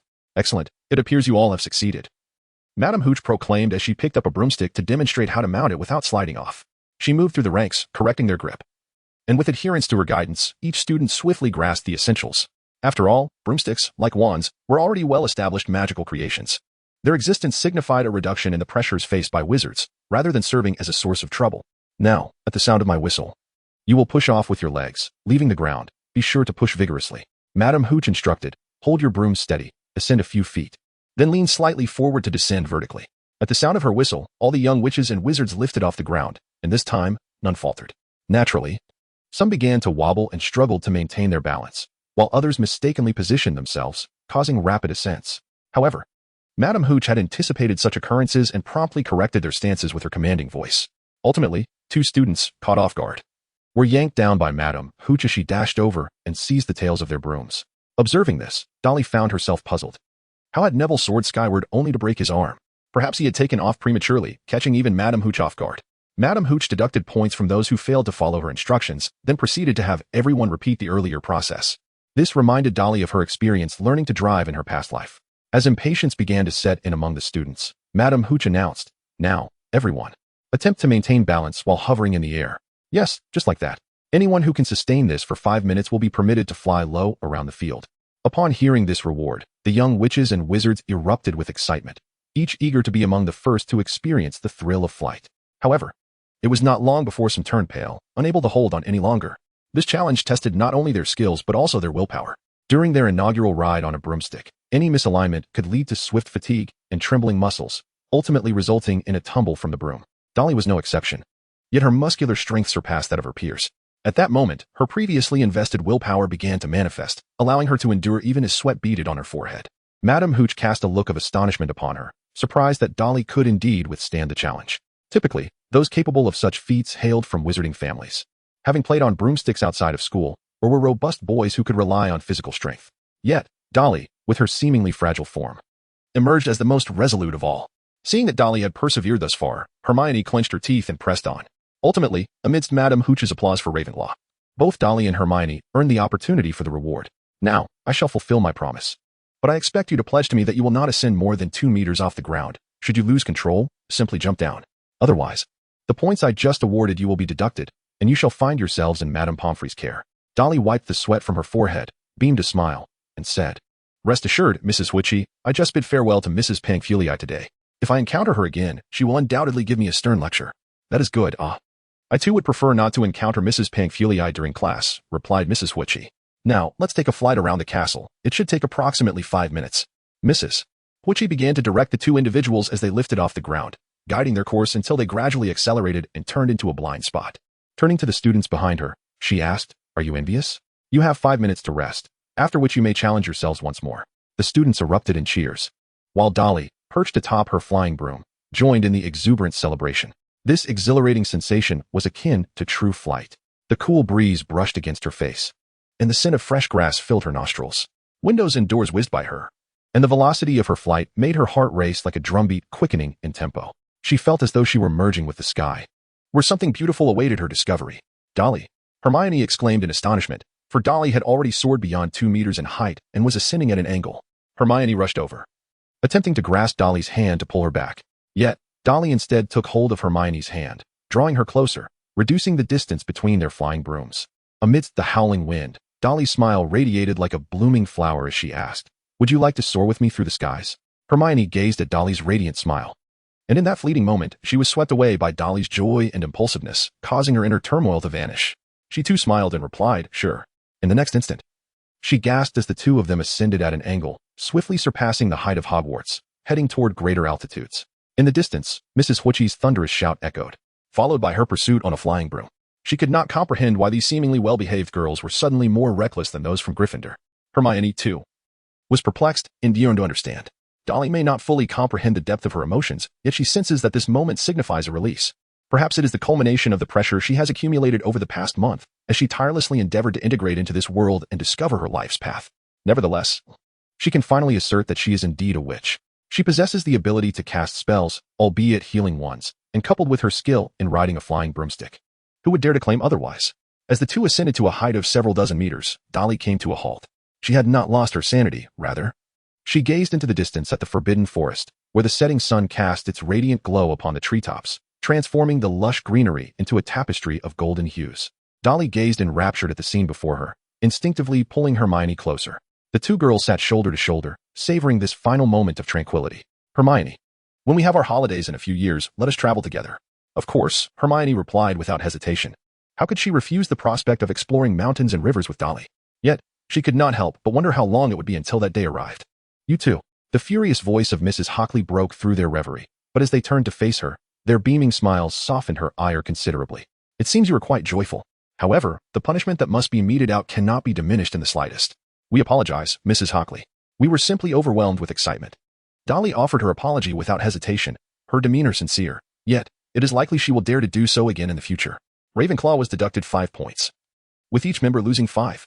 Madame Hooch imposed her punishment, and soon her expression of anger dissipated entirely as she remarked, "Be cautious on your way down, and remember, it is strictly forbidden to fly too closely together."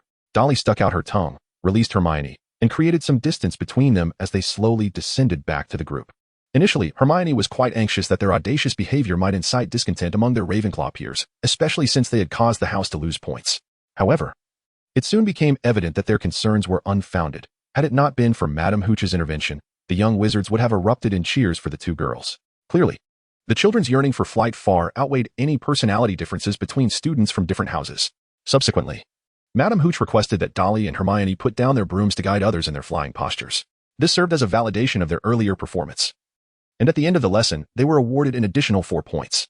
Thus, it could be said that they had taken a risk yet only incurred a minor penalty, a remarkable gain indeed.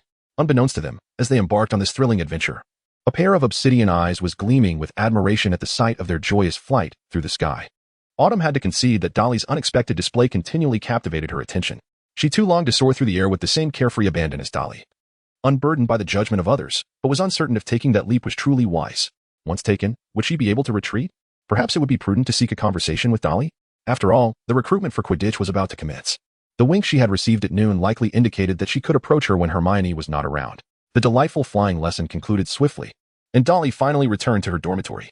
However, she still needed to be pulled by Hermione for supplementary lessons until Hermione had covered all the material Dolly had missed, even planning to coax her into previewing the next day's content. It was then that Dolly began to rebel. "I'm done studying. I'm exhausted. I can't take it anymore. If you push me, I'll just go to the common room and take a nap." Hermione, feeling helpless, had no choice but to abandon her efforts to keep Dolly focused on her studies. This only reinforced Dolly's determination to devise a generator for entertainment, as the only activities available otherwise would be studying, which was utterly unbearable. After a brief chat, they prepared to wash up and retire for the night, especially since the first class the following morning was Professor Quirrell's defense against the dark arts, starting at 8 o'clock. However, in the dead of night, Dolly felt something stirring on her face. "Stop it, Crookshanks." Dolly reached out to grasp something, but instead of seizing Crook Mountain, she found a note. Upon unfolding it, she discovered the words, "I am waiting for you in the lounge, Xiaozhong. 64 Chapter 4, Crook Mountain. Mission failed, meow." Dolly nearly sprang up in surprise. She had not anticipated that Xiaozhong would secretly send her a letter, which could be considered a form of rendezvous, perhaps. Well, Dolly was aware she might be overthinking it. Xiaozhong's gaze had always seemed somewhat peculiar, as if there were words he yearned to express but lacked the opportunity to do so. His urgency had escalated to the point where he resorted to a note to invite Dolly out, leaving her with no choice but to accept the invitation. Just as she sat up, she noticed a pair of luminous eyes glimmering in the darkness. It was the inquisitive Crookshanks, who observed as the note stealthily slipped under the door and fluttered into Dolly's face. Understanding that the note posed no threat, Crookshanks allowed it to pass. Otherwise, it would have been swatted away in an instant. Dolly waved at Crookshanks, who leaped over eagerly. Just as he was about to meow, Dolly pressed a finger to his mouth. "Sure, I need to step out for a moment. Please watch over Hermione for me. If she shows any signs of awakening, come to the common room and alert me." Crookshanks took a step back, glancing between Dolly and Hermione, then made a small leap backwards, resolutely refusing. He was certainly not going to engage in any activity that might provoke Hermione's wrath. Instead, he bounded into Dolly's arms, behaving as sweetly as a plush toy. Such a formidable task was better suited for him than anyone else. With Crookshanks providing cover, Dolly felt a measure of reassurance. Stealthily, she donned a coat, casting a cautious glance at the peacefully slumbering Hermione. She tiptoed to the door, gently turning the handle, hardly daring to breathe. Her heart raced as if she were sneaking out in the middle of the night to visit an internet CAF. Dolly could think of no other description. Any alternative would be inadequate. It would be absurd to meet a mistress while concealing the presence of the legitimate wife, after all. Her relationship with Hermione remained one of pure friendship, devoid of any warmth beyond camaraderie. Once she stepped outside and closed the door behind her, Dolly let out a sigh of relief. The lounge featured a fireplace, its flickering flames visible from afar. As Dolly descended the spiral staircase, she caught sight of Zhang, enveloped in a faint crimson glow, curled up on the sofa, arms wrapped around her knees, entranced by the flames dancing in the hearth. The darkness of her eyes sparkled with a fire-like brilliance, as if what burned was not merely the logs in the fireplace, but something deep within her heart. Dolly's footsteps caused Zhang to turn her face, and upon seeing that it was Dolly, the delight in her eyes was utterly unmasked. "I hope I'm not disturbing you so late," she said. As she spoke, Zhang shifted to one side of the sofa, adding, "This spot has already warmed up. Please take it." Dolly made herself comfortable, occupying the spot originally held by Zhang. Her thighs, which had felt somewhat chilly due to her sleepwear, now radiated warmth, as if she were nestled against Zhang. Nevertheless, she shivered slightly, having underestimated the temperature of a September night in England. The absence of her phone proved to be a minor inconvenience, as she had to experiment to determine the appropriate attire. Observing this scene, Zhang felt a pang of guilt and promptly suggested, "Let us place our feet upon the sofa as well. I shall employ a bit of magic to tidy it up shortly."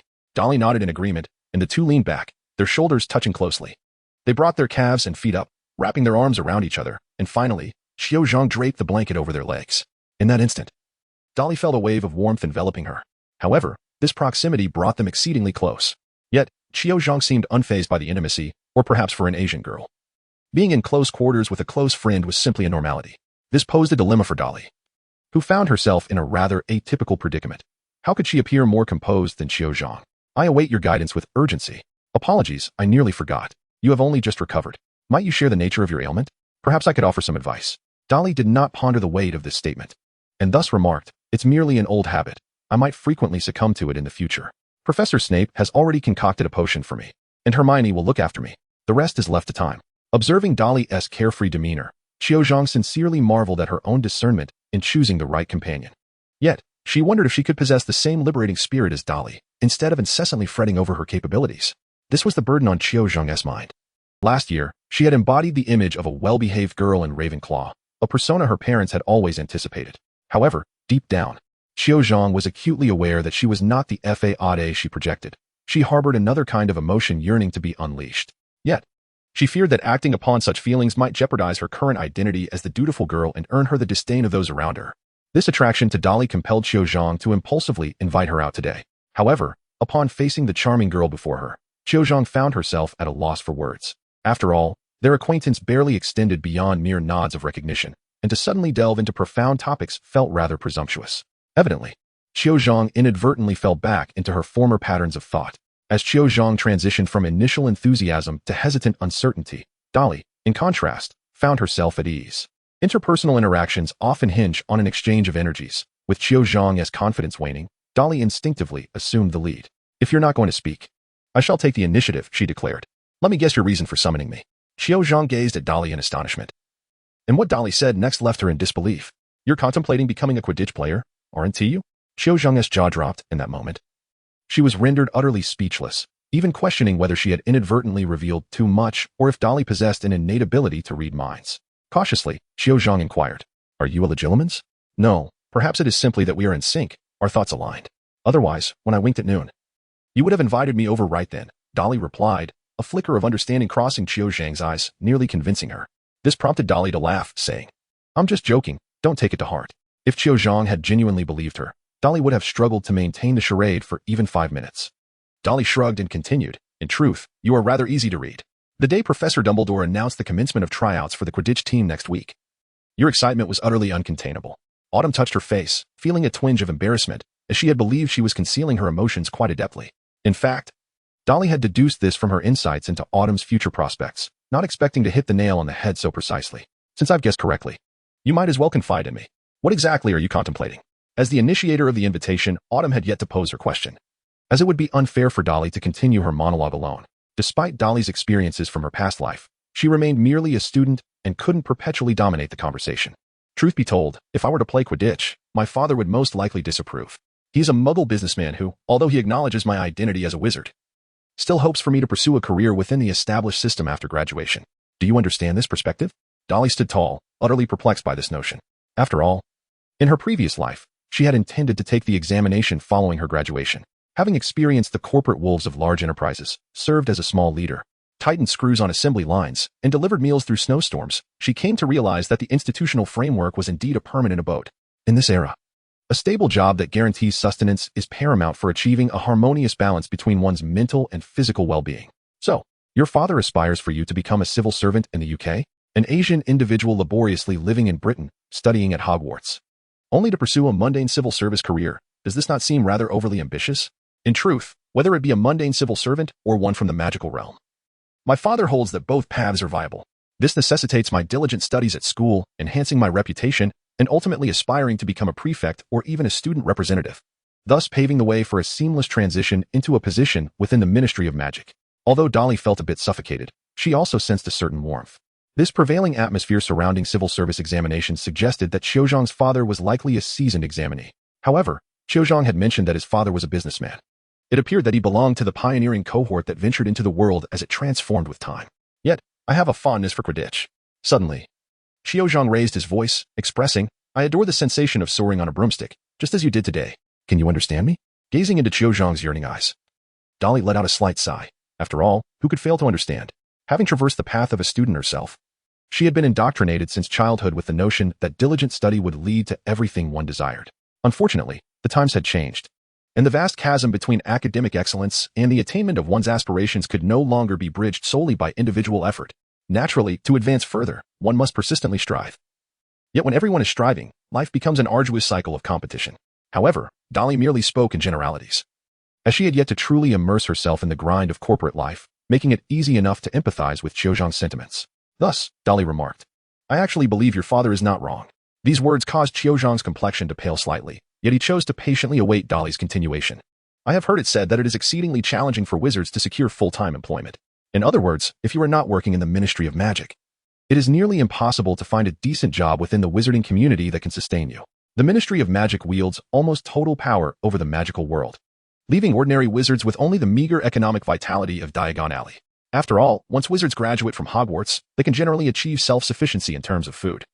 And with magic effortlessly resolving many daily challenges, opportunities for trade are few and far between. This has resulted in the reality that earning a living as a wizard outside of the ministry is no easy feat, at the very least.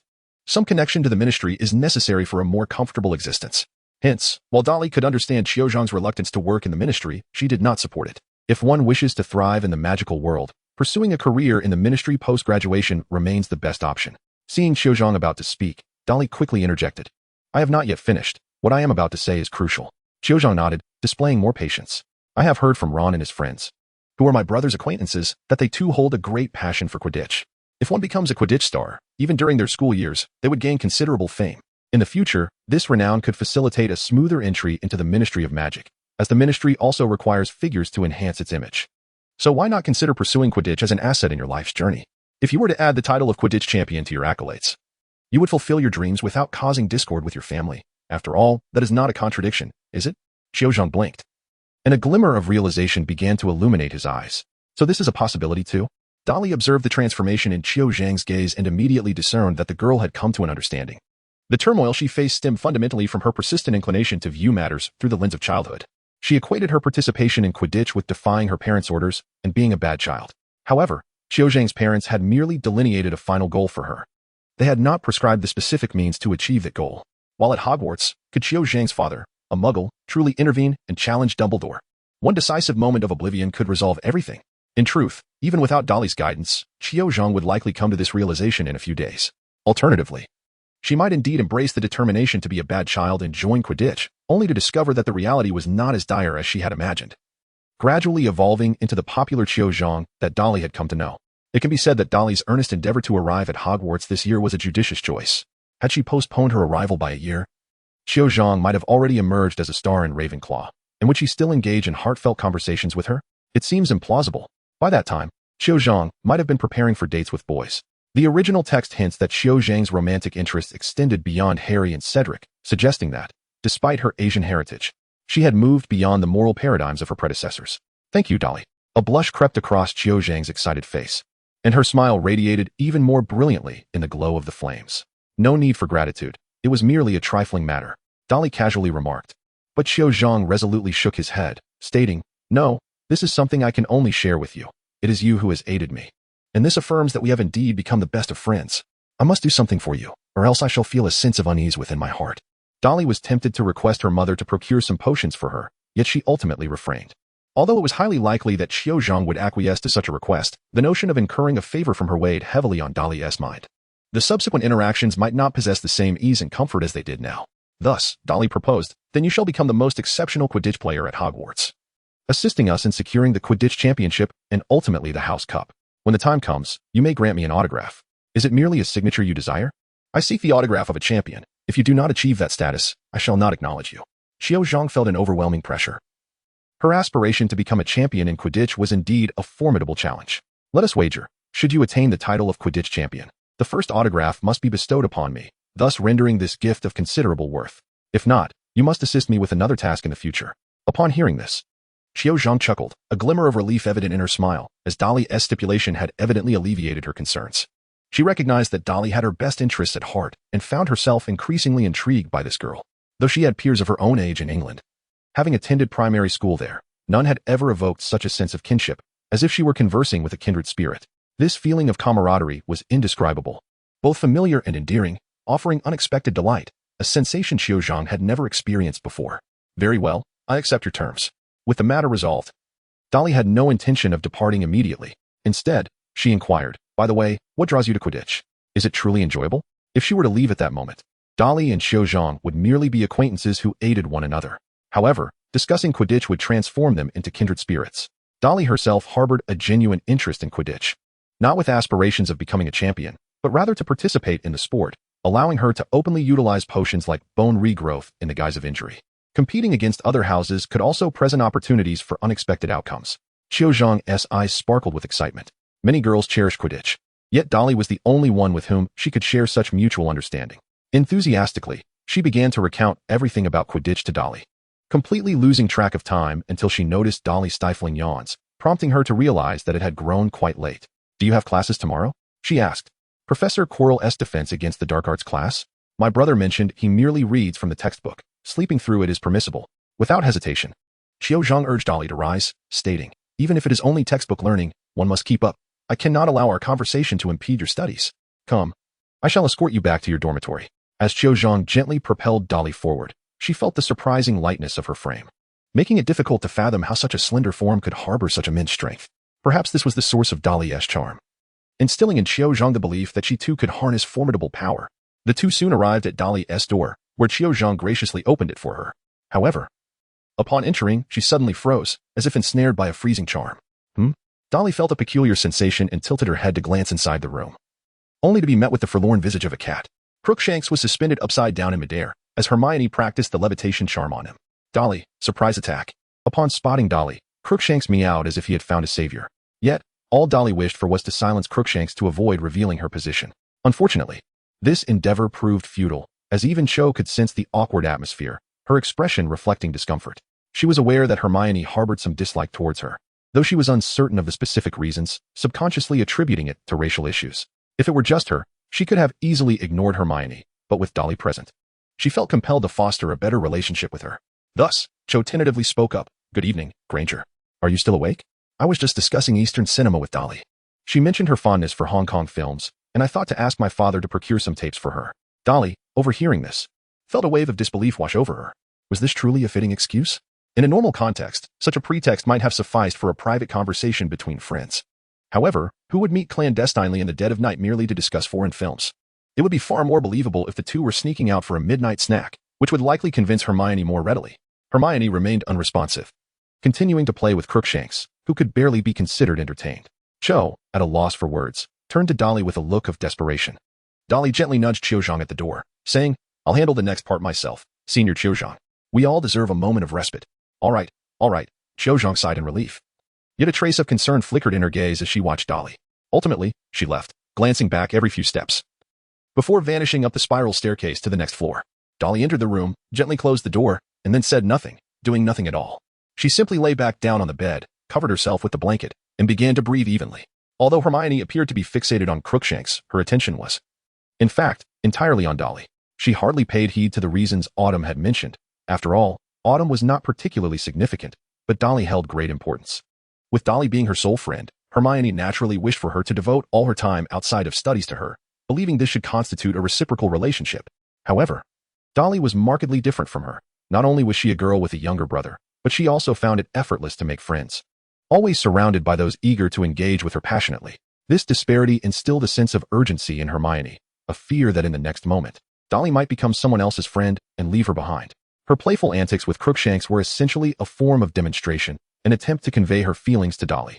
Dolly ought not to engage in secretive nocturnal meetings with other girls without at least informing her.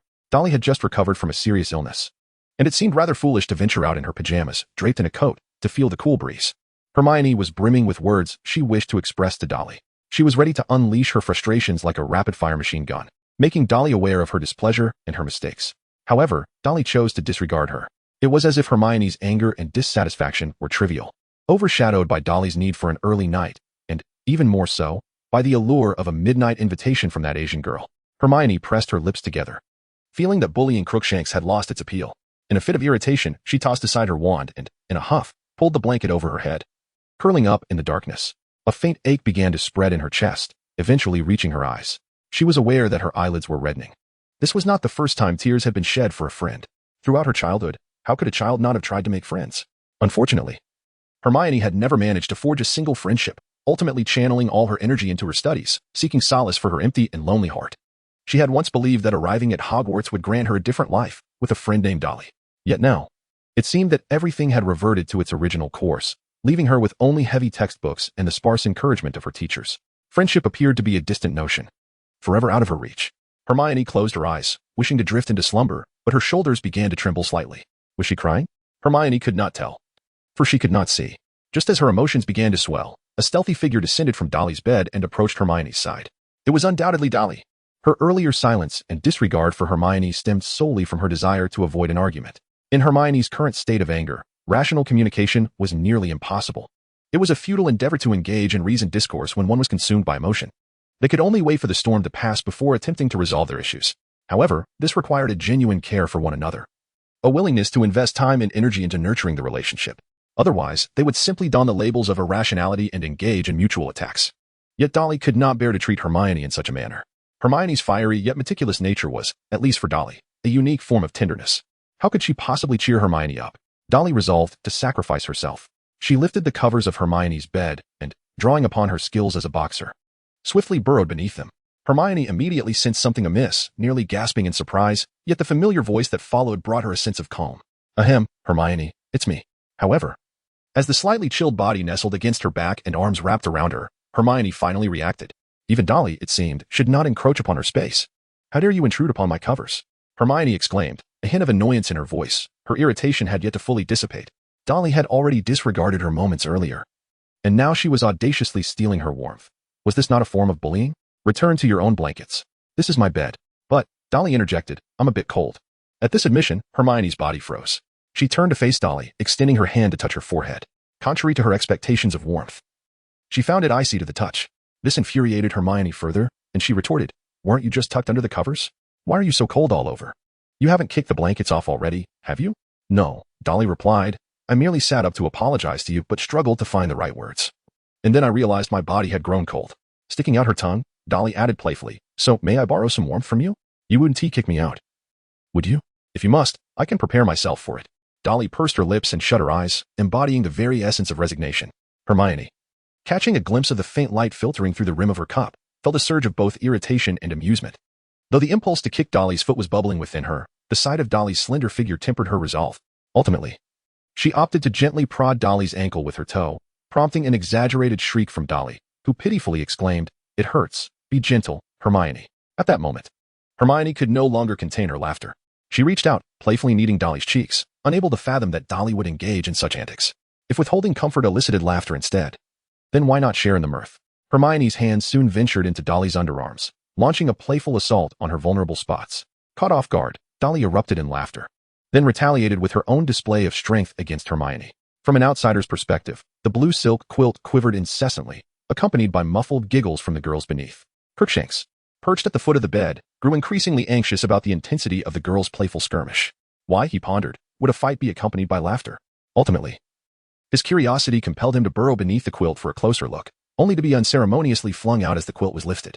Hermione, her cheeks flushed, issued a playful decree to Dolly, stating, "Return to your side, or I shall truly be disheartened." All right, do not be angry, my Hermione," Dolly reassured her. Dolly could only return to her side with a forlorn expression, wrapping herself tightly in a blanket, leaving only her head exposed as she gazed at Hermione across from her. Hermione, having adjusted her hair, soon realized it bore no effect and decided to imitate Dolly by cocooning herself in a blanket as well. Once both had regained their composure, Hermione remarked, "You have yet to apologize to me." "I'm sorry, Hermione." That is more like it. As long as you're happy, that suffices." "But where did I err?" "What?" Hermione exclaimed, her face a picture of disbelief. "You've apologized, yet you still do not comprehend where your mistake lies?" Dolly spoke with a solemn expression. "Apologizing is merely to bring you joy. As long as you are happy, my apology holds little significance. Yet, I genuinely cannot comprehend where I went astray." Hermione instantly perked up and remarked, "Tomorrow our class commences at 9 in the morning. You ought to rest well. You have just returned from the infirmary to a normal life, and it is imperative that you take care of yourself. Instead, you chose to wander to the lounge in the middle of the night, clad in thin garments, exposing yourself to the chill. Is this truly the right course of action? You are jeopardizing your health once more. As your devoted friend, I must ensure your well-being." Hermione spoke with unwavering conviction, yet the most critical reason remained unvoiced. She feared losing Dolly's friendship. "Very well, the next time I converse with Qiuzhang, I shall select a sunny afternoon devoid of classes, seeking a tree by the lake where dappled sunlight cascades through its leaves." Before Dolly could finish her sentence, the smile on Hermione's face visibly vanished, and a frown creased her brow as she glared fiercely at Dolly. This prompted a barely contained chuckle from Dolly, who was now certain that Hermione's words were mere facade. No longer teasing Hermione, she suggested, however, "Senior Qiuzhang might not be available. How about we go together this weekend?" Hermione's eyes sparkled with interest, instinctively ready to agree. But then she seemed to realize that she had completely fallen under Dolly's influence. With a glance at the ceiling, she replied, "I need to think it over. I shall await your response. Good night, Hermione." Only then did Hermione retract her gaze, looking at the drowsy Dolly across from her, biting her lip as she said, "Good night, Dolly." When Dolly next opened her eyes, she found herself face to face with an indignant Crookshanks, who was furiously thumping her head with his paw, as if seeking retribution for the previous night. "Ouch. Crookshanks, are you staging a rebellion?" Dolly sat up and, upon glancing at the clock, realized it was already 8 o'clock. Hermione, fully dressed, addressed Dolly, who was still in bed, saying, "This is the consequence of sneaking out in the middle of the night. You have 15 minutes. If you can get ready in time, I will accompany you for breakfast." "No problem." Dolly swiftly resolved the issue in merely 10 minutes, thanks to her boyfriend's speed. Subsequently, Hermione cast a disapproving glance at Dolly's tousled hair and, with a flick of her wand, assisted her in tidying it up. Only then did the two hasten to the dining hall, where they coincidentally encountered a flurry of owls entering the restaurant, delivering parcels to everyone present. However, Dolly and Hermione did not partake in this exchange, as they had not sent letters to their parents, and thus their parents could not respond via owl. This realization struck Dolly as unacceptable, prompting her to declare, "We should at least contact our parents once a week from now on." Hermione nodded in agreement, adding, "We could also subscribe to some newspapers. I noticed they have begun reading them." Dolly also expressed her agreement, noting that in this magical realm devoid of any electronic communication, newspapers such as the Daily Prophet became their sole source of reliable information. As the two of them settled into their seats, they overheard a lively discussion emanating from the Gryffindor table next door. "What is this? A glass orb glowing with a crimson light?" Harry and Ron exchanged puzzled glances. And Neville clarified, "This is a memory ball. My grandmother knows that I often forget things. It will alert you if there is something you have neglected to do. Look. You hold it tightly like this, and if it turns red."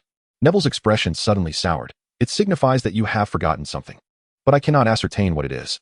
Hermione, seated across from them, couldn't help but laugh, remarking, "What is the purpose of such an invention?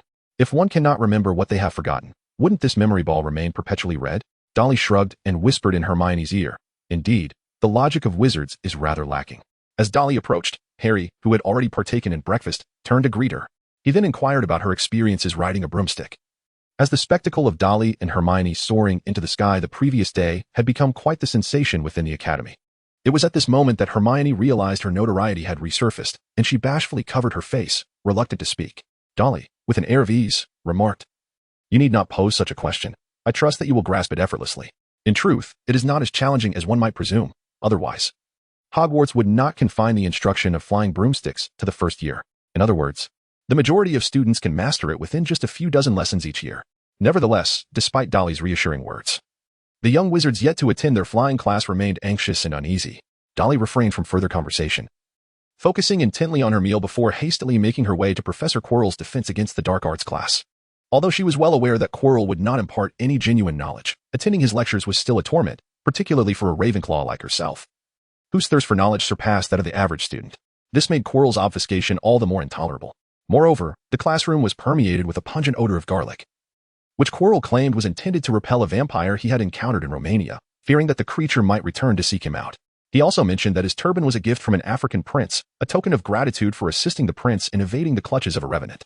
However, Dolly understood that Quirrell's intentions were to mask the foul stench emanating from the back of his head, with the turban serving to conceal the dark secret hidden beneath Voldemort himself. Upon first encountering Quirrell, Dolly felt a twinge of anxiety, fearing that Voldemort might enact some sinister plot upon discovering her identity as Harry's sister. Yet, after enduring the class, all she wished was to cast a healing charm on Quirrell, curious to see what marvelous reaction might ensue on the back of his head. It must be noted that after this session, Dolly's fear of Voldemort had diminished considerably. At least, before Voldemort's resurrection, she had little to worry about, or so she hoped. Following Quirrell's defense against the dark arts class was Professor McGonagall's Transfiguration lesson. Dolly eagerly arrived at the classroom for the Transfiguration lesson, hoping to catch a glimpse of the enchanting older cat girl. Unfortunately, there was not a single feline figure perched upon the podium. Instead, Professor McGonagall was concluding her lecture for the previous group of students. Dolly expressed her regret, as she had initially intended to feign ignorance regarding Professor McGonagall's status as an animagus, and perhaps even pet the elder cat lady. Transfiguration undoubtedly stands as the most challenging course, with only Hermione managing to successfully transform a matchstick throughout the entire lesson. Dolly could certainly add a few points, yet she preferred to adhere to the principle of accumulating points for future use. As for the matter of seeking attention, she decided to leave that to Hermione. Soon, the afternoon arrived. With no classes, Hermione initially intended to take Dolly to the library to obtain a library card. However, Dolly insisted on watching Harry and the others during their flying lesson. Why are we here? Even if something goes wrong, Madam Hooch will be there to take care of it, Hermione questioned, unable to grasp Dolly's reasoning. Dolly, however, found a justification, stating, I absolutely adore flying on a broomstick. I hope to seize an opportunity to take a flight. Hermione felt somewhat exasperated, yet she mused that if she could fly once more, it wouldn't be entirely unpleasant. Unfortunately, before they could get close, Madam Hooch instructed them to leave the lawn, as it was strictly off-limits to other students during flying lessons. After all, no one could predict how a novice which might navigate the skies on a broomstick. With no other option, the two found a shaded spot and began to review the material they had learned that day, intending to spend a quiet afternoon. That was until Neville screamed as he soared into the sky. Madam Hooch, taken by surprise, could only watch as Neville slipped off his broom, landing awkwardly on the slanted roof. This differed from the original narrative. Neville crouched, attempting to grasp something, but lost his balance and tumbled downward, ultimately plummeting from the rooftop. The sight sent the young witches and wizards into a frenzy, while Madam Hooch, preoccupied with keeping up with Neville, found herself distanced by his erratic flight. At that critical moment, a spell flew from several meters away, striking Neville just before he hit the ground. Wingardium Leviosa. The spellcaster was none other than Hermione. At present, Hermione excelled at the levitation charm. It was the first spell she had used on the train, the first she had demonstrated in class, and the one she had wielded in frustration at Crookshanks the day before. This mastery far surpassed that of her peers at school. Regrettably, even with all her might, the magical energy of an 11 or 12-year-old was insufficient to lift a chubby boy like Neville from a distance. Thus, everyone observed Neville as if he were yanked by an invisible cord, akin to a bungee jumper. Yet, in the next moment, the bungee cord snapped, and Neville fell once more to the ground. He emitted no sound, lying limply upon impact. The other young witches and wizards were left in stunned silence, a wave of fear regarding death washing over them. Heal as before. At that moment, another spell struck Neville's body. Initially motionless, Neville trembled and let out a muffled groan but did not open his eyes. Clear the way, clear the way. Madam Hooch, having been flung aside by Neville's broom, finally rushed over and knelt to assess his condition. Despite her tension, she remained composed. It was not unusual for students to fall from their brooms, and as a Quidditch referee, such incidents were all too familiar to her. She had even accumulated a wealth of experience in dealing with fall-related injuries. After a quick examination, she confirmed that he was not seriously harmed. Excellent levitation spell and healing charm. 5 points to Ravenclaw. Each of you receives 5 points. Dolly and Hermione exchanged glances, both brimming with delight. However, Hermione quickly realized that this enthusiasm was inappropriate and suppressed her urge to smile, asking, Madam, is he all right? Your levitation charm reduced the impact, and Miss Dursley's healing spell prevented him from suffocating. He needs to see Madame Pomfrey for a thorough examination, but I suspect he will be back in the dormitory by evening. With that, Madam Hooch firmly supported Neville, draping his arm over her shoulder, stating, I will take him to the hospital wing. Until then, none of you are permitted on your brooms. I hope you can help me supervise them. This last remark was directed at Dolly and Hermione. Although Madam Hooch had reprimanded them for their reckless behavior the previous day, She was indeed one of Hogwarts' most ardent Quidditch enthusiasts. Punishing Dolly and Hermione was merely a matter of discipline. Deep down, she admired adventurous spirits and skilled broomstick flyers. "All right, madam, leave it to us." "Very well," Madam Hooch nodded, leading Neville away, visibly struggling with his weight. Dolly observed the scene, acutely aware of the disparity in proficiency among the teachers. Had Madame Hokiu possessed the ability to glide like a spectre, she would not have needed to bear the weight of Neville herself. Naturally, it seems rather harsh to judge a flying instructor, or even a mere teacher, by the standards of spellcasting. Madame Hokiu gradually vanished into the architecture of the castle, and at that moment, the students finally dared to speak. Malfoy fixed his gaze fiercely in Dolly's direction, a tumult of irritation swirling within him. He harbored an intense dislike for Dolly. Indeed, loathing would be a more fitting term. He could not simply forget the grudge from that day due to Snape's admonition, for if Snape had truly shown favoritism towards a mudblood, he would undoubtedly have informed his father. After that day, Snape approached him, explaining that his anger stemmed from the fact that the banquet hall was directly behind them. Filled with all the faculty of Hogwarts, including the headmaster, he felt compelled to act, thus resorting to the use of the Bat Bogey hex on Malfoy. Of course, if Dolly were to hear this justification, she would find it rather feeble, for if the headmaster had indeed been present, he would have been the first to intervene against Snape's use of magic on a student, unless it was for essential teaching, healing, or protection. Professors using spells on students would violate the code of conduct for faculty members. Nonetheless, this explanation was sufficient to placate Malfoy, thus establishing a causal chain in his mind. Dolly struck him twice. The first time, she humiliated him, a wizard of noble pure blood lineage, with her fist in the car. The second time, she compelled Severus Snape to take action against him by manipulating the surroundings, later proclaiming that it was merely a misunderstanding. How could Malfoy possibly swallow such indignation? Especially upon discovering that Snape's first visit to the hospital wing with a student was with none other than Dolly.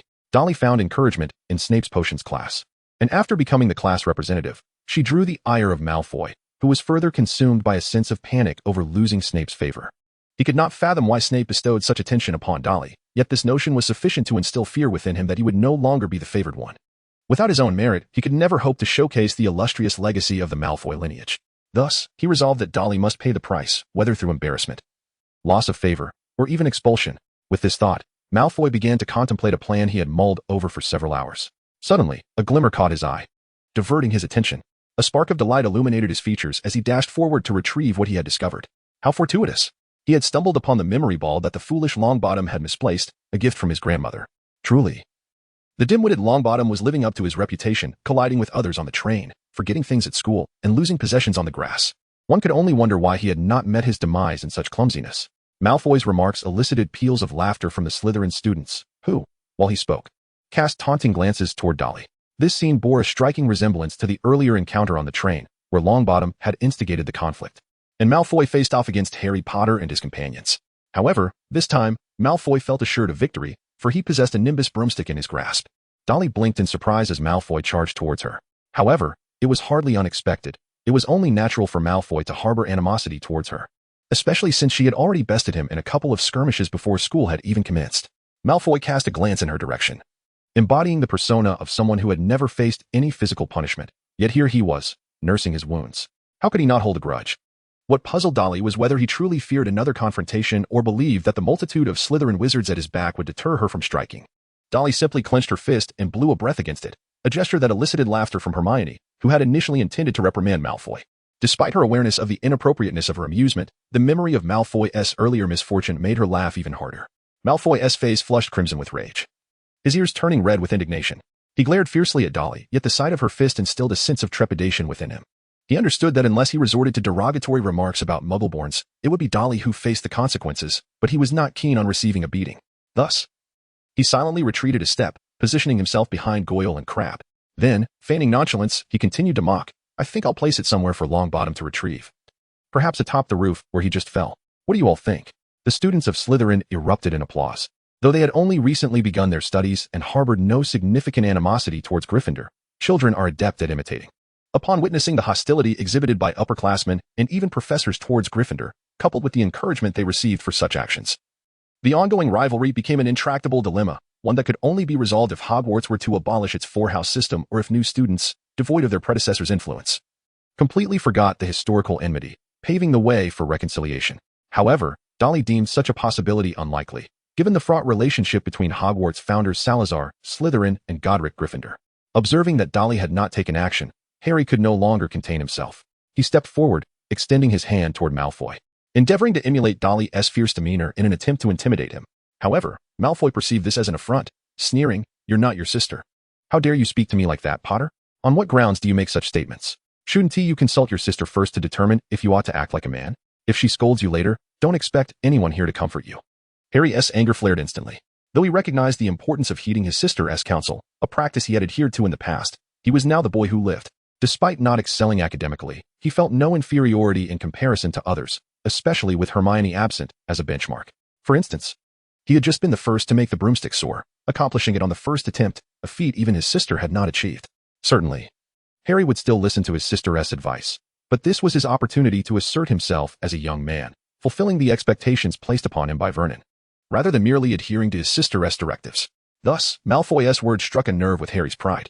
He stepped forward, determined to snatch the object from Malfoy's grasp. Malfoy was taken aback, his focus still on Dolly. When he noticed Harry approaching, a smug smile crept across his face. If he couldn't target Dolly, he would settle for dealing with the foolish and arrogant savior, Harry Potter. "Oh, our Potter wants to compete with me in flying? Bring it on." Malfoy mounted his broom, soaring effortlessly to a height of 3 meters, looking down at Harry with a condescending challenge. As the heir of the wealthiest pureblood family, Malfoy possessed a significant advantage in his foundational skills. He had previously boasted about his proficiency on the broomstick, and it appeared that his claims were not mere bravado. He had already reached a level of competence equivalent to that of a flying class graduate. "Come on, join me. Or are you too afraid? If so, go ahead and cry. Just wipe your tears on your sister's ropes." Harry summoned his broom and mounted it, prompting Hermione to widen her eyes in alarm. "No, Madam Hooch said we can't touch the brooms," she exclaimed. "If Malfoy wants to deduct points from Slytherin, let him. And we'll report it to Madam Hooch. Just don't let it affect Gryffindor." "Hermione, it's not about points," Harry retorted. "It's a matter of dignity. I have to protect Neville's memory ball. It was a gift from his grandmother, and it made him so happy." Hermione was momentarily bewildered. Malfoy hadn't threatened to destroy it. He merely intended to place it on the roof, where it could easily be retrieved later. The concept of protection seemed unfounded. Was it merely to prevent the memory ball from being placed on the roof? Even more perplexing to Hermione was the sight of Ron leading the cheer for Harry, igniting a fervor among the entire Gryffindor house. Everyone was encouraging Harry. Yet he still cast a furtive glance at his sister. Nevertheless, he had resolved that even if she disapproved, he would ascend into the air. "Go ahead. If points are deducted later, just don't blame me." Dolly waved her hand, not hindering Harry. It was not merely because she understood the significance of the ensuing narrative, but also because she recognized her inability to restrain the boy at that moment. Once he was caught up in his thoughts, Harry was not easily pulled back. Dolly has resolved to spend several years enhancing Harry's character. How could such a goal be achieved so effortlessly? Moreover, without a few tumbles and trials. How could Harry heroically meet his fate beneath Voldemort's wand? Harry beamed with joy as he propelled himself into the air.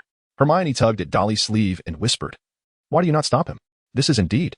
Dolly, with a swift motion, grasped Hermione's hand and remarked, "Hermione, Neville has become one of Harry's most significant friends. Do you recall why I confronted Malfoy on the train? Was it because of your impulsive nature?" Dolly cast a mournful glance at Hermione, who responded with a soft laugh, feeling a slight awkwardness in the grip of Dolly's hand. "I have not forgotten. You mentioned that Malfoy insulted Muggleborns, and in doing so, he slighted me as well. However, at that moment, it was inconceivable for you to grasp the true meaning of Muggleborn." Dolly remarked, "The atmosphere, that very atmosphere." Harry's intent was to safeguard not merely the memory ball, but also Neville's dignity. At this moment, Hermione comprehended. Dignity, indeed. Yet, observing the two boys frolicking in the air, Hermione perceived it as rather foolish. However, she could not deny that, as the one being protected, she felt a profound joy at that time. A joy that lingered even in retrospect. Surely, Neville would eventually come to regard Harry as his closest friend? Meanwhile, Malfoy in the air found no joy. He had anticipated overwhelming Harry with his flying prowess, envisioning himself as a circus ringmaster, orchestrating Harry's every move and ultimately causing him to tumble from his broom. After all, his sister could heal spells. No harm would befall him.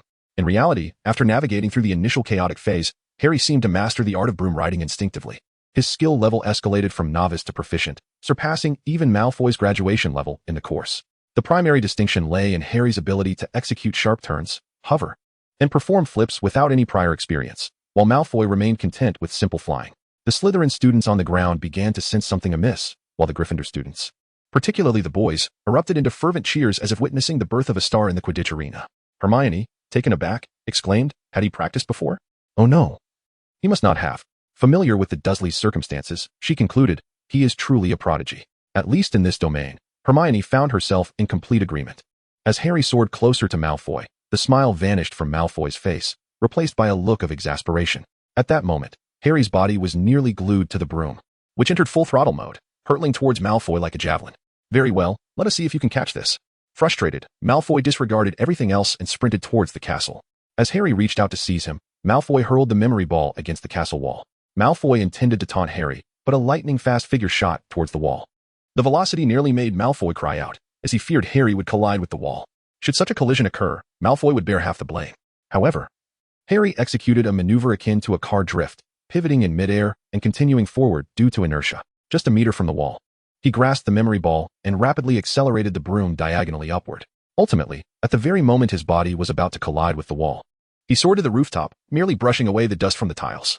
This spectacle left everyone in awe. Even Dolly was somewhat impressed. What is true talent? In the realm of the gifted, mere mortals cannot keep pace. Fortunately, she need not chase after him. She could simply enjoy the show. Amidst the Gryffindor wizards' jubilant cheers as if welcoming a hero, Harry landed, while Malfoy descended in disgrace, attempting to blend into the crowd. Yet Ron would not let him escape, declaring, "Malfoy, it appears your skills are rather lacking," even falling short of Harry's first attempt. Ron knew full well that Harry's performance could only be described as that of a top-tier genius, far from the explanation of a novice. But what did it matter? Just witnessing Malfoy's frustration was sufficient. However, Ron's amusement quickly faded as Professor McGonagall approached at a brisk pace, even before her arrival. Her furious voice reached them. "How dare you, Harry Potter? You could have shattered your body." Ron attempted to explain, but McGonagall interrupted, saying, "Enough, Mr. Weasley. Potter, you will come with me." With that, she turned and departed. At this moment, Harry began to feel trepidation, fearing repercussions from the school. Meanwhile, Malfoy and the other Slytherins wore exaggerated expressions of laughter, though they dared not make a sound, aware that McGonagall was nearby. Malfoy even mouthed, "Get out of Hogwarts, Potter." Harry could only mechanically follow in McGonagall's wake, casting one last glance at Dolly, seeking solace in her presence. Dolly shrugged with a beaming smile and remarked, "Harry, go accept your punishment. This is the consequence of impulsiveness, much like that day for me." A heavy stone seemed to lodge itself in Harry's heart, and resignedly he followed Professor McGonagall's lead like a mechanized automaton. Once the two had distanced themselves, Malfoy began to laugh unabashedly. He said nothing, merely gazing at Dolly with the intent of witnessing a grotesque display of despair and fury on her face, yet he was met with failure. Dolly continued to gaze at him with a cheerful smile, making Malfoy feel as though he were a mere jester. Yet, despite the fact that he should have emerged victorious, why did Dolly still wear that expression? Wait, why did this feeling seem somewhat familiar? Frowning, Malfoy realized that the situation was far from simple. Upon reflection, he remembered that he had previously encountered a similar demeanor in front of Snape, convinced of his own triumph, only to find himself soundly chastised by Snape in the end. Could it be that this time would follow suit? No, it couldn't possibly be. The last incident was merely a coincidence, a result of Snape's obligation to set an example under the headmaster's influence. However, now he had evaded punishment, and with no trace of Snape present, who could possibly come to Dolly's aid? With this thought, Malfoy's confidence grew. He even mustered the courage to address Dolly, albeit while clutching his broomstick tightly, prepared to flee at a moment's notice. "Dealing with the Dursleys, it seems you don't truly care for Potter, otherwise, wouldn't you be devastated at the thought of him being expelled?" Laughter erupted among the crowd, yet this time, Goyle and Crabbe did not join in. Instead, they braced themselves, worried that Dolly might charge at them any second. They were not swayed by Dolly's demeanor. Rather, they sought an opportunity for revenge, believing that their earlier defeat had been a mere accident. Hermione's expression darkened. She knew well that Dolly cared deeply for her brother, Potter. How dare Malfoy ridicule Dolly's family? Stepping forward, Hermione intended to confront Malfoy. Yet, Dolly held her back, proposing, "Malfoy, how about a wager?" Malfoy, taken aback, pondered the idea of a bet. Although surprised, his expression relaxed considerably. As long as Dolly didn't come charging at him with fists raised, all could be negotiated. "All right, a wager it is. What are the stakes?" Malfoy endeavored to appear nonchalant and self-assured. Backing down from a bed in front of a mudblood would be unbefitting of the Malfoy name. "Let us wager on whether Harry will be expelled. If Harry is expelled, I shall return to the Muggle world with him, to live as Muggles henceforth." As soon as Dolly uttered those words, the entire room fell into stunned silence. Hermione, in her anxiety, attempted to cover Dolly's mouth, only to be deterred by Dolly's threatening gesture of biting. This, however, only fueled Hermione's frustration, prompting her to strike Dolly's arm and exclaim, "Have you lost your mind? If Harry truly gets expelled, does that mean you must leave as well?" "What about me?" Hermione whispered, her voice trembling. "I could visit you during the holidays. Our friendship would remain unchanged." As Dolly elucidated her points to Hermione, Malfoy's demeanor shifted from silence to astonishment, ultimately culminating in sheer elation. "Splendid. Truly splendid. A double blessing indeed." Had Malfoy comprehended the Chinese language, he would have undoubtedly exclaimed this phrase. With Potter banished, he could also send Dolly away, leaving him as the unchallenged sovereign of the school. He was, without a doubt, the genuine young Master Malfoy, the ruler of his year in Slytherin, and the leader of Hogwarts cohort. Malfoy found it impossible to resist such temptation, even beginning to envision the scene of being venerated by students from all four houses. Splendid. He readily acquiesced, yet immediately adopted a cautious stance, stating, "However, you must first divulge your intentions. If you seek my expulsion," Malfoy scoffed derisively, "what claim does Potter have to negotiate with me? Moreover, your involvement is utterly inconsequential." "Certainly not," Dolly remarked with a sense of calm assurance. "I see that Harry excels at flying on a broomstick. Should you lose, you must procure the most advanced broom available on the market for Potter. That seems entirely reasonable, or do you, as the heir of the Malfoy family, lack even this modest sum? It appears your family isn't as affluent as one might think." Malfoy shot a furious glare at Dolly, tempted to retort, yet aware that this was no trifling amount. While his family could easily afford it, his allowance was evidently insufficient. Noticing Malfoy's hesitation, Dolly turned her gaze toward Ron. He was scrutinizing both Dolly and Harry, feeling a twinge of dissatisfaction at Dolly's wager involving his close friend. However, upon receiving a wink from Dolly, he quickly shifted his perception, convinced of her assured victory. With a knowing smile gracing his lips, he boldly proclaimed, "Malfoy, could it be that your father's affiliation with the Death Eaters has been uncovered, leading to exorbitant fines that have left your family in financial ruin?" Malfoy, visibly rattled, retorted, "Weasley, I shall tear that foul mouth of yours to shreds." Ron interjected, "Well, you ought to accept the wager. Miss Dursley has staked her and her brother's fate." Harry and Ron's roommate, Seamus, joined in, along with Dean, who flanked Malfoy, mocking him. "Surely you're not afraid after just losing to Harry, are you? If you are, just concede. No one here will ridicule you." Dean chuckled at his own jest, prompting the Gryffindor students to join in, their voices rising in a cacophony of taunts, igniting the fury of the Slytherin students. In truth, the Gryffindors' derision of Slytherin was grounded in a logic not dissimilar to that of their rivals. All were merely first-year students emulating the behavior of their predecessors. Genuine malefactors were a rarity. If such individuals did exist, it would be prudent to report them directly to the Ministry of Magic. Surrounded by the throng, Malfoy faced the mocking Gryffindors and the expectant gazes of his fellow Slytherins. Taking a deep breath, he realized he had no choice but to acquiesce. Worst case, he would preemptively draw from a year's worth of pocket money, seizing an opportunity to rid himself of the Weasley siblings. "Very well. Let us wager on whether you can continue your classes at Hogwarts next Monday. Should you fail, you shall undoubtedly be expelled. Should you succeed, I will deliver the broom to you within the week." "Excellent. It is settled then." Dolly and Malfoy thus established their wager. And only then did the students from both houses cease their standoff, returning to their respective groups. It was then that Ron, filled with anxiety, inquired, "Dolly, is Harry truly unharmed?" Dolly shrugged and remarked, "I have no idea." Ron nearly fainted from frustration, while Hermione anxiously grasped Dolly's palm. Just as it seemed that she was about to become the focal point of everyone's ire, Dolly smiled and reassured them, "Rest assured, Harry will definitely not be expelled. I'll let you in on a little secret. A senior told me that Professor McGonagall is one of the greatest enthusiasts of Quidditch. Moreover, she is always fair and meticulous. If Harry were to face severe punishment, how could Malfoy possibly escape unscathed?" Dolly's revelations prompted an array of nods among the crowd. Although there was no direct evidence, considering Professor McGonagall's character, it was certain that if she were to penalize Harry, she would also impose consequences on the troublesome Malfoy. But why had she taken Harry away? Ron pressed further, to which Dolly could only reply, "I truly do not know. Perhaps she took him for a medical examination?" This statement was met with skepticism, and the group began to speculate on Professor McGonagall's intentions. However, their conjectures were soon interrupted by the return of Madame Hooch. She quickly noticed Harry's absence and, upon hearing the tumultuous recounting of recent events, her face darkened considerably. Despite the Slytherin students' attempts to exonerate Malfoy, both he and Harry ended up with their houses docked points, even in Harry's absence. Meanwhile, Dolly and Hermione had already slipped away to the dining hall in preparation for the meal. As soon as Harry stepped through the door, Ron's attention was immediately drawn to him. Once seated, he eagerly inquired, "What happened?" Harry, suppressing the urge to laugh, recounted the events that had just transpired. It turned out that Gryffindor had been lacking an exceptional seeker, and Professor McGonagall was keen on having Harry take up the position. Traditionally, only second-year students were permitted to participate in Quidditch training, as first-years had not yet completed their flying lessons, much like someone without a driver's license being barred from the racetrack. However, this was not an absolute rule. Over a century ago, Hogwarts had seen prodigies who played in their first year. Thus, Professor McGonagall had considered allowing Harry to compete, needing only Dumbledore's approval. Ron's eyes widened in astonishment as he exclaimed, "Harry, you are truly fortunate, and your sister Dolly is quite remarkable. What about my sister?" Harry felt a tinge of sadness, recalling how Dolly had remained indifferent when he was taken by McGonagall. Although she had been right in saying he should face the consequences of his own actions, a principle Dolly had consistently upheld, his disappointment lingered. Noticing Malfoy had yet to arrive, Ron leaned in and quietly shared the details of the unfolding drama. With each revelation, Harry's eyes sparkled with excitement, and he quickly asked, "How much does the latest Nimbus 2000 cost? If it's the firebolt, that could set me back several hundred galleons." Harry quickly reassessed, realizing it might not be as exorbitant as he had initially thought.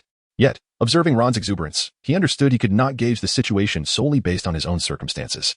The Weasley twins soon joined the conversation. As Gryffindor's beaters, they had also heard of Harry's situation. They greeted Harry and learned from Ron about Dolly's wager with Malfoy. "She is simply a genius," exclaimed one twin. "Indeed, Harry, she has faith in you. Otherwise, how could she possibly become part of the wager?" With a grin, Harry acknowledged the sentiment, but George cautioned, "However, we must remain discreet. Malfoy will surely deny any involvement." "Precisely," Fred added. "You must feign sadness and despair. Imagine you are on the brink of expulsion, continuously convincing yourself to keep Malfoy off guard." Fred patted Harry on the shoulder, asserting, "Yes, we must secure that Nimbus 2000.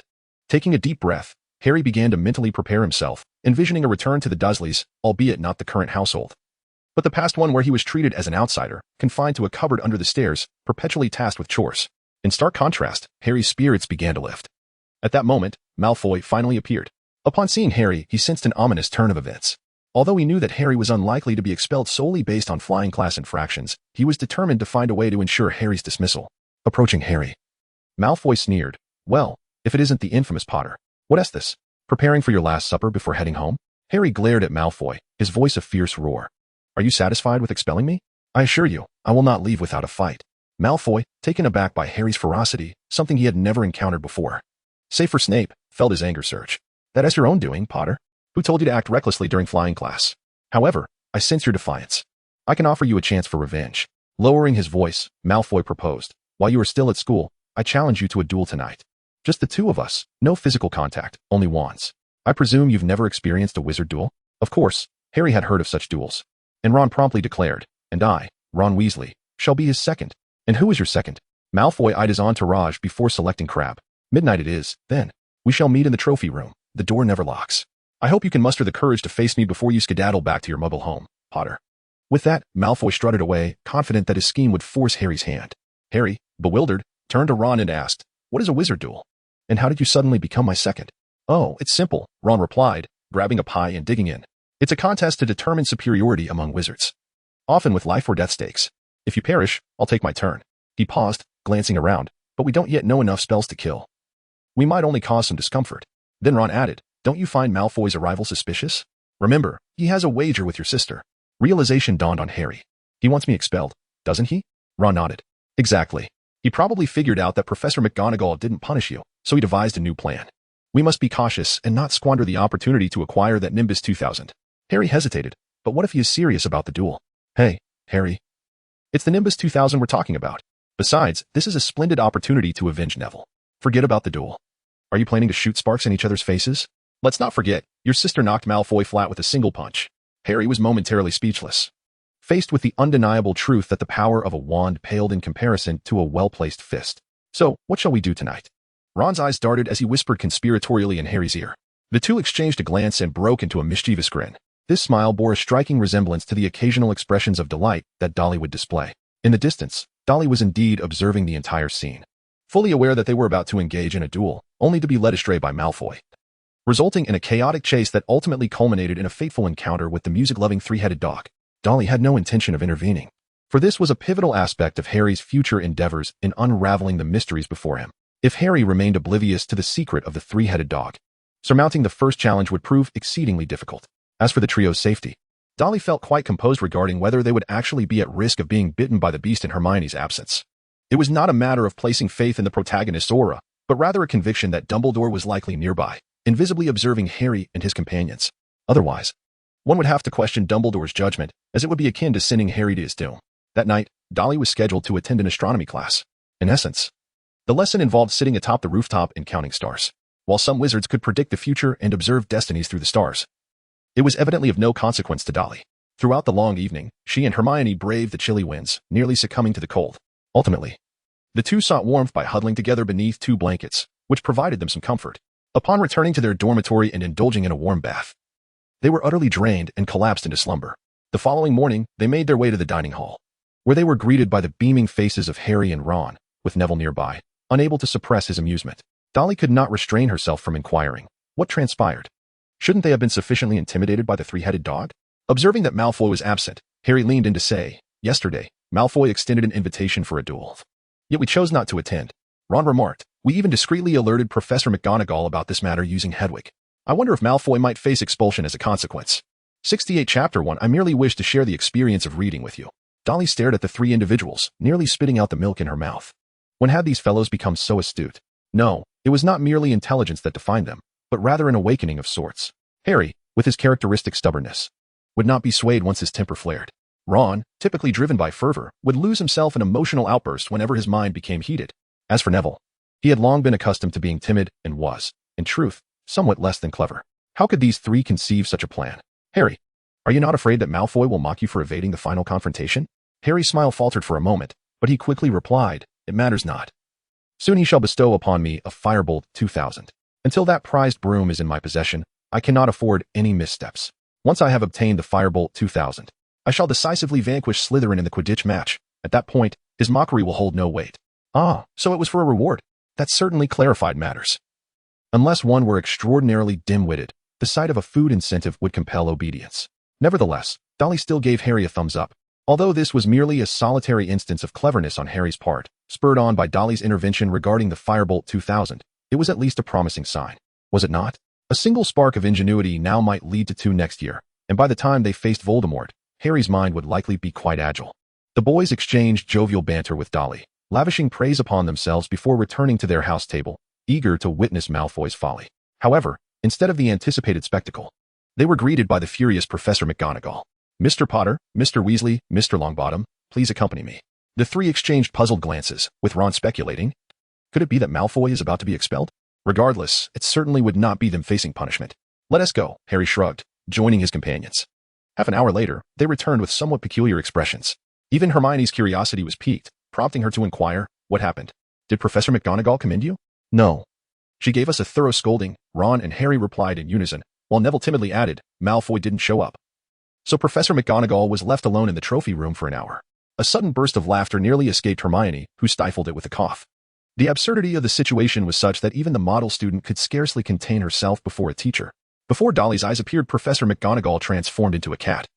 Along with Mrs. Norris, Argus Filch's feline companion. The two cats stared at each other in astonishment.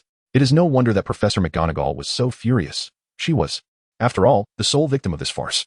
However, Draco Malfoy, being the instigator of the incident, was penalized with a deduction of 20 points. While we merely faced a reprimand without any loss of points. The rationale behind this was that we should never have accepted such an invitation for a duel. Harry recounted the entire sequence of events, and Dolly, having calmed her emotions, remarked, "Professor McGonagall was right in her scolding, although you may have outsmarted Malfoy. It was achieved through dubious means akin to entrapment. Given Professor McGonagall's character, it is inconceivable that she would condone such unlawful behavior. However, as for me," Dolly patted Harry on the shoulder and remarked, "Well done. It's always beneficial to engage one's mind. I assentiate." Harry beamed with pride. Opportunities for his sister as praise were rare. Just as he was about to say more, Malfoy stormed over, clearly agitated, marching straight toward Harry and his companions. However, upon noticing Dolly, his steps faltered slightly, yet he bellowed, "Harry Potter, you have no business being in Gryffindor. You ought to be in Azkaban. A deceitful little wretch. An unprincipled liar. Even Peeves is more honest than you." Fury surged within Harry, but seeing Malfoy's flustered demeanor elicited a chuckle from him. "Malfoy, how does it feel to have lost 20 points? Ron chimed in unabashedly, "Oh, come on, Malfoy, you're no different, but we're certainly smarter than you. Next time you concoct a plan, perhaps consult with Goyle and Crabbe behind you. I suspect they possess far more intelligence than you." Goyle and Crabbe were taken aback, surprised that Ron would commend them, and they exchanged smug smiles. However, Malfoy, incensed, swiftly punched each of them, making it clear that this was not the case. Malfoy's exasperation only heightened Ron's amusement, and he felt an urge to taunt Malfoy vocally.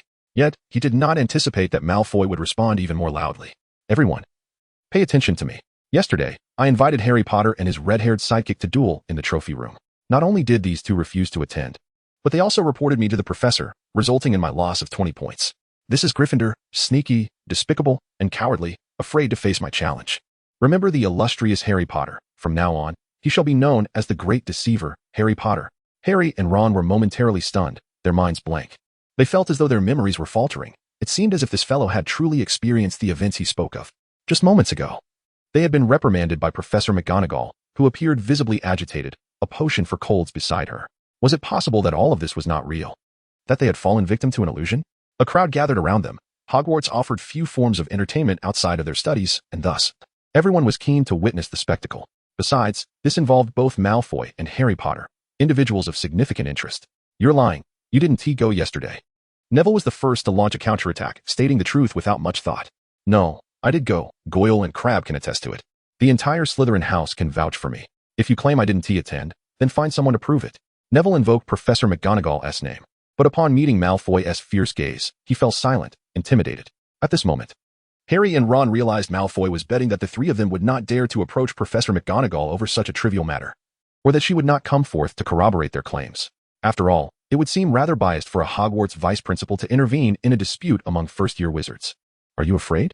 Unable to provide evidence, you should simply admit it, coward. Malfoy reveled in his cleverness, pleased with his own scheme. However, Ron spoke up once more. Malfoy, have you prepared the Nimbus 2000? Malfoy's smug smile immediately froze, and as Ron noticed Malfoy's inability to maintain his composure, he seized the moment to loudly reveal the wager between Dolly and Malfoy. Malfoy had threatened to have Harry and Dolly expelled from school because his father was a governor. If he couldn't accomplish that, he would gift Harry a Nimbus 2000. Malfoy, you have 2 days, do you understand? You just lost 20 points today. I'm more concerned that you might be expelled by Snape first. Hermione and Dolly, seated together, observed the commotion, and Hermione couldn't help but interject. Aren't you going to intervene? Dolly shrugged and remarked, it would be beneficial for them to face some setbacks, allowing them to comprehend that not all adversaries are fools. Moreover, they haven't truly suffered, have they? Since the truth of the matter remains elusive, let us divert everyone's attention and put our opponents in a predicament. As she spoke, Dolly cast another glance at Ron. 30 years hence, if Ron were to navigate the internet, he would undoubtedly excel as a proficient keyboard warrior. Sigh, boys. Hermione raised her shoulders in resignation, lamenting the triviality of their male counterparts. Upon hearing this, Dolly quickly turned to Hermione and said, right? It's still better for us girls. Like me. Hermione chuckled softly, leaning in a bit closer to face Dolly, and replied, how shameless. After all, what does it matter to sacrifice a little pride if it brings joy to our dear Hermione? Dolly leapt forward, embracing Hermione, who playfully attempted to push her away as the two engaged in a spirited frolic, seemingly oblivious to their surroundings. However, no one paid them any mind. All attention was captivated by the raucous commotion between Slytherin and Gryffindor. Harry's housemates, including the red-haired twins, rallied to his side, offering their unwavering support. Only Cho Chang discreetly cast envious glances in Dolly's direction. Before long, Professor Flitwick, alerted to the disturbance, intervened to quell the altercation. In his ire, he deducted 10 points each from Harry and Malfoy. Harry felt unjustly wronged, while Malfoy's countenance darkened further, having seen his house's points reduced to nothing. Yet, no one dared to place the blame on him. He could always compensate his peers with sweets later. But would he truly need to purchase a Firebolt 2000? Malfoy's expression fluctuated between contemplation and dread. He had indeed triumphed verbally, yet acquiring a Firebolt would necessitate a discussion with his father. The mere thought of facing his father's wrath made Malfoy harbor even greater disdain for Harry Potter, particularly for that insufferable red-haired troublemaker, whom he fancied tossing into a cauldron for a stew. As Friday unfolded, Hermione intended to study, but Dolly's insistence led them to play instead. Ultimately, despite Dolly's eagerness, they settled for a game of wizard chess. However, their enthusiasm waned quickly, rendering the prospect of reading far more appealing. Alas, both were left with nothing but their textbooks. Dolly casually regarded the history of magic as a storybook and simultaneously resolved to obtain a library card with Hermione at the earliest opportunity. After all, the library housed a selection of novels and similar literature. However, just as the two began to feel the embrace of drowsiness and contemplated retiring for the night, a gentle knock echoed at the door.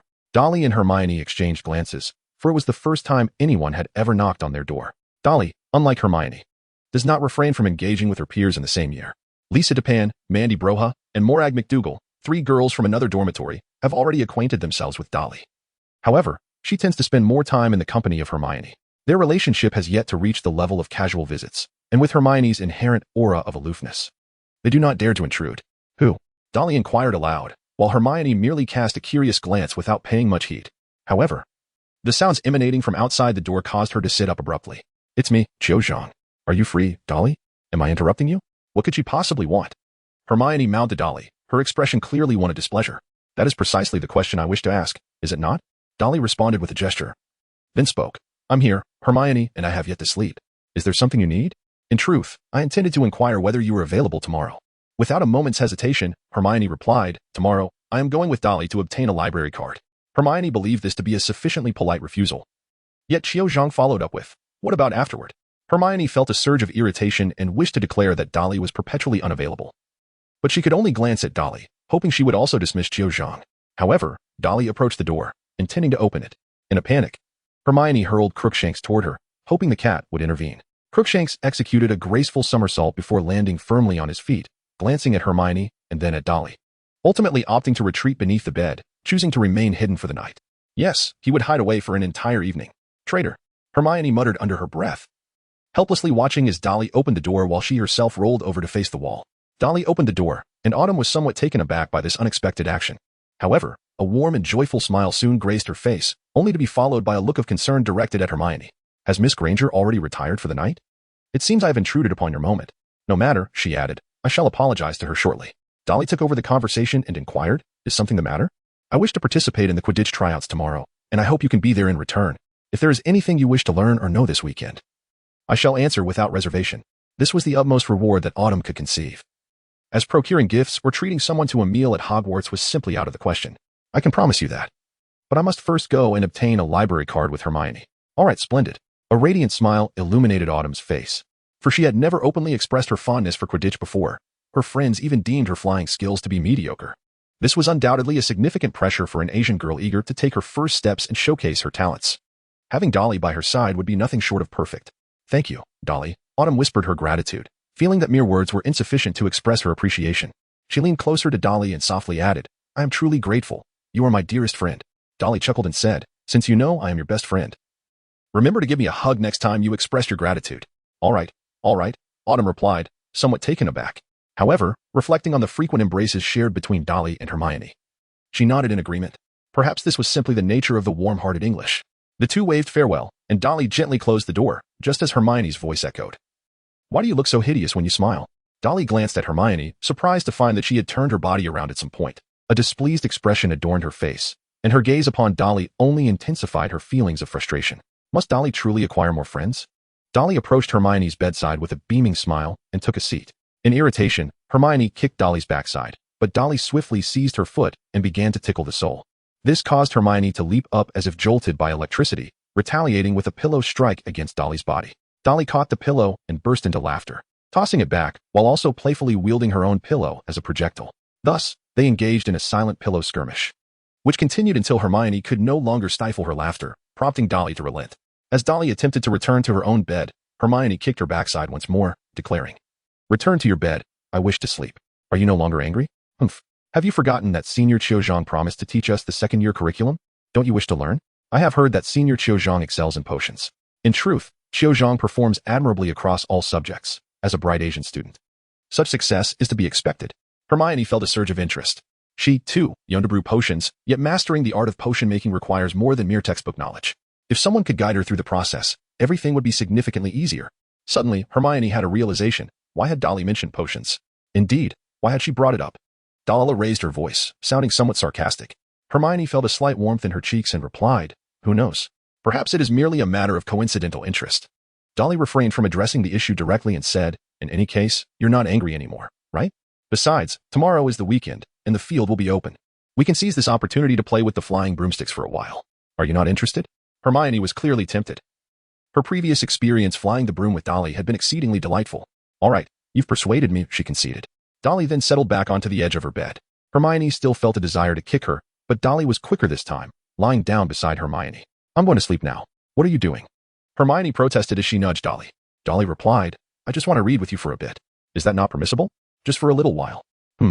Hermione then opened her potions textbook and placed it between them, patiently turning the pages.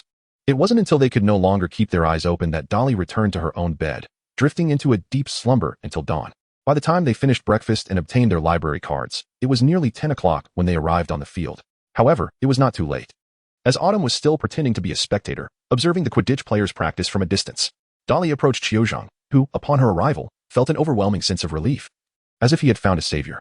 He intended to utter a few words, but upon noticing Hermione, he fell silent.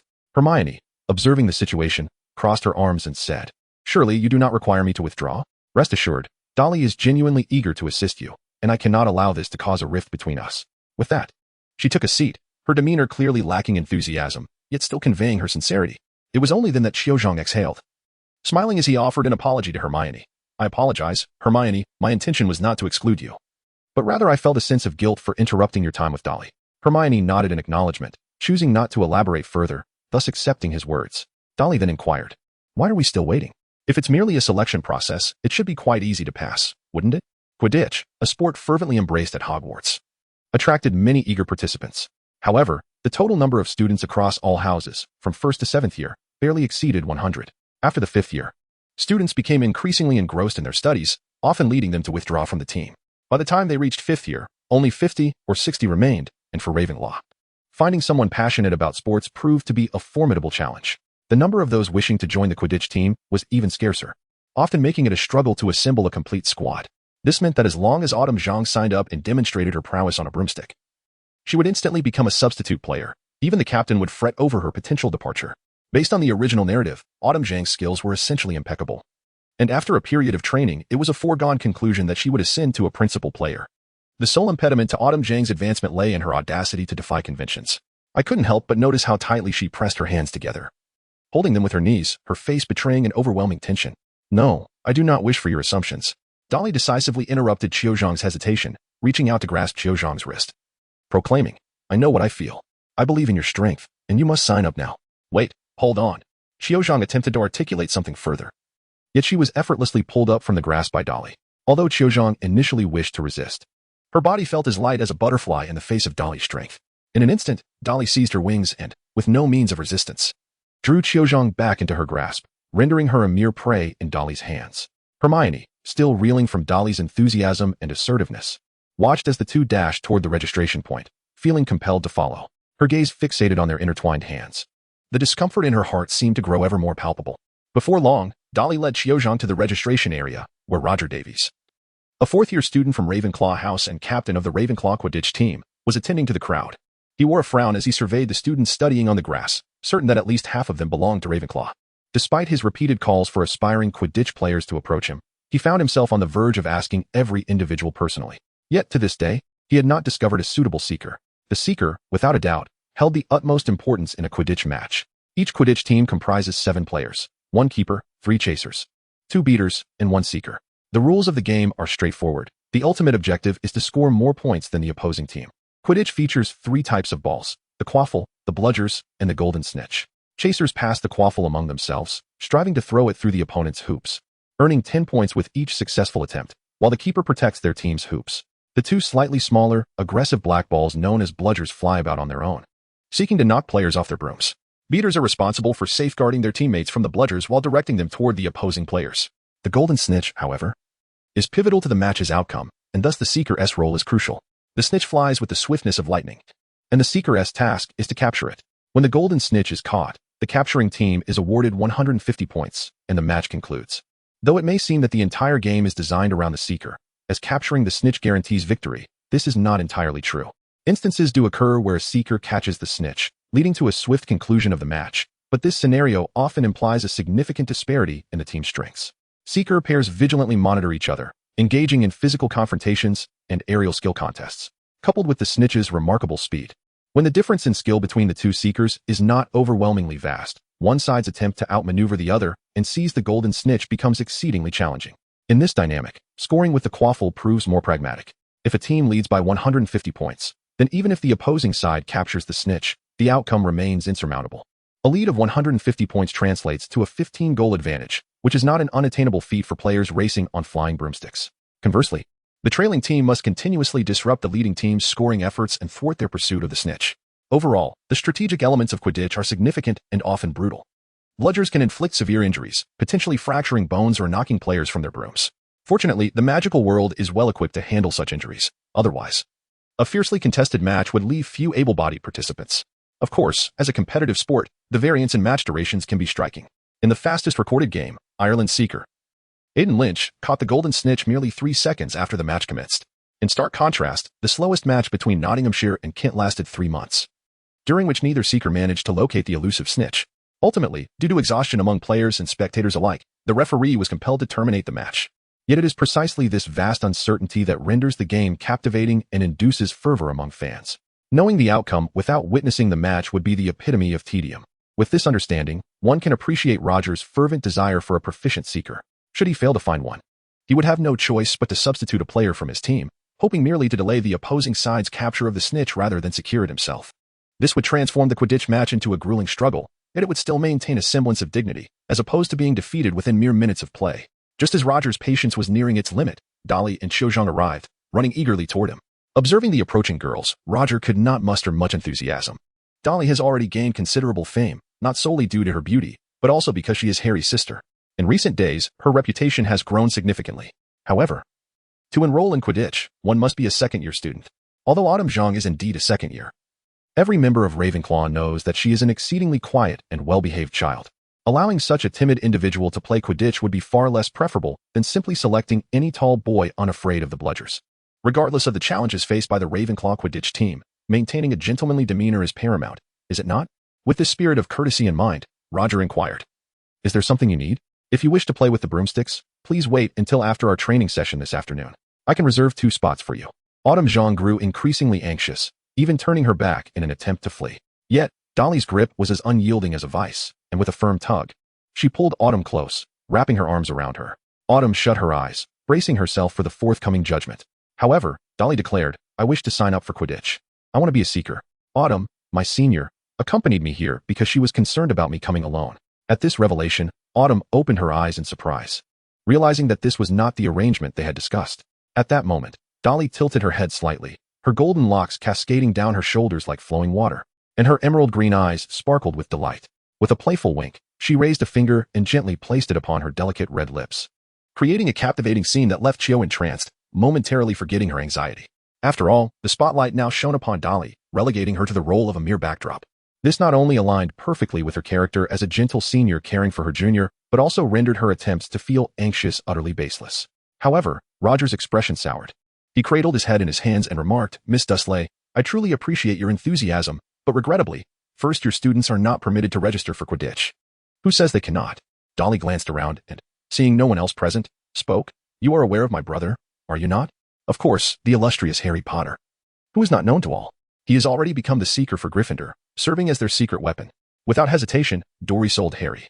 After all, she had gifted him a Nimbus 2000, and coupled with the one Professor McGonagall provided, Gryffindor now possessed 2 superlative pieces of equipment that surpassed the capabilities of their peers. Given Harry's inherent talent, if he were to falter, it would solely be a reflection of his own performance. Roger was taken aback, leaping to his feet. Disbelief etched across his face. Had anyone else uttered such words, he would have dismissed them, yet this was Harry's sister. The crux of the matter was that he had heard of Harry's prior outstanding performances, though he had not given them much thought, considering Harry was merely a first year. However, now, if Gryffindor were to utilize Harry as a secret weapon, they could indeed catch everyone off guard. The more Roger pondered, the brighter his expression became. He directly thanked Dory, exclaiming, "Thank you ever so much, Miss Dursley. You are indeed a benefactor of Ravenclaw. Naturally, I am a member of Ravenclaw as well. Am I not? However, since I am a benefactor, might I request a reward befitting my status, such as an opportunity to also become a seeker?" This time, Roger did not take Dory's words lightly. He scrutinized her earnestly and asked, "Miss Dursley, do you possess a talent comparable to Harry's? However, I have heard that your health is not robust, and Quidditch is fraught with physical confrontations, particularly from certain individuals. Let us be frank, the ruffians from Slytherin. They disregard the rules in pursuit of victory and are prone to foul play, especially when they realize our seeker is someone as delicate as you." "Delicate? Are you referring to me?" Roger's face bore a look of confusion, and he retorted, "Whom else could you possibly mean?" Dolly cast a glance at the broom lying on the ground and uttered a single command, "Rise." In an instant, the broom soared into her hand, with Dolly grasping the handle while handing the tail into Roger. Subsequently, she dug a small pit in the ground with the tip of her foot, burying it therein. Before saying, "Catch it, Captain," Roger, unimpressed, seized the broom and looked at Dolly with a perplexed expression. Dolly, with a radiant smile, began to speak. "Pull, pull, pull." Roger gently tugged, believing it sufficient to send Dolly swaying, perhaps even colliding with the table. Yet, Dolly stood steadfast, shaking her head and inquiring, "Senior, did you not exert enough force?" "No, wait a moment." Intrigued, Roger stepped back to reassess his stance and applied himself once more. Yet still, Dolly remained unmoved. Astonishment washed over him as he gazed at the slender girl before him. Could she truly possess such strength? Then, rolling up his sleeves and slightly bending his knees, Roger summoned all his might. At last, Dolly was pulled forward, but this revelation did not diminish Roger's respect for her. Rather, it deepened his astonishment. He believed he had unleashed a strength comparable to that of an adult to achieve this feat. Moreover, the ability to move Dolly was likely attributed to her light physique. Relying solely on his muscular power, he realized he might not surpass her by a significant margin. "You truly astonish me, Miss Dursley, though I am taken aback. You have successfully convinced me." I shall arrange an assessment for you shortly, but I hope you are certain of your capabilities, at least do not fall from the broom mid-flight. Of course not. Just as Dolly was about to complete her registration, Qiu Zhang could no longer contain herself and interjected, "Wait a moment, what about me?" Roger gazed at Qiu Zhang in surprise. What did she mean? Had she not come to accompany Dolly in her registration? Qiu Zhang appeared somewhat anxious, prompting Dolly to calmly respond. Senior Qiu Zhang previously stated she would not permit my registration unless I could surpass her. Therefore, Captain, please prepare a test for Miss Qiu Zhang as well. If I lose, I shall be scolded by her upon my return. Roger chuckled knowingly. How typical of Qiu Zhang. No problem, he replied. If your skills are lacking, I certainly won't allow you to join. This is for the sake of your well-being. Wait, count me in. Hermione rushed over. Initially observing from a distance, she gradually realized something was amiss. Why was Dolly the only one speaking? Upon approaching, she discovered that Dolly intended to participate in the Quidditch trials. Very well, Roger declared. This is merely a trial. However, even if you pass, there is no guarantee of acceptance. Let me be clear. No problem. Dolly interjected, denying Hermione the opportunity to retort. It was only when Roger turned to make arrangements that Hermione, gripping Dolly's arm, admonished her loudly. I can hardly believe that, given your physical condition, you would consider participating in Quidditch. Do you comprehend the potential consequences if you were to fall ill again? You could be in grave danger, even facing the possibility of death. Autumn observed keenly from the side, noting that Dolly's strength was nearly on par with that of Roger, the captain of the Quidditch team, whose physical prowess undoubtedly surpassed that of his peers. Dolly possesses a certain level of competence that suggests her inclusion might not be unwarranted. Thus, Qiu Zhang could not restrain herself any longer and spoke up. Hermione, Dolly is actually in excellent health, and exercise contributes positively to one's well-being. Silence. You understand nothing. Hermione replied, showing no mercy this time. Just this morning, before leaving the dormitory, Dolly had even taken a sip of a blood-replenishing potion. If she could simply overlook this, could she truly consider herself a good friend to Dolly? Qiu Zhang furrowed her brow slightly. Previously, she had chosen to disregard Hermione's disdainful behavior towards her. However, now, a subtle desire to resist began to arise within her. The recent act of Dolly stepping forward to assist her had solidified Qiu Zhang's conviction in their friendship. Thus, whatever Dolly wished to pursue that would bring her joy would naturally receive Qiu Zhang's support. In contrast, Hermione, who was ostensibly Dolly's closest friend, constantly sought to control and restrain her. Could such a friendship truly be considered equitable? Nevertheless, out of habit, Qiu Zhang chose to hold her tongue, eager to see how Dolly would respond. Dolly let out a soft sigh and remarked, the captain just stated that even if we pass, he would not accept us. Such a hypothesis is merely a polite refusal. This time is solely to facilitate Qiu Zhang's entry into the team. I am merely a supporting character. If I were to express my primary intention, it would be to seize the opportunity to play with a flying broomstick. Do you not wish to join? Hermione gazed at Dolly, her skepticism unwavering. Dolly extended her hands to pinch Hermione's cheeks and said, come on, smile. Humph. Hermione swatted Dolly's hands away and retorted, in any case, I will not allow you to join the Quidditch team, absolutely not. I do not wish to see you lying in the hospital wing again. Do you understand? Dolly nodded dutifully, yet she was already contemplating whether to seize the opportunity to acquire the excuse for using bone elixir this time, although this would undoubtedly provoke Hermione's ire. At that moment, Roger was also readying his test, waving to several girls from a distance, proclaiming, come here, ladies. Your task is to start from my side, navigate through all the hoops in the air within 1 minute, and return to me. The members of the Ravenclaw Quidditch team had already mounted their broomsticks and ascended into the sky, simultaneously brandishing their wands.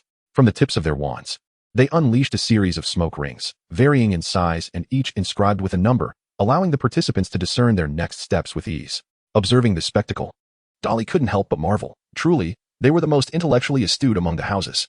Even the Quidditch players could expertly execute the smoke charm. All right, who will go first? Roger scanned the surrounding individuals, ultimately fixing his gaze upon Dolly. After all, she was the most proactive among them, and he was eager to ascertain whether Dolly, as Harry's sister, possessed a talent akin to his. However, the outcome was predictable. Dolly's prowess had little to do with the Potter lineage, unless Lily herself was a Quidditch virtuoso. Nevertheless, Dolly could not afford to falter. On one hand, she genuinely relished the sensation of riding a broomstick, and on the other, she was counting on the Quidditch match to aid her endeavors with the bone elixir. Dolly took a deep breath, poised to speak. However, Qiu Zhang stepped forward and said, allow me to take the lead. I shall provide a demonstration for Dolly. Dolly gazed at Qiu Zhang with a hint of surprise. Could it be that Qiu Zhang was no longer anxious? Qiu Zhang returned Dolly's gaze with a reassuring smile, though she was indeed still apprehensive. However, she could no longer allow Dolly to lead her forward. While the earlier moments had merely resulted in a waste of time and words, which had not caused significant trouble for Dolly, the prospect of letting Dolly take the lead in the upcoming test was another matter entirely. If that led to Dolly getting hurt, the debt of gratitude Qiu Zhang would owe would be considerable. Moreover, She harbored no desire for Dolly to suffer nor for Hermione to find further reasons to disdain her. It was time to reveal her true self. This was Chiozhang's own style, not that of a compliant child fulfilling parental expectations. Indeed, the thought of them flying together made her uneasy. Roger nodded and waved his wand, causing sparks to erupt from it as a signal to commence. Chiozhang inhaled deeply, leaning forward against her broom, then propelled herself with a powerful push of her legs. In the next instant, she shot forth like an arrow released from its bow. Roger stood momentarily stunned, until Chiozhang, with a dramatic ascent akin to a cobra's strike, charged towards the first smoke ring, eliciting a near-hysterical scream from him. "Did you see that? Did you all see that? What was that just now?" Roger exclaimed, leaping up with clenched fists, shouting, "We have a seeker. We have the best seeker." Dolly gazed in astonishment at Chiozhang, fully aware that her performance would be remarkable, yet she did not anticipate such an extraordinary display right from the outset. Perhaps this is the very reason why Chiozhang has rapidly ascended to become the most popular girl in Ravenclaw in such a short span of time.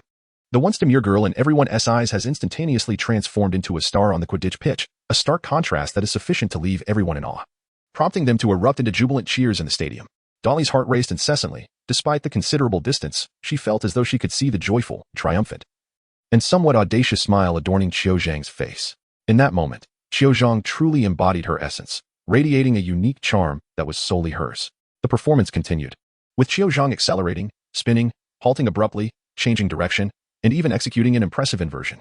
Each maneuver propelled her at remarkable angles towards the smoke rings conjured by her fellow members, akin to a bullet that alters its trajectory, relentlessly darting toward its target.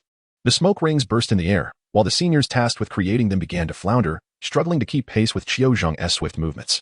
In less than 50 seconds, she pierced through the final smoke ring, descending like a triumphant swallow, landing swiftly in front of 3 individuals. 49.5 seconds. This was the fastest time recorded in Ravenclaw for decades, a historic achievement. Chiozhang. Roger wished to convey his admiration for Chiozhang, but she didn't even glance in his direction. With the exuberance of a jubilant rabbit, she leaped off her broom, her face aglow with excitement and surprise, and dashed towards Dolly, enveloping her in an overwhelming embrace. "Dolly, I did it. I truly succeeded. You may not realize, but I never even considered slowing down. I felt that even a fall wouldn't warrant a reduction in speed. Without you, I would have never accomplished this." As she spoke, her voice quivered with emotion, her eyes glistening with tears. She experienced a profound rebirth, mastering the wind at lightning speed, repeatedly surpassing her limits, akin to a life emerging from its shell. She yearned to share this joy with Dolly, feeling that even a mere embrace might fail to convey the depth of her exhilaration. As she raised her head, she noticed they had tumbled onto the grass, gazing at Dolly, who, though somewhat startled, wore a smile. Chiozhang instinctively lifted her hand to brush a blade of grass from Dolly's forehead. However, Hermione finally snapped to attention, exclaiming, "Chiozhang, what are you doing? Are you trying to harm Dolly?" Hermione even considered pushing Chiozhang away, genuinely frightened. She feared that Dolly might close her eyes and never awaken again. She had distinctly seen a fleeting expression of pain on Dolly's face just moments before. "Hey, ladies, let us all remain calm," Roger interjected, stepping forward. Chiozhang performed admirably. "We've all become a bit too excited. This is a good thing, and we mustn't let it turn into something negative. Miss Desley, are you all right?" Observing that Roger was about to draw his wand to cast a healing spell, Dolly patted Chiozhang on the shoulder, coughed lightly, and said, "Senior Chiozhang, could you please get up?" Only then did Chiozhang hastily rise, supporting Dolly as she did. Concerned, Chiozhang sought to assess Dolly's condition. But Hermione rushed over to stand between them, personally checking on Dolly. "Rest assured, I'm fine. I'm just a bit weak. But that doesn't mean I lack strength. However, next time," Dolly glanced at Chiozhang, who appeared somewhat embarrassed, "you might consider slowing down a bit. After all, I don't run, and I certainly don't shy away from your embrace." Just as she finished speaking, Hermione delivered a gentle yet firm pat on her chest, soothingly helping Dolly regain her composure. Hermione was genuinely displeased. Despite Dolly's pale complexion from pain, she insisted on pretending all was well. What harm would it do to give Dolly a bit more affection? Yet, Dolly pondered that Chiozhang was still a touch too young. In a few years, even such fervent embraces wouldn't inflict the discomfort of rib collisions. To achieve that goal, Chiozhang would need to exert more effort. As for herself, perhaps it would be wiser to allocate some attribute points elsewhere. While envisioning the future in her mind, the present Dolly had already drawn her wand, casting a healing charm upon herself. Though uncertain of her injuries, she felt considerably better after the incantation. Heal the wounded, strengthen the uninjured. After stretching luxuriously, Dolly continued, "Senior Chiozhang, would you like to try my healing spell?" Chiozhang shook her head, replying, "No, thank you. I'm perfectly fine. And please, do not call me senior anymore. Just call me Chio." This was Chiozhang's way of expressing her gratitude towards Dolly. Initially, she had anticipated that Dolly would refuse, considering Dolly always addressed her with such formality, a rarity in Hogwarts. Most referred to one another by name in private. Thus, Xiao thought this might be a reflection of Dolly's upbringing. However, she soon realized she had misjudged the situation. Dolly spoke without hesitation. Her pronunciation of Chinese reminiscent of a foreigner, uttering, "So, a kiss?" Following her statement, she erupted into laughter, her mirth bordering on uncontrollable. This left Hermione and Xiao with expressions full of bewilderment. After several waves of her hand, Dolly finally managed to articulate, "Ahem, I recalled something delightful." "What delightful thing?" Hermione inquired, her face awash with skepticism. Dolly quickly replied, saying, "My fluffy one might be about to give birth." "How could I not know?" Hermione's face was marked by increasing skepticism, yet Dolly did not wish to dwell on this matter, as it was merely a hastily concocted excuse to alleviate the awkwardness. "All right, Xiao, do not worry, I am fine. You were just a bit too excited earlier, weren't you, Xiao?" Xiao nodded, as if to set aside her unease. However, she promptly corrected Dolly, saying, "It's Xiao, not Xiao. Now repeat after me, Xiao." As Dolly realized she had been exposed, she had no choice but to adjust her pronunciation. She had hoped to maintain this moniker indefinitely, even teasing Xiao with it in the future. But it seemed that such plans were now futile. After being left aside for a considerable time, Roger, upon witnessing the resolution of the conflict among the three girls, finally mustered the courage to speak again. He felt a twinge of anxiety, unsure of how to approach the situation, fearful that any misstep might frighten Xiao away. It must not be forgotten that in Dolly's eyes, Xiao was merely a kind-hearted senior accompanying her for practice. Although Xiao had also displayed considerable excitement earlier, it was entirely natural for anyone to react that way in such circumstances. In Roger's view, when was the last time Ravenclaw had such an exceptional seeker? At least within the last 30 years, no one had completed the previous test in under 50 seconds. In the past, when the seekers were less than stellar, he had to rely on tactics to bridge the gap with other houses, but the results had been disheartening. Despite the diligent efforts of himself and the members of the Ravenclaw Quidditch team, they could merely secure third place by defeating Hufflepuff. Now, with Xiao on the team, one could confidently expect at least second place, if not the coveted first. "Xiao, I can unequivocally inform you that you have been accepted. You could even become our finest seeker in the next match." Roger steeled himself, attempting to employ his eloquence. "Although you have come to accompany Miss Desley, you should not let your talent go to waste. This is also for the honor of Ravenclaw, and I assure you it will not hinder your studies. After all, you are already remarkably accomplished and need not undergo exhaustive training. If you have any conditions, please feel free to voice them. I will do my utmost to accommodate you, even to the extent of assisting with your homework." By the end, Roger's voice had become almost humble. While the team members responsible for setting up the clouds in the sky descended, their eyes sparkling with anticipation as they gazed at Xiao. However, Roger gestured for them to be silent, leaving them exchanging puzzled glances, uncertain of what was unfolding. How could Xiao possibly not want to participate in Quidditch? If she were not interested in the sport, how could she be so exceptionally talented? Dolly took a small step towards Xiao and then whispered softly in her ear, "Are you planning to speak the truth, or shall I continue to perform?" Xiao cheeks flushed slightly. To speak the truth would mean revealing her desire to participate in Quidditch, while portraying Dolly merely as a supporting character in this narrative. However, doing so would cast her as overly bashful and timid, even hesitant to the extent of needing a first-year student to push her forward. She did not wish to leave such an impression on others. The only person who knew this side of her was Dolly, in front of others. Xiao wished to maintain a semblance of composure. Or, in her father's words, it was a matter of pride. Thus, Xiao replied, "I'm merely here to accompany Dolly for the trial. I had no intention of becoming a Quidditch player." As soon as she uttered this, the entire Ravenclaw Quidditch team became restless. Yet, Xiao continued, "However, if Dolly were to succeed in becoming a Quidditch player and train alongside me, I would not be opposed to that." With that, Xiao looked at Dolly with hopeful anticipation. Dolly's enthusiasm for flying broomsticks was unmistakable, and her eagerness to join the Quidditch team seemed genuine. More importantly, Autumn Zhang wished to train and fly alongside Dolly, cherishing the prospect of spending more time together. For Autumn, Dolly had already become her closest friend, despite their brief acquaintance. Was there not a term that perfectly encapsulated this feeling? It is often said that some friendships are as if two souls have known each other for ages upon first meeting. The other members of the Quidditch team gazed at Dolly with shining eyes, as if her mere words could dictate the fate of Ravenclaw. In such an environment, where everyone held high expectations, it appeared inevitable that Dolly would join in. Just as Dolly was about to agree, Hermione could no longer contain herself. It was Autumn who sought to participate in the Quidditch match, and now that the outcome was clear, they could have each pursued their own interests. Why then did Autumn insist on involving Dolly? Setting aside Dolly's health, Hermione was eager to question Autumn's motives. However, before Hermione could voice her thoughts, Autumn surprisingly addressed her, saying, "Hermione, I understand your concern for Dolly's health, but merely participating in Quidditch practice does not necessitate playing in a match. Appropriate exercise can actually enhance Dolly's well-being. Most importantly, should not this decision rest with Dolly herself? We are merely her friends, and friends cannot make choices for her." If Dolly wishes to participate, as friends, our role is to support her, is it not? In that moment, Hermione's face flushed crimson. She was taken aback by Autumn's unexpected retort, her anger flaring at the insinuation regarding her closeness to Dolly. And, most critically, how could Autumn presume to consider herself an equal friend to Dolly? What did we mean? Only she and Dolly could rightfully claim that bond. Autumn had known Dolly for such a brief time, while she had shared daily experiences with her. You truly understand nothing. Hermione articulated each word with precision, finally retrieving a vial of blood-replenishing potion from her bag, stating, Do you know that Dolly must take a small sip of this every day? You are utterly unaware and unconcerned. You only wish to drag Dolly into your endeavors. The potion had been entrusted to Hermione because she carried a bag for her books, while Dolly, intending to partake in Quidditch training, had asked Hermione to safeguard it. As Hermione brandished the vial, all eyes fixated on it, the reality of Dolly's precarious health became alarmingly clear. Autumn's complexion gradually paled. What illness necessitated daily doses of a blood-replenishing potion? Had her earlier collision truly not harmed Dolly? Now, in light of this revelation, Autumn, do you still wish to involve Dolly? At that moment, Autumn found herself at a loss for words. She had assumed Hermione's discontent stemmed from a personal dislike, never considering that Dolly's health was genuinely at risk and that she had erred, rather than Hermione being unreasonable.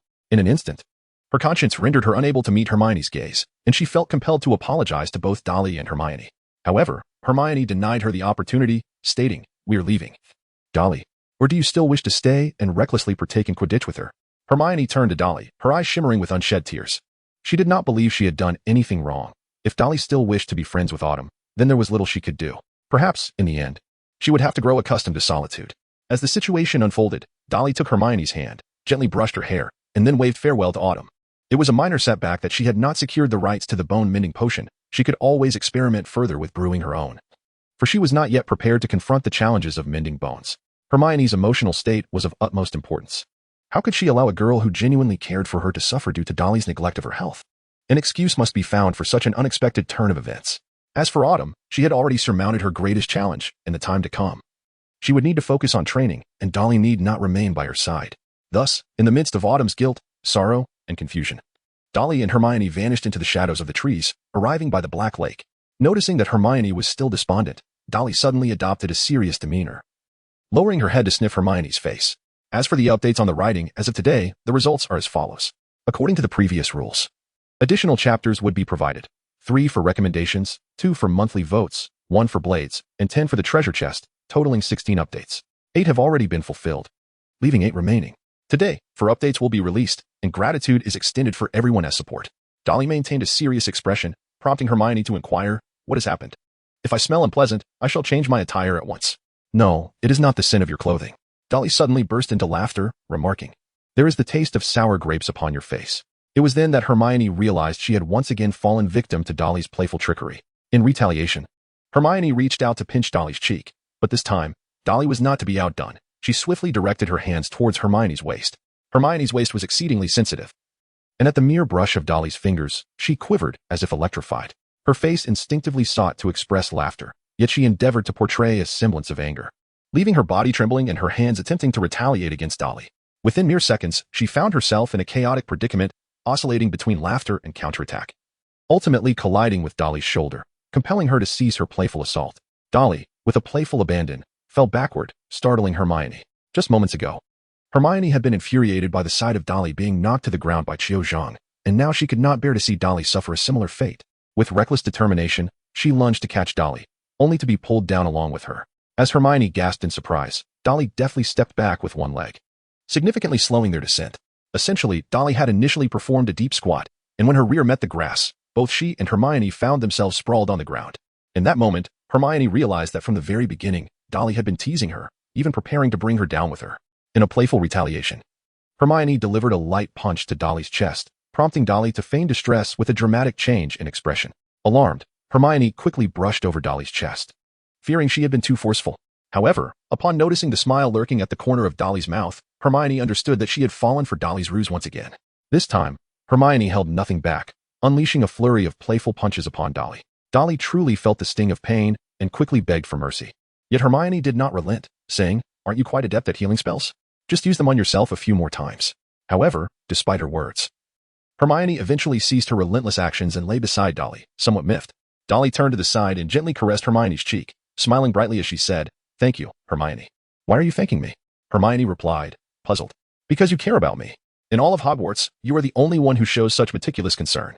Hermione felt a warmth in her heart, but retorted, if you know that, then why do you keep endangering your health? Naturally, such words could not be uttered as a reward. Otherwise, Dolly would feel as though she were gravely ill. Thus, Dolly simply stated, you have seen my condition. It is an ailment that neither the Muggle nor the magical world can comprehend. This is not a sickness that can be cured through mere rest. So I wish to experience as much as I can while I still can. Before she could finish, Hermione quickly covered Dolly's mouth, her eyes glaring fiercely as she said, do not speak nonsense. You will surely recover. This is a world of magic, where miracles abound. Can a miracle not heal you? Despite her words, Hermione's heart was laden with uncertainty. After all, Snape was a master of potions, and Dolly's blood had been examined at St. Mungo's Hospital. It was almost certain that there was no remedy for Dolly's condition in Britain, unless they were to seek treatment together in another country. The truth of what Dolly just said remained. Seeing Hermione's spirits begin to wane, Dolly hurriedly tried to cheer her up, saying, look, I am here, perfectly fine, aren't I? I promise not to engage in any vigorous activities from now on. How about I stay by your side? For a moment, Hermione felt a flicker of joy. But recalling Dolly's earlier words made her feel selfish and uneasy. Undoubtedly, she cared deeply for Dolly's well-being. But was it enough to simply voice her concerns without allowing Dolly to forge more friendships? This was clearly a matter that transcended mere concern for Dolly. It indicated her own temperamental nature and her desire to keep Dolly away from Qiuzhang. Others might not perceive this subtlety, but Hermione was acutely aware of it. Was it truly right to let her selfishness hinder Dolly from making more friends? Nevertheless, in the end, Hermione nodded. After all, Dolly was her only friend.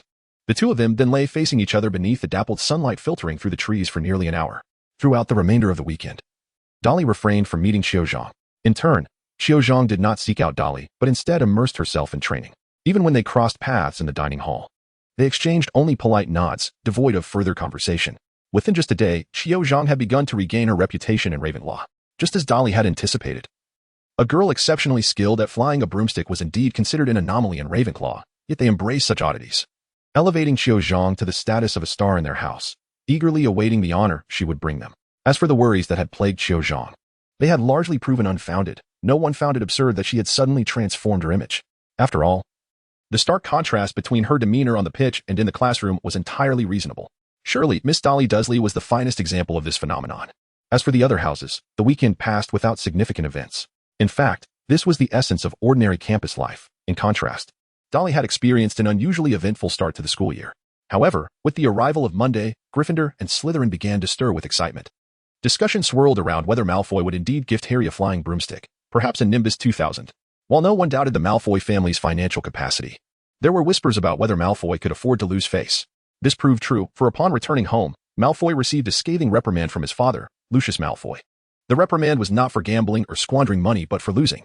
If one were to gamble, they must possess unwavering confidence in victory. Whether through legitimate means or underhanded tactics, all should be meticulously prepared. Just as Lucius managed to evade punishment as Voldemort's right-hand man, he had made his own preparations before stepping to the gambling table. If Voldemort won, Lucius would rise as a key minister under the Dark Lord. If he lost, he would merely be a victim of the Imperious Curse, paying a fine to settle the matter. In contrast, Malfoy had relied solely on unfounded confidence, only to be duped by Dolly and Harry into losing hundreds of galleons, an act of sheer folly. On Monday morning, Malfoy entered the dining hall with a dark expression, sulking as he ate. Almost every long table in the hall turned to cast odd glances his way, seemingly anticipating his next move. Meanwhile, Harry and Ron were in high spirits, unconvinced that Malfoy would actually present a Nimbus 2000, given its considerable expense. Yet if Malfoy were to renege on his promise, Harry and Ron would have ample material to mock Malfoy for the next 7 years, a veritable windfall of amusement. As the sound of flapping wings filled the air, owls began delivering letters and gifts to the young witches and wizards. Dolly and Hermione also received replies from their families. Dolly's gift was delivered by 2 owls, clasping their talons together. Following Dolly's suggestion, Vernon opened an investment account at the stock exchange, pouring several £1,000s into the American Cato Company. Initially, Vernon had no intention of making a profit. He was merely indulging in a whim inspired by his daughter. However, within less than a month, the investment appreciated by over 30%. This unexpected success ignited Vernon's hopes of financial gain and deepened his appreciation for his daughter's remarkable talents. Subsequently, he invested half of his savings, approximately £50,000, into the venture and lavished Dolly with a plethora of Muggle World snacks. Dolly's eyes sparkled with delight as she even spotted cola and chips among them. Dolly possessed the remarkable gift of a metabolism that allowed her to indulge in junk food without gaining an ounce. Naturally, she was unwilling to relish this bounty alone and generously shared it with Hermione. Just as Dolly was about to feed Hermione some potato chips, Savoring the warmth of her lips with her fingers, a flurry of exclamations erupted. An owl swooped in through the window, clutching a broomstick, and directed its gaze towards Harry. This spectacle captivated everyone's attention, leaving Harry and Ron utterly astonished. Could it be that Malfoy had truly gifted Harry a Nimbus 2000? Ultimately, the owl dropped the broomstick onto Harry's head, prompting him to leap up and catch it. A throng of onlookers gathered around, with Ron eagerly urging, "Hurry, open it, and see if it's genuine." Harry hastily untied the string, and with Ron and Neville's assistance, they tore through the packaging. In the next moment, a magnificent artifact emerged, one that appeared leagues superior to the worn-out brooms at school. The Nimbus 2000, crafted from mahogany, gleamed with a smooth, lustrous finish in a stunning chestnut hue, adorned with a gilded registration number on the handle's top. Its slender, elongated bristles were deep brown, promoting balance and precision. In essence, true to its name, this broom was born for speed and agility, perfectly suited for Harry, the Seeker. "It's really a Nimbus 2000, Ron exclaimed, sending the entire Gryffindor table into a frenzy of cheers. Standing atop his chair, Ron called out to Malfoy in the distance, "Malfoy, you've done well. I admit you kept your word. Our Gryffindor shall forever remain steadfast, even before our match." Though Ron's words seemed to praise, they were laced with deep mockery. As a scion of the most prestigious Slytherin family, Malfoy had become an ally of Gryffindor. Financing their Seeker with a Nimbus 2000, was this not a betrayal of his own house? The Slytherin Quidditch team cast sidelong glances at Malfoy, their expressions laden with disbelief. Despite his grim demeanor, Malfoy remained silent, yet his eyes sparkled as if anticipating something. "Come on, Harry, let us take it for a spin," Ron urged, pulling Harry towards the exit. Harry hesitated, asking, "Is it permissible now?" "Of course it is, Harry," Oliver Wood, the captain of the Gryffindor Quidditch team, interjected. "As long as we're on the castle grounds and not during flying lessons or Quidditch practice, anyone can enjoy the thrill of flying." As for the scarcity of flyers, the answer was simple: most lacked their own broomsticks. The most basic broomsticks were not exorbitantly priced, affordable for many families. However, just as Muggle families wouldn't permit their children to ride motorcycles to school, wizards were similarly reluctant to allow their offspring to bring their own broomsticks to class. With a beaming smile, Harry dashed outside in a fit of excitement. Just as the Gryffindors gathered to witness the spectacle began to disperse, Malfoy suddenly burst into laughter. Unable to contain himself, Dolly did not follow, as she was still in the process of organizing her myriad of snacks. As for her brother's performance, there would be ample time to observe it during the upcoming Quidditch match, so there was no rush. However, Malfoy's light laughter undoubtedly captured her attention. He, too, recognized the inappropriateness of the moment and continued to feign indifference, focusing on his meal.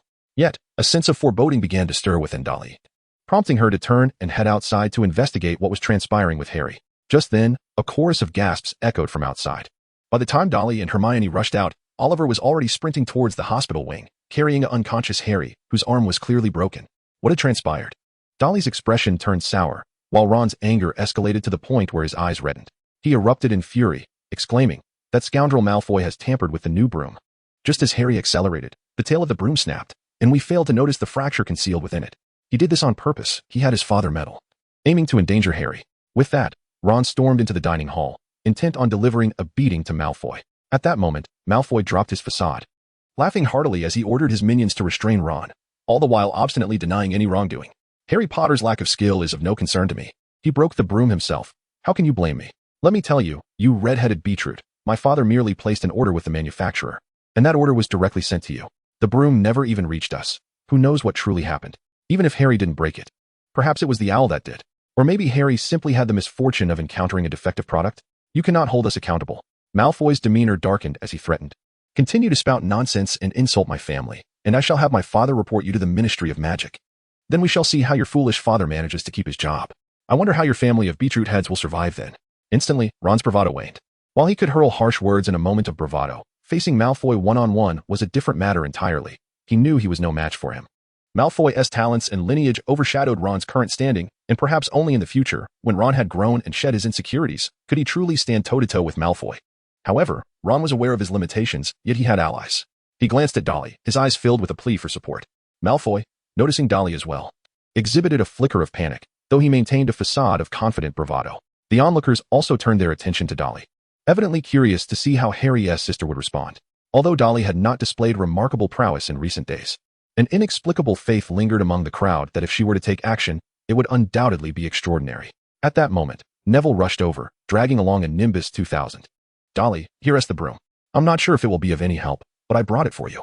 Dolly inclined her head towards Neville and expressed her gratitude, stating, "Thank you, Neville, this is indeed quite useful."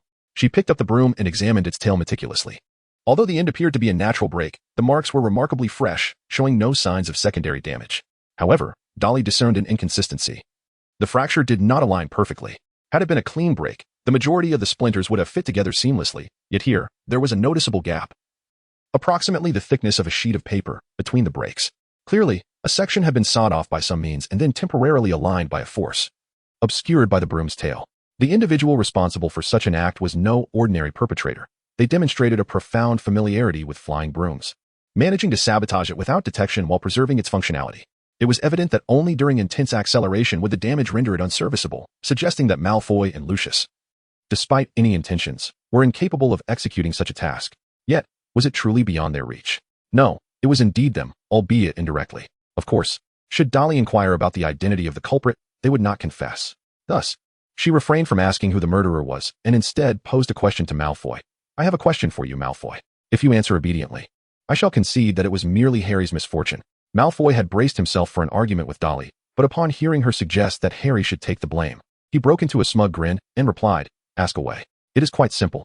Are you certain that this broom was purchased by your family for Harry, with no intermediaries involved, and delivered directly from the company? Malfoy nodded, proudly lifting his chin, and affirmed, indeed, that is correct. Excellent. Dolly concluded, everyone present here, including over 100 witnesses from the 4 houses, has heard this. Dolly's lips curled into a faintly disdainful smile as she remarked, Malfoy, you have triumphed. Feel free to laugh heartily. 72-second update. Who among the family truly understands? Dolly elicited a laugh from Malfoy, yet he remained stoic, even fixating on her hand. Unable to restrain himself from remarking, Dursley, are you contemplating another act of violence? You incessantly resort to your foolish fist at Hogwarts. Do you not possess the capacity to wield magic? With that, he retreated into the ranks of Slytherin. Presently, Slytherin boasted over 20 members, including several upperclassmen, rendering any attempt by Dolly to resort to physical confrontation utterly futile. Dolly, of course, would not be foolish enough to throw punches at this moment. She would cherish the grand gift that Malfoy had so generously presented. Thus, she turned away, opting not to waste any more words on him, and made her way to the hospital wing to check on Harry's condition. Malfoy was left standing in place, stunned, until Dolly's figure vanished at the entrance of the dining hall, at which point he burst into laughter, proclaiming his victory. The Slytherin students quickly joined in the adulation, feeling no shame in Malfoy's tactics. As many have summarized, the essence of Slytherin is an unwavering pursuit of victory, often at the expense of moral integrity. While not every Slytherin embodies this trait, the prevailing atmosphere encourages the majority to conform. Soon, Dolly arrived at the hospital wing. At that moment, Harry had regained consciousness, though his arm was bandaged and his complexion appeared quite pale. Upon seeing Dolly, the crowd immediately parted to make way for her. Dolly sat in the chair before the bed and inquired, Harry, are you all right? Harry nodded slightly and replied, Sister, I am fine. Madame Pomfrey has assured me that a single dose of Skeelgrow and a night's rest will suffice for my recovery. However, I must refrain from exerting myself for the next few days. He then turned his gaze towards Wood and added, I could have been injured more severely. But at a critical moment, the captain rushed in to catch me, and in doing so, he unfortunately broke his wrist. Dolly then turned her gaze towards Wood, who grinned and remarked, it's merely a trivial matter. For those of us who revel in the sport of Quidditch, such occurrences are commonplace. However, Harry, you must brace yourself for the taste of bone regeneration potion and the sensation of growing bones. It is not particularly pleasant. Make way, make way. You've all lingered here long enough, Madame Pomfrey announced as she approached with the potion in hand. Everyone except Mr. Potter and his sister, Wood and his roommate. Please proceed to your classes. With little regard, Madame Pomfrey began ushering people out, forcing Ron and Neville to leave. Once the room had quieted, she resumed her warm demeanor, assuring, fear not, Miss Dursley, this minor injury will not leave any lasting repercussions. At that moment, Dolly cleared her throat, her eyes greedily fixed on the bone regeneration potion, pondering how many attribute points it might yield. After all, bones surely held more value than fat or hair, perhaps even more than blood. Regrettably, she could not simply fracture her own bones to obtain a mouthful of the potion. Instead, she feigned concern for Harry, inquiring, Madame Pomfrey, this potion has no adverse effects, does it? Those like Captain Wood who consume it regularly won't encounter any issues, will they? Madame Pomfrey, accustomed to Dolly's questioning manner and interpreting it as sisterly concern, replied, as long as you don't consume it daily, there should be no problem. Just ensure you supplement your diet with plenty of meat for nutrition. At least, I have yet to hear of a Quidditch player suffering complications from excessive bone regeneration potion. She glanced at Wood, clearly seeking his input. Wood frowned as he took a sip of the potion and said, it wouldn't be entirely accurate to say there are no issues. Many professional athletes experience osteoporosis in later years, and some suspect it may be linked to bone regeneration potion, though no evidence has emerged thus far. Besides, worrying about future ailments while young would make life rather tedious, wouldn't it? Madame Pomfrey interjected firmly. Mr. Wood, I cannot overlook that statement. Life is a long journey, and every moment ought to be cherished. Sacrificing the present for the future, or vice versa, is equally unwise. One should not prioritize one over the other. Wood nodded vigorously, fully aware of the gravity of Madame Pomfrey's teachings. Harry, meanwhile, downed the bone regeneration potion, the dreadful bitter taste nearly causing him to retch. Yet, under the watchful eyes of Dolly and Madame Pomfrey, he steeled himself to swallow it down, while Wood, with a mischievous grin, observed Harry struggle, relishing in the shared camaraderie akin to a painkiller. Rest well, and recover swiftly, he added. Dorian offered a few words of comfort to Harry, and as the effects of the potion began to take hold, rendering him drowsy, she intended to take her leave. However, Harry hastily interjected, Sister, let us put an end to this matter. Although Malfoy has wronged me, his family has also incurred a cost of several hundred galleons. Let us consider it settled. Dolly, however, let out a slight cold laugh and said, Harry, your struggle with Malfoy may have momentarily concluded, but the ensuing conflict is between Malfoy and myself. Having bullied her brother, Dolly could not possibly allow Malfoy to escape unscathed. At the very least, a meal of wand-fried meat was in order. Thus, Dolly grasped the damaged Nimbus 2000 and knocked on Professor McGonagall's office door. Professor McGonagall had yet to attend her classes and appeared rather unwell, evidently aware of the events that had transpired in the dining hall. Upon seeing Dolly, she surmised the purpose of her visit and remarked, Miss Dursley, I understand that you are distressed over Mr. Potter's situation, but that does not provide grounds for accusing Malfoy. Oh no, Professor McGonagall, I am not here to accuse Malfoy. Rather, I seek your assistance. Professor McGonagall, taken aback, patiently inquired, How may I assist you? Do you happen to know any lawyers or individuals in the magical world who represent others in legal matters? I wish to file a lawsuit against the company that manufactured this broomstick. They nearly caused my brother's demise. Half an hour later, Dolly departed from Professor McGonagall's office, her heart brimming with satisfaction. Initially, Professor McGonagall had been reluctant to allow Dolly to escalate the matter, yet in the end, Dolly successfully persuaded her. Dolly's rationale was not rooted in the conflict between Malfoy and Harry, nor was it a desire for vengeance against Malfoy. Rather, it was a matter concerning the safety of Hogwarts. Consider the implications. If Hogwarts students frequently encountered such perilous quality issues while shopping outside, could Hogwarts still be deemed the safest place in the world? What measures would be taken then? Would they prohibit students from making purchases? Or would they only initiate lawsuits against all merchants supplying goods at that late hour? By then, it would be too late. Dolly's words were evidently alarmist. Dumbledore was alive and well, and few dared to act so recklessly. Professor McGonagall, recognizing the gravity of the situation, understood that with the emergence of the first incident, a second would inevitably follow if left unchecked. Even if it were later proven to be a mere misunderstanding, Hogwarts had to adopt an appropriate stance, prioritizing the safety of its students above all else. Consequently, Dolly secured a promise and a letter of introduction from Professor McGonagall, who recommended her to a witch lawyer. Although Dolly referred to her as a lawyer, the magical world does not recognize such a profession. Instead, it has given rise to intermediaries skilled in defense and adept at navigating the Ministry of Magic, one of whom was Emily Fee. Previously a member of the Magical Law Enforcement Department, she was also a bright student from Gryffindor and played as a beater for the Gryffindor Quidditch team. During an operation to apprehend Death Eaters, she inadvertently injured a Muggle and subsequently lost her job, thus becoming a professional defender, specializing in assisting those who unwittingly transgress the law. If the target were the former Death Eater Malfoy, she would undoubtedly relish the opportunity to put the Malfoy family in a compromising position. Dolly had no intention of meeting Miss Fee, as her circumstances did not permit such an encounter. Instead, she composed a letter to her, accompanied by a letter of introduction from Professor McGonagall. However, this alone would not suffice, for Lucius was a man who could converse directly with the Minister of Magic. Therefore, Dolly penned an anonymous letter to the Daily Prophet, emulating the distinctive style of Rita Skeeter, in a bid to unveil the truth. If there was any means to ensure that the entire magical world became aware of the situation, it was undoubtedly through Rita's pen. Yet, Rita was not a virtuous individual. She specialized in crafting defamatory articles, indifferent to the veracity of events, solely concerned with sensationalism to boost newspaper sales. Thus, Dolly resolved against contacting Rita at this juncture, opting instead to take matters into her own hands and write a brief composition. Although her prose may not have been particularly refined, its unconventional style was sure to captivate the magical community. The content of her article was approximately as follows. Broomstick Company. You are committing murder. I am an ordinary student at Hogwarts, and today I witnessed an appalling incident. A student named Harry, having won a bet, received a broomstick, which turned out to be a deadly trap, nearly claiming his life. I must expose the truth. I demand that Broomstick Company pay for their misdeeds.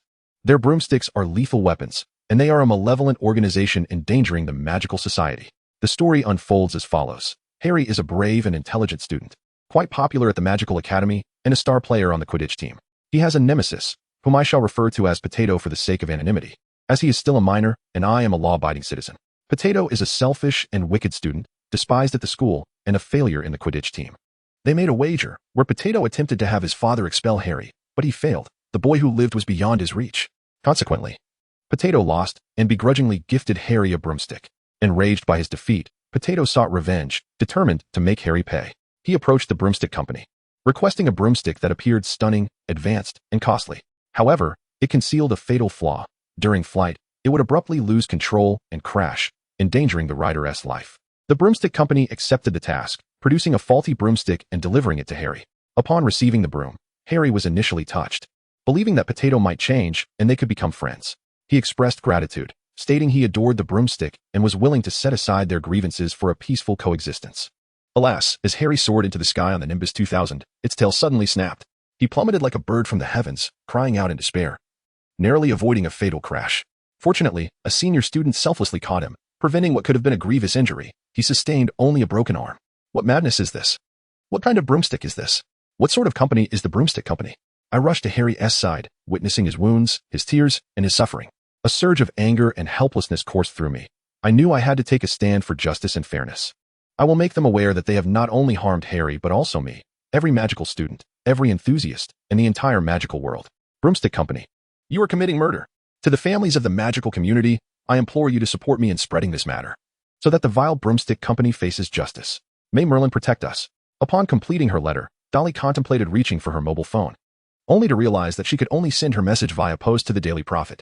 Nevertheless, she believed this would not pose a significant issue, as the Daily Prophet had a penchant for sensational news and would likely not reject her submission. Moreover, an important factor was that Dolly submitted her piece anonymously without a return address.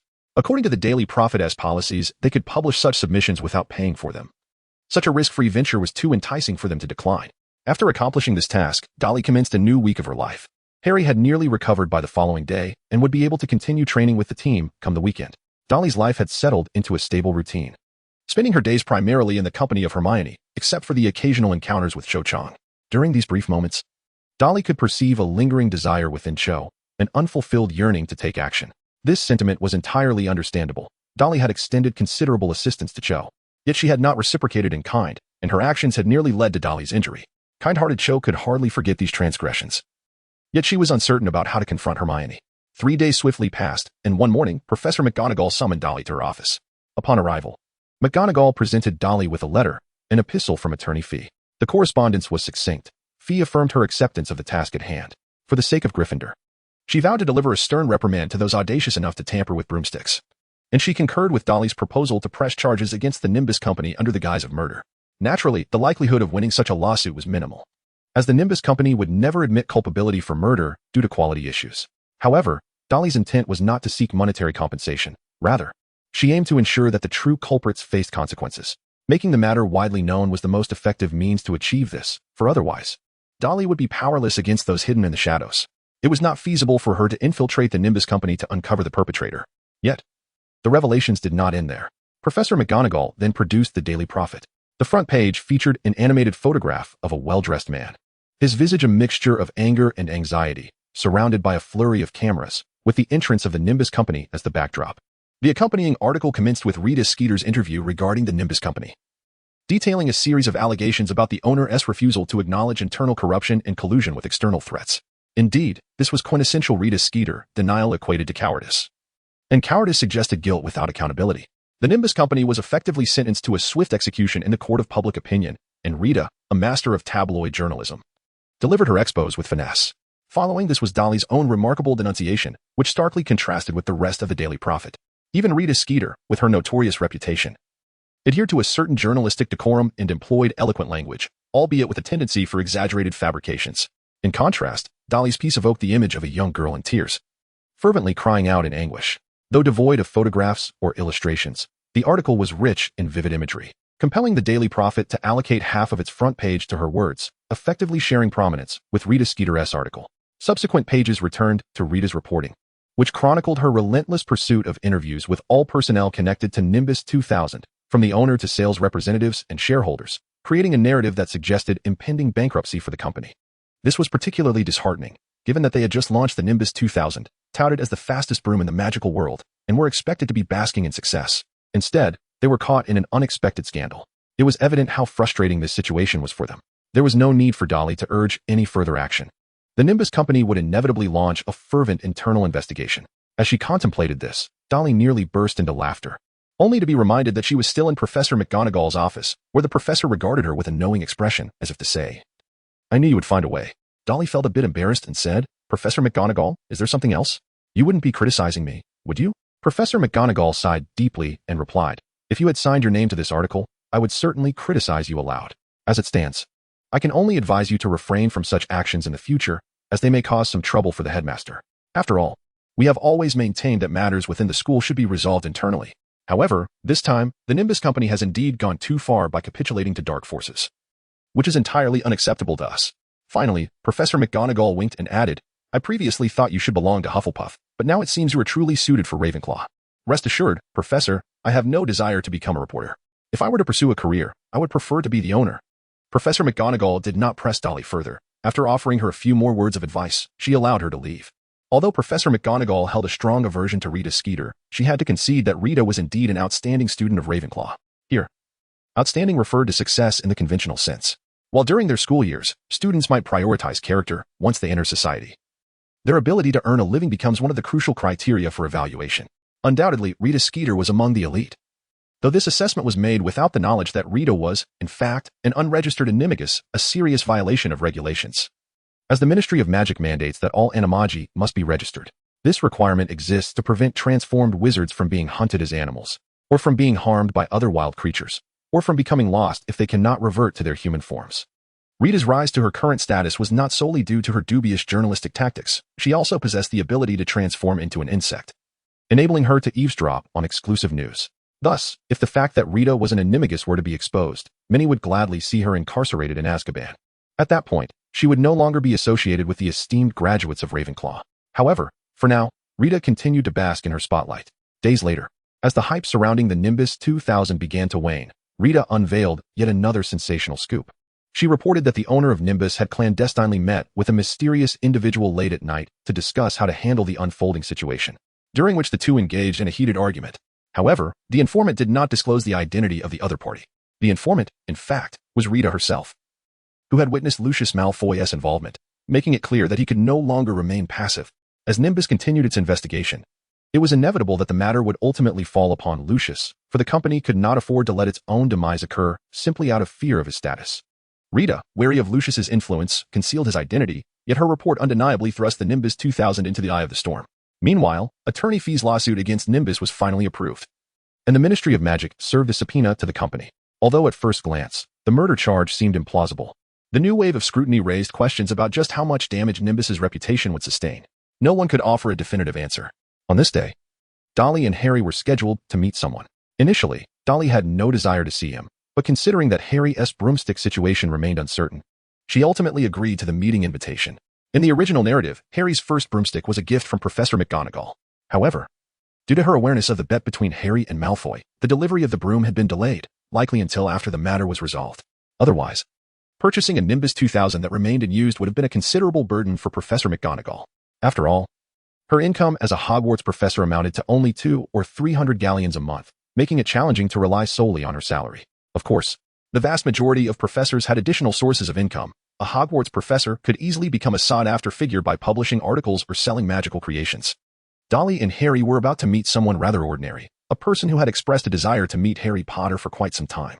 This individual was none other than Fat Bob, the sales manager of Sweep Company. Sweep Company stands as a direct competitor to Nimbus Corporation, with the Nimbus 2000 and Sweep 7 Stars being two products of remarkably comparable performance. Moreover, Sweep Company was devising various sales strategies to vie with Nimbus Corporation. Given the significant turmoil within Nimbus, it was only natural that Sweep Company would find themselves in high spirits. The astute sales manager, Fat Bob, intended to sell the Sweep 7 Stars to Harry Potter, knowing that merely disseminating this news through the Daily Prophet would likely seal Nimbus's fate beyond redemption. Dolly's reluctance to meet him stemmed primarily from his request to take a photograph with Harry and publish it in the papers. Initially, she wished to shield Harry from the media at such an early stage. However, upon reflection, she considered that exposing Harry to such experiences could serve him well in the future, particularly when he encounters reporters like Rita. As for the enchanted broomstick, whether it was offered at a bargain or gifted outright, it did not sway Dolly's final decision. After all, The Dursleys could certainly afford to purchase a broomstick for Harry. The group convened in Professor McGonagall's office, where Fat Bob was aptly named, round as a sphere. Yet, his endearing smile and Harry's warm embrace, coupled with the price of 7 galleons, endeared Harry to him greatly. In essence, 1 galleon was merely symbolic, representing our company's support for you. We can return the galleon after the photograph is taken. All we require is 1 picture, along with a commitment from you to utilize our products in competitions for the next 3 years. Naturally, should you wish to upgrade to our new products in the future, we will still offer them to you at the price of 1 galleon. How does that sound? Faced with such terms, Harry found it nearly impossible to decline. Even Professor McGonagall was taken aback. The matter of the Nimbus 2000 had not yet concluded, and its repercussions had already attracted the interest of the Nimbus Company. Who could have anticipated that this uproar was ignited by a first-year Ravenclaw girl? We can agree to your terms, sir. Harry ultimately entrusted the negotiations to Dolly, who stated earnestly, however, you may only publish tomorrow that Harry has purchased your broomstick and will use it in future competitions, but he is not your spokesperson. Should you wish to leverage Harry's name for further promotion, that would entail a different fee. Fat Bob looked at Dolly with surprise, but ultimately chuckled and remarked, Miss Dursley, like myself, hails from a Muggle family, does she not?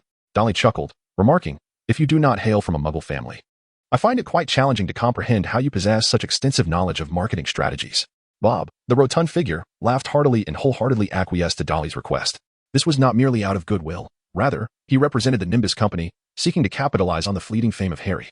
Furthermore, they were also in pursuit of members from the national Quidditch team for promotional purposes. Given Harry's current notoriety, he was not yet a suitable candidate to serve as Nimbus's spokesperson. Moreover, leveraging Harry's fame required merely a few hundred galleons, a cost that was hardly objectionable. In fact, this sum was merely a publicized figure, with the actual cost known only to them. Let us collaborate harmoniously. With that, Harry and Bob stood side by side for a photograph, with Harry gleefully clutching a brand new Nimbus 2001. Not long after departing from Professor McGonagall's office, he sprinted to the pitch, reveling in the exhilarating speed that the Nimbus 2001 bestowed upon him. In comparison to the Firebolt 2000, the Nimbus 2001 boasted superior velocity, albeit with slightly diminished agility. Each broom had its own merits, and the true potential of their performance relied on the skill and creativity of the seeker. Initially, Harry presumed that this matter had reached its conclusion. Having acquired a Nimbus 2001, what more could he desire? However, mere days later, representatives from the Firebolt Company sought to meet with Harry again. Their approach was markedly more lavish, presenting him with an unreleased Firebolt 2001 along with 6 Firebolt 2000s, all complimentary. Their objective was to rejuvenate the Gryffindor team entirely, all for the sake of a photograph featuring Harry and the entire Gryffindor team. As anticipated by Dolly, the previous day's endorsement from Nimbus became the proverbial last straw, with the Daily Prophet filled with promotional material for the Nimbus 2001. Normally, the Firebolt Company, with its superior product, would not need to fret excessively about sales, even amidst a temporary dip in public favor. Yet, Nimbus's emergence instilled a sense of existential dread within the Firebolt Company. The reality was that Nimbus truly possessed an exceptional product in the Nimbus 2001. If potential customers gravitated towards Nimbus, the Firebolt Company could face dire consequences. Could it be that a mid-level manager, a former classmate of Lucius Malfoy, accepted 200 galleons from him, leading to the downfall of the entire Firebolt Company? Not even Lucius could orchestrate such a disaster, let alone the Minister of Magic. Though Wood and Harry were undeniably tempted, they refrained from immediately acquiescing to the Firebolt Company's offer. Instead, they sought Dolly's counsel, engaging in a serious discussion regarding the matter. Despite Dolly's affiliation with Ravenclaw, a rival house in Quidditch, they understood that without her input, they would not only have to forfeit the 6 Firebolt 2000s, but would also need to approach Professor McGonagall to procure Harry's Nimbus 2001. My demands are quite simple. They must provide a written explanation regarding Harry's Firebolt 2000, and it must be published. As for the content of the explanation, I shall not concern myself, but it must be said in black and white. Dolly discerned that the Nimbus Company had severed ties with the unseen perpetrator.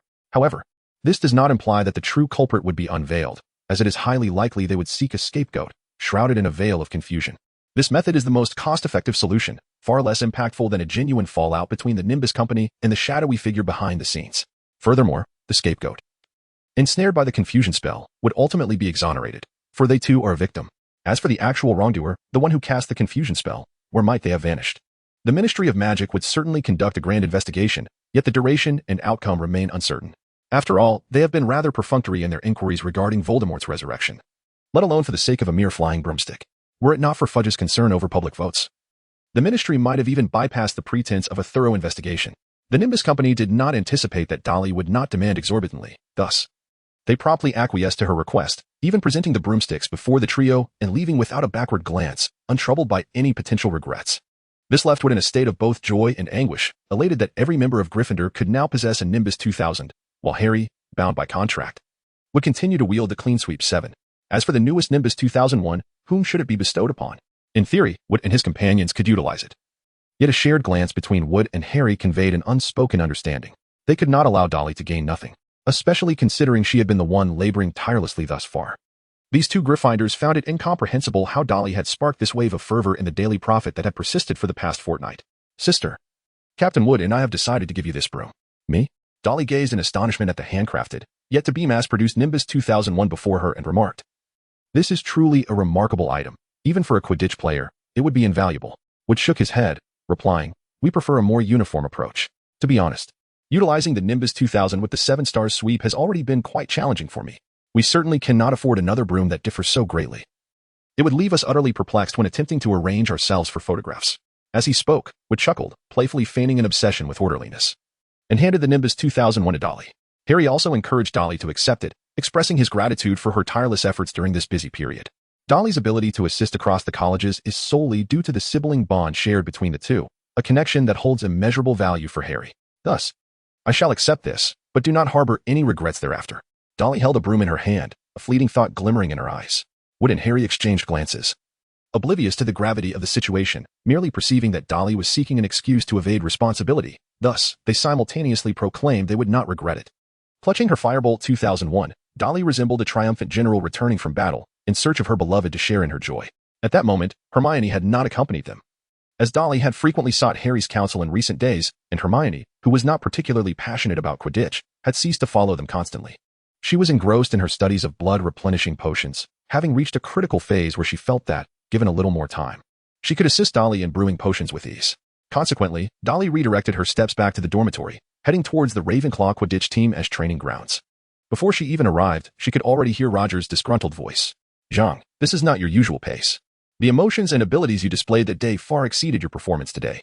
If it were merely an occasional lapse, I could understand. But it has been nearly half a month. At the very least, replicate that performance once more. I implore you." Roger's demeanor was far from amiable.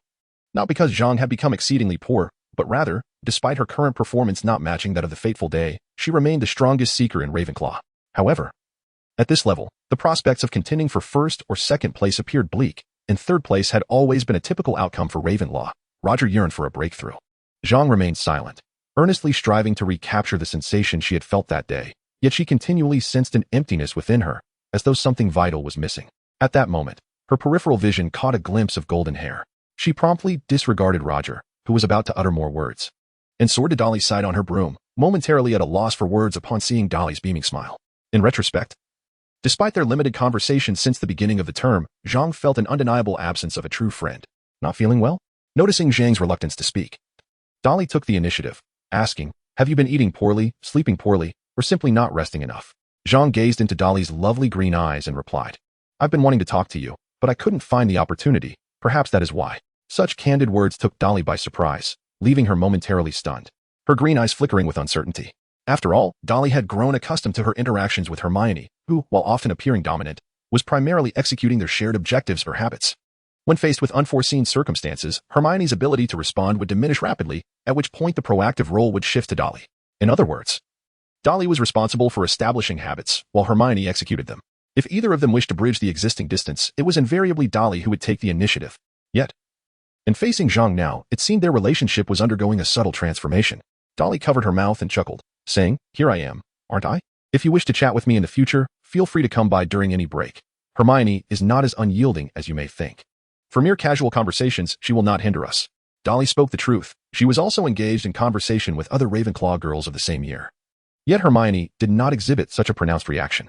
This indicates that Hermione harbored some discontent towards Cho Chang, which ultimately stemmed from the incident when Dolly clandestinely met with Cho. After all, Dolly's current persona is that of a fragile individual, and during her interactions with Cho, she always seemed to teeter on the brink of illness and injury. Thus, Hermione's explosive reaction is quite understandable. Cho did not respond directly. Instead, she continued to gaze at Dolly, waiting until Dolly felt somewhat uncomfortable before saying, "That day, I accidentally bumped into you. Were you upset? If you were angry, I apologize. I haven't had the chance to do so until now." Dolly gently touched her chest and said, "Of course, I won't be angry. After all, I have stated that a hug is the greatest testament of friendship. However, Next time, perhaps a little gentler would suffice. Just like this? Suddenly, Qiuzhang stepped forward, discarding the broomstick in his hand, and embraced Dolly, one arm encircling her shoulders while the other delicately held her waist. Their foreheads even lightly touched, and the faint scent of sweat from Qiuzhang's breath was distinctly felt by Dolly. She sensed a momentary lapse in her thoughts, as if she had forgotten something of great importance. This very sensation was the reason for her current bewilderment. What could it be? Suddenly, it dawned on Dolly. Was this, perhaps, the first time she had been actively embraced by another since her arrival in this world? Of course, it would be inaccurate to say she had never been embraced at all. Dolly's parents have embraced her, and after she offered 400 cubic centimeters of her blood, Hermione also embraced her. However, apart from these instances, it has predominantly been Dolly who initiates hugs, particularly with Hermione, while Hermione occasionally takes her hand or wraps her arms around Dolly. Such gestures are limited. Perhaps it is due to a sense of shyness or a comfort in allowing Dolly to take the lead. This situation has led Dolly to experience the sensation of being embraced for the first time, as if enveloped in warmth that gradually spreads with every breath. There is no need to worry about the chill of the outside world, nor the precariousness of maintaining balance. She can fully relax until the embrace concludes. Qiuzhang, with her lively black eyes, observes Dolly's demeanor. Although Dolly is quite proactive, much of it stems from a desire to apologize, even fearing that her assertiveness might make Dolly uncomfortable. Yet, Dolly's reaction reveals a different facet of her character. This is the Dolly who can deliver a fierce blow to Malfoy, who can stir chaos within the Hogwarts community with the Daily Prophet and the Nimbus Company, and who remains eternally optimistic and unyielding in the face of adversity. Ah, indeed. Dolly is merely an 11-year-old girl, frail in body than both herself and Hermione, burdened by an undisclosed illness. Is this child truly the formidable presence that has left her so astounded? Qiuzhang felt a momentary disorientation, only to realize that Dolly might share a similar plight, just as she had once projected the image of a model student. Might Dolly now be desperately masquerading in a fade of resilience? This thought stirred a subtle ache within Qiuzhang's heart. Perhaps from the very beginning, no one truly understood Dolly. Neither she, nor Hermione, nor even Harry. Everyone seemed to instinctively demand from Dolly, yet how many had ever reciprocated? Instinctively, Qiuzhang tightened her embrace, allowing Dolly's face to nestle against her shoulder, hoping that through her warmth, Dolly might realize that it is unnecessary to perpetually feign strength. Dolly instinctively leaned closer, her nose gently pressing against Qiuzhang's neck, the tender sensation almost lulling her into slumber. However, she soon snapped back to reality, questioning her actions. Why did it feel as though she was becoming a bit too enamored? Although surrendering to this sentiment was not out of the question, Qiuzhang seemed unlikely to object. She was not one to indulge in such a role. It was inappropriate to become ensnared in the comforting embrace of a hometown girl, particularly when the moment was not right for such indulgences. Therefore, Dolly cleared her throat and remarked, "You're hurting me a bit." Only then did Qiuzhang realize, hastily creating some distance and scrutinizing Dolly closely, she said, "I'm so sorry. Where did I hurt you? I can massage it for you. If you're feeling unwell, I can accompany you to the infirmary." Observing Qiuzhang's anxious demeanor, Dolly couldn't help but smile triumphantly, though she quickly suppressed her delight to avoid becoming overly self-satisfied. "All right, Qio. I'm really not that fragile. If I were truly at the point of needing to be hospitalized at the drop of a hat, Madame Pomfrey would never allow me to leave the sick room. It's just that my illness exhibits a certain randomness, akin to a wizard's surge of magic, unpredictable in its onset. Yet, before such an episode occurs, it doesn't significantly impact me." Seeing Dolly's relaxed demeanor only deepened Qiuzhang's concern, for she firmly believed that Dolly was putting on a brave front. Imagine living with an illness that could erupt at any moment, the consequences of which remain unknown. Wouldn't one be perpetually engulfed in fear and anxiety? At the very least, Qiuzhang lacked the confidence to live as optimistically as Dolly did. Nonetheless, she had no better solutions or actions to take. After all, even Madame Pomfrey seemed at a loss regarding Dolly's condition. It appeared that the only option was to navigate life with utmost caution. Enough about me. Let us talk about you. Given that you've become the much-anticipated seeker, we cannot continue like this. I still expect you to win the championship and provide me with your autograph afterward. Dolly attempted to shift the topic, striving to extricate herself from the recent state of melancholy. However, a subsequent remark from Qiuzhang nearly plunged her back into that abyss. Not anymore. For I have met you and embraced you. Dolly wore an expression of hesitation, as if she were a cherished childhood companion, a teddy bear capable of inspiring hope. Why did a mere embrace rejuvenate her spirit? How was it possible that she remained oblivious to such a remarkable ability? Shouldn't she be the one taking the initiative? Embracing the beautiful and gentle Qiuzhang, she sought to relish the subtleties of Qiuzhang's presence, preparing herself for a future of deeper camaraderie. Yet, in the company of Qiuzhang, she felt as though she were being overwhelmed by an unintentional barrage of directness. Qiuzhang continued, "I am beginning to understand. You are right. The best of friends should indeed embrace, for it is the most sincere way to convey their bond." Dolly fell silent for a moment and then remarked, "While I endorse this approach, it would be prudent to consider gender distinctions. Surely, it is a given that I would never casually embrace a boy. My father would surely disapprove most vehemently. Dolly could not help but chuckle. She felt somewhat flustered. Indeed, should she be concerned about such matters? At least for now. There was no need for worry. Qiuzhang had never lacked common sense and was certainly not a fool, easily swayed by others. What she did reflected her thoughts. Especially after becoming the seeker for the Quidditch team, she had escaped the unintentional constraints of her parents' expectations, and almost no one could restrict her from pursuing her desires. It was my fault. I had worried too much. So, shall we train earnestly now, Qiu? Qiuzhang nodded and declared, I will bring home the championship. There's no need to exert yourself unduly. After all, your opponent is my brother, who has just equipped himself with a Nimbus 2000. And the entire Gryffindor team is now armed with firebolts. Upon hearing this, Qiuzhang's expression shifted slightly. I know about Harry, but has the entire Gryffindor team been outfitted? Indeed. The details will likely appear in tomorrow's Daily Prophet. How do you feel about that? Is there pressure now? Qiuzhang's breathing quickened. Their hard power was already inferior to Gryffindor's, now being outmatched in equipment. Did they truly stand a chance? However, seeing the eager gaze of the girl before her, Qiuzhang resolutely stated, I will win. For you, I will give my all. Well, do not place such immense pressure upon yourself. For me personally, it is sufficient that you can fly joyfully during the match. After all, what I wish to see is a happy Qiuzhang. The championship is merely a seasoning. Having said this, Dolly finally lifted her Firebolt 2001 with enthusiasm, saying, Here, this is for you. Qiuzhang had already noticed the new broom in Dolly's hands, initially mistaking it for a toy that Dolly had purchased for herself. To discover that it was a gift for her left Qiu somewhat astonished. Although a flying broom was not particularly expensive for Qiuzhang's family, was such a gift not a bit too extravagant among friends? Dolly, I cannot accept this. Qiuzhang attempted to decline, but Dolly firmly insisted, Open it, and see first. I have carried it for quite a while. Can't you at least take a look? Dolly displayed a playful pout, rendering Qiuzhang unable to utter any words of refusal, and thus, she joined Dolly in unwrapping the broom. However, it soon dawned on Qiuzhang that something was amiss. As a fervent admirer of Quidditch, Qiuzhang was well acquainted with the various mainstream brooms available on the market, even deliberating for quite some time on whether to purchase the Nimbus 2000 or the Clean Sweep 7. She was intimately familiar with the designs and capabilities of these two brooms. Yet Dolly's broom was distinctly different from both. This broom was adorned in a striking combination of black and silver, slightly shorter than the Nimbus 2000, yet featuring a longer tail section. Additionally, it boasted an adjustable footrest, which, for Qiuzhang as a girl, represented a significant enhancement, allowing her a more comfortable ride. As Qiuzhang caressed the broom, it felt akin to tenderly stroking the arm of a beloved, ultimately leading her to wish to lean in and press her cheek against its surface. However, upon reaching the top of the broom, Qiuzhang's expression turned peculiar as she inquired, Dolly, could this be handcrafted by a master artisan? This curiosity arose because she found no plaque or serial number typically found on mass-produced brooms. Nor did she encounter a signature. This indicated that the broom must have been meticulously crafted by a master, perhaps only recently completed. Dolly smiled proudly and replied, In a certain sense, you are indeed correct. It is a broom handcrafted by a master artisan. However, next year it will bear an official name, the Nimbus 2001. Qiuzhang was left utterly astonished. Upon closer inspection of the broom, she recognized its lineage from the Nimbus 2000, noting the numerous improvements made to address the criticisms directed at its predecessor. In that moment, Qiuzhang comprehended the value of this broom. For as a prototype crafted by a master, its worth was incomparable to that of mass-produced brooms. Regardless of its performance, it was at least worth 3 Nimbus 2000s. Considering its unparalleled and avant-garde capabilities, its price this year might soar to 2,000 or 3,000 gold galleons. Such a valuable item. And Dolly intended to gift it to her?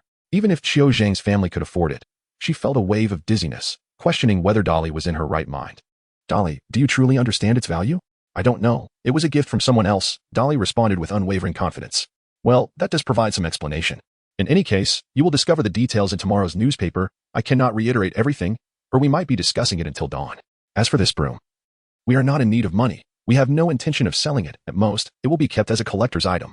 Therefore, rather than allowing it to gather dust in a box, it is better to put it to use. Who knows, if you win the championship, it may become a cherished story in itself? Qiuzhang took a deep breath. She was already immensely tempted. No one could resist such a treasure. With it, she felt a high probability of defeating other seekers of the golden snitch, reflecting her confidence as well as her trust in the broom. Yet, the broom remained exceedingly expensive. Biting her lip in contemplation, she ultimately made her decision. I will accept it, but I must also present you with a gift in return. You cannot refuse. If you do, I shall have no choice but to return this broom to you, as it is far too precious. Very well, then I shall await your gift. Dolly unhesitatingly chose the former, delighted at the prospect of receiving a gift from Qiuzhang. As for the precious broom, as Dolly aptly stated, she was not in want of money.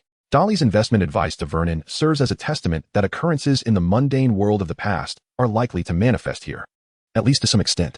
While wizards may wield influence over the world, their impact is far from overwhelming, a reality closely tied to the confidentiality protocols they have established. This implies that Dolly can effortlessly accrue wealth. There is truly no need to squander time over a mere handful of galleons when more pressing matters await. After all, the embrace of Autumn Zhang is so warm. To miss the opportunity to bask in it a few more times would be to disregard the kindness Autumn Zhang currently extends. Thus, I shall take my leave, albeit not before her. Dolly extended her arms and said, "Aren't you going to bid farewell?" Xiao Zhang could not help but laugh. And this time, without a trace of hesitation, she embraced Dolly. After a brief yet tender hug, their eyes met, revealing the joy and affection reflected in each other's gaze. "Hurry to your training. Your captain has been watching from the very beginning." Dolly patted Xiao Zhang's back, finally regaining control of the situation. Xiao Zhang turned around in surprise, locking eyes with Roger from a distance. Roger offered a somewhat simple smile, but his gaze quickly dropped. He had been captivated by the enchanted broomstick in Dolly's hands. It was no surprise, when faced with a girl and a flying broom, he would undoubtedly choose the latter. For how could he uphold his identity as the captain of the Ravenclaw Quidditch team otherwise? Before long, Xiao Zhang bid farewell to Dolly and made her way to the training field, clutching the Nimbus 2001 that Dolly had gifted her. In the next instant, the entire Ravenclaw team erupted into ecstatic cheers, all eager to touch the treasure-like broomstick. However, Xiao Zhang, usually generous, displayed an unusual possessiveness this time. She cradled the broom closely and said, "I apologize, everyone, but this is a gift from Dolly, and I have yet to reciprocate. Therefore, it does not entirely belong to me, and I cannot allow anyone to touch or try it." Despite her words, Xiao Zhang intended to keep it to herself afterward. After all, it was a precious gift from Dolly, who would allow others to freely handle their own treasures. The Ravenclaw Quidditch players, upon hearing Xiao Zhang's declaration, reluctantly acquiesced. However, it wasn't long before excitement rekindled, as Roger led everyone in another test to see how much Xiao Zhang's skills had improved. The results were astonishing. She completed the course 10 seconds faster than last time, finishing in under 40 seconds, leaving Roger sprawled on the grass in disbelief. Convinced that Ravenclaw was destined to win, Gryffindor shared the same sentiment, confident in their top-tier brooms, wondering how they could possibly lose this match. Yet, the following day, as they perused the detailed account in the Daily Prophet, everyone was left dumbfounded. The article revealed that the Ministry of Magic had classified Harry's broken Nimbus 2000 broom as the result of a disgruntled employee's petty act of sabotage, who had damaged a broom in retaliation against his superior's criticism. Coincidentally, this particular broom had ended up in Harry's possession, unrelated to the Nimbus Company or the Malfoy family. The vengeful temp would face dismissal and a 6-month sentence in Azkaban. This outcome was far more straightforward than Dolly had anticipated. Involving a simple quid pro quo, perhaps a mere 300 to 500 galleons would suffice for a low-ranking wizard to spend half a year in Azkaban. While an ordinary wizard might struggle to earn such an amount in a year, naturally, the Nimbus Company could not solely punish the temp. They extended their utmost sincerity in seeking Harry Potter's forgiveness. They gifted him 6 Nimbus 2000s along with a limited edition broom crafted by the company's master artisan. The newspaper did not disclose the model of this new broom, likely to preserve some suspense for next year's product, but it did highlight its impressive performance, hinting at unparalleled capabilities. This revelation left Harry and Wood lamenting their decision, for they now recognized that the broom was not merely a collectible, but a formidable instrument of battle. Filled with regret, Harry rushed over to inquire about the broom's whereabouts, only to be directed to Xiao Zhang by Dolly, leaving him utterly stunned. Resigned, Harry returned to inform Wood of the news, who, upon observing Xiao Zhang happily enjoying her meal, realized that reclaiming the broom was an impossibility. As for Dolly, he found it hard to fault her. A Ravenclaw student giving the finest broom to her team's seeker was hardly a misstep. Indeed, it was commendably appropriate. Thus, they had to activate Plan B. Harry's mission would be to distract Ravenclaw's seeker. Meanwhile, the group engaged in animated discussions inspired by the Daily Prophet's article, when suddenly, a roar erupted from the Slytherin table. Ron laughed heartily, exclaiming, "It's Malfoy." The Malfoy family sent him a howler. The crimson letter flared to life, transforming into the face of a middle-aged man. Lucius's voice thundered from within, declaring, "Draco, from now until Christmas, if you cause any more trouble, I will break your legs. And your mother won't be able to stop me." Witnessing this scene, Dolly couldn't help but smile for the first time that morning. Clearly, the Malfoy family had sustained a significant blow, one that involved not just the Galleons needed to find a scapegoat, but also the compensation to pacify the Nimbus Company. Wait a moment, could it be that the brooms gifted by the Nimbus Company had been funded by Lucius? Dolly increasingly felt the likelihood of her suspicions. Despite the Malfoy family's considerable influence, one must ponder the true nature of that influence. Lucius Malfoy, once one of Voldemort's most trusted Death Eaters, managed to evade repercussions, largely thanks to his vast wealth in Galleons. His position as a Hogwarts board member was likewise secured through financial means. Lucius's connections with figures like Cornelius Fudge were similarly supported by his monetary contributions to their campaigns. Thus, It seemed entirely plausible that Lucius would utilize his wealth to navigate the current dilemmas he faced. Nevertheless, even the affluent Malfoys must have felt the sting of this substantial cash outlay, as acquiring liquid assets in the magical realm is no simple feat. Once the Howler had delivered its message, it ignited into flames, leaving Draco's complexion fluctuating between shades of green and red, while Ron erupted into laughter at the Gryffindor table. In the past, Draco would have surely lost his composure, yet this time he chose silence. It appeared that Lucius's Howler wielded significant intimidation, likely ensuring that Draco would refrain from any mischief until after Christmas. Before long, a letter from Fee arrived, indicating that the Nimbus Company sought an out-of-court settlement, to which Dolly consented. Although Fee claimed her actions were for the sake of the younger students, Dolly nonetheless compensated her with 50 galleons. While a free ride is a delightful prospect, circumstances dictate otherwise. Fee, a rare legal talent in the magical world, would undoubtedly be a figure Dolly would need to engage with in the future, making it prudent to cultivate a favorable relationship now. The tumult surrounding the enchanted broomstick had thus reached a resolution. Rita continued her coverage in the Daily Prophet, slyly hinting at the true instigator, Lucius, while drawing many into speculation. However, this was merely her tactic to harvest the final remnants of public interest, as she would soon shift her focus to fresher scandals. This revelation served as a wake-up call for Dolly, who had previously entertained the notion of collaborating with Rita. It now seemed utterly implausible, unless she could unearth Rita's status as an illegal animagus, as controlling such a woman was beyond Dolly's current capabilities. Life had returned to a semblance of normalcy, and the rhythms of school life settled into a tranquil routine. However, tranquility was short-lived, as Dolly soon contemplated the merits of hair growth potions. Currently, she could garner 4 attribute points monthly through the sacrifice of fat and damaged cells, supplemented with blood from a healing potion. Given the potency of attribute points, each allowing her to master a new spell, it was evident that accruing 4 points monthly was a considerable advantage. Yet, as a natural muggle, her admission to Hogwarts stemmed from surmounting her initial magical deficiency. Surpassing her limits would necessitate consuming tenfold the usual attribute points, and as her levels and attributes increased, the cost of further enhancements would rise correspondingly. Thus, elevating her magical power from 1 to 2 would require a staggering 20 attribute points, an exorbitant expenditure indeed. At times, Dolly pondered whether enhancing her magical capacity was the most efficient course of action. The 20 points required could instead elevate her current strength from 3 to 6, with 7 points being the pinnacle for humans. Achieving 6 would place her at an athlete's level, a far more substantial improvement than the gain from a mere point of magical power. She even considered augmenting her stamina, curious if it might enhance her physical condition and thereby expedite her acquisition of attribute points. Nonetheless, as a witch, enhancing her magical prowess remained paramount. Coupled with her strategy of accumulating attribute points for future needs, it was prudent to amass as many as possible. In this context, hair growth potions presented the most accessible avenue for Dolly. Unlike bone replenishing and blood replenishing potions, hair growth potions fell under the category of cosmetic products, akin to quick-acting lubricants. However, Dolly, Hermione, and Harry collectively lacked any elder in the magical world to assist in procurement. Fortunately, Dolly could enlist Fee's help. Thus, on a Saturday morning, she resolutely sacrificed a substantial portion of her hair. As she beheld the additional attribute point on her interface, a flicker of joy surged within her. Yet, as she felt the sudden absence of her silky tresses around her neck and shoulders, a profound emptiness settled in her heart, despite knowing it was merely a charade. The abrupt change in hairstyle significantly impacted her mood.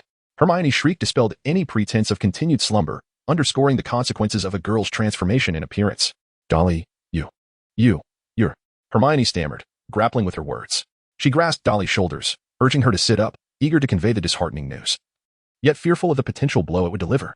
For a girl, hair holds significance rivaling that of her second visage. Even if they had yet to experience the throes of romantic awakening, girls at this age were certainly attuned to the importance of beauty. If a girl were to suffer a sudden disfigurement, would she not lose faith in life itself? While the sudden shortening of hair may not carry the same gravity, it bears a similar essence in its impact.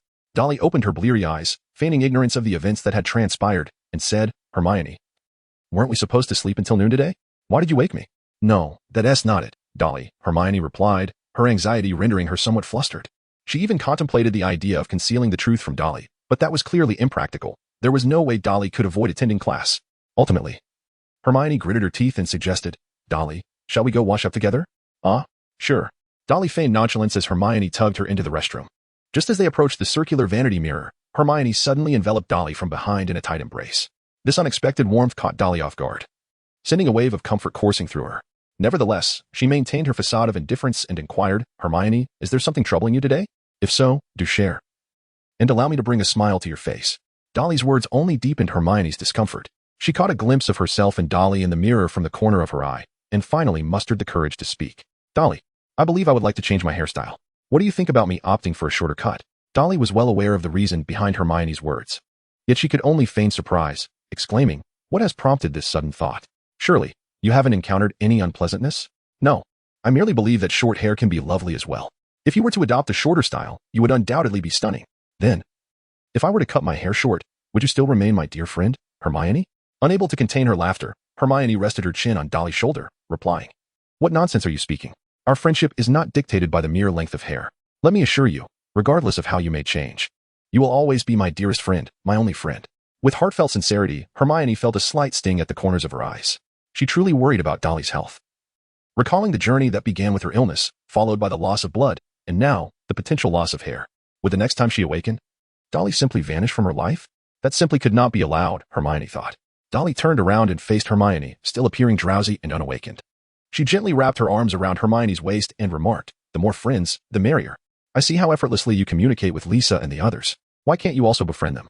Hermione shrugged slightly and replied with a sense of conviction, "They are merely classmates, while you are my true friend. Classmates are those individuals with whom, once we leave school, we never reach out to again, much like my elementary school companions. You, however, are the kind of person with whom I wish to share my life, even after school. You are unlike them. When it comes to friendship, having you alone suffices." Dolly felt her heart race, as Hermione's words unequivocally affirmed her significance in Hermione's eyes, making Dolly realize that her persistent efforts had not been in vain. However, the most pressing concern was whether she had perhaps become a touch too important. Dolly does not wish for Hermione to have only her as a friend. Hermione, who aspires to become the Minister of Magic, although her ambitions may likely evolve in this lifetime, should not be someone devoid of friends. Naturally, Dolly does not consider this to be her responsibility. In the original narrative, Hermione also underwent a transformation after some time, genuinely striving to integrate herself into the community around her. Dolly's sole concern was whether she had inadvertently caused Hermione to miss the opportunity for transformation. Now, let us return to the topic of hair. Dolly stifled a yawn and remarked, "I believe you look most splendid with long hair, even if it appears tousled. It allows me to spot you from afar at a glance." Dolly's fingers intertwined with Hermione's hair as she assisted in untangling it, remarking, "And now that you've embraced short hair, how am I to help you style it?" Upon finishing her task, Dolly withdrew her hand and gently patted Hermione's cheek, adding, "You are already utterly perfect as you are. Please refrain from making any drastic changes." A wave of warmth enveloped Hermione's heart. Yet an undercurrent of unease loomed larger within her. She gazed at Dolly's short hair and suggested, "I believe you might consider experimenting with your own short hair. It could enhance your charm even further. Regardless of how you choose to change, you will always remain my dearest friend." Sensing that Hermione was nearing the end of her thoughts, Dolly deftly redirected the conversation, saying, "If the opportunity arises, I too would be intrigued to try it." Dolly's words finally allowed Hermione to release some of the emotions that had been pent up within her, instilling her with a newfound sense of confidence. It was then that she gently pushed Dolly's shoulders, urging her to turn and face the mirror. With great care, she encouraged Dolly to behold her own reflection. As Dolly gazed at the girl with the sleek, short hair in the mirror, she momentarily fell into a daze. Although she had envisioned her appearance moments before, the stark contrast was overwhelming, leaving her mind struggling to comprehend the reality. It was akin to a young man who, after years of sporting a thick beard, suddenly shaves it all off, staring in disbelief at the unfamiliar visage before him, unable to accept the reflection. Dolly's performance caused Hermione to feel a surge of anxiety, prompting her to hastily grasp Dolly's hand, fearful that she might succumb to an emotional breakdown. Dolly gazed calmly at her reflection in the mirror, gathering her emotions. The image before her was the result of her own choices, feigning ignorance to worry Hermione was already pushing the limits. And pretending to be emotionally shattered would merely be an act of cruelty towards Hermione. Thus, Dolly adopted a look of astonishment, tilting her head slightly as she scrutinized her reflection, then turned to Hermione and said, "Who is this lovely girl? I hardly recognize her. Could it possibly be me?" Dolly's exaggerated demeanor elicited a soft chuckle from Hermione, as it was her first encounter with someone so unabashedly complimenting her. However, Hermione soon realized that this was Dolly's way of alleviating her emotions. She readily joined in, saying, "Indeed, this is my most delightful roommate, my dear friend Dolly. And I truly adore her new appearance. Come, allow me to help you with your hair." Hermione's fingers gently wove through Dolly's locks, gliding between her strands and skin. The tender touch relaxed Dolly, who leaned back slightly against Hermione's chest, while Hermione straightened her posture. They chose not to delve into the reasons behind Dolly's vanishing hair, but instead found solace in their mutual support, comforting each other's spirits and accepting this latest episode of Dolly's ailment. Once Hermione had tidied up Dolly's hair, Dolly remarked, "In a bit, I plan to seek someone to procure a bottle of hair growth potion.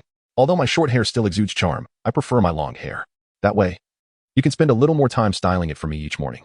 Hermione replied, "I can certainly help you with 2 styling sessions daily. However, if you wish to grow it back, I fully support you." But how do you intend to acquire the potion? Can we not simply use an Alta order from the shop in Diagon Alley?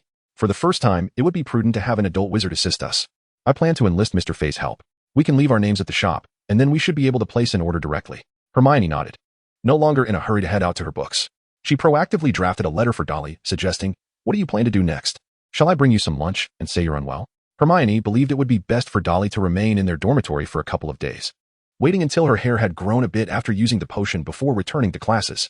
Hair growth potions, being readily available cosmetic elixirs, lack the potency of blood-replenishing potions or bone-strengthening remedies, often requiring a week to half a month to yield visible results. After all, Dolly desired long hair. Not merely the emergence of hair, which was a significant distinction. Of course, there were likely more potent potions capable of accelerating hair growth. But that remained beyond the reach of Dolly and Hermione for the time being. "No need," Dolly asserted. "I am not so fragile. If anyone asks, I shall say I am simply feeling down and wish to change my hairstyle." "Very well." Hermione hesitated but ultimately chose to trust Dolly. For Dolly appeared to be handling her hairstyle predicament without excessive distress. However, she was uncertain of the reactions they might encounter from others. As it turned out, Hermione's concerns were not unfounded. The moment the two entered the common room at noon, they were met with a chorus of gasps. Girls from Dolly's year rushed over, inquiring about what had transpired with her. Hermione was not friends with them, yet Dolly felt they were acquaintances. The term friends often deepens in familiarity, and the lines between classmates and friends blur easily. Nevertheless, the nature of Dolly's friendships with these girls was markedly different from her bond with Hermione. Ultimately, they remained merely friends of Dolly, whereas Hermione's relationship might evolve into something far more significant in the future. Dolly patiently explained to them that she simply wished to experiment with a new hairstyle, prompting the group to depart with a mixture of skepticism and curiosity. Being girls themselves, they understood that the decision to cut off a significant portion of one's hair was not merely a fleeting whim but a profound change of heart. Even the Quidditch players and prefects of Ravenclaw could not resist approaching Dolly to inquire about her transformation, a testament to her already commendable standing among her peers. This unexpected attention caught Hermione off guard. She knew many would be concerned for Dolly, yet she had not anticipated such an overwhelming response. "Sister, what's wrong?" By the time Harry rushed over, breathless and clutching his broomstick, Hermione was nearly rolling her eyes.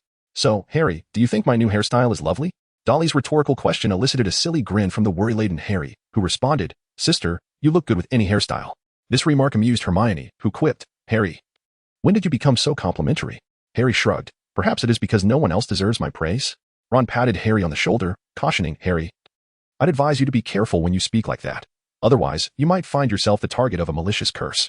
"Is it really that serious?" Harry asked. Of course, after Dolly had provided a thorough explanation, everyone seemed to accept the situation. After all, hair is merely hair. Losing it is inconsequential. Moreover, despite her changed appearance, Dolly still radiated a charming cuteness. What was there not to accept? Unless, of course, someone knew more intricate details, such as about Qiu Zhang. Qiu Zhang rushed in with her broom and hurriedly settled beside Dolly. Hermione frowned, about to offer an explanation. But Qiu Zhang sat down beside Dolly, as if simply there for lunch. Once Hermione relaxed her guard, Qiu Zhang leaned in and whispered, "Has your condition worsened?" This statement immediately set Hermione on edge, as if Qiu Zhang were blaming her for not caring for Dolly adequately. Just as Hermione was about to respond, Qiu Zhang took the initiative, saying, "Hermione, I know you care for Dolly and that you might not be fond of me. However, Dolly's situation is unique. Perhaps with a bit of assistance from me, her chances of recovery could improve." Hermione was momentarily rendered speechless, though she was reluctant. Qiu Zhang had invoked the card of concern for Dolly's health, making it difficult for her to continue opposing. Furthermore, Hermione recognized that finding a remedy for Dolly's ailment was of utmost importance. Everything else could be negotiated. Thus, she shifted her stance, asking, "Do you have any ideas or methods in mind? Or does your family possess any similar magic?" Qiu Zhang, with a hint of resignation, shook her head and replied, "Not really." Hermione raised an eyebrow, poised to speak, but Qiu Zhang continued, "However, I can try to get my father to help." "Isn't your father a muggle?" Hermione asked. Qiu Zhang nodded. "Yes, but since he and my mother had me, he is a legitimate informed party in the magical world. He not only understands our magic but has also visited magical communities in other countries. Therefore, he might have access to Eastern magical practices. Remember, our headmaster's phoenix originates from the East." A glimmer of hope sparkled in Hermione's eyes. If they could consult a creature as extraordinary as a phoenix, surely it could assist Dolly. Yet, Hermione remained skeptical about whether Qiu Zhang's father could truly accomplish such a feat. Sensing Hermione's hesitation, Qiu Zhang smiled, saying, "Isn't it better to try than to remain hopeless? What may seem exceedingly difficult for us might merely be a simple spell for certain wizards." Hermione found herself genuinely swayed. She glanced at Dolly, and though she still hesitated to let Dolly grow too close to Qiu Zhang, she felt compelled to loosen her grip on Dolly's hand. There was something about Qiu Zhang that felt distinct in relation to Dolly, though she couldn't quite articulate what that difference was. Despite the fact that Dolly and she spent every day together, Hermione felt an inexplicable sense that Qiuzhang would soon become quite a formidable presence. Qiuzhang noticed Hermione's softening demeanor, a smile gracing her lips. At last, she had made some progress with Hermione. During the selection for the Quidditch team, Qiuzhang had attempted to navigate around Hermione, but her approach had been rather blunt, nearly pushing her into opposition. Then, when Hermione brought up Dolly's illness, it had caught Qiuzhang off guard, making her fear that she would never have the chance to befriend Dolly. However, the subsequent gift of a Firebolt 2001 from Dolly had rejuvenated Qiuzhang, allowing her to discern how to insert herself into the dynamic between Dolly and Hermione. The key was to focus on Dolly's health. As long as everything was for Dolly's benefit, Hermione had no grounds for refusal. And caring for Dolly was precisely what Qiuzhang wished to do. This way, at least in terms of information, Qiuzhang and Hermione were back on equal footing. Very well, but whatever you obtain to assist Dolly must be disclosed to me as well. I need to ensure its safety. We cannot use Dolly as a testing ground. I agree, Qiuzhang replied, her warm smile leaving Hermione with no room for criticism. At that moment, Qiuzhang finally grasped why her grandfather so enjoyed practicing Tai Chi. Engaging with someone like Hermione required a subtle approach rather than direct confrontation. The rest of the lunch hour unfolded in a typical manner. Qiuzhang cheerfully served dishes to Dolly, aware of her hearty appetite, until Hermione, unable to contain her frustration, also began to pile food onto Dolly's plate, which soon resembled a mountain. Realizing she had overdone it, Hermione turned to Dolly, hoping she would make a selection. Dolly, however, simply opened her mouth and devoured all the food. There was no denying it. She was frail, feeble, adorable, and insatiable. This exasperated Hermione, who rolled her eyes and told Qiuzhang, in the future, you mustn't let Dolly eat so much. Even if she doesn't gain weight, her stomach could burst. Qiuzhang readily agreed, still managing to respond in a way that left Hermione with no complaints. Yet, when Dolly glanced at Qiuzhang with her joyful eyes, it was clear she was thoroughly enjoying herself. Stop. Let's wait until Dolly is well fed before we discuss that. Fortunately, there were no classes scheduled for the afternoon, allowing Dolly to find a sunny spot to rest leisurely. Qiuzhang had already gone off to practice, unable to linger by Dolly's side as Hermione did. Spending mealtime chatting with Dolly was her greatest joy outside of Quidditch. Hermione, however, felt somewhat distracted, sensing that her once familiar routine was becoming increasingly difficult to maintain. Not just for 7 years but perhaps even throughout this semester. The following morning, Miss Fee had an owl deliver a hair growth potion, registering their names at the shop while leaving a portion of the payment in advance. From then on, Dolly could order the potion directly from the store.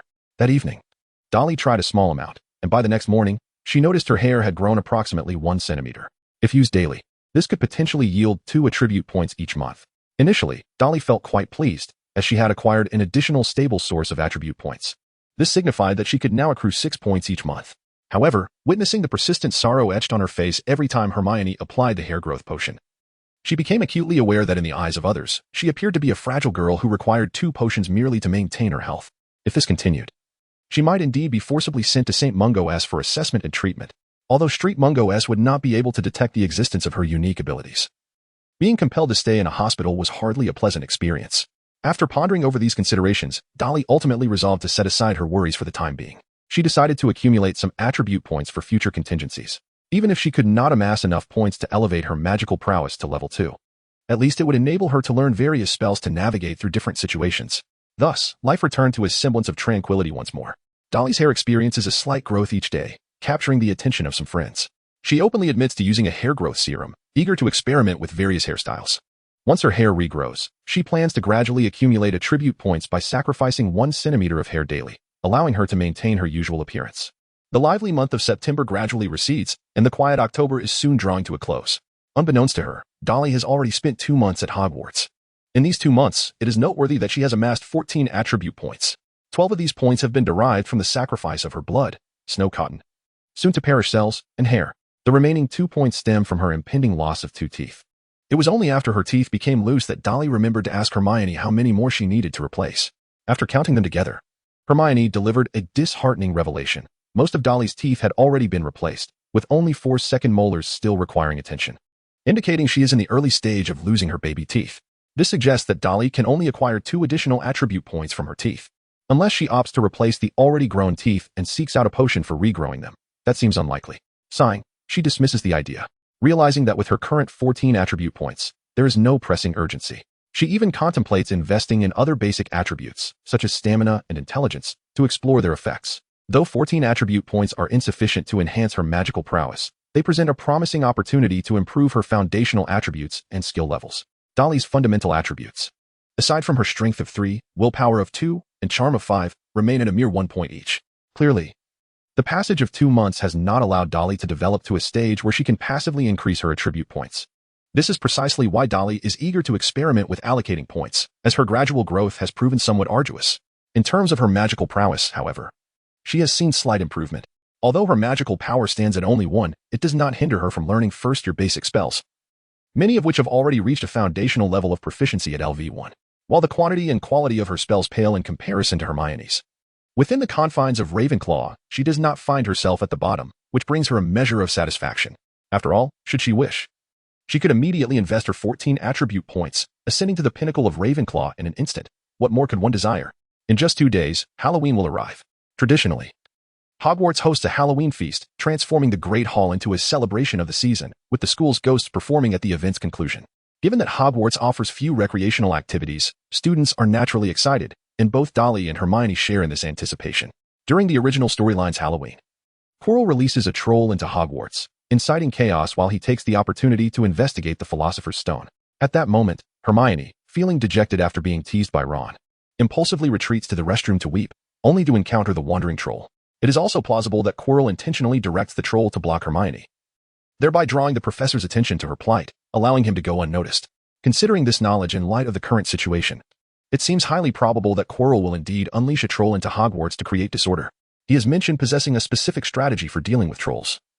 And as the defense against the dark arts professor, he is likely bound by Dumbledore's directive to use the troll as a means of safeguarding the Philosopher's Stone, making any last-minute alterations improbable. However, it is unlikely that Hermione will find herself sobbing in the restroom once more, especially since she and Ron have scarcely shared any classes and are merely acquaintances at this point. Dolly is determined not to let Hermione suffer any indignities. Therefore, for this Halloween feast, Dolly may simply observe the festivities, content to watch. Just as she pondered this, a figure approached her, none other than Cho Chang. Cho did not take a seat but instead smiled warmly at Dolly, extending her hand and saying, "Come with me."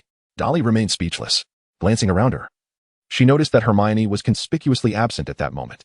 Taking advantage of the interval between classes, Hermione had gone to the library to return the books she had previously borrowed. Dolly, feeling rather indolent, chose not to accompany her, knowing full well that Hermione would never enlist her help in carrying the books. Thus, the question arose, was it mere coincidence that Qiu Zhang was now pulling her away? Or was it indeed the absence of Hermione that allowed Qiu Zhang to approach her? Dolly felt an overwhelming sense of obligation. She could not simply depart, as she had promised Hermione to remain here. However, her body betrayed her, and in the presence of Qiu Zhang's delicate and warm hand, she found herself irresistibly following Qiu Zhang outside, particularly when Qiu Zhang led her into the women's restroom, guiding her into an unoccupied shower stall and shutting the door behind them, both girls' faces flushed with a rosy hue. In the dim light, they gazed at each other's cheeks. As an unsettling emotion began to take root between them, Dolly immediately became alert. It was one thing for her to feel this way, but how could Qiu Zhang be the same? She was not so conceited as to believe that she had captivated Qiu Zhang to the point of infatuation, making her harbor romantic feelings. For Qiu Zhang, Dolly was merely a dear friend with whom she could communicate sincerely and cherish deeply. At that moment, Qiu Zhang provided an answer. She reached into her collar and retrieved a piece of ancient-looking jade, resembling a dove's egg. It glimmered with a soft green light, crystalline and warm to the touch, clearly a precious item. What could this be? Dolly instinctively inquired, to which Qiu Zhang responded with a satisfied smile, saying, "This was acquired by my father during his recent business trip to the eastern countries, from an ancient magical shop. Legend has it that it bestows robust health upon the wearer and allows for the perception of their physical condition. Green signifies health, yellow indicates illness, and red denotes some form of threat. Now, I present it to you." Qiu Zhang took Dolly's hand and gently placed the jade pendant into her palm. The moment it touched her skin, Dolly felt a wave of warmth, almost fiery, coursing through her body, invigorating her spirit. For the first time, she noticed an attribute prompt on an object, which simply displayed the word Stamina 1. Dolly possesses the innate ability to enhance items, a trait that will be utilized frequently, so there is no need for concern that I will deviate from the narrative. This must be an exceedingly precious magical artifact. Dolly's instinctive reaction was to refuse. Yet before she could voice her thoughts, Qiu Zhang's expression turned grim. In his hands, the jade pendant retained its vibrant green hue, but upon reaching Dolly, it had inexplicably dulled to a lackluster yellow. This revelation unsettled Dolly, prompting her to silently ponder, "Sister Min, am I not supposed to be in good health?" Although Dolly had consistently sacrificed her own well-being, she did not wish for her body to deteriorate irrevocably. Rather, she hoped for a gradual, sustainable vitality. Miss Min then spoke, her voice gently reaching Dolly's ears. "Standards of health vary," she asserted. "A mere fragment of magical jade does not hold the authority to define what health truly is. The commanding tone belonged unmistakably to Dolly's sister Min. Observing the jade's faded yellow hue, Dolly began to see the merit in Miss Min's words. Her physical condition was indeed sustained by Miss Min, teetering on the fine line between health and illness while consistently remaining in a state of wellness. Within the jade's perception, it likely indicated a serious sub-health condition in dire need of improvement. Dolly let out a sigh and internally pondered, Sister Door. This is the first time I have encountered something that directly enhances attributes. Does this imply that after I augment an item, I can also elevate my own attributes? The reply was elusive, no comment. Try it for yourself. How stingy. Dolly muttered softly to herself during these idle days. She had naturally not forgotten to converse with Miss Min. However, each time, Miss Min either had nothing to disclose or chose to remain silent, leaving Dolly concerned that her incessant chatter might drive her away. Fortunately, it became evident that the two were bound together. And with Miss Min as someone to confide in, especially regarding memories of her past life, Dolly was able to maintain a cheerful day, preventing herself from succumbing to nostalgia. In her silence, Miss Min bore the weight of it all. Dolly, indeed, you are not yet entirely well. At that moment, Chio spoke up, pulling Dolly's consciousness back to reality. Her smile was somewhat strained, yet the determination in her eyes shone even brighter as she said, then you should accept it. If you are truly my friend, do not refuse. Dolly had more to express, yet Qiao Zhang had already removed the necklace from her own neck, unfastened the clasp, and with a smile, extended it towards Dolly's neck. Was she truly going to adorn herself with it? Witnessing this scene, Dolly felt a surge of anxiety, holding her breath. This marked her first experience receiving such a precious gift from another girl, particularly a necklace. This moment was significant, encompassing her past life as well. For in her previous existence, she had lacked the courage to give or accept such a gift.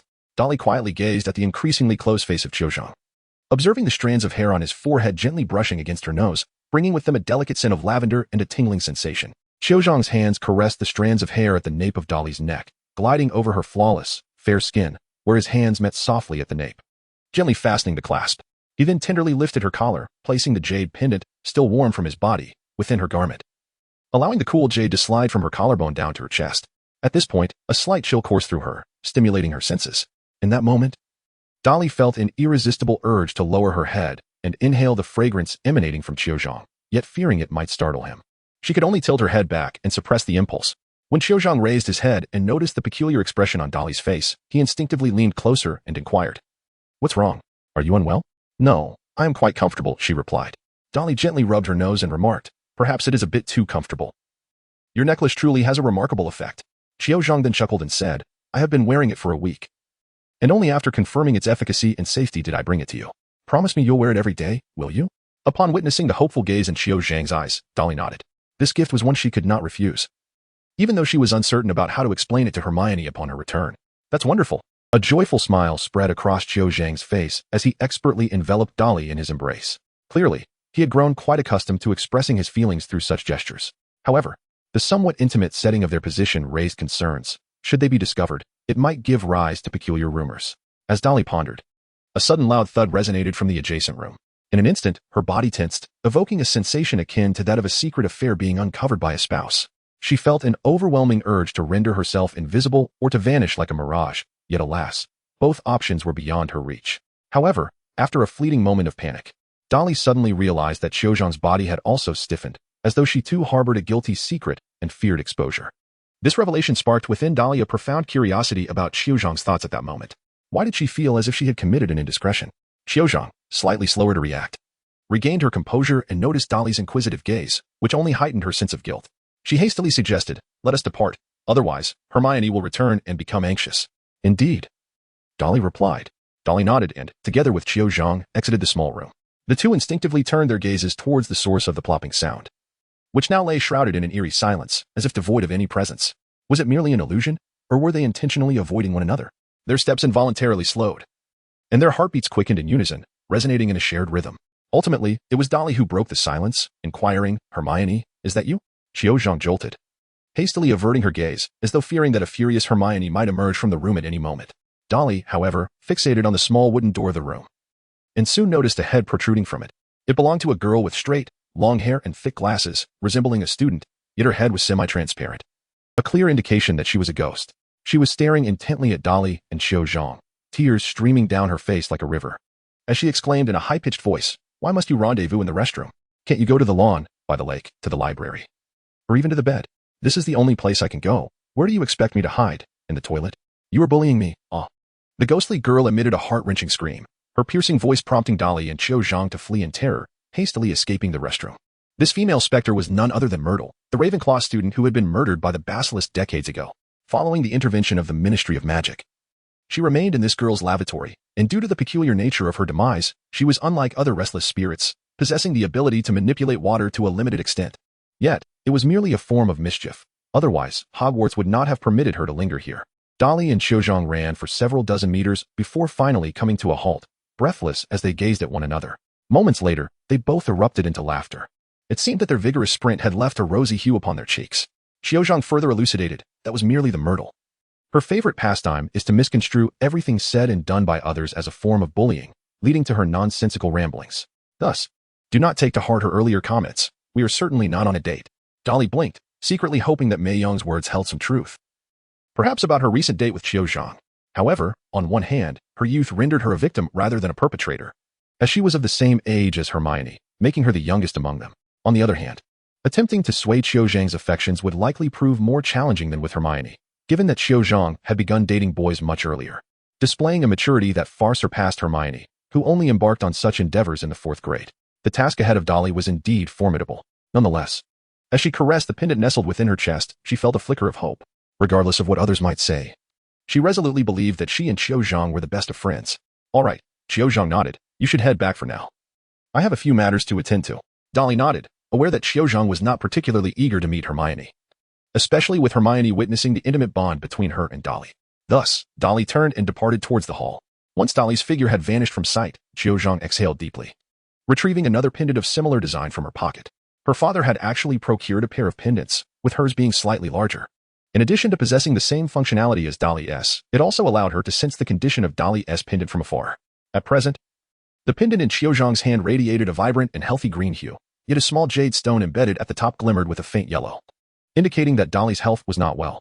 This sight tugged at Zhang's heartstrings, yet she gently brushed her finger over the small yellow gem before adorning herself with the pendant, concealing the jade stone against her chest. This sensation felt as if Dolly were perpetually by her side. With this feeling, even when Zhang returned to the hall and observed Dolly and Hermione merrily engaged together, she would not feel lonely or isolated. Where have you been? Hermione inquired suspiciously, to which Dolly confidently replied, I'll tell you when we get back. All right then. Dolly had expressed her thoughts, and Hermione could hardly compel her. However, after the two had dined and completed their assignments for the day, upon returning to their shared dormitory, Hermione awaited Dolly's explanation with a smile gracing her lips. Dolly did not conceal her intentions, as she directly revealed the jade pendant to Hermione. What is this?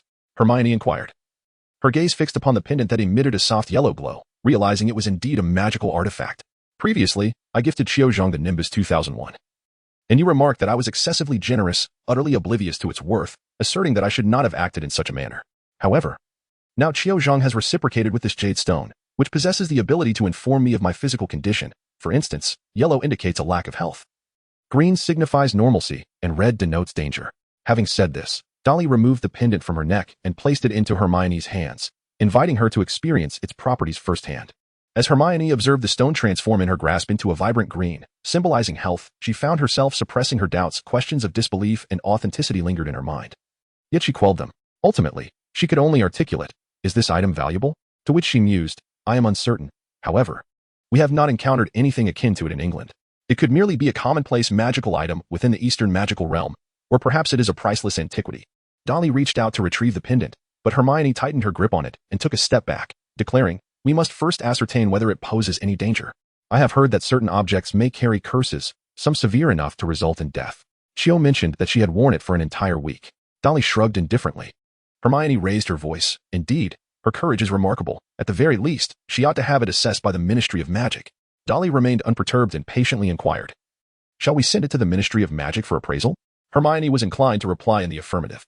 But observing Dolly's demeanor, a look that suggested she would acquiesce to any suggestion, made Hermione's emotions feel as though they were striking against cotton, utterly unable to be expressed. Reluctantly, she returned the pendant to Dolly and said, you may decide for yourself. I have no objections. When she witnessed the pendant revert to its yellow hue in Dolly's hands, Hermione felt her initial stance had been somewhat rigid.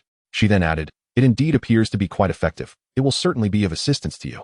At the very least, it can ensure you do not engage in actions when in a poor state. I merely worry that she might inadvertently be deceived. After all, you mentioned it was purchased by her father, who is merely a muggle.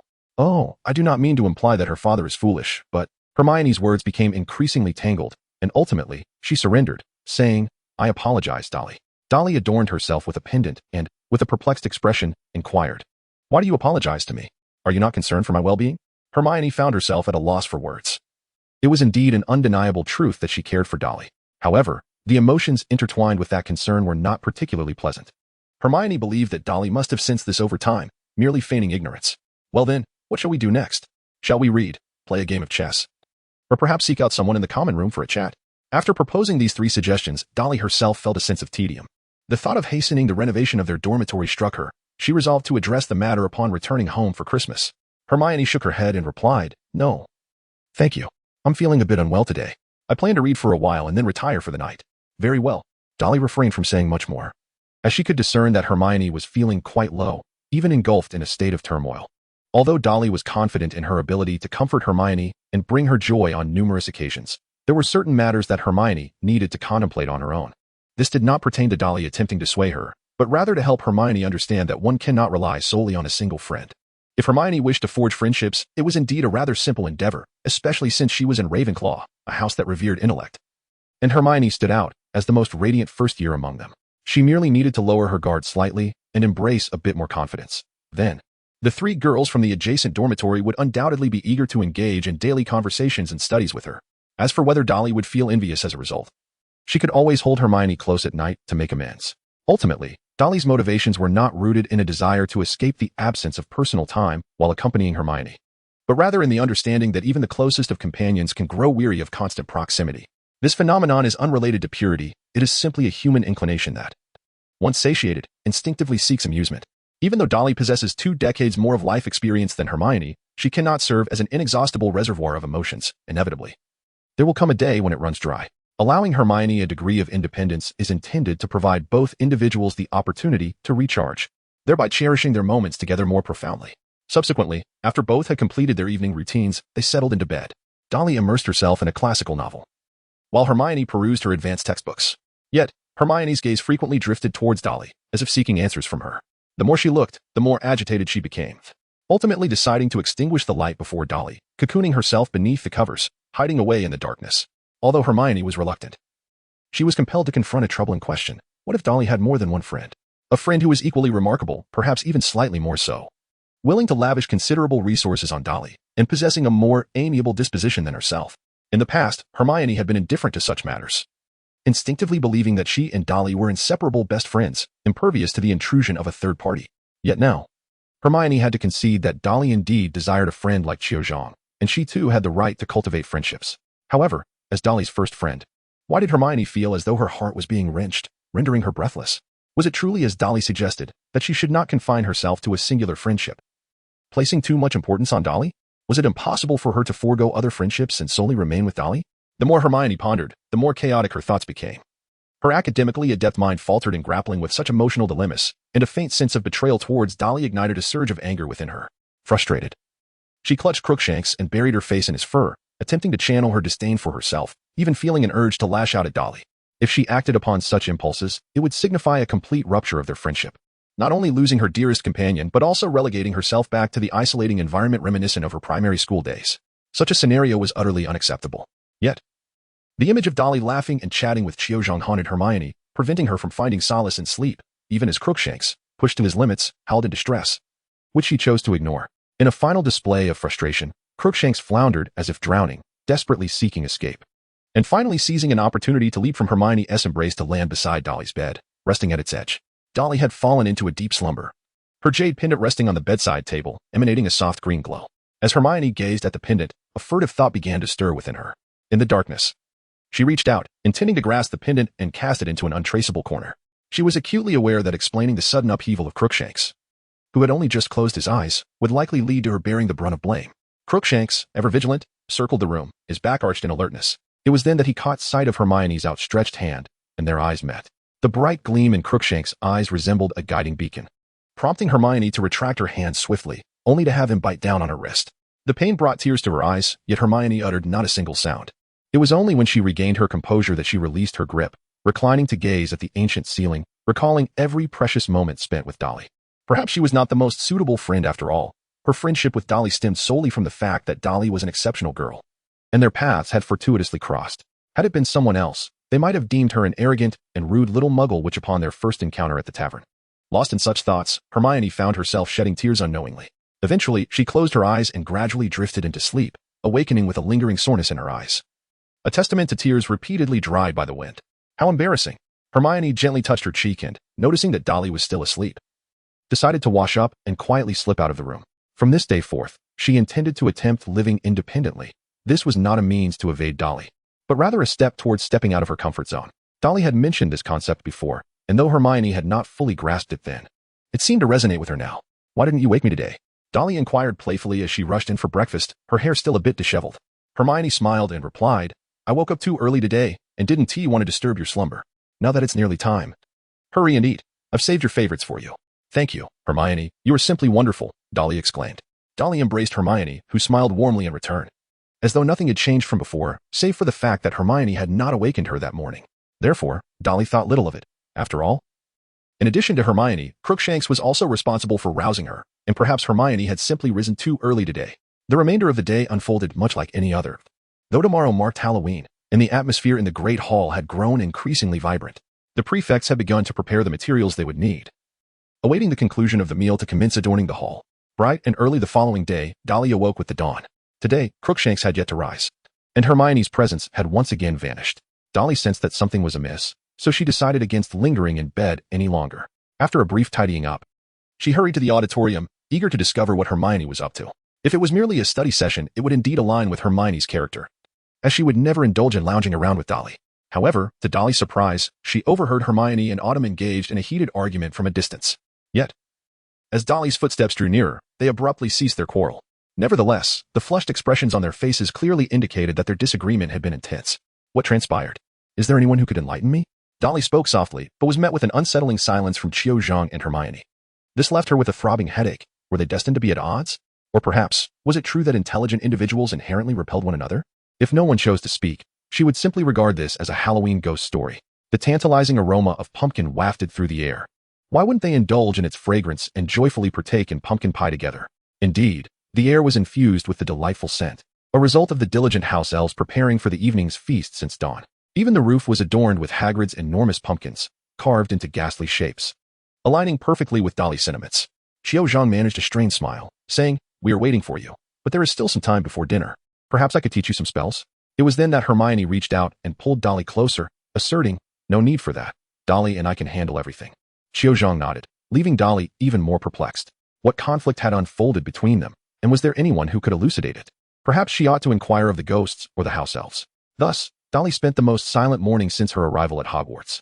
Even the plan she had devised over a month ago to retaliate against Malfoy felt less stifling. Back then, while she did not possess absolute certainty, she was confident she could create considerable trouble for the Malfoy family.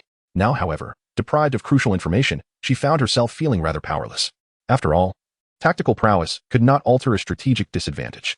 Without understanding the root of the discord between the two, her attempts to amuse others might transform her into a caricature akin to the Weasley twins. It was not that Dolly was unwilling to sacrifice her pride for such antics, but rather that she lacked the potential to masquerade as a particular persona, ultimately rendering her a mere jester in the eyes of all. Thus, Dolly resolved to await the right moment. With few classes at Ravenclaw that day, Hermione, as usual, intended to head to the library after their sole afternoon lesson. Dolly excused herself to seek out Harry, temporarily parting ways with Hermione. However, she found herself wandering into the Great Hall, hoping to discover if any ghosts might have knowledge of the recent events. Locating the ghosts proved to be a rather arduous task, and after a lengthy search, she finally encountered the Fat Friar. The Fat Friar, the ghost of Hufflepuff, was a jovial fellow. As a wizard, he had taken on the role of a clergyman, the reasons for which remain a mystery, though perhaps they lie in the circumstances surrounding his sorting into Hufflepuff.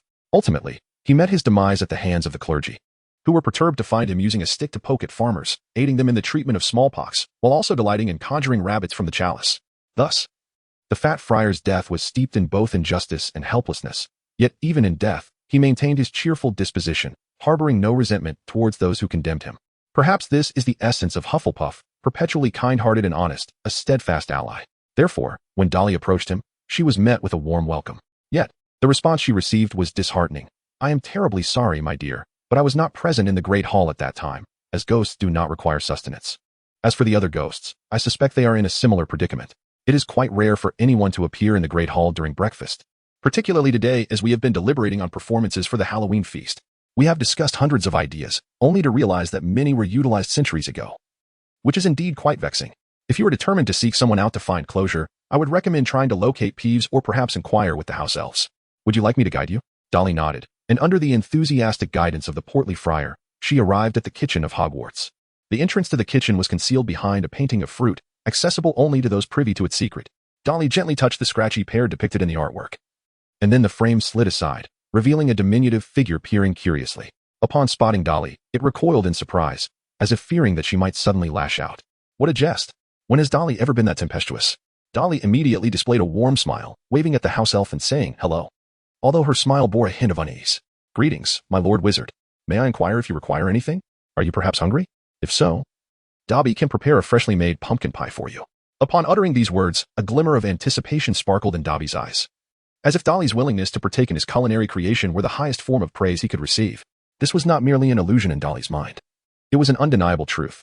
House elves are the servitors of wizards, typically residing in the estates of ancient wizarding families, where they are bound to fulfill every whim of their masters, unless granted freedom.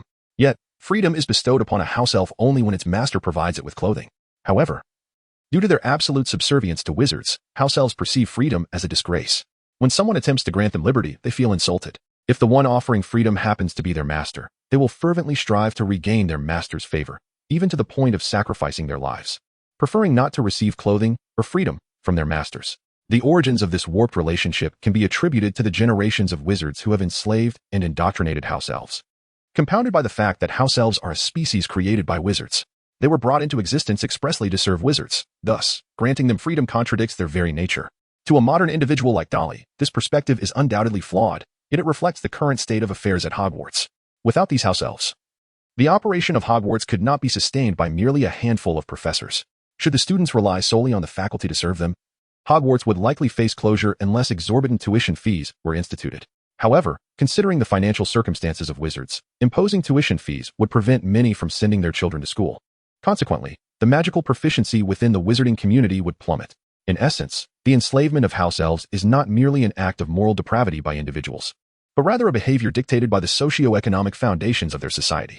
Thus, although Dolly finds this state of affairs objectionable, she does not endeavor to instigate change, as it entails transforming the entire wizarding world, a task she does not believe herself capable of undertaking. "All right, Dobby, I am indeed hungry. Would you be so kind as to lead me to the pumpkin pie you made?" Dobby's face lit up with surprise, and he quickly cleared the way, saying, "Please, my lord wizard, follow me. I shall prepare it right away." Dolly followed Dotty's footsteps, bending down to enter the kitchen of Hogwarts. Unlike some of the rather narrow doorways, the kitchen at Hogwarts was a vast chamber filled with numerous gleaming copper pots and bowls, along with 4 tables laden with food. Connected to the grand hall above, the sudden appearance of food before the students, along with the tidying up of leftovers after the meal, were the handiwork of the house elves. Although it was not yet mealtime, the kitchen was already bustling with activity, as over 100 house elves, adorned in tea towels emblazoned with the Hogwarts crest, worked diligently at their tasks. However, upon Dolly's entrance, all the house elves stood frozen, staring at her in bewilderment, their hands momentarily stilled. An elderly house elf, whose appearance bore the marks of age, suddenly erupted in a reprimand. "Dotty, how could you allow a wizard to enter this chaotic kitchen? I do not mean to criticize you, my lord." Mid-sentence, the ancient house elf turned to bow deeply to Dolly, then resumed scolding Dotty. "If you soil the wizard's robes or scald his hands with hot soup, we might find ourselves with nothing but a ragged garment. Cast out from Hogwarts, living as a destitute wanderer, surviving from day to day. Is this what you desire, Dotty?" After chastising Dotty to the point of trembling and nearly in tears, the elderly house elf turned back to Dolly with utmost respect, embodying the demeanor of a devoted steward. Witnessing this transformation from arrogance to humility, Dolly couldn't help but chuckle. She felt no anger, merely a sense of novelty, for the tone reminded her somewhat of Creature. Creature was an aged house elf who once served the ancient dark wizarding family of Black, residing beneath the large cauldron in the kitchen cupboard. In the original tale, Creature received care and affection primarily from the second son, Regulus, while holding a certain reverence for Bellatrix Lestrange and Narcissa Malfoy. But he endured harsh treatment from the eldest son, Sirius. Although house elves are compelled to obey wizards' commands, it does not imply a complete absence of autonomy. They can intentionally misinterpret or misconstrue a wizard's orders, leading to deliberate mishaps that might provoke the wizard's ire. Such occurrences are rare, and at present, this elderly house elf seemed merely disgruntled by Dolly's unexpected presence causing trouble.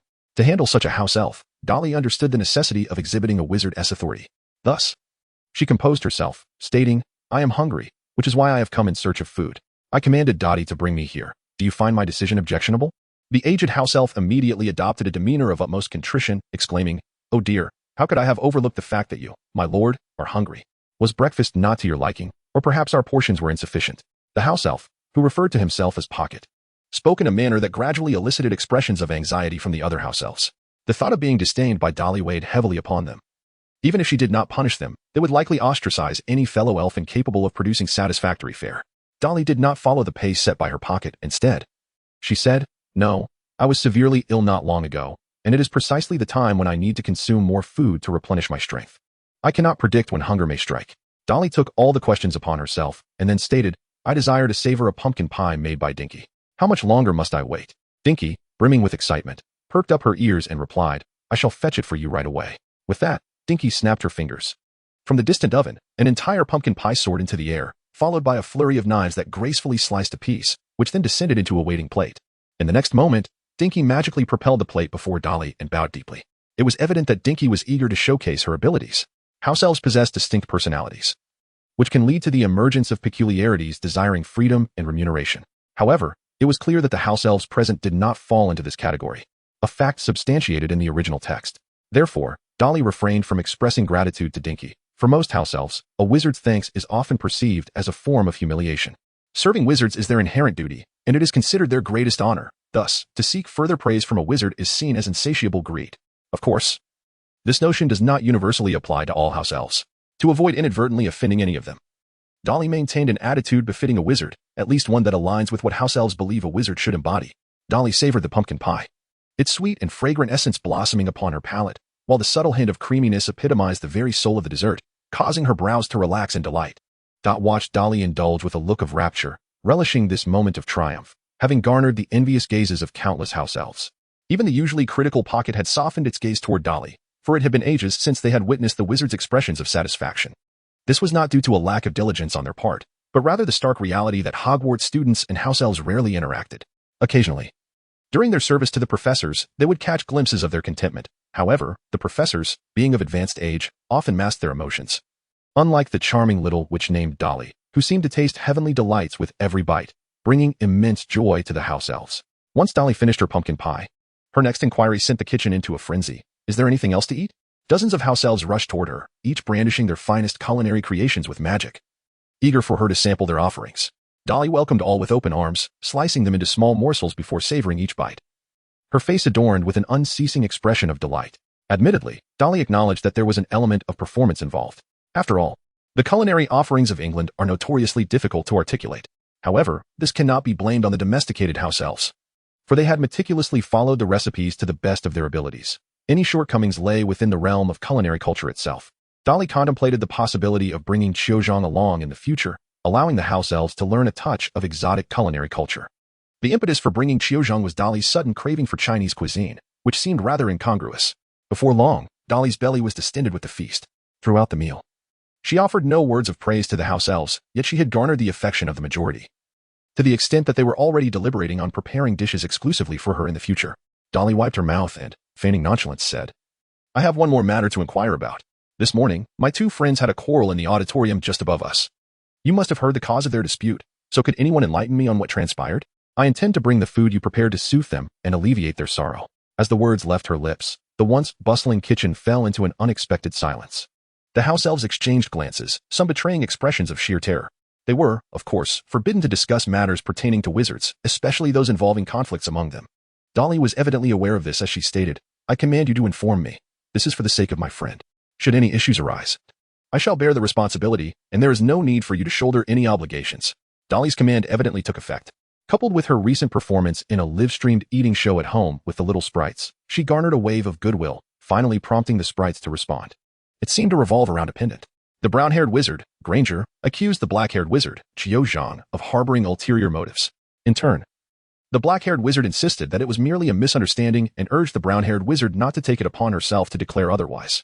After a cacophony of conflicting voices, a sprite informed Dolly that it appeared their debate was not yet resolved when she arrived, and she could discern that it was indeed her voice they were discussing. Dolly exhaled a sigh of relief, her face adorned with a satisfied smile. She finally grasped the situation. Indeed, was it not the pendant that held the key? Although Qiu Zhang had given the gift with the best intentions, a pendant transcended the realm of ordinary gifts. Naturally, Qiu Zhang had intended it to be commensurate with the flying broomstick he had gifted to Dolly. Considering that the Nimbus 2001 was valued at no less than 2 or 3,000 galleons, which, when converted, amounted to about 10,000 pounds.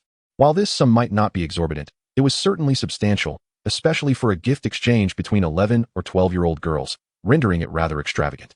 Nevertheless, it was clear that Qiu Zhang was determined to acquire the Nimbus 2001, prompting him to present such a pendant to Dolly in return. This exchange was, in the eyes of both Dolly and Qiu Zhang, mutually comprehensible. However, it likely struck Hermione with considerable shock.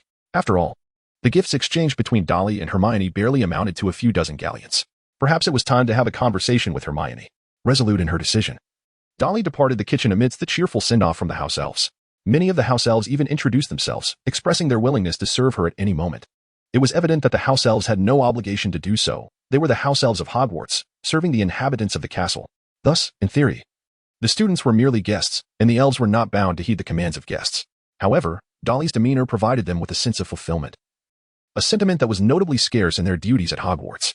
Dolly, of course, was delighted by this. It could be considered a pleasant surprise.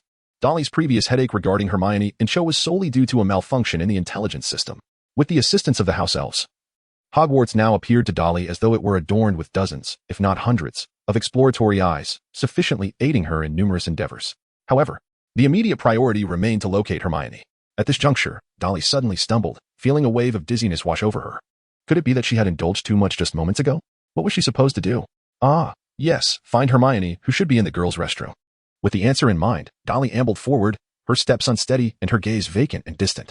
In the shadows behind her, a wand was slowly concealed beneath a sleeve. Dolly entered the washroom, gazing at the familiar arrangement, and made her way to the shower room where she had previously met with Qiu Zhang. At this hour, it was devoid of any occupants, leaving it eerily vacant. Thus, Dolly stood there, joyfully awaiting her encounter. She was there to find Hermione, who was nearby. All she needed to do was wait, and Hermione would inevitably appear. In her cheerful mood, Dolly even began to hum a tune. However, her singing skills, much like the majority of her talents, were at a level of 0. While it allowed her to express her happiness, it certainly did not bring joy to her listeners. Suddenly, a large face resembling that of a myrtle peered in, and upon seeing Dolly, the fury on her face was unmistakable. "It's you again. You know I'm here, and you've come to sing your dreadful songs just to torment me. Haven to you?" Myrtle cried indignantly, her voice rising in a shriek. Dolly smiled at her and said, "Greetings, Myrtis." This left Myrtis momentarily speechless. Her tears, which had been on the verge of spilling, were swiftly repressed. After all, it was merely the result of a soul's transformation. A ghost was incapable of weeping. Myrtis regarded the girl before her with a hint of suspicion and inquired, "How do you know my name?" "I certainly know it," Dolly replied. "I have heard tales of your story and am aware of the circumstances surrounding your demise." Dolly smiled radiantly as if she were merely discussing the most mundane of matters. Her words did not startle Myrtle. Instead, they illuminated her eyes with a glimmer of hope.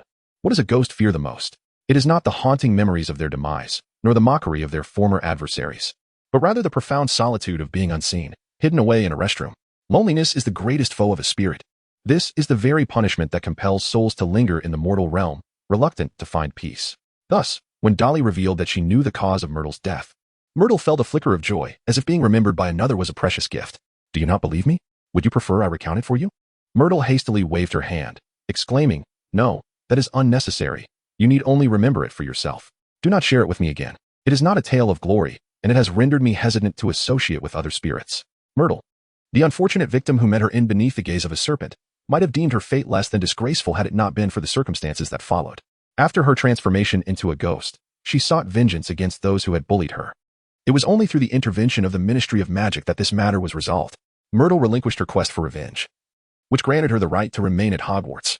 As a spirit with merely a few decades of existence, Myrtle appeared to other ghosts as nothing more than an infant, rendering their interactions nearly impossible. "Very well, if you prefer silence, I shall not speak of it. I am not here to torment you. Rather, I seek someone." "Who are you searching for? The black-haired Asian girl from last time?" Myrtle's spirits lifted, delighted at the prospect of engaging in normal conversation once more. Dolly shook her head and said, "No, I am looking for Hermione, a charming girl with brown hair and brown eyes. We should have come here together." "Ah, her. I recall," moaning Myrtle replied, perching herself on the shower head.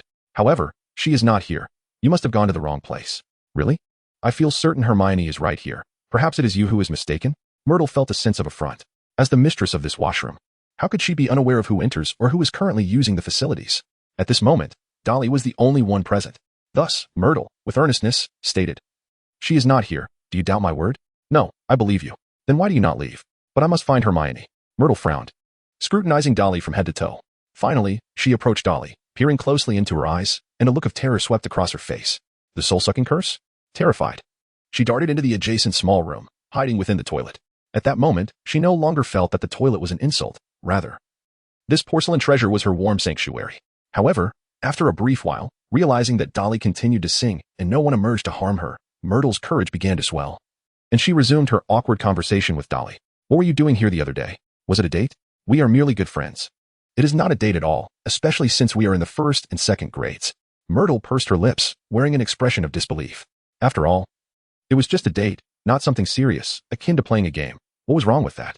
"And what about that brown-haired Hermione? Is she also one of your good friends?" "Indeed." Myrtle burst into laughter, as if she had seen through it all. It had been ages since she had felt such joy. After all, most of the Hogwarts community scorned her for living in the toilet, and she never thought she could find friends. Yet now, facing Dolly, she realized that Dolly did not seem like a friend, but rather an unfortunate soul under a soul-sucking curse. Was Hogwarts truly so perilous that even first-year students could fall victim to such a curse? Oh no, it seemed Hogwarts had never been particularly safe, otherwise. How had she met her end? The two continued their conversation until the sound of heavy footsteps echoed. Myrtle's expression shifted, and she stealthily peeked outside, only to discover a troll. The troll scratched its head, gazing at the branching paths, seemingly bewildered about which way to go. However, when a beam of light struck it, the troll appeared to comprehend, turning to head in Dolly's direction. Myrtle sensed something was amiss and rushed in, intending to stop Dolly from singing, but she could not. She was merely a ghost, powerless to intervene. In a moment of desperation, Myrtle dove into the showerhead, using her only power to manipulate the water flow, activating the switch to douse Dolly with cold water. Dolly shuddered but remained resolute, determined to seek out Hermione in this place. At this point, moaning Myrtle felt utterly helpless. She believed that Dolly was doomed, yet she pondered whether Dolly would feel wronged in death if she were to become a ghost herself. She wouldn't mind having Dolly as a neighbor. Perhaps Dolly could reside within the showerhead, with one of them above and the other below. Imagining such a scene, Myrtle found it rather amusing. However, her thoughts quickly shifted to her own demise, a sensation that was far from entertaining. She had been regarded as an infant among ghosts for good reason. The stark difference between her and other spirits lay in the fact that she retained an abundance of emotions and empathy from her brief life. Thus, as the looming creature approached, Myrtle realized she could wait no longer. With courage, she dashed out of the restroom and raced toward the Great Hall of Hogwarts, where a Halloween feast was in full swing, an event from which she had never been invited to partake. In the past, she would never have come, although she typically remained hidden. Meanwhile, Hermione sat restlessly at the feast. Where is Dolly? She has posed this question to herself countless times, yet remains devoid of an answer. In her anxiety, she turned to Qiu Zhang across the room, silently mouthing, "Do you know where Dolly has gone?" Qiu Zhang shook her head, equally distressed. However, she could retrieve her pendant to check on Dolly's condition. The small piece of jade, a pale yellow hue, symbolized Dolly's well-being, indicating that she had not encountered any misfortune but perhaps was simply hiding away from the world. "Hermione, we need to talk, for Dolly's sake," Qiu Zhang mouthed, and Hermione, disheartened, covered her face before finally nodding. She shouldn't have quarreled with Dolly. Although Dolly had encouraged her to seek another friend, Hermione recognized that she was, in essence, still in conflict with her. The pendant Dolly had given her made Hermione feel as though Dolly had transcended the boundaries of her daily life. If she did not cling tightly to Dolly, she might escape to Qiu Zhang's side. Yet, she felt powerless, left only with the hope that Dolly would return. As for the rift between Hermione and Qiu Zhang, that was a separate matter. Qiu Zhang possessed a second pendant, one that could monitor Dolly's status. How was Hermione to comprehend this? Surely, she could not view Qiu Zhang's actions as entirely benevolent. Earlier that morning, having arrived here early, she had witnessed Qiu Zhang toying with the pendant, even smiling at it. This sight had ignited Hermione's ire, suspecting Qiu Zhang had ulterior motives. Regardless of whether the danger stemmed from a plot against Dolly or something else, Hermione could not stand idly by if it posed a threat to her friend. After being caught, Qiu Zhang initially evaded the truth but ultimately revealed the pendant's purpose when Hermione nearly resorted to violence. She claimed her intentions were purely altruistic. Or at least that was her belief. When asked why she hadn't disclosed the existence of both pendants to Dolly, Qiu Zhang expressed concern that Dolly might refuse such a gift. After all, having one's circumstances known by others could instill a sense of being watched, likely leading to discomfort. Qiu Zhang believed her excuse was flawless, yet Hermione was adamant in her rejection. She insisted on sending both pendants to the Ministry of Magic for examination, to ensure neither was compromised or had been enchanted by Qiu Zhang. Faced with the seemingly mortifying predicament, Qiu Zhang naturally disagreed, and a dispute ensued between them, unresolved by the time Dolly arrived. Initially, both girls believed their conflict would persist, only for Dolly to vanish first. Now, united by concern for Dolly's safety, they reached a temporary accord, just as they resolved to venture out in search of her. The door was suddenly flung open, and Quirrell stumbled in, exclaiming, "A troll. There's a troll in the dungeon classroom." He glanced toward Dumbledore, stating, "I thought you knew," before collapsing, his eyes rolling back. The little wizards, who had been merrily feasting, erupted into screams. Fear is a contagion. While a troll might inflict harm on a few, it stood no chance against hundreds of young witches and wizards. Yet, the students abandoned their activities, preparing to flee. At that moment, Dumbledore raised his wand. As sparks erupted from the tip of his wand, capturing everyone's attention, he then amplified his voice, saying, "Prefects, take your students back to the common room. Professors, accompany me to the dungeon classroom." Upon receiving the command, Robert and Percy sprang into action, rallying the Ravenclaw and Gryffindor students, particularly the first years, urging them to stay close. Meanwhile, Hermione's face drained of color. One question consumed her thoughts. Where is Dolly? "Hermione, where is my sister?" Harry had asked this more than once. And although Hermione had previously deflected with vague responses about her possibly being in the restroom, she could no longer evade the truth. I don't know. I haven't seen her since the afternoon." "It will be all right. She must be fine," Zhang murmured, clutching the pendant and gazing at the pale yellow gem. Yet, at that moment, a thin line of blood shot out from the center of the gem, though it was as slender as a hair. Those who witnessed it were left astonished. Though Harry did not comprehend the implications, he sensed that his sister might be in peril. Suddenly, a sharp pain pierced his forehead, compelling him to glance around instinctively. This was not the first time he had experienced such a sensation. He recognized it as the scar left by the death of Voldemort. Or rather, by his mother's sacrifice. The throbbing of the scar, did it signify a warning from his mother? Regrettably, Harry did not lower his gaze, otherwise he would have noticed Quirrell, clutching his head, crawling ominously amidst the students' feet. Instead, he only saw Snape stealthily emerging from a small door, not following Dumbledore and Professor McGonagall to the dungeon classroom. What is Snape up to? Connecting Snape's peculiar demeanor towards his sister, Harry immediately dashed after him, with Ron and Neville following suit. "We're heading to the dungeon classroom with the professors. You all try to search elsewhere," Ron called out as they ran. "Hermione, calm down." Watching Hermione grow increasingly agitated as Harry departed, Zhang grasped her wrist tightly. "We will find her. Trust me." "But how can I trust you? What can we do?" "Rely on this pendant," Hermione retorted. "I don't know. Let me think. Since the two gems are connected, perhaps we can find clues within." Zhang strained her mind, yet no matter how hard she tried, she was merely a second-year student, incapable of conjuring such advanced magic. At that moment, another thin line of blood emerged, and upon seeing it, Hermione felt her strength drain away, her legs trembling beneath her. What has truly transpired with Dolly? What do these two bloodlines signify? Can someone please inform her? If you are searching for Dolly, follow me. The head of Murtaci emerged from the ground, and Zhang immediately recognized her. "It's you. Oh, you're here too. That's splendid. Dolly is at the very location where you previously courted her and presented her with gifts." Should I refrain from using the term courting at this juncture? However, Zhang had already grasped Hermione's hand and dashed out, with Hermione, though she had heard Murtaci's words, unable to ponder further, following Zhang in a frenzy. As long as Dolly appears alive and whole before her, she would accept whatever Dolly chose to do, even if it meant they would no longer be friends. Friends? The two of them drew ever closer to the restroom, where they could hear the distant roars of a troll. It turned out that Dolly had encountered a troll. Dolly indeed encountered the troll, but was she not in search of Hermione? Where is Hermione? The foul stench and the guttural roars of the troll echoed in her mind, causing her body to tremble slightly, a primal manifestation of fear. Yet, was she not here to find Hermione? Something was amiss. What was truly happening? Singing in the lavatory, conversing with Myrtle, where could Hermione be? This was all wrong. Sister door. Dolly finally recalled a person and, with great difficulty, uttered a phrase, willpower, amplify it. In that fleeting moment, a refreshing clarity washed over her mind. Her willpower surged from 2 to 3. The world around her gradually came into focus, and the obsessive need to find Hermione dissipated. She finally grasped the gravity of her situation. She had fallen under a spell, allowing her quest for Hermione to morph into an obsession, while Hermione was, in fact, waiting for her in the Great Hall. The identity of the culprit became painfully evident. It was Quirrell. Quirrell wished to take her life.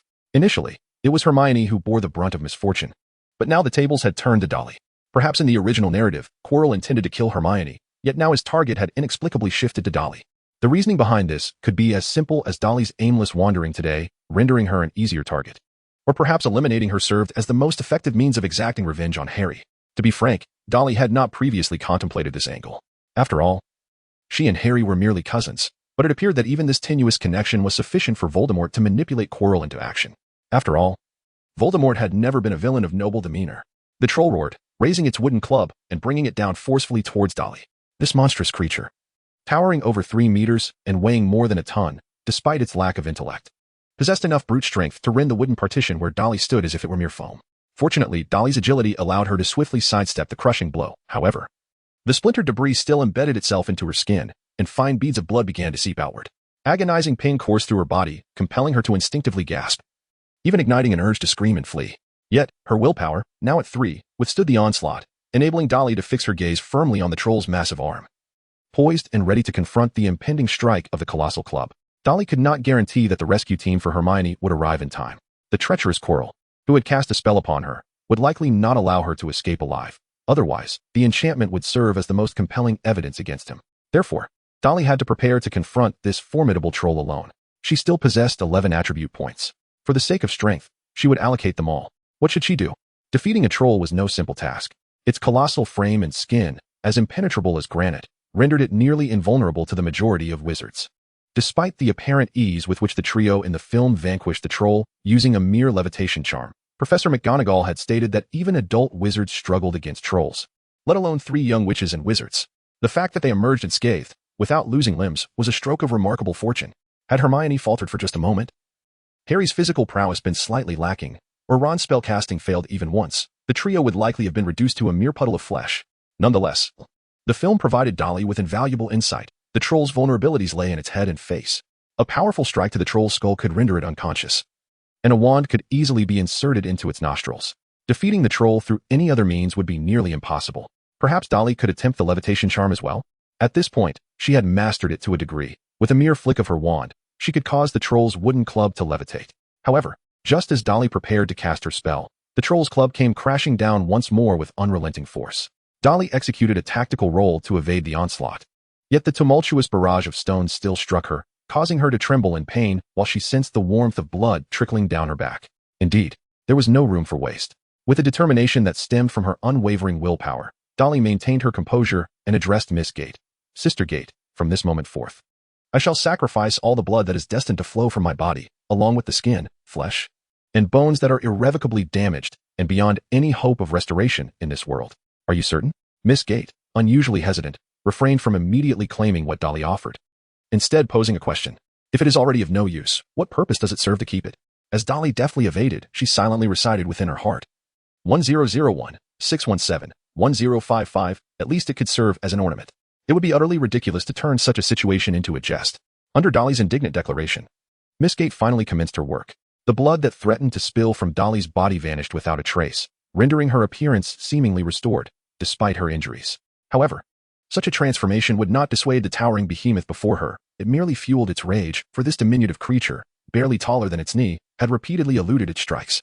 Consequently, the giant's blows grew increasingly ferocious, and Dolly sensed it might have unleashed a skill, perhaps dubbed unrivaled frenzy? Attribute points 1. Just as Dolly struggled to keep pace, Miss Gate's voice resounded. Upon witnessing her attribute points soar to 12, Dolly felt a shiver run down her spine rather than joy. Had she truly lost 200 cubic centimeters of blood in such a short span? It was hardly surprising, given her body was riddled with small wounds from shrapnel.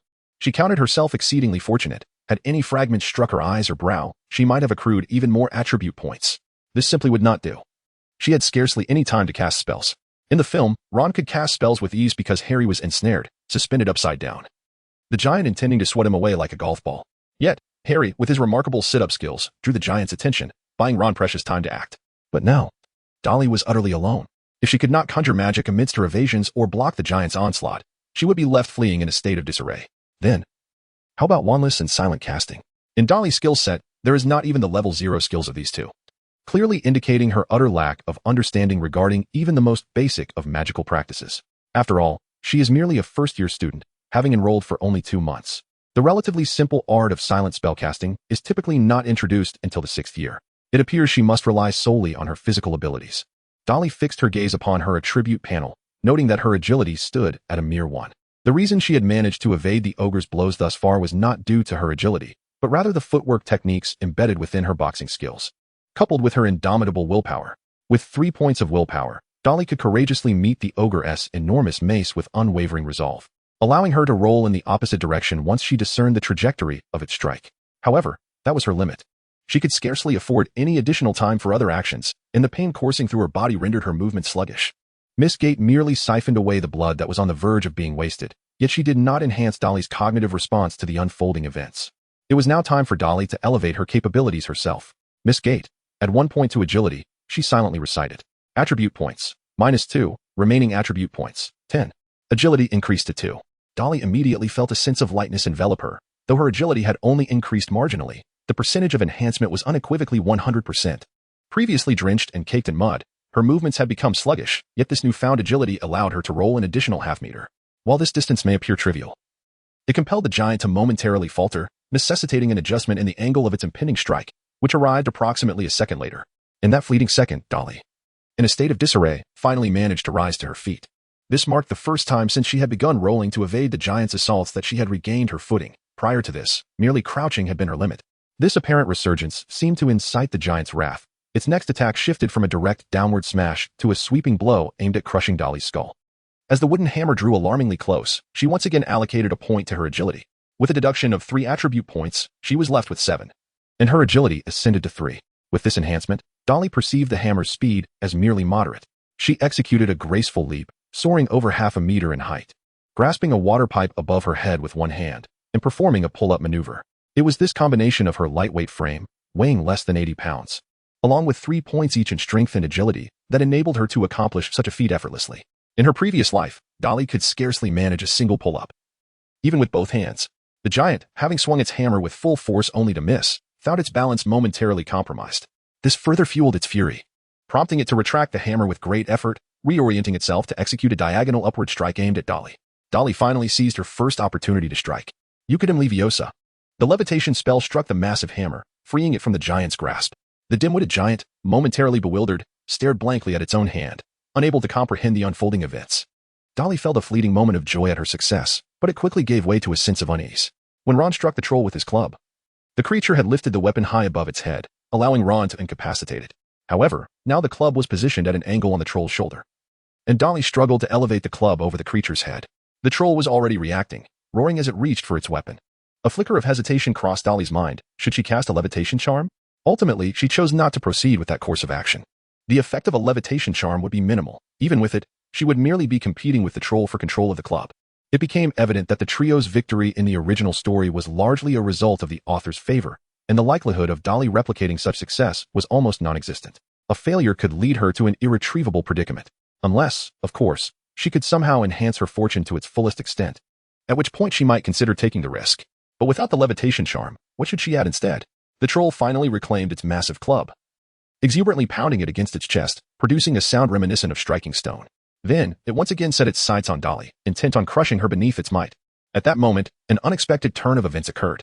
The club in the troll's grasp suddenly came to life, extending tendrils that ensnared the creature's arms and even reached towards its head, with the tips piercing its nostrils. Transfiguration. Dolly ultimately chose to enhance her transfiguration skills. Initially, her ability was merely at level 1, having taken 2 months to learn how to transform a matchstick into a needle. However, she has now elevated her transfiguration proficiency to level 3. With 5 attribute points allocated, she has 2 remaining. What level of mastery does level 3 transfiguration represent? Dolly was unable to provide a specific rating, as she had not witnessed the battles of the masters of transformation firsthand. However, it was evident that a level 3 transformation possessed considerable combat prowess. The sight of the ogre being ensnared by vines, transformed from a wooden mallet, filled it with terror, as it desperately clawed at its face, which resembled that of an octopus. This presented Dolly with a fleeting opportunity to escape. She leapt down, maneuvering around the ogre in an attempt to flee from the restroom. Yet, as Dolly approached the ogre, it disregarded the vines ensnaring it and reached out with a massive hand to seize her.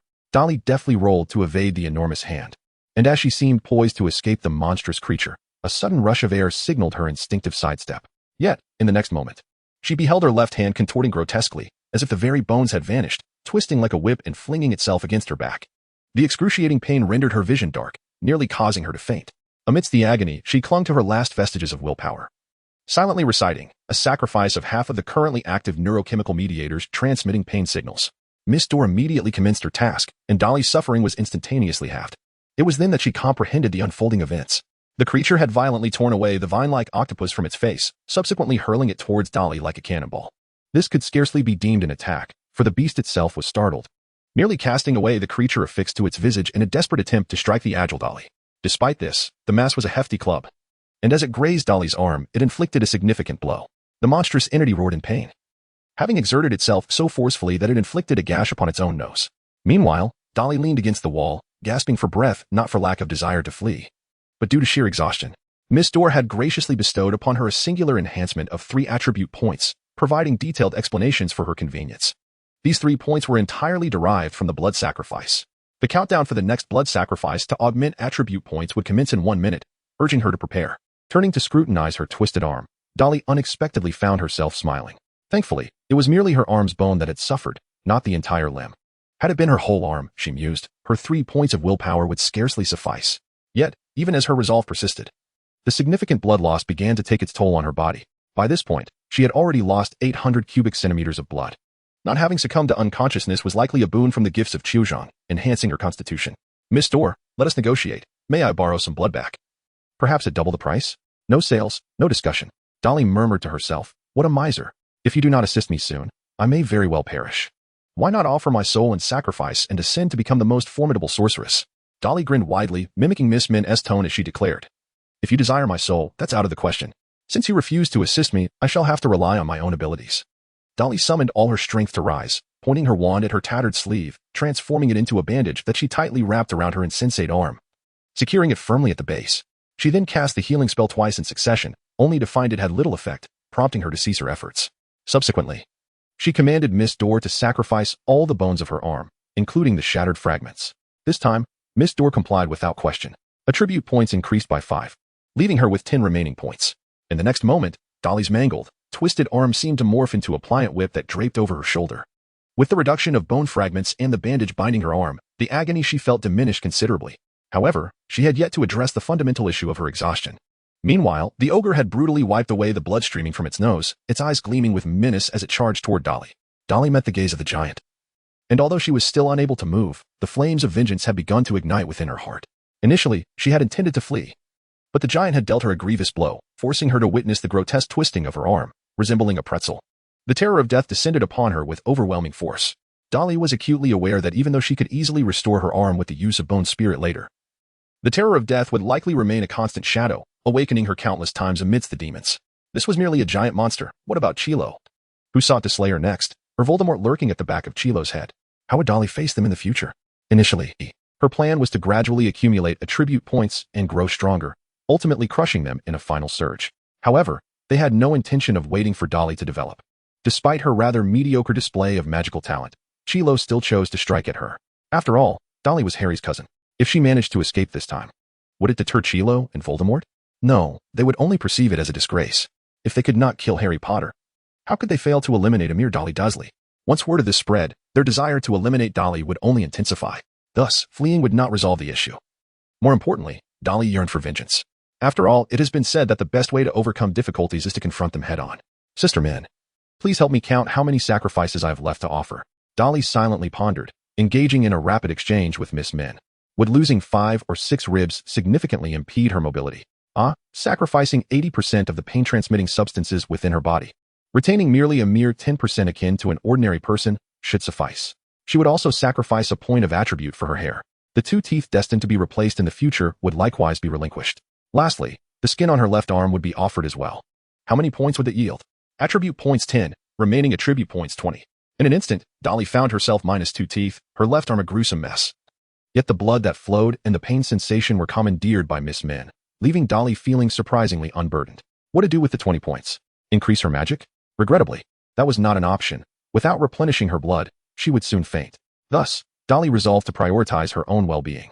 She allocated her points to raise her stamina to 2 and sought to enhance the pendant as well. Miss Min complied immediately. Attribute points minus 3, remaining attribute points 17. Stamina elevated to 2, and the Dragoness Bloodworm Jade enhanced by 1, altering its properties to stamina 2.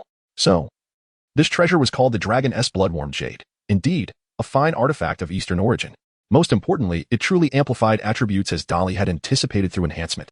Consequently, Dolly declared in her mind, elevate my stamina to 3, and enhance this jade to 3. Attribute points minus 8, remaining attribute points 9, stamina increased to 3. Dragoness Bloodworm Jade enhanced to 3, its properties now stamina 4. She had reached the stamina attribute cap. Further increments would not surpass this limit.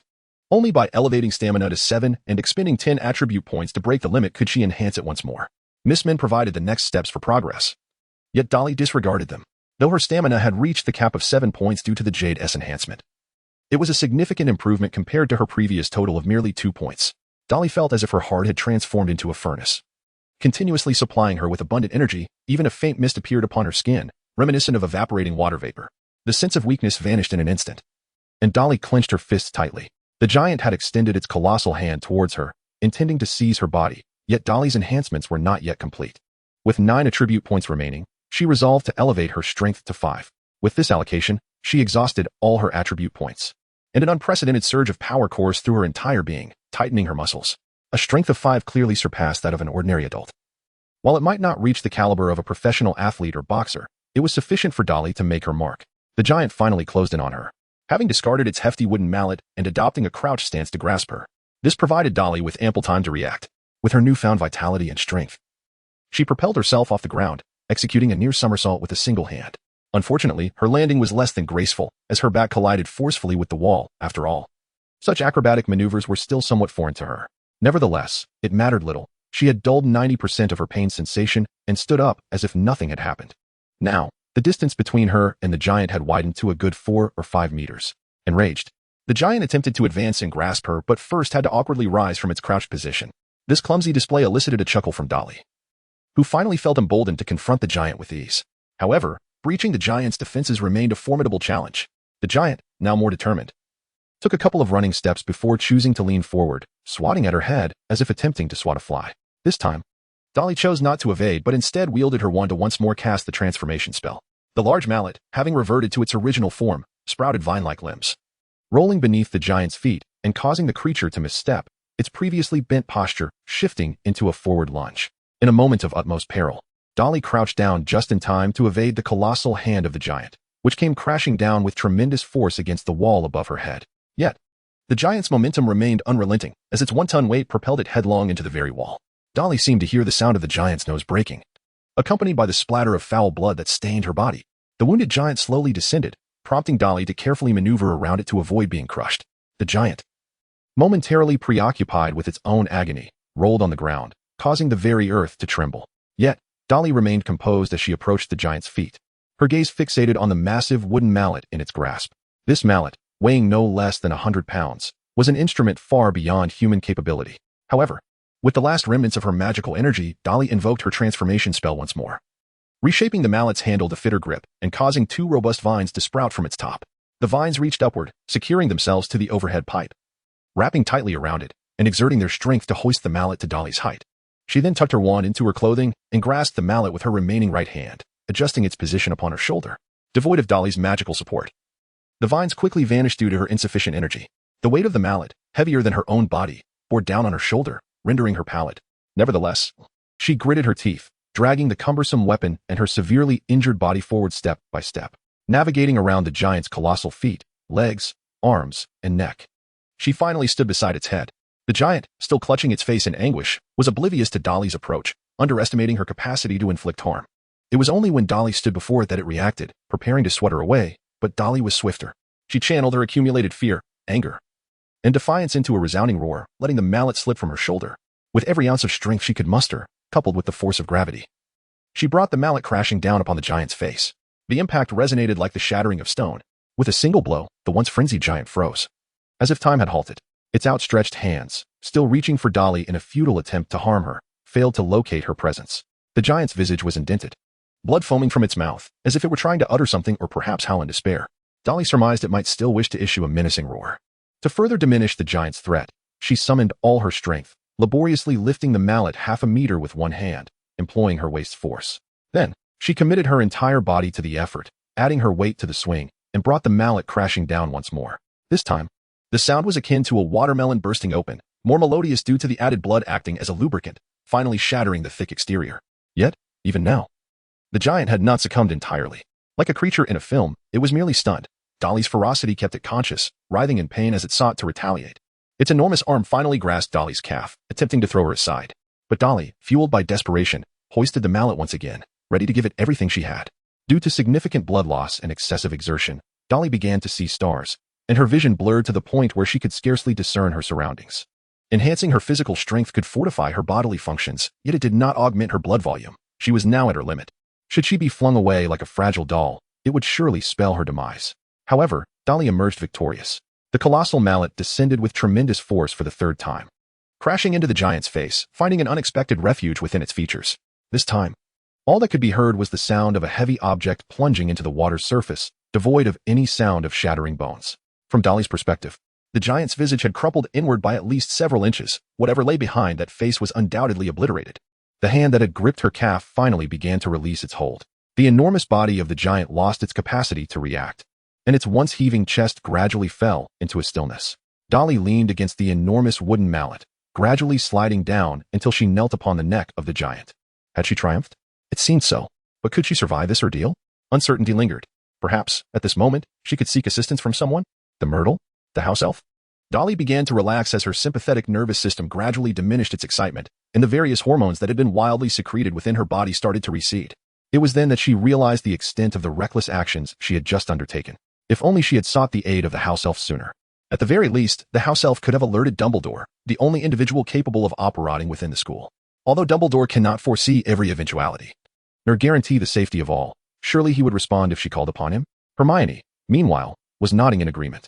Dolly instinctively murmured the name that flashed before her eyes, her surroundings still shrouded in chaos. She could barely discern the shapes around her, yet the colors remained starkly monochromatic. Indeed, engaging in such endeavors felt overly taxing. Perhaps next time, it would be wiser to flee at the first opportunity. Alternatively, she might consider preparing for battle in advance. For it seemed that Voldemort had now indelibly etched her name into his memory. Dolly Dursley, the Muggle cousin of Harry Potter, is an unremarkable young witch. At the tender age of 11, during her first year, she managed to slay a 1-ton troll with a hefty 100-pound wooden stick. Is this truly the essence of wizardry? Dolly's mind became increasingly muddled, and at that moment, the sound of Dandon's cries filled the air. The esteemed Dursley is here. She is here. Please, hurry right here. In the next instant, the astonished exclamations and sobs of Hermione and Xiao Zhang echoed through the atmosphere. Dolly finally relinquished the burden of her own body and sank into a warm embrace. However, the person holding her, upon discovering her boneless arms and the myriad of wounds covering her body, wept to the point of near convulsion. This reaction must belong to Hermione, right? Another voice, amidst tears, pressed something into Dolly's hands, seemingly hoping that it would aid her. The object was warm to the touch, reminiscent of the jade pendant that Xiao Zhang had gifted her earlier. Yet, Dolly's strength was already at its zenith. Otherwise, she would have long succumbed to unconsciousness. Without surpassing her limits, such a pendant held little significance for her. Following this were a series of healing spells, yet Dolly had already attempted those. Her wand was most adept at healing charms, which by their nature lacked the power of resurrection. At best, they could mend superficial injuries and bruises. But in light of Dolly's current condition, these spells were utterly ineffective. Hermione, the blood replenishing potion. Don't you still have it? Yes, the blood replenishing potion. I still have it. Hermione finally grasped the urgency and hastily retrieved the potion from her bag, attempting to pry Dolly's mouth open to administer it. However, due to excessive blood loss, Dolly's body had grown cold, instinctively clamping her mouth shut, making it impossible to feed her. What to do? What to do? Hermione fretted in desperation, when suddenly, the voice of Myrtle chimed in, "Fool, feed her mouth to mouth. ISNT that how it's done in romance novels." At this suggestion, Hermione's eyes lit up. She quickly took a sip of the blood-replenishing potion and bent down to kiss Dolly. Yet, she still could not open her mouth. Finally, Xiao Zhang took the initiative, inserting his wand between Dolly's teeth to create a gap, allowing Hermione to pour the potion into her. The blood-replenishing potion worked almost instantaneously. Despite Dolly's dire state, it was primarily due to her significant blood loss. One must understand that this potion is a miraculous concoction capable of countering blood loss and coagulating venom. Thus, Dolly's blood volume began to replenish rapidly. Alas, her boneless arms continued to bleed profusely, though the blood was siphoned away by Miss Dorr, unseen by Hermione and Xiao Zhang. As it appeared that Dolly had regained some semblance of vitality, yet remained unconscious, both Hermione and Xiao Zhang fell into a state of panic. At that moment, Dee, who had gone to deliver the message, finally returned, accompanied by the professors led astray by Quirrell's deceitful words to the underground classroom. Professor McGonagall stood frozen in shock. Gazing at the scene before her, the lifeless giant sprawled in a pool of blood, her mind momentarily stilled. The very scenario she had dreaded had come to pass, yet fortunately, it was not a human life lost, but rather that of a giant. As for Dolly, she appeared to still be alive, her chest exhibiting faint rises and falls, though it seemed she could succumb at any moment. What exactly transpired? Who could possibly elucidate this? How did Dolly sustain her injuries? Was she struck by the troll? And who was responsible for slaying the beast? It appears that it may have met its demise by its own weapon. Could it be that two trolls were engaged in combat, and Dolly was merely collateral damage? Professor McGonagall had just taken a breath, preparing to speak, when Snape stormed in. Bellowing, "Everyone, stand back." He forcefully pushed aside Quirrell, who was caught off guard and spun around only to collide violently with the column at the entrance.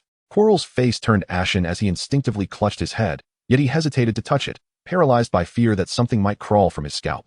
However, in that moment, no one attended to him, no sound emanated from his head, and gradually, Quirrell began to regain his composure. Snape knelt beside Dolly, observing her pallid complexion from excessive blood loss, and was transported back to that fateful day he rushed into Harry's home. All he could see was Lily's frozen corpse.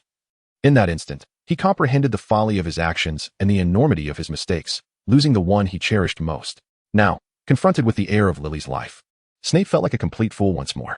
He had noticed Dolly's absence from the banquet hall, an unthinkable occurrence for someone with her voracious appetite. He had not inquired about her, and when the news of the troll broke, his first thought was to check if anyone had attempted to steal the Philosopher's Stone. Who could have anticipated that the injured party would be Dolly? If only he had asked about her sooner. He extended a trembling finger, lifting Dolly's eyelid and checking her pulse. The panic in his eyes began to subside, replaced by confusion. Was it merely blood loss? Certainly, Dolly's injuries were more severe. Yet it was apparent that her primary concern was the loss of blood. Upon seeing Hermione's tear-streaked face clasping an empty blood-replenishing potion vial, he sighed with relief. Did you just administer the replenishing potion to her? Hermione nodded vigorously. Snape's perpetually stoic expression finally softened as he remarked, well done, a remedy apt for the ailment. 10 points to Ravenclaw. Immediately take her to Madame Pomfrey. Leave this matter to me. Dumbledore arrived in haste, having just checked on the Philosopher's Stone. He had not anticipated that the assailants had no intention of stealing the stone today, nor that they had deliberately unleashed the troll to cause chaos. A troll that had been slain by a student. Witnessing the troll's grim demise juxtaposed with Dolly's frail form instilled a profound sense of unreality in even Dumbledore. However, there was no time for such reflections. Noticing no objections, Dumbledore waved his wand gently, causing Dolly's body to levitate. He continued, Miss Granger and Miss Chong, I kindly ask for your assistance. I fear Madame Pomfrey may struggle alone. Hermione and Cho were eager to follow, Dumbledore's request resonating deeply with them. Just as Dumbledore was about to depart with Dolly, her eyelashes fluttered, capturing the attention of the floating Myrtle. She exclaimed, she's awake, she's awake. All eyes turned to Dolly, with Hermione and Cho each grasping one of her hands, hoping to awaken her with their warmth. In that moment, Dolly murmured, the soul-killing curse. After uttering those words with great difficulty, she succumbed to unconsciousness. The silence in the room was suffocating. Even Dumbledore's typically gentle demeanor turned cold. He cast a piercing gaze over everyone. At that moment, even Snape dared not meet Dumbledore's stare. Dumbledore's eyes scanned the crowd, finally resting on the tearful Quirrell, and declared, for now, I shall take her to the hospital wing. Depending on the situation, she may need to be sent to St. Mungo's. Minerva, Severus, I leave this to you. Until my return, no one is permitted to leave Hogwarts, and students must remain in their common rooms. Professor McGonagall's face was ashen. Her initial shock and relief had transformed into pure fury. The soul-killing curse, one of the 3 unforgivable curses. The audacity to cast such a malevolent curse on a first-year student within Hogwarts was despicable, even during Voldemort's reign. In a rare display of anger, she stated, we will await your return, Albus. Until then, I shall do everything in my power to protect the school. Dumbledore nodded and departed with Hermione and Cho. The moment Dumbledore's figure vanished, Snape seized Quirrell by the collar, his fury no longer concealed. The soul-killing curse? A formidable spell.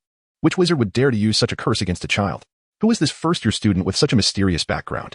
He forcefully shoved Quirrell against the column, causing his head to repeatedly make contact with the stone. Quirrell, now in tears, pleaded, it wasn't me. I swear, I have never used the soul-killing curse. I would swear on Merlin. You can use Veritaserum on me. I wouldn't dare use such a curse, especially against a child. Stop shaking me. Someone could die. Please, stop. Enough, Severus.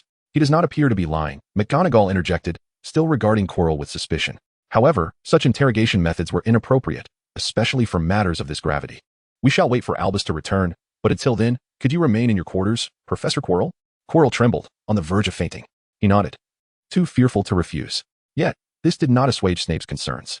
I shall accompany you back, Professor Quirrell. It seems you may have sustained a head injury. Perhaps my potions can assist you. Quirrell's eyes rolled back as if he were truly about to faint, yet something compelled him to awaken and exclaim, no, truly, it's unnecessary. I am not injured, and even if I were, a simple healing spell would suffice. I can manage. Quirrell lifted his robes to reveal his wand tucked in his pocket. But Snape was quick to snatch it away. Quirrell's eyes widened in terror as he cried, Professor Snape, why are you taking my wand? Please give it back. Merlin. I beg you. Professor McGonagall felt Snape's actions were excessive. She had just stated they should await Dumbledore's return. Professor McGonagall, I concur that we should wait for Professor Dumbledore. However, many matters require immediate attention, and even a few minutes of delay could prove fatal. After Snape spoke, he drew forth his wand and recited the spell for the Revelio charm. A flash of light erupted from his wand, striking Quirrell's wand. A series of spell effects emanated from Quirrell's wand, showcasing the charms he had recently cast: the unlocking charm, the Lumos charm, the repairing charm, the cleaning charm, and the silencing charm. Snape quickly discerned that these were all rather mundane spells, easily mastered by novice wizards. Yet, his brow furrowed deeper. He still did not see the answer he sought. Quirrell, seemingly calmer now, realized Snape was investigating him. Strangely, this did not seem to humiliate him but rather appeared to ease his tension. He seemed unafraid of scrutiny, only anxious about being wrongfully accused or forcibly controlled. Professor Snape. These are merely spells I use for teaching your daily life. I forgot to bring my room key this morning. In any case, I would never employ an unforgivable curse. Merlin, I certainly do not wish to end up in Azkaban. Even as the Revelio charm ceased to function, Snape could not glean the information he desired. He cast a penetrating glance at Quirrell, pondering whether Quirrell had eradicated any residual magic associated with the use of the killing curse using a plethora of low-level spells. However, he quickly dismissed this notion. Given the circumstances, the confrontation with the troll had transpired not long ago, and Quirrell had dashed into the Great Hall shortly thereafter. It was improbable that he could have found a secluded spot to cast his spells without being noticed. Furthermore, Snape had confirmed the stone's safety before rejoining Professor McGonagall, who had been with Quirrell at the time, even kindly waking the unconscious Quirrell. Professor Snape, may I have my wand back now? Quirrell stammered, eager to reclaim his wand as Snape fell silent. Just as Snape intended to return the wand, he noticed a flicker of hesitation in McGonagall's gaze. Seemingly grasping the implication, Snape withdrew his hand and stated, Professor Quirrell, I do not target you specifically. My suspicion extends equally to everyone. He then used Quirrell's wand to cast the Revelio charm on his own wand. The results revealed a collection of low-level spells, predominantly those related to potion making. After completing this, Snape finally returned the wand to Quirrell, who promptly concealed it, exclaiming, I understand, Professor Snape, you two are cleared of suspicion. Professor McGonagall took a deep breath and stepped forward, saying, allow me to try as well. No, there is no need, Professor McGonagall. You have been accompanied throughout. As for the rest, we can investigate who was absent during the incident with the troll before Professor Dumbledore returns. That is an excellent suggestion, Professor Snape, McGonagall replied, her eyes lighting up with approval. Wizards are often not noted for their logical reasoning, and even McGonagall was no exception. Snape, however, was among the more logical-minded wizards, having devised the riddle to protect the Philosopher's Stone, which required discerning the correct potion from 7 options based on logic. Subsequently, Snape and McGonagall parted ways, while Quirrell wished to separate as well, but Snape insisted on keeping him close. Clearly, Snape had not relinquished his suspicions regarding Quirrell and intended to continue monitoring him until Dumbledore's return. Meanwhile, McGonagall returned to the Gryffindor common room to reassure everyone, including Harry and Ron, whom she had sent back. Regarding the news of the troll, she fabricated a story, claiming that the troll had caused a fainting spell in the dormitory due to anemia, and that the girl had already been taken to Madame Pomfrey. Upon hearing this, Harry felt a temporary sense of relief, although he remained concerned about his sister's condition, recognizing that anemia was not a new issue. However, McGonagall understood that she could not keep this matter hidden indefinitely. It would not be long before Harry learned the truth. Yet, the current situation demanded that Harry refrain from wandering aimlessly. Elsewhere, Dumbledore acted decisively, ensuring that Dolly safely arrived at Madame Pomfrey's care. Upon seeing her, covered in dirt and wounds yet not bleeding, particularly her left arm, which lay limply devoid of bone, even the seasoned Madame Pomfrey was taken aback, her complexion paling. Merlin, what could have attacked her? I have never witnessed such injuries. A troll, Madame Pomfrey, Dumbledore replied calmly, striving to minimize his words. However, she has not been harmed by the troll. Rather, her injuries appear to stem from a peculiar magical attack. She is severely anemic. Please administer a blood-replenishing potion first. Then treat her wounds. Miss Granger, Miss Chong, let us step outside. Miss Dursley's injuries necessitate the removal of her clothing, and we would only delay Madame Pomfrey here. Hermione wished to protest, asserting that she did not mind.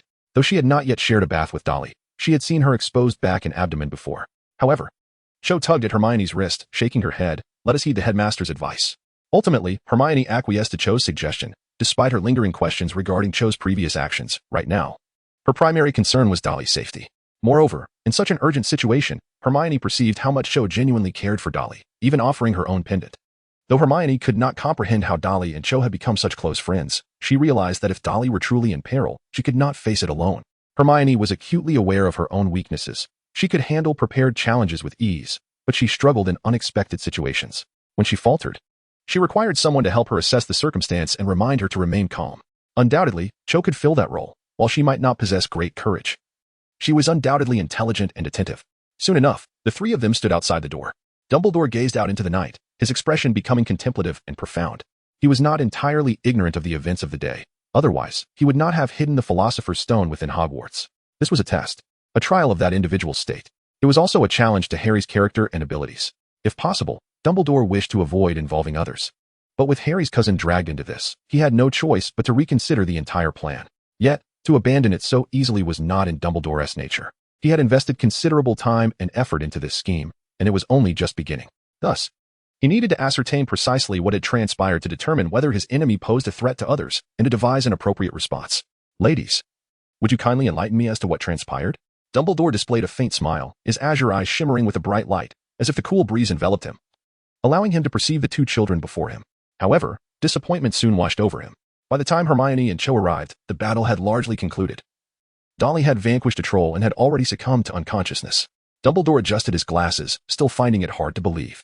How could an 11-year-old girl have turned the troll's own weapon against it? The wooden club must have weighed more than Dolly herself.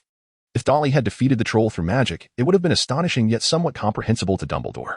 Yet, she had resorted to the least magical means possible. Could you, dear ladies, enlighten me as to what peculiarities Dolly possesses in her daily life? This information may assist with her treatment, as I trust you understand that Dolly's condition cannot merely be explained as an ordinary injury. Hermione and Cho exchanged glances, hesitating not a moment before recounting Dolly's ailments to Dumbledore. He was already aware, having heard from Snape about his unprecedented decision to send a student to the hospital wing. A matter even Professor McGonagall had mentioned to him. At the time, Dumbledore had given it little thought. He had known Lily and recognized the resemblance between her and Dolly, so Snape's favoritism seemed reasonable. Yet, he had not anticipated the multitude of unusual afflictions within Dolly's body, fat, blood, and hair that had vanished without explanation. Surely, her bones and skin had not also inexplicably disappeared? Soon, Madame Pomfrey provided clarity. Thank goodness, her injuries are not severe. You cannot imagine, Headmaster, the sheer number of wounds on that child, hundreds of tiny cuts from pebbles, sand, with splinters, and shards of porcelain. However, these appear to be superficial injuries, likely sustained while evading the troll's attacks. Upon hearing Madame Pomfrey's description of Dolly's condition, Hermione's eyes brimmed with tears once more. At that moment, Dolly had been obscured by mud, making it difficult to discern her injuries. Reflecting on it now, one could only imagine the immense pain Dolly must have endured. Had it been her, Hermione thought, she would have likely fainted from the agony. Cho's complexion turned pale as she leaned on Hermione for support, feeling as though she might collapse. She had believed herself to be strong, managing the pressures of academic demands and Quidditch training, juggling both responsibilities. Yet, in comparison to the torment Dolly had faced, her own struggles seemed trivial. As an Asian girl, it was the first time Cho felt insufficiently industrious. Dumbledore's expression mirrored shock, with barely contained anger simmering beneath the surface. He could scarcely fathom the extent of pain Dolly had endured. It was evident that she had come perilously close to death. The troll had indeed intended to kill her, a concept so commonplace to trolls that they could not grasp the moral implications of such actions. Who, then, had unleashed this troll, and how had it encountered Dolly? Was it mere coincidence or a nefarious plot? I have already cleaned her wounds and administered potions for external injuries. Surprisingly, her blood did not flow out. It seemed to have been absorbed by something. I realize my account may sound implausible, but I have never witnessed such a phenomenon. Madame Pomfrey attempted to elaborate, but Dumbledore raised a hand to silence her, stating, Madame Pomfrey, for the time being, let us refer to this phenomenon as Dolly's malady. Ah, yes. Miss Granger mentioned it to me. Perhaps due to her malady, she did not bleed, and the bones and skin of her left arm were consumed by this condition. Upon examining her injuries, it appears her left arm was severely damaged before being absorbed, and she seems to have bandaged it herself.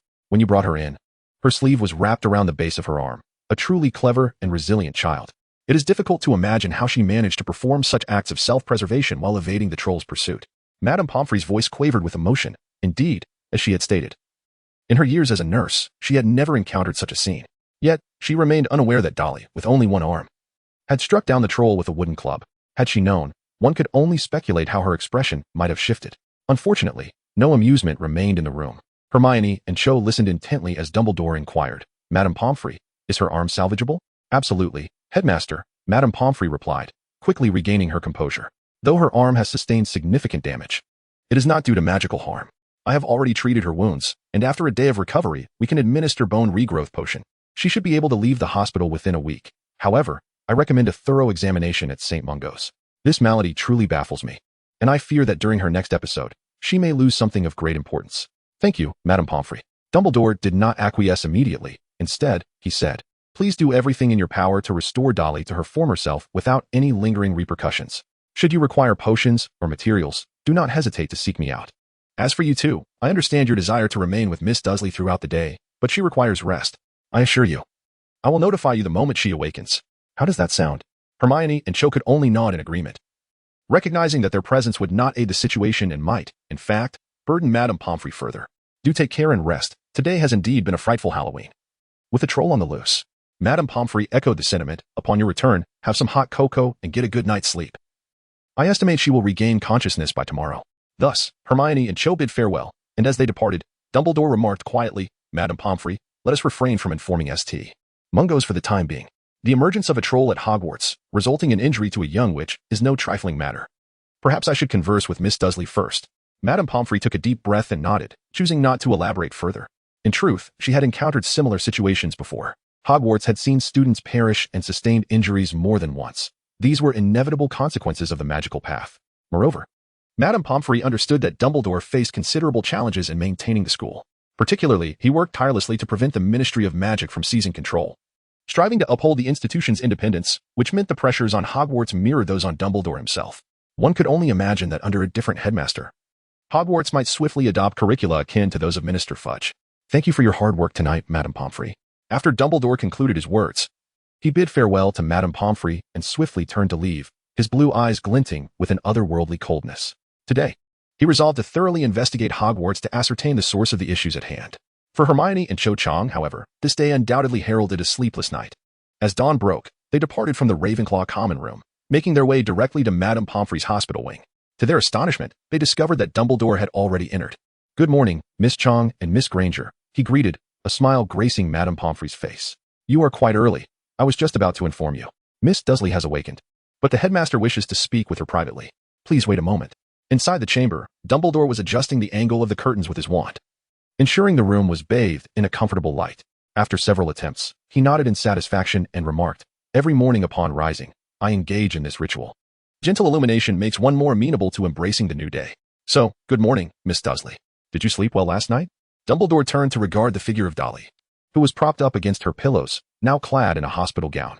Her left arm was encased in a cast, her complexion pale, and her hair disheveled. While her emerald green eyes reflected profound exhaustion, it was evident that she had not rested well. Following the conclusion of the battle, her latent potential had returned to its normal state, causing her entire being to signal distress. Even with Miss Dorr sacrificing some of her neurotransmitters to spare her from waking in pain, Dolly remained haunted by nightmares. At times, she dreamed of Quirrell wielding a wand, intent on ending her life. Other times, she envisioned her dorm mate Hermione transforming into a troll. And she even had a vision of Voldemort residing at the back of her head, cackling at her every morning. More absurdly, when Cho came to wake her for school, she exited the Ravenclaw common room only to be greeted by a banner proclaiming that there were merely 24 hours until the exams. Awakened by such frightful dreams, it was only then that Dolly perceived the delighted expression of Madame Pomfrey, realizing that she had survived. She also learned from Madame Pomfrey about the events that had transpired since then and that Dumbledore was there to see her. Dolly took a deep breath, aware that what was inevitable was finally upon her. This meeting with Dumbledore was originally meant to take place over 3 months ago, on the very day she first awakened her magical abilities. However, Dumbledore had been sent away by Dolly's call to Muggles, and at that moment, she had no intention of meeting him without arousing suspicion. Even now, despite her willpower having reached a level of 3, Dolly lacked the confidence to withstand Dumbledore's soul-extracting abilities. After all, a score of 3 still fell short of the average level of an adult. Dolly examined her attribute points and was puzzled as to how they had reverted to 5. Upon inquiring with Miss Min, she realized that she had been losing blood continuously since her fainting spell yesterday. It was through sheer will and the aid of restorative potions that she had managed to endure. Had it not been for Lady Pomfrey's timely intervention, Dolly surely would not have survived on her own. After all, her entire left arm could be regarded as a vast wound, far more severe than Harry's injury from which bones were extracted. In her case, not only had the bones been removed, but the blood vessels, muscles, and nerves within were in disarray. Without expert spells and potions, it was nearly impossible for Dolly to retain her arm. Even now, she could faintly sense the lingering pain emanating from it.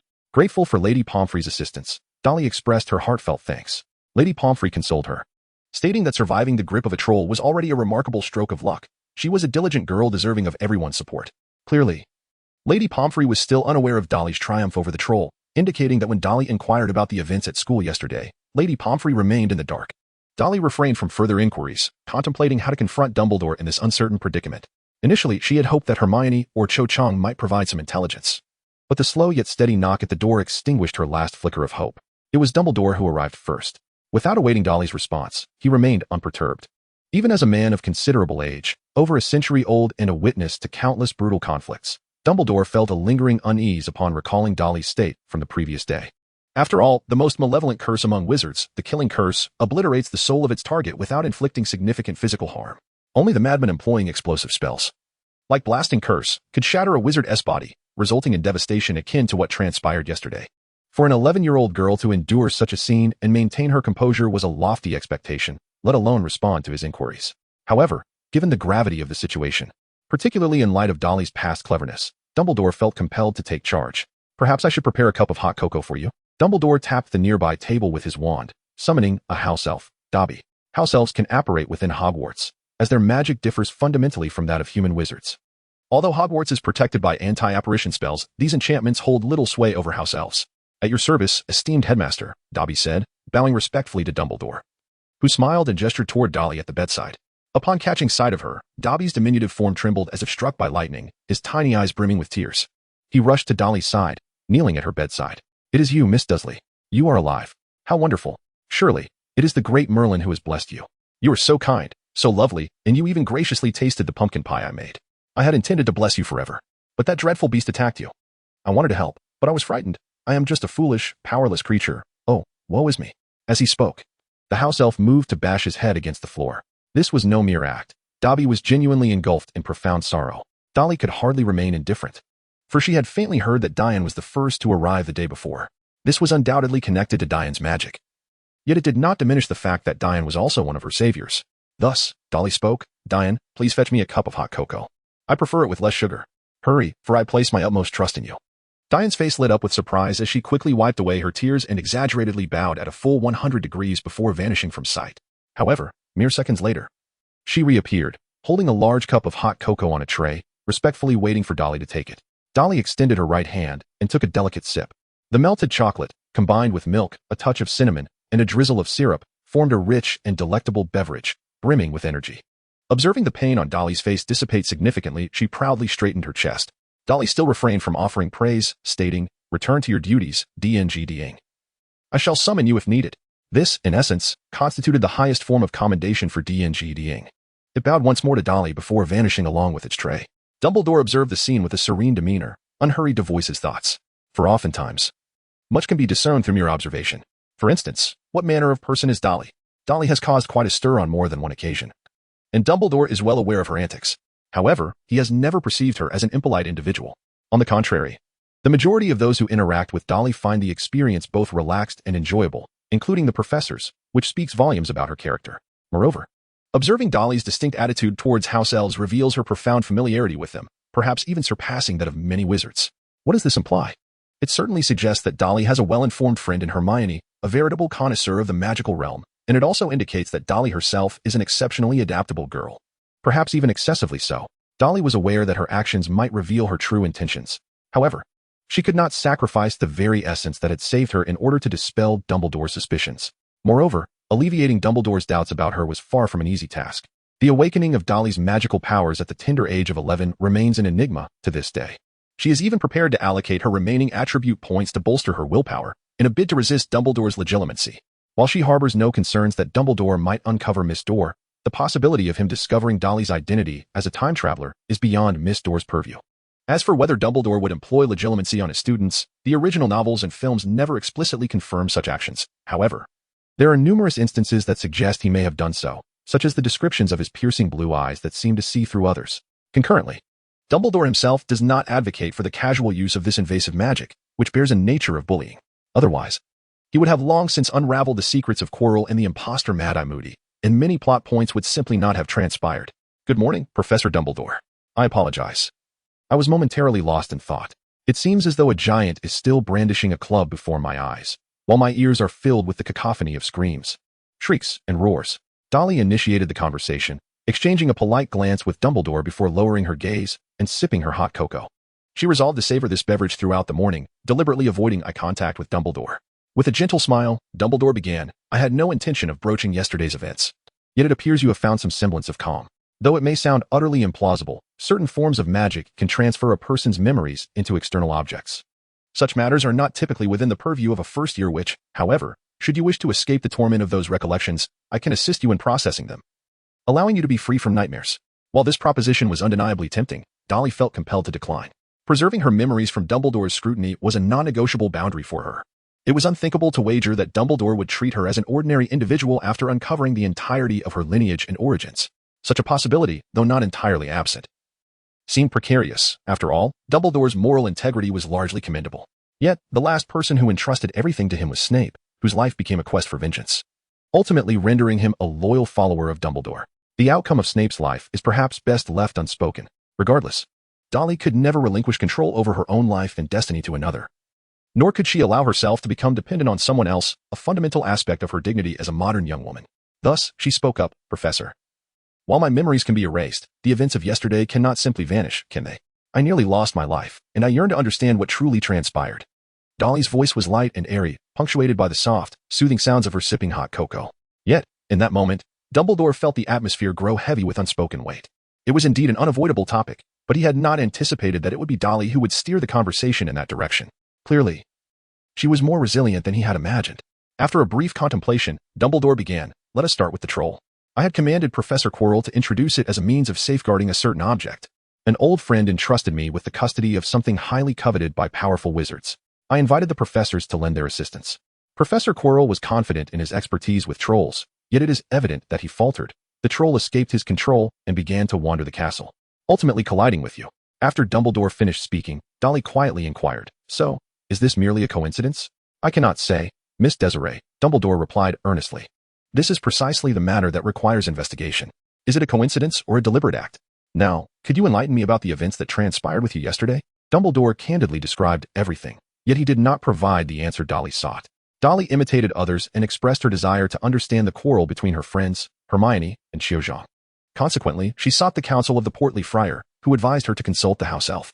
There, she learned the art of communication with them and subsequently forged a friendship with them, albeit unilaterally, as they were primarily devoted to their master. Following this, she resolved to seek out Hermione and Quidditch to mediate the dispute. However, in a sudden fit of impulsiveness, she found herself irresistibly drawn to the lavatory in search of Hermione. Despite the fact that Hermione was not present, she lingered in the restroom until she was unexpectedly confronted by a troll. Dolly kept her head bowed, her tone imbued with perplexity and confusion. This surely cannot be mere coincidence, can it? It is indeed rather difficult to attribute it to chance. Dumbledore did not refute Dolly's assertion, nor was he taken aback by her words. In truth, Myrtle had conveyed all that she knew to Dumbledore. And apart from the segment regarding Dolly's prior encounter with the house elf, her testimony closely mirrored that of Myrtle. Therefore, it seems that there is indeed someone with the intent to take my life, is there not? With considerable bravery, Dolly dared to lift her gaze and met Dumbledore's piercing blue eyes, only to lower her head once more, her fingers gripping the blanket with increasing intensity, the veins on her hands standing out prominently. It seemed she was once again haunted by the memory of the troll's assault, plunging her into a profound state of fear. Dumbledore then averted his gaze, acknowledging that he had failed to perceive Dolly as he had with Harry. Indeed, placing her in Ravenclaw had proven to be the right decision. "Miss Dursley, this is a very serious accusation," Dumbledore spoke again, his tone bearing an undercurrent of sternness. "It is true that someone has employed a certain spell against you, confining you to the restroom. However, there is no evidence to prove that the individual responsible for this act is also the one who summoned the troll to the restroom. Is there?" Dolly furrowed her brow, pondering what Dumbledore was up to. Was he not planning to take action against Quirrell now? Or did he believe her testimony was insufficient to provoke Quirrell into revealing his true nature? "Professor, I nearly perished. Are you suggesting that I was merely the victim of a prank, coincidentally encountering a troll, purely a stroke of bad luck on my part?" Dumbledore could discern her anger, yet he did not waver on the matter. "Instead," he replied, "Miss Dursley, I hope you comprehend the gravity of your accusation. You are alleging that Professor Quirrell has cast the killing curse upon you and subsequently unleashed the troll in the restroom to bring about your demise. If you persist in this accusation, do you understand what consequences may ensue?" Dolly took a serene sip of hot cocoa and inquired, "Will they send him to Azkaban?" Dumbledore shook his head, responding, "The Ministry of Magic can impose a death sentence upon an individual. However, prior to administering such a sentence, the Ministry will conduct a thorough investigation into the matter as it pertains to Hogwarts and myself. Our Minister of Magic, Cornelius Fudge, would be most eager to ensure that it is treated as a definitive case.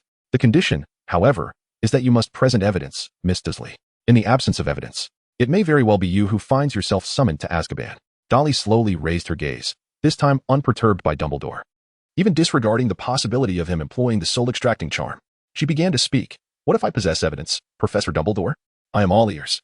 Dumbledore met Dolly's gaze, refraining from casting any spells, instead relying on his century-long experience to perceive the fury radiating from her. The retracing spell, Professor, should uncover some clues. Regrettably, Miss Dursley. Professor Snape has already attempted it here and found no signs of the use of the soul charm. Then examining Professor Quirrell thoroughly should pose no difficulty, should it? Certainly. It poses no challenge, but to search Professor Quirrell without evidence, solely based on your allegations, seems rather hasty, does it not? Dolly felt a sense of disbelief as she exclaimed, Professor, I nearly perished. I am aware, Miss Dursley. We are all profoundly shocked and distressed. Yet this alone does not suffice as grounds for you to accuse Professor Chilo. Unless you possess further evidence, Dumbledore interjected. Perhaps you might consent to an examination of your body by us and the Ministry of Magic to ascertain whether you have indeed been subjected to the soul-snatching curse. Would you find that acceptable? If you agree, then should it be confirmed that remnants of the curse reside within you? I assure you that the entirety of Hogwarts will undergo a thorough and exhaustive scrutiny. I shall not relent, she insisted. Professor, Muggle can attest to my plight. She too has stated that I was afflicted by the soul-snatching curse. Dolly began to argue her case, yet it was evident that Dumbledore was fully prepared. In fact, I had inquired about the matter with Myrtle. Regrettably, she was only 14 at the time of her demise and thus lacked a profound comprehension of the soul-sucking curse, having never experienced it herself. Moreover, it is worth noting that she is a ghost, and ghosts are generally not regarded as possessing the same level of discernment as wizards. Dolly narrowed her eyes slightly and remarked, Are you suggesting that I might also be unable to distinguish the soul-capturing curse? After all, even the 14-year-old witch, Myrtle, struggled with it. Though you may perceive my words as an affront, I genuinely believe that you, too, might confuse the soul-capturing curse with the confundish charm. Or perhaps other controlling potions. Miss Dursley, theoretically, you are unlikely to discern between them, considering you have not had the opportunity to experience or even study them, have you? At that moment, Dumbledore produced a pitch-black wand from his sleeve. The wand was broken in two, with only a fragment of some animal's hair tenuously holding it together. This was discovered on the grassy patch outside the restroom where the incident occurred. I have already consulted Mr. Ollivander for its evaluation and attempted restoration. It is a homemade wand from abroad, of rather poor quality, utterly unworthy of the name, yet it can still cast a few spells. Although Mr. Ollivander was unable to restore it completely, he declined to fully repair it. Nevertheless, I attempted to use the recollecting charm on it, and I successfully glimpsed some images. Dumbledore pointed his own wand at the broken one, and a flurry of sparks erupted. He calmly stated, the confundish charm, a remarkably potent confundish charm, is not something just anyone can wield. However, some upper-year students are already capable of attempting it, expanding our list of suspects to a considerable number. Dolly's breathing quickened, her chest subtly rising and falling as she spoke. Professor, since we know this one hails from abroad, wouldn't investigating its origins yield some clues? The individual capable of accessing foreign wands, one who could wield it to cast spells and subsequently discard it, surely makes Quirrell the prime suspect, does he not? Furthermore, with your wisdom, you could undoubtedly employ alternative methods to assess Quirrell, thereby discerning whether he is indeed the perpetrator, much like how you are currently probing into my matters. Dumbledore remained unfazed, gazing calmly at Dolly. Dolly continued, I once heard from Autumn Zhang that Professor Quirrell was not always this way. He has become quite peculiar. Are you not curious about what transpired with him? Quirrell was once a professor of Muggle studies, a man of considerable talent and a solid theoretical foundation. However, after a trip to Albania, he transformed into a loathsome figure, akin to a garlic monster. Albus Dumbledore is well aware that Albania is one of the most likely hiding places for Voldemort. Dumbledore finally spoke again, saying, Do not be agitated, Miss Dolly. I concede that your points are quite valid, yet these are merely suspicions, not evidence. Perhaps you might reflect on my earlier suggestion. If you were truly steadfast in your accusations against Professor Quirrell, I could invite the Ministry of Magic to intervene. However, at that juncture, I would lose control of the situation, and everything would hinge upon the Ministry's decisions. As for us, we cannot directly act against a professor based solely on your accusations. We require concrete evidence. Is there even a single eyewitness? Dolly inhaled deeply and closed her eyes. The prospect of the Ministry of Magic intervening loomed over her, inevitably leading to a thorough examination to ascertain whether she had fallen victim to the soul-sucking curse. This was clearly an intolerable situation for Dolly. Not solely because she feared the revelation of her secrets, but also due to her apprehensions regarding the professionalism and attitudes of the Ministry's personnel. To label the Ministry as a collection of inept individuals may be an overgeneralization. However, asserting that the Ministry operates under a flawed hierarchy, often disregarding the truth in favor of political ramifications, is far from unjustified. Historical precedents illustrate this. Lucius, once Voldemort's right-hand man, emerged from the Ministry's judgment as a victim, still wielding considerable influence and basking in the wealth of the Malfoy estate. Harry's godfather, Sirius, a loyal friend to James, was wrongfully imprisoned as a murderer for over a decade, tormented by Dementors, while the actual killer, having transformed into a rat, enjoyed freedom as Ron's pet, later to sacrifice an arm to resurrect Voldemort. Even in contemporary times, the current Minister of Magic, Fudge, is a fool who prioritizes his position over the safety of the magical realm. His concerns about Dumbledore potentially usurping his title as minister overshadow the imminent return of Voldemort. Ultimately, his fate will be one of disgrace. Entrusting her destiny to such individuals for their decisions was a prospect Dolly would rather reject entirely. As Dolly remained silent with her eyes closed, Dumbledore exhibited patience, quietly awaiting her contemplation. He understood that this young witch possessed the wisdom to arrive at her own conclusions without excessive guidance from an adult. Dolly gradually unraveled all the conditions presented by Dumbledore, striving to restore the rationality that had been muddled by the chaos of the previous day's battle. Firstly, it must be acknowledged that Dolly was indeed quite unhappy. As a young witch who had narrowly escaped death, she found herself unable to see the true culprit brought to justice, while those tasked with apprehending the wrongdoer were instead lecturing her. Were it not for her experience from 2 lifetimes, she would have already succumbed to a breakdown, either abandoning her quest for vengeance or erupting into a fit of hysteria to release her pent-up emotions. Yet, Dolly could not afford such indulgences. She had to take responsibility for her own safety and had no intentions of allowing the shadowy figure who had harmed her to go unpunished, even if that figure was Voldemort. Perhaps to Voldemort, eliminating Dolly was merely a means to elicit a single tear from Harry Potter.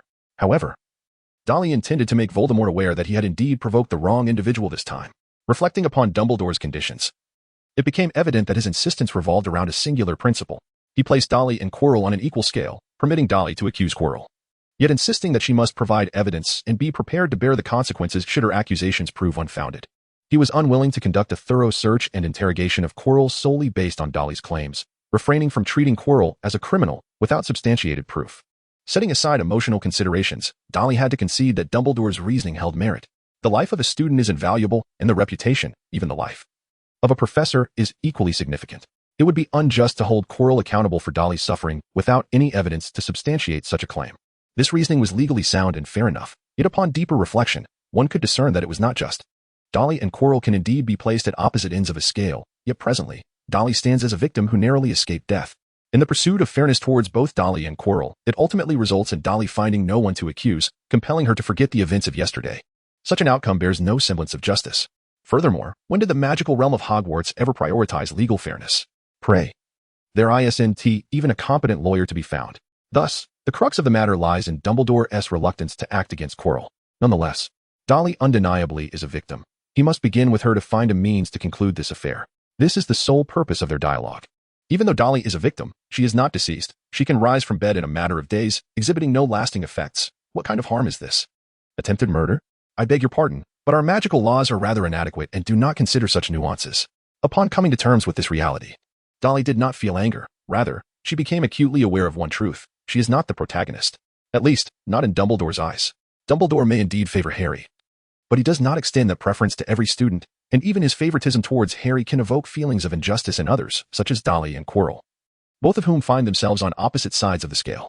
Of course, Dumbledore has reasons for favoring Harry.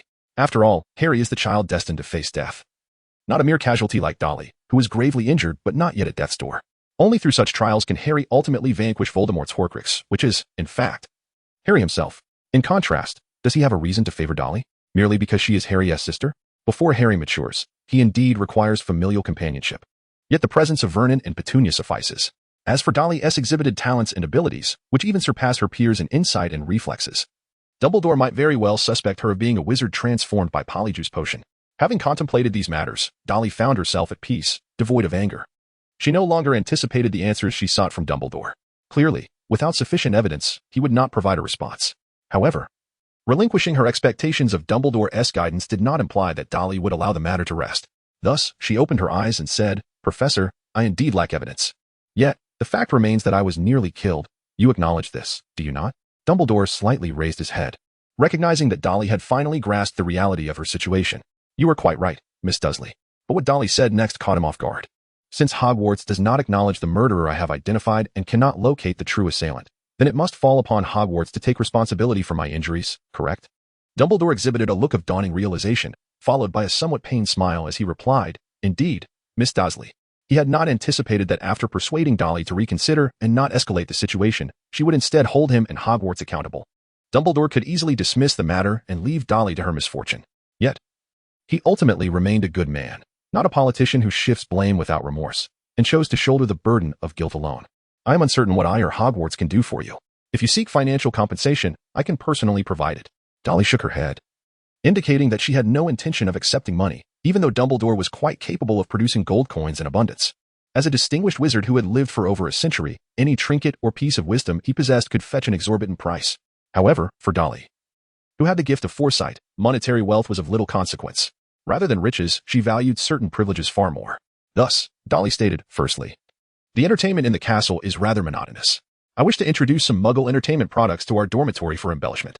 Naturally, this would be confined to our own quarters. As long as our living environment remains secure, I hope that the prefects, the headmaster, and the school will not interfere. Dumbledore chuckled exaggeratedly, remarking, your suggestion saddens me. I had thought that children gathered together would always find countless ways to amuse themselves. I could certainly partake, but Hermione cannot. I intend to accompany her. What an enviable friendship, Miss Dolly. I am in agreement. She continued, additionally, I seek a place to study potion brewing. Dumbledore paused momentarily, then inquired, potion brewing? Are Professor Snape and Madame Pomfrey's potions not sufficient for your needs? I do not wish to trouble them excessively, and certain potions are indeed inconvenient for them to handle. Surely I cannot ask Professor Snape to brew a beauty potion for me. I believe, Miss Dursley, you might not require such a potion. Very well, I shall acquiesce.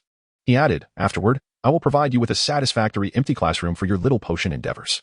Dumbledore then cautioned, however, I must remind you to refrain from attempting dangerous potions, lest you find yourself troubling Madame Pomfrey once more.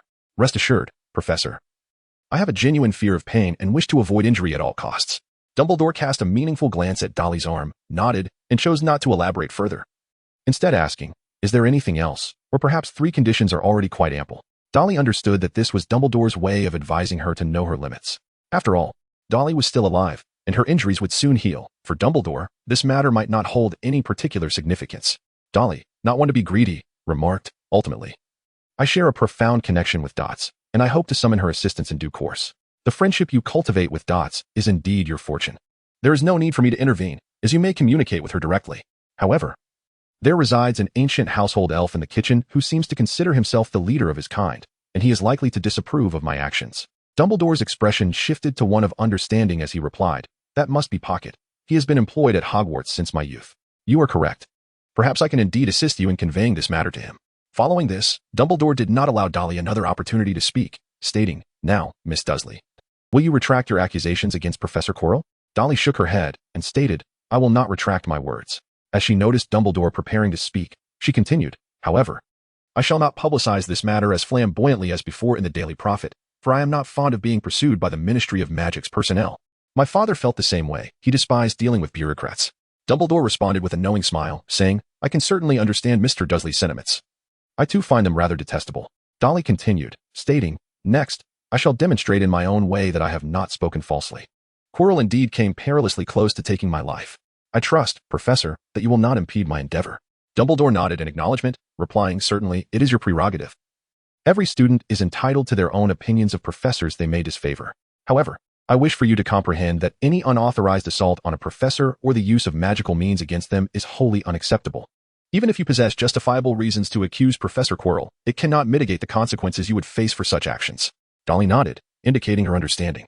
Dumbledore finally revealed a cheerful smile and remarked, it is a pleasure conversing with you, Miss Dursley. You are quite suited for Ravenclaw. The last time I felt so flustered was when Lucius attempted to cut the budget at the Board of Governors meeting. In any case, do rest well and return to class promptly. Your friends are eagerly awaiting you. With that, Dumbledore turned and pulled the curtains closed with his wand, creating a conducive environment for Dolly's slumber before departing from her compartment and opening the door to the infirmary. To Dumbledore's surprise, Severus Snape had also arrived. Noticing the confusion in Dumbledore's eyes, Snape said, Professor, follow me. Dumbledore nodded and accompanied Snape, while Madame Pomfrey and Hermione Granger entered the hospital. Once the surroundings fell silent, Dumbledore inquired, shouldn't you be monitoring Quirrell? Why have you come here instead? Snape did not respond directly, but countered, is she unharmed? And how do you intend to deal with Quirrell? Do you require my assistance? Assistance? Dumbledore exclaimed, gazing at Snape in astonishment. He is your colleague, Severus. What do you intend to do to a colleague? Snape looked at Dumbledore incredulously, as if realizing something. Are you planning to let him go? We lack evidence, Severus. Do not speak to me of evidence. We have no proof that he is dead, yet you assured me he would return. Quirrell nearly harmed Dolly. A fact both of us are well aware of. What further evidence do we need? Do you wish to wait until you witness him murder someone? Dumbledore did not answer directly, but calmly held Snape's gaze, and Snape, too, did not relent. It was not until a cold breeze swept through that Dumbledore tightened his robe and spoke. Severus, you ought to awaken to reality. Is Miss Dursley truly that special? She is neither Lily's child nor her heir. The one you vowed to protect is someone else entirely. Upon finishing, Dumbledore gazed into the distance where Harry, Ron, and Neville were running towards them. Upon seeing Dumbledore and Snape in conflict, they hesitated, unsure whether to proceed. Snape was momentarily taken aback, seemingly perplexed by Dumbledore's words. Quirrell attempted to kill a student, and we are here to address that. What is the issue?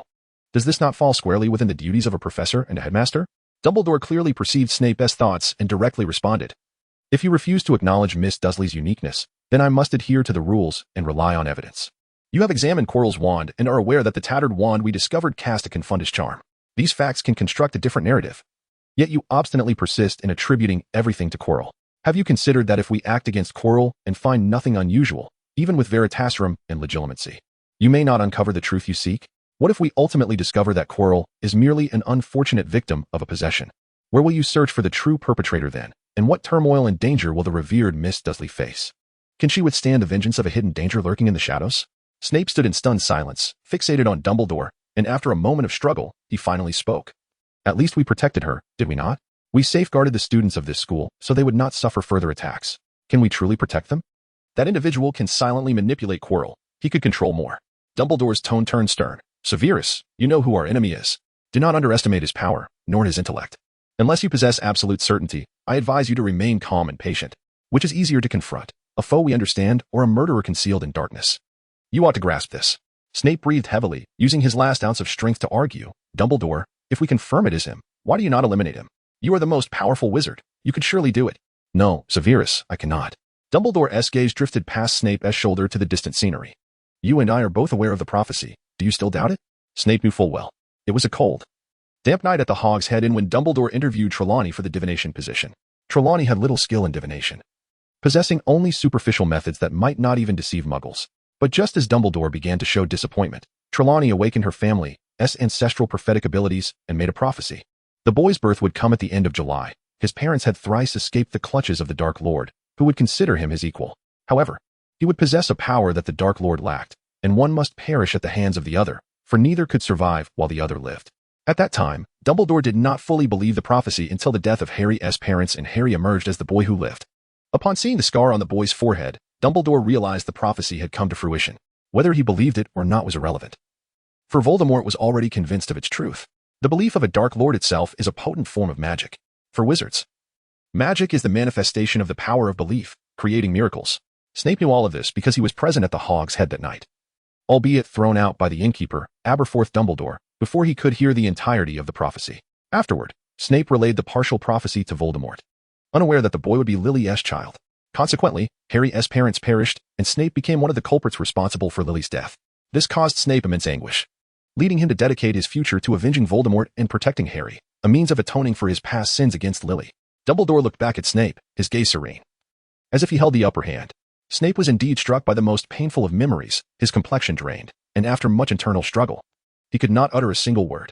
He realized that he had been persuaded by Dumbledore, at least unable to refute him. Overwhelmed by anger and helplessness, Snape instinctively turned towards Harry and his friends, admonishing, Potter, why are you standing there? Do what you must. In the subsequent potions class, he warned, I better not see any of you late again, or each of you will lose 5 points. Harry and his companions, upon hearing this, were somber expressions as they lowered their heads and hastened past Dumbledore and Snape, picking up speed towards the direction of the hospital wing. In this brief interlude, Snape managed to regain a modicum of composure. Dumbledore, I will keep a vigilant eye on Quirrell and seek out evidence. If I uncover something incriminating, you must ensure he and those who stand behind him are expelled from Hogwarts. Dumbledore nodded in agreement, responding, that is only to be expected, Severus. However, I have not yet finished my thought. Snape interjected, as for Dudley, I am acutely aware that she is neither Lily's doppelganger nor her successor. She is simply a student who bears a striking resemblance to Lily. Furthermore, she is Harry's sister, a blood relation acknowledged by him, and from the perspective of Harry's well-being, she must not come to harm. While there are indeed inexplicable aspects about her, I hope you can extend the same leniency towards Dudley as you do for Quirrell. Dumbledore replied succinctly, I treat all with impartiality, Severus. Snape cast a lingering glance at Dumbledore, choosing to say no more. Initially, he had intended to check on Dolly's condition, but now deemed it more pressing to observe Quirrell instead. Though he was curious about the peculiarities surrounding Dolly, Snape was confident they bore no connection to the Dark Lord, whose name could not be spoken. It was merely a case of Dolly awakening certain indescribable magical talents, which was not so uncommon within the wizarding world. Dolly is indeed outrageous, but can she truly compare to the invincible Andrus? His guardian spell allows him to summon giants as protectors. beings capable of obliterating an entire monstrous creature with a single blow. In contrast, Lily merely possesses a bit more strength. After concluding what was far from a pleasant conversation, Snape and Dumbledore parted ways. However, the reunion between Dolly, Hermione, and Qiuzhang was significantly more harmonious. The moment Hermione laid eyes on Dolly, who had awakened, her eyes brimmed with tears, and with fervent excitement, she prepared to rush forward for an embrace. Yet, it was Qiuzhang who restrained Hermione by the wrist, cautioning, "Wait. Hermione, we have yet to ascertain Dolly's condition." Witnessing Qiuzhang's action, Dolly could not deny a twinge of anxiety within her. She vaguely recalled the events of the previous day, sensing that Hermione and Qiuzhang had collaborated in her rescue. But could this signify a reconciliation between the two? Dolly dared not assume, genuinely fearing a resurgence of their disputes. However, it soon became evident that Dolly's worries were unfounded. Hermione nodded earnestly, then turned to Madame Pomfrey. Awaiting her explanation, Madame Pomfrey wore a warm smile, yet her tone was resolute as she advised Hermione and Qiuzhang. "Miss Zhang is correct, Miss Granger. You must exercise caution. Although Miss Dursley is no longer in danger, her left arm remains untreated. So please be extremely careful not to disturb it during your interactions with her. She has never cried out in pain. She is an exceptionally strong child. And I hope you will not shatter her resilience." Hermione glanced at Dolly's limp arm, unable to restrain her tears any longer. Qiuzhang released Hermione, allowing her to approach Dolly first. Hermione crouched beside Dolly, leaning against the windowsill, and just as she was about to speak, Dolly smiled and extended her hand. The significance of this gesture was unmistakable. Noticing Dolly's momentary hesitation, she lazily remarked, "Hermione, if you don't hug me, I shan't rise from this bed today." Unable to stifle a laugh, Hermione quickly deemed it inappropriate, glaring at Dolly with her reddened eyes. Yet, after that glance, she found herself drawn back to Dolly, tears streaming down her cheeks as she smiled. Cautiously, she sat at the edge of the bed, reached out, and embraced Dolly, burying her face in the crook of Dolly's neck, inhaling the familiar scent that enveloped her. Regrettably, Dolly's hair had been sacrificed, and now she sported a shorter style. Otherwise, Hermione would have caught a whiff of the fragrant strands they shared. "Dolly, you're alive. It's truly wonderful," Hermione whispered softly in Dolly's ear. In response, Dolly affectionately nuzzled Hermione's cheek, declaring, "I haven't even seen you yet. Even if the Grim Reaper were to come for my life, I would fight with all my might to live."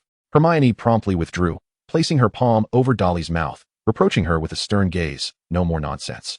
And do not mention yesterday's events again. Qiuzhang and I have agreed to refrain from asking anything until you fully recover. You'd best heal quickly, otherwise, when we return to the dormitory, I shall give you a thorough scolding." Dolly, with one hand cradling her shoulder in an exaggerated manner, exclaimed, "Oh, how frightful. The weeping Hermione is truly the most terrifying." Teasing Hermione, Dolly naturally received a disdainful glare in return. Consequently, she softened her tone, saying, "All right then, she's adorable.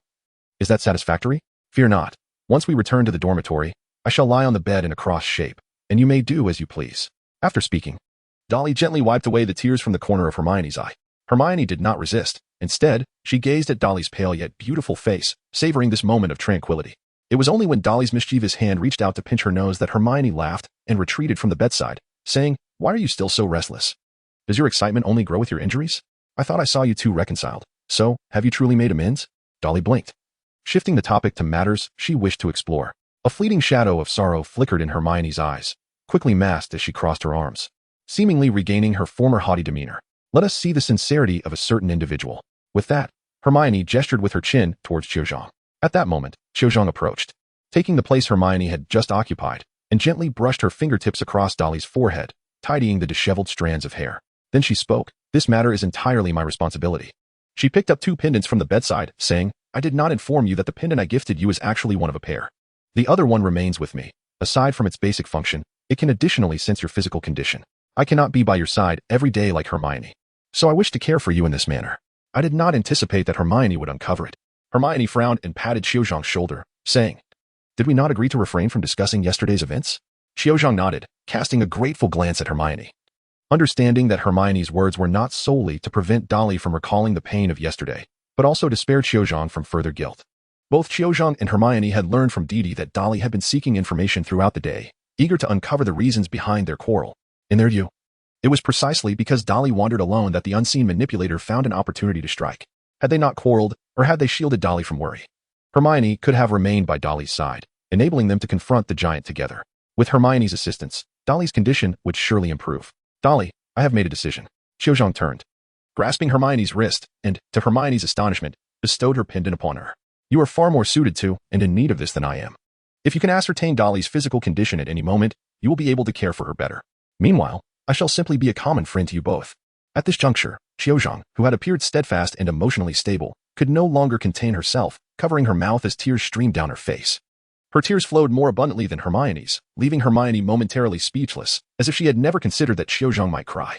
After all, Qiuzhang had always exuded a strong presence in Hermione's mind. Hermione had believed her to be an indomitable woman. Otherwise, how could she have become a seeker for the Ravenclaw Quidditch team?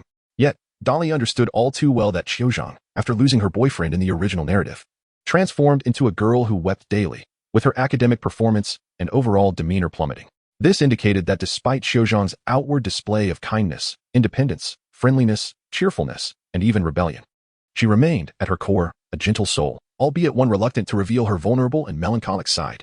Her friendship with Qiuzhang blossomed precisely because Qiuzhang had been taken aback by Dolly's strength, subsequently regarding her as a confidant and willingly unveiling her own fragility. Now, Qiuzhang had merely shown this side for the first time in front of Hermione, which almost signified that Qiuzhang was opening her heart to Hermione. Hermione felt somewhat at a loss, unsure how to console her friend, and could only look towards Dolly, prompting her to step in. Dolly, living up to Hermione's expectations, gently wiped away the tears from Qiuzhang's cheeks, her palm resting softly on the latter's face. She spoke, "It is not you who has ensnared me in this predicament. If blame is to be assigned, it should fall upon those who have assailed me.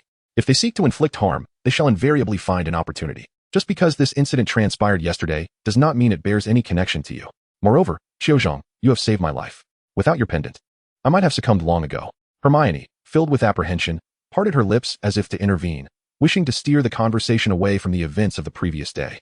Dolly gently shook her head and retrieved another pendant from the bedside, saying, "If you insist on giving your pendant to Hermione, then I must return this one to you.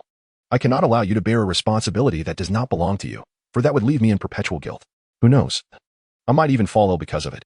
Qiuzhang hastily covered Dolly's mouth, exuding a mix of exasperation and helplessness, while Dolly narrowed her eyes with a sense of triumph, casting a glance at Hermione. Hermione immediately understood, stating, "This pendant still belongs to you.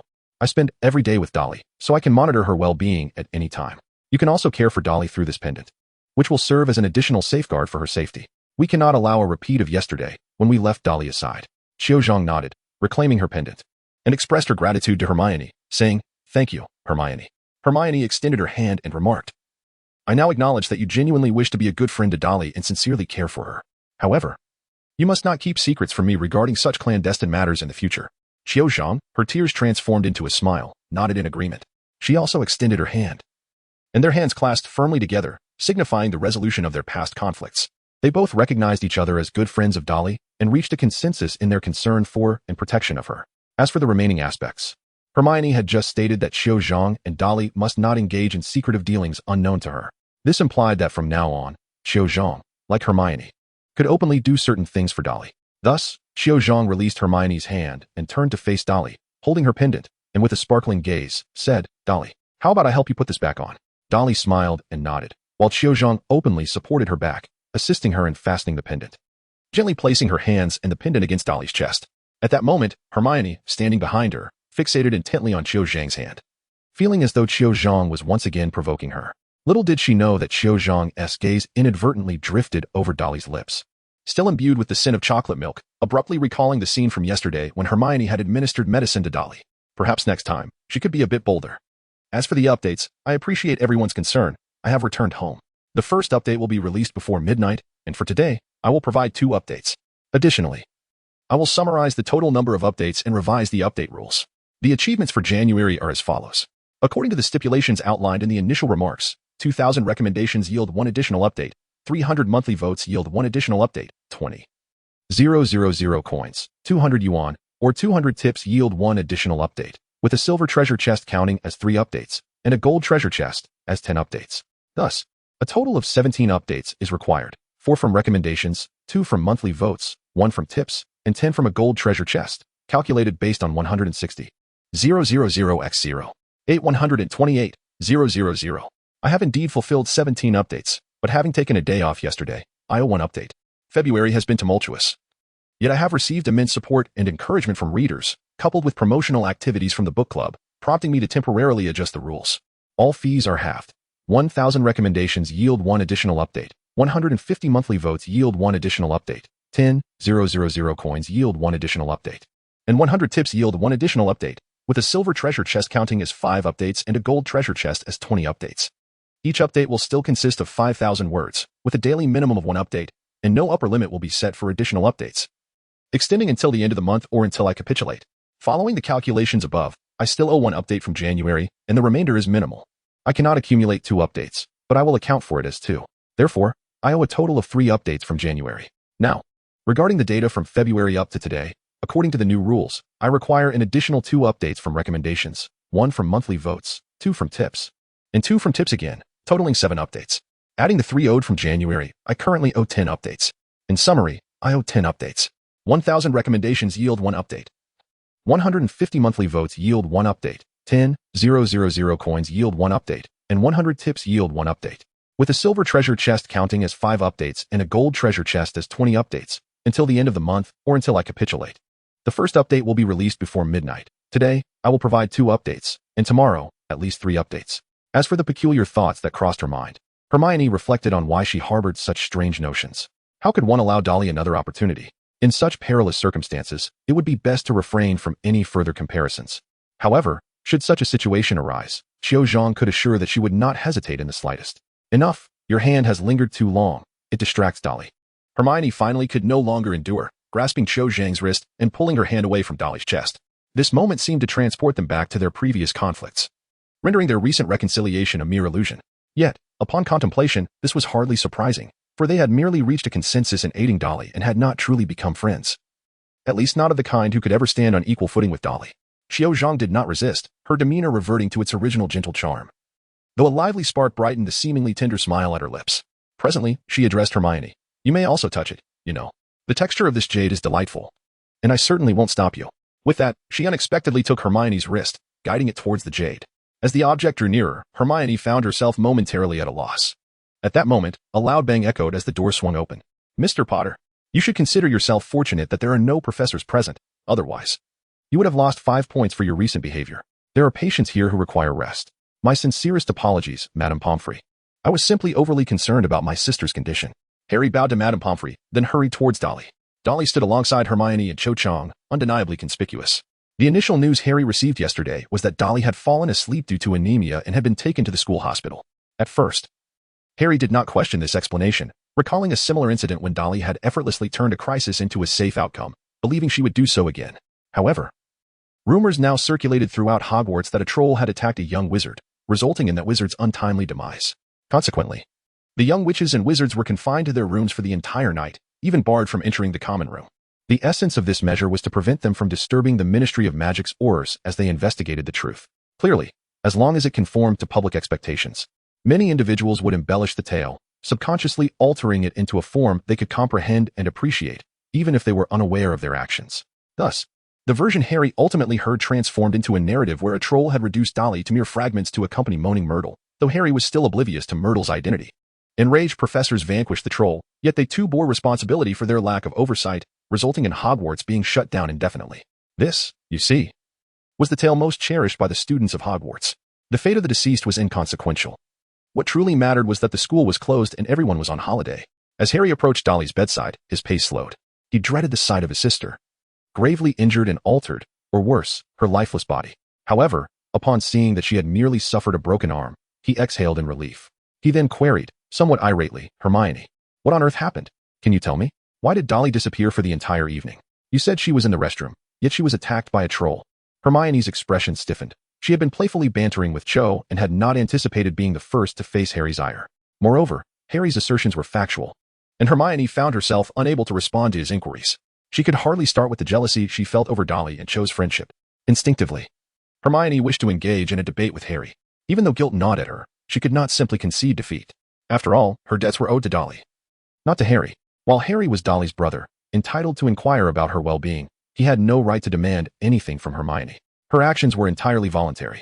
Yet this time, Hermione clamped her mouth shut, swallowing the words she longed to express. Perhaps she could easily triumph in a verbal spar with Harry. But what would it achieve? Would it quell Harry's dissatisfaction with her or ensure Dolly's safe recovery? Clearly, neither outcome was guaranteed.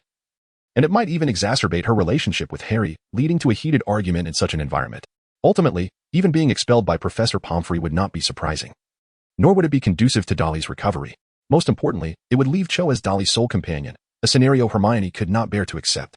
Thus, Hermione chose to apologize to Harry, saying, "I'm sorry, Harry. I had a disagreement with Dolly yesterday, so I didn't want to concern myself with her whereabouts. My mistake nearly led to a tragic outcome. If someone must bear the responsibility, let it be me." She reassured herself that even if she faced reprimand, Dolly would surely comfort her, bolstered by confidence in her dear friend. Harry indeed desired more information, but Dolly interjected, "All right, Harry, Hermione is not my babysitter. Nor does she have an obligation to care for me daily.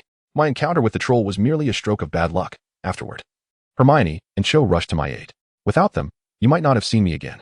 Harry was momentarily speechless, though incredulous. He could not dismiss his sister's words. In an instant, he felt at a loss, especially in the presence of Hermione, who had just apologized, unsure of how to respond. Hermione chuckled lightly, casting a glance at Dolly, her eyes alight with appreciation and joy. Thus, she did not allow Harry to feel awkward, proactively suggesting, "Harry, let us unite as allies in protecting Dolly. I am her close friend, and you are her dear brother. Together we shall form the first line of defense." Harry felt a rush of enthusiasm and eagerly nodded in agreement. This left Ron feeling somewhat awkward, instinctively remarking, "Are you both being a bit too serious? What happened yesterday was merely a coincidence. How could Dolly be so unfortunate all the time? This is Hogwarts, the safest place in the world." Ron's words drew the attention of everyone present, his voice dwindling until he could no longer speak. Indeed, at that moment, mentioning Hogwarts safety seemed almost sarcastic. Alas, Ron had merely uttered a phrase he was accustomed to. Cough. He quickly redirected the conversation. "Dolly, what exactly happened yesterday? What was the story with that troll?" Ron's inquiry immediately put Hermione and Cho on edge. They had agreed not to mention the previous day's events, fearing they might frighten Dolly. Neville also sensed the inappropriateness of the situation, interjecting, "Ron, don't question the patient about her ailment right after she has awakened." Ron promptly fell silent, contemplating a change of topic, perhaps recounting how Quirrell had been sprawled on the floor of the Great Hall, crawling between students' legs. A pitiful sight after being trampled by their feet. Dolly spoke once more, saying, "It's not impossible to tell you." Several pairs of eyes turned toward her, while she pondered the differences between the current progression of events and the original narrative, given her involvement. After all, this was crucial to Dumbledore's grand plan for nurturing the Savior, Harry's preparatory knowledge for his trials, and the sharing of essential wisdom. Moreover, there was one pivotal point, the necessity to either control or drive Quirrell away. This time, having evaded the troll's deadly onslaught, and with Dumbledore unwilling to restrain Quirrell, it implied that Quirrell still had countless opportunities to strike. Dolly yearned to escape the oppressive atmosphere of perpetual anxiety. Thus, she spoke, "It is Dumbledore who is safeguarding something of immense value, a gift from a dear friend. He has enlisted the efforts of all the professors at Hogwarts, and Quirrell's notion was to employ a troll as the guardian. Clearly, he believed himself adept at handling trolls. However, the reality is that the troll he commanded spiraled into chaos." Dolly, having fervently absorbed the words Dumbledore had uttered to console her, realized that only by revealing these to Harry could he possibly deduce the existence of the Philosopher's Stone and ultimately ascertain its hidden location, thus initiating action. At that juncture, should Quirrell merely brush against Harry, the ancient magic bestowed upon Harry by his mother would render Quirrell, the vessel of the Dark Lord, into mere ashes, vanishing entirely. In this manner, Dolly's vendetta would find its resolution. As for Voldemort, he would naturally opt for retreat, for he was but a wisp of a soul, with even Dumbledore at a loss as to how to confront him, thus rendering Dolly incapable of thwarting Voldemort's plans. Her choice lay in toying with Voldemort, subtly imparting the treachery of human nature while ensuring her own existence remained undisturbed. After all, should the situation escalate, Dolly could always employ Harry as a human shield. Meanwhile, the shielded Harry contemplated his own insights. "I understand," he exclaimed, his face illuminating with realization. It must have been Snape who was behind yesterday's incident. Having just recounted everything, Dolly, feeling somewhat parched, would have tugged at Harry's ear to inquire about his thought process were her left hand not still limp. Throughout the entire discourse, did Dolly even mention Snape? "Harry, Professor Snape has actually treated Dolly rather well, hasn't he? I find it hard to believe he would act in such a manner." Hermione interjected. Yet Harry shook his head, asserting, "Hermione, it is precisely this preferential treatment that raises questions. Why would he do such a thing?" His eyes sparkled with insight. Sister once said, "There is no kindness without reason, nor hatred without cause." Therefore, Quirrell is unlikely to harbor animosity towards her, considering their interactions are limited to classes. Conversely, Snape's demeanor suggests ulterior motives, as if he is always plotting something. It now appears that once he has harmed my sister, his long-standing attitude towards her would serve as the most compelling evidence to exonerate him. Dolly sighed and remarked, "Who taught you to wield this phrase in such a manner? Dissecting it into two criteria, to judge others? You could easily turn anyone into a villain, even Dumbledore. For instance, one might say, just now, Dumbledore was the first to visit me, clearly. He is a criminal returning to the scene of the crime to ascertain whether the victim is still alive. Where is the unprovoked kindness in that?" Dolly diligently assisted Harry in analyzing the situation, yet Harry remained unmoved. convinced that he possessed the ultimate truth. This conviction stemmed from a significant revelation he had encountered the previous day, an event of monumental importance. After the chaos instigated by Quirrell, Snape had neither sought to protect the students nor followed the professors. Instead, he had slipped through a small door, taking a shortcut and vanishing from sight, evidently intent on some clandestine pursuit that required the cover of the ensuing turmoil when no one would notice his absence. What else could it be but an attempt to steal something belonging to Dumbledore's dear friend? As Harry became increasingly enmeshed in his own fantasies, Dolly, cradling her forehead, resolved to temporarily abandon her efforts to remedy the Snape-induced malady in Harry's mind. After all, Harry indeed had ample cause to detest Snape, who had never made things easy for him. Were it Dolly subjected to such relentless targeting by Snape, she might have already contemplated delivering a decisive blow. Ultimately, Dolly could only arrive at a modest conclusion. In summary, Harry, while it is permissible to harbor doubts about the professor, it is not advisable to take action against him indiscriminately. Otherwise, the next one to find themselves in this position may not be me, but you. Dolly spoke with a tone of unwavering certainty, as if she had already resigned herself to her fate. Harry, however, appeared blissfully unaware of this, merely offering a nonchalant smile. Eager to showcase his antics to his sister, I surmised he would undoubtedly seek trouble with Snape. As the hour for class approached, Harry and his companions reluctantly took their leave. The remaining three girls gazed at Harry's retreating figure, and Hermione could not restrain her exclamation, marveling at Harry's remarkable stubbornness. Once he had made up his mind, not even a herd of oxen could sway him. Perhaps his aversion to Professor Snape was truly profound. Autumn chimed in with a quip, clearly having heard of the discord between Harry and Snape. Very well, ladies, since you are free from classes for the moment, you might as well assist Miss Dolly, as the experience of consuming bone regeneration potion can be quite unpleasant. At that moment, Madame Pomfrey approached, cradling the coveted potion that Dolly had longed for. Gently, she addressed Dolly, saying, Miss Dursley, this may cause you some discomfort, but I trust it will not pose a significant challenge for you. In Madame Pomfrey's eyes, Dolly had become a gentle girl remarkably capable of enduring pain. Such a child deserved to be treated with utmost care. Dolly nodded, feeling a twinge of nervousness. This was her first experience with the bone regeneration potion, and if she wished to swiftly acquire attribute points, she could not avoid this particular elixir. Compared to snowflake cotton and hair, bones held greater value and were more abundant. Furthermore, unlike organs or flesh, bones were the only component she was aware of that could be entirely restored. Although magic is wondrous, it cannot wholly mend all injuries, as evidenced by many characters and narratives who bear disabilities and scars. Thus, in the future, Dolly may need to sacrifice not only her arm bones and ribs but even entertain the notion of a complete skeletal overhaul, of course. This would only be undertaken with safety as the paramount concern for accruing attribute points. Rest assured, Madame Pomfrey, we shall take excellent care of Dolly, Autumn promptly replied. While Hermione swore with conviction, this time, I absolutely will not allow Dolly to face her discomfort alone. Excellent, girls, just so. Madame Pomfrey smiled as she poured an entire vial of the bone regeneration potion into a bowl, which immediately began to emit a plume of smoke, reminiscent of flames. She presented the bowl of swirling, smoky potion, saying, drink it all at once, if possible. If not, you may divide it into several sips, but ensure that the intervals do not exceed 5 minutes. However, in my experience, spacing out the doses only prolongs the pain. It is far better to consume it in one go. Upon hearing this, Hermione carefully took the potion and brought it to Dolly's lips. Dolly, with her single hand, found herself in a predicament, prompting Hermione to willingly assist her with such trivial matters. Subsequently, Hermione brought the bowl to her own lips. In an instant, a pungent assault akin to boiling a rag while simultaneously adding an entire bottle of devilishly hot chili pepper overwhelmed Dolly's senses. Before she could utter a single word of dissent, Hermione had already raised the bowl and delivered the concoction to Dolly's mouth. Dolly swiftly abandoned the thought of savoring its flavor, curling her tongue to minimize contact with her taste buds, and promptly gulped down the potion. Yet, despite her efforts, the devilishly spicy taste began to take effect, igniting her lips, throat, and stomach, causing a fiery sensation to surge within her. Madame Pomfrey observed the scene with a sense of satisfaction rather than concern. Clearly, the sight of Dolly's flushed cheeks and smoky ears served as a testament to the potion's potency. She turned to leave, confident that the three girls could manage the aftermath. For Dolly was a resilient child. Dolly, if it becomes unbearable, shall we pause for a moment? Autumn, witnessing Dolly's tears welling up, felt a pang of sympathy. But Hermione insisted, no, we cannot. Madame Pomfrey instructed us to finish it in one go. That is the most effective way for the potion to work. Dolly found Hermione's words to be profoundly insightful, and she continued to gulp down the entire bowl of raw bone essence. With great effort, she held her breath and consumed every last drop. Suddenly, an excruciating sensation engulfed her as if 1,000 daggers had plunged into her arm, incessantly slicing and twisting, as though intending to shatter her limb and reshape it anew. Dolly felt as though her nerves had momentarily detached from her being, and her body instinctively began to react in a state of alertness. Before her stood a finger, pale as jade and sweetly tempting.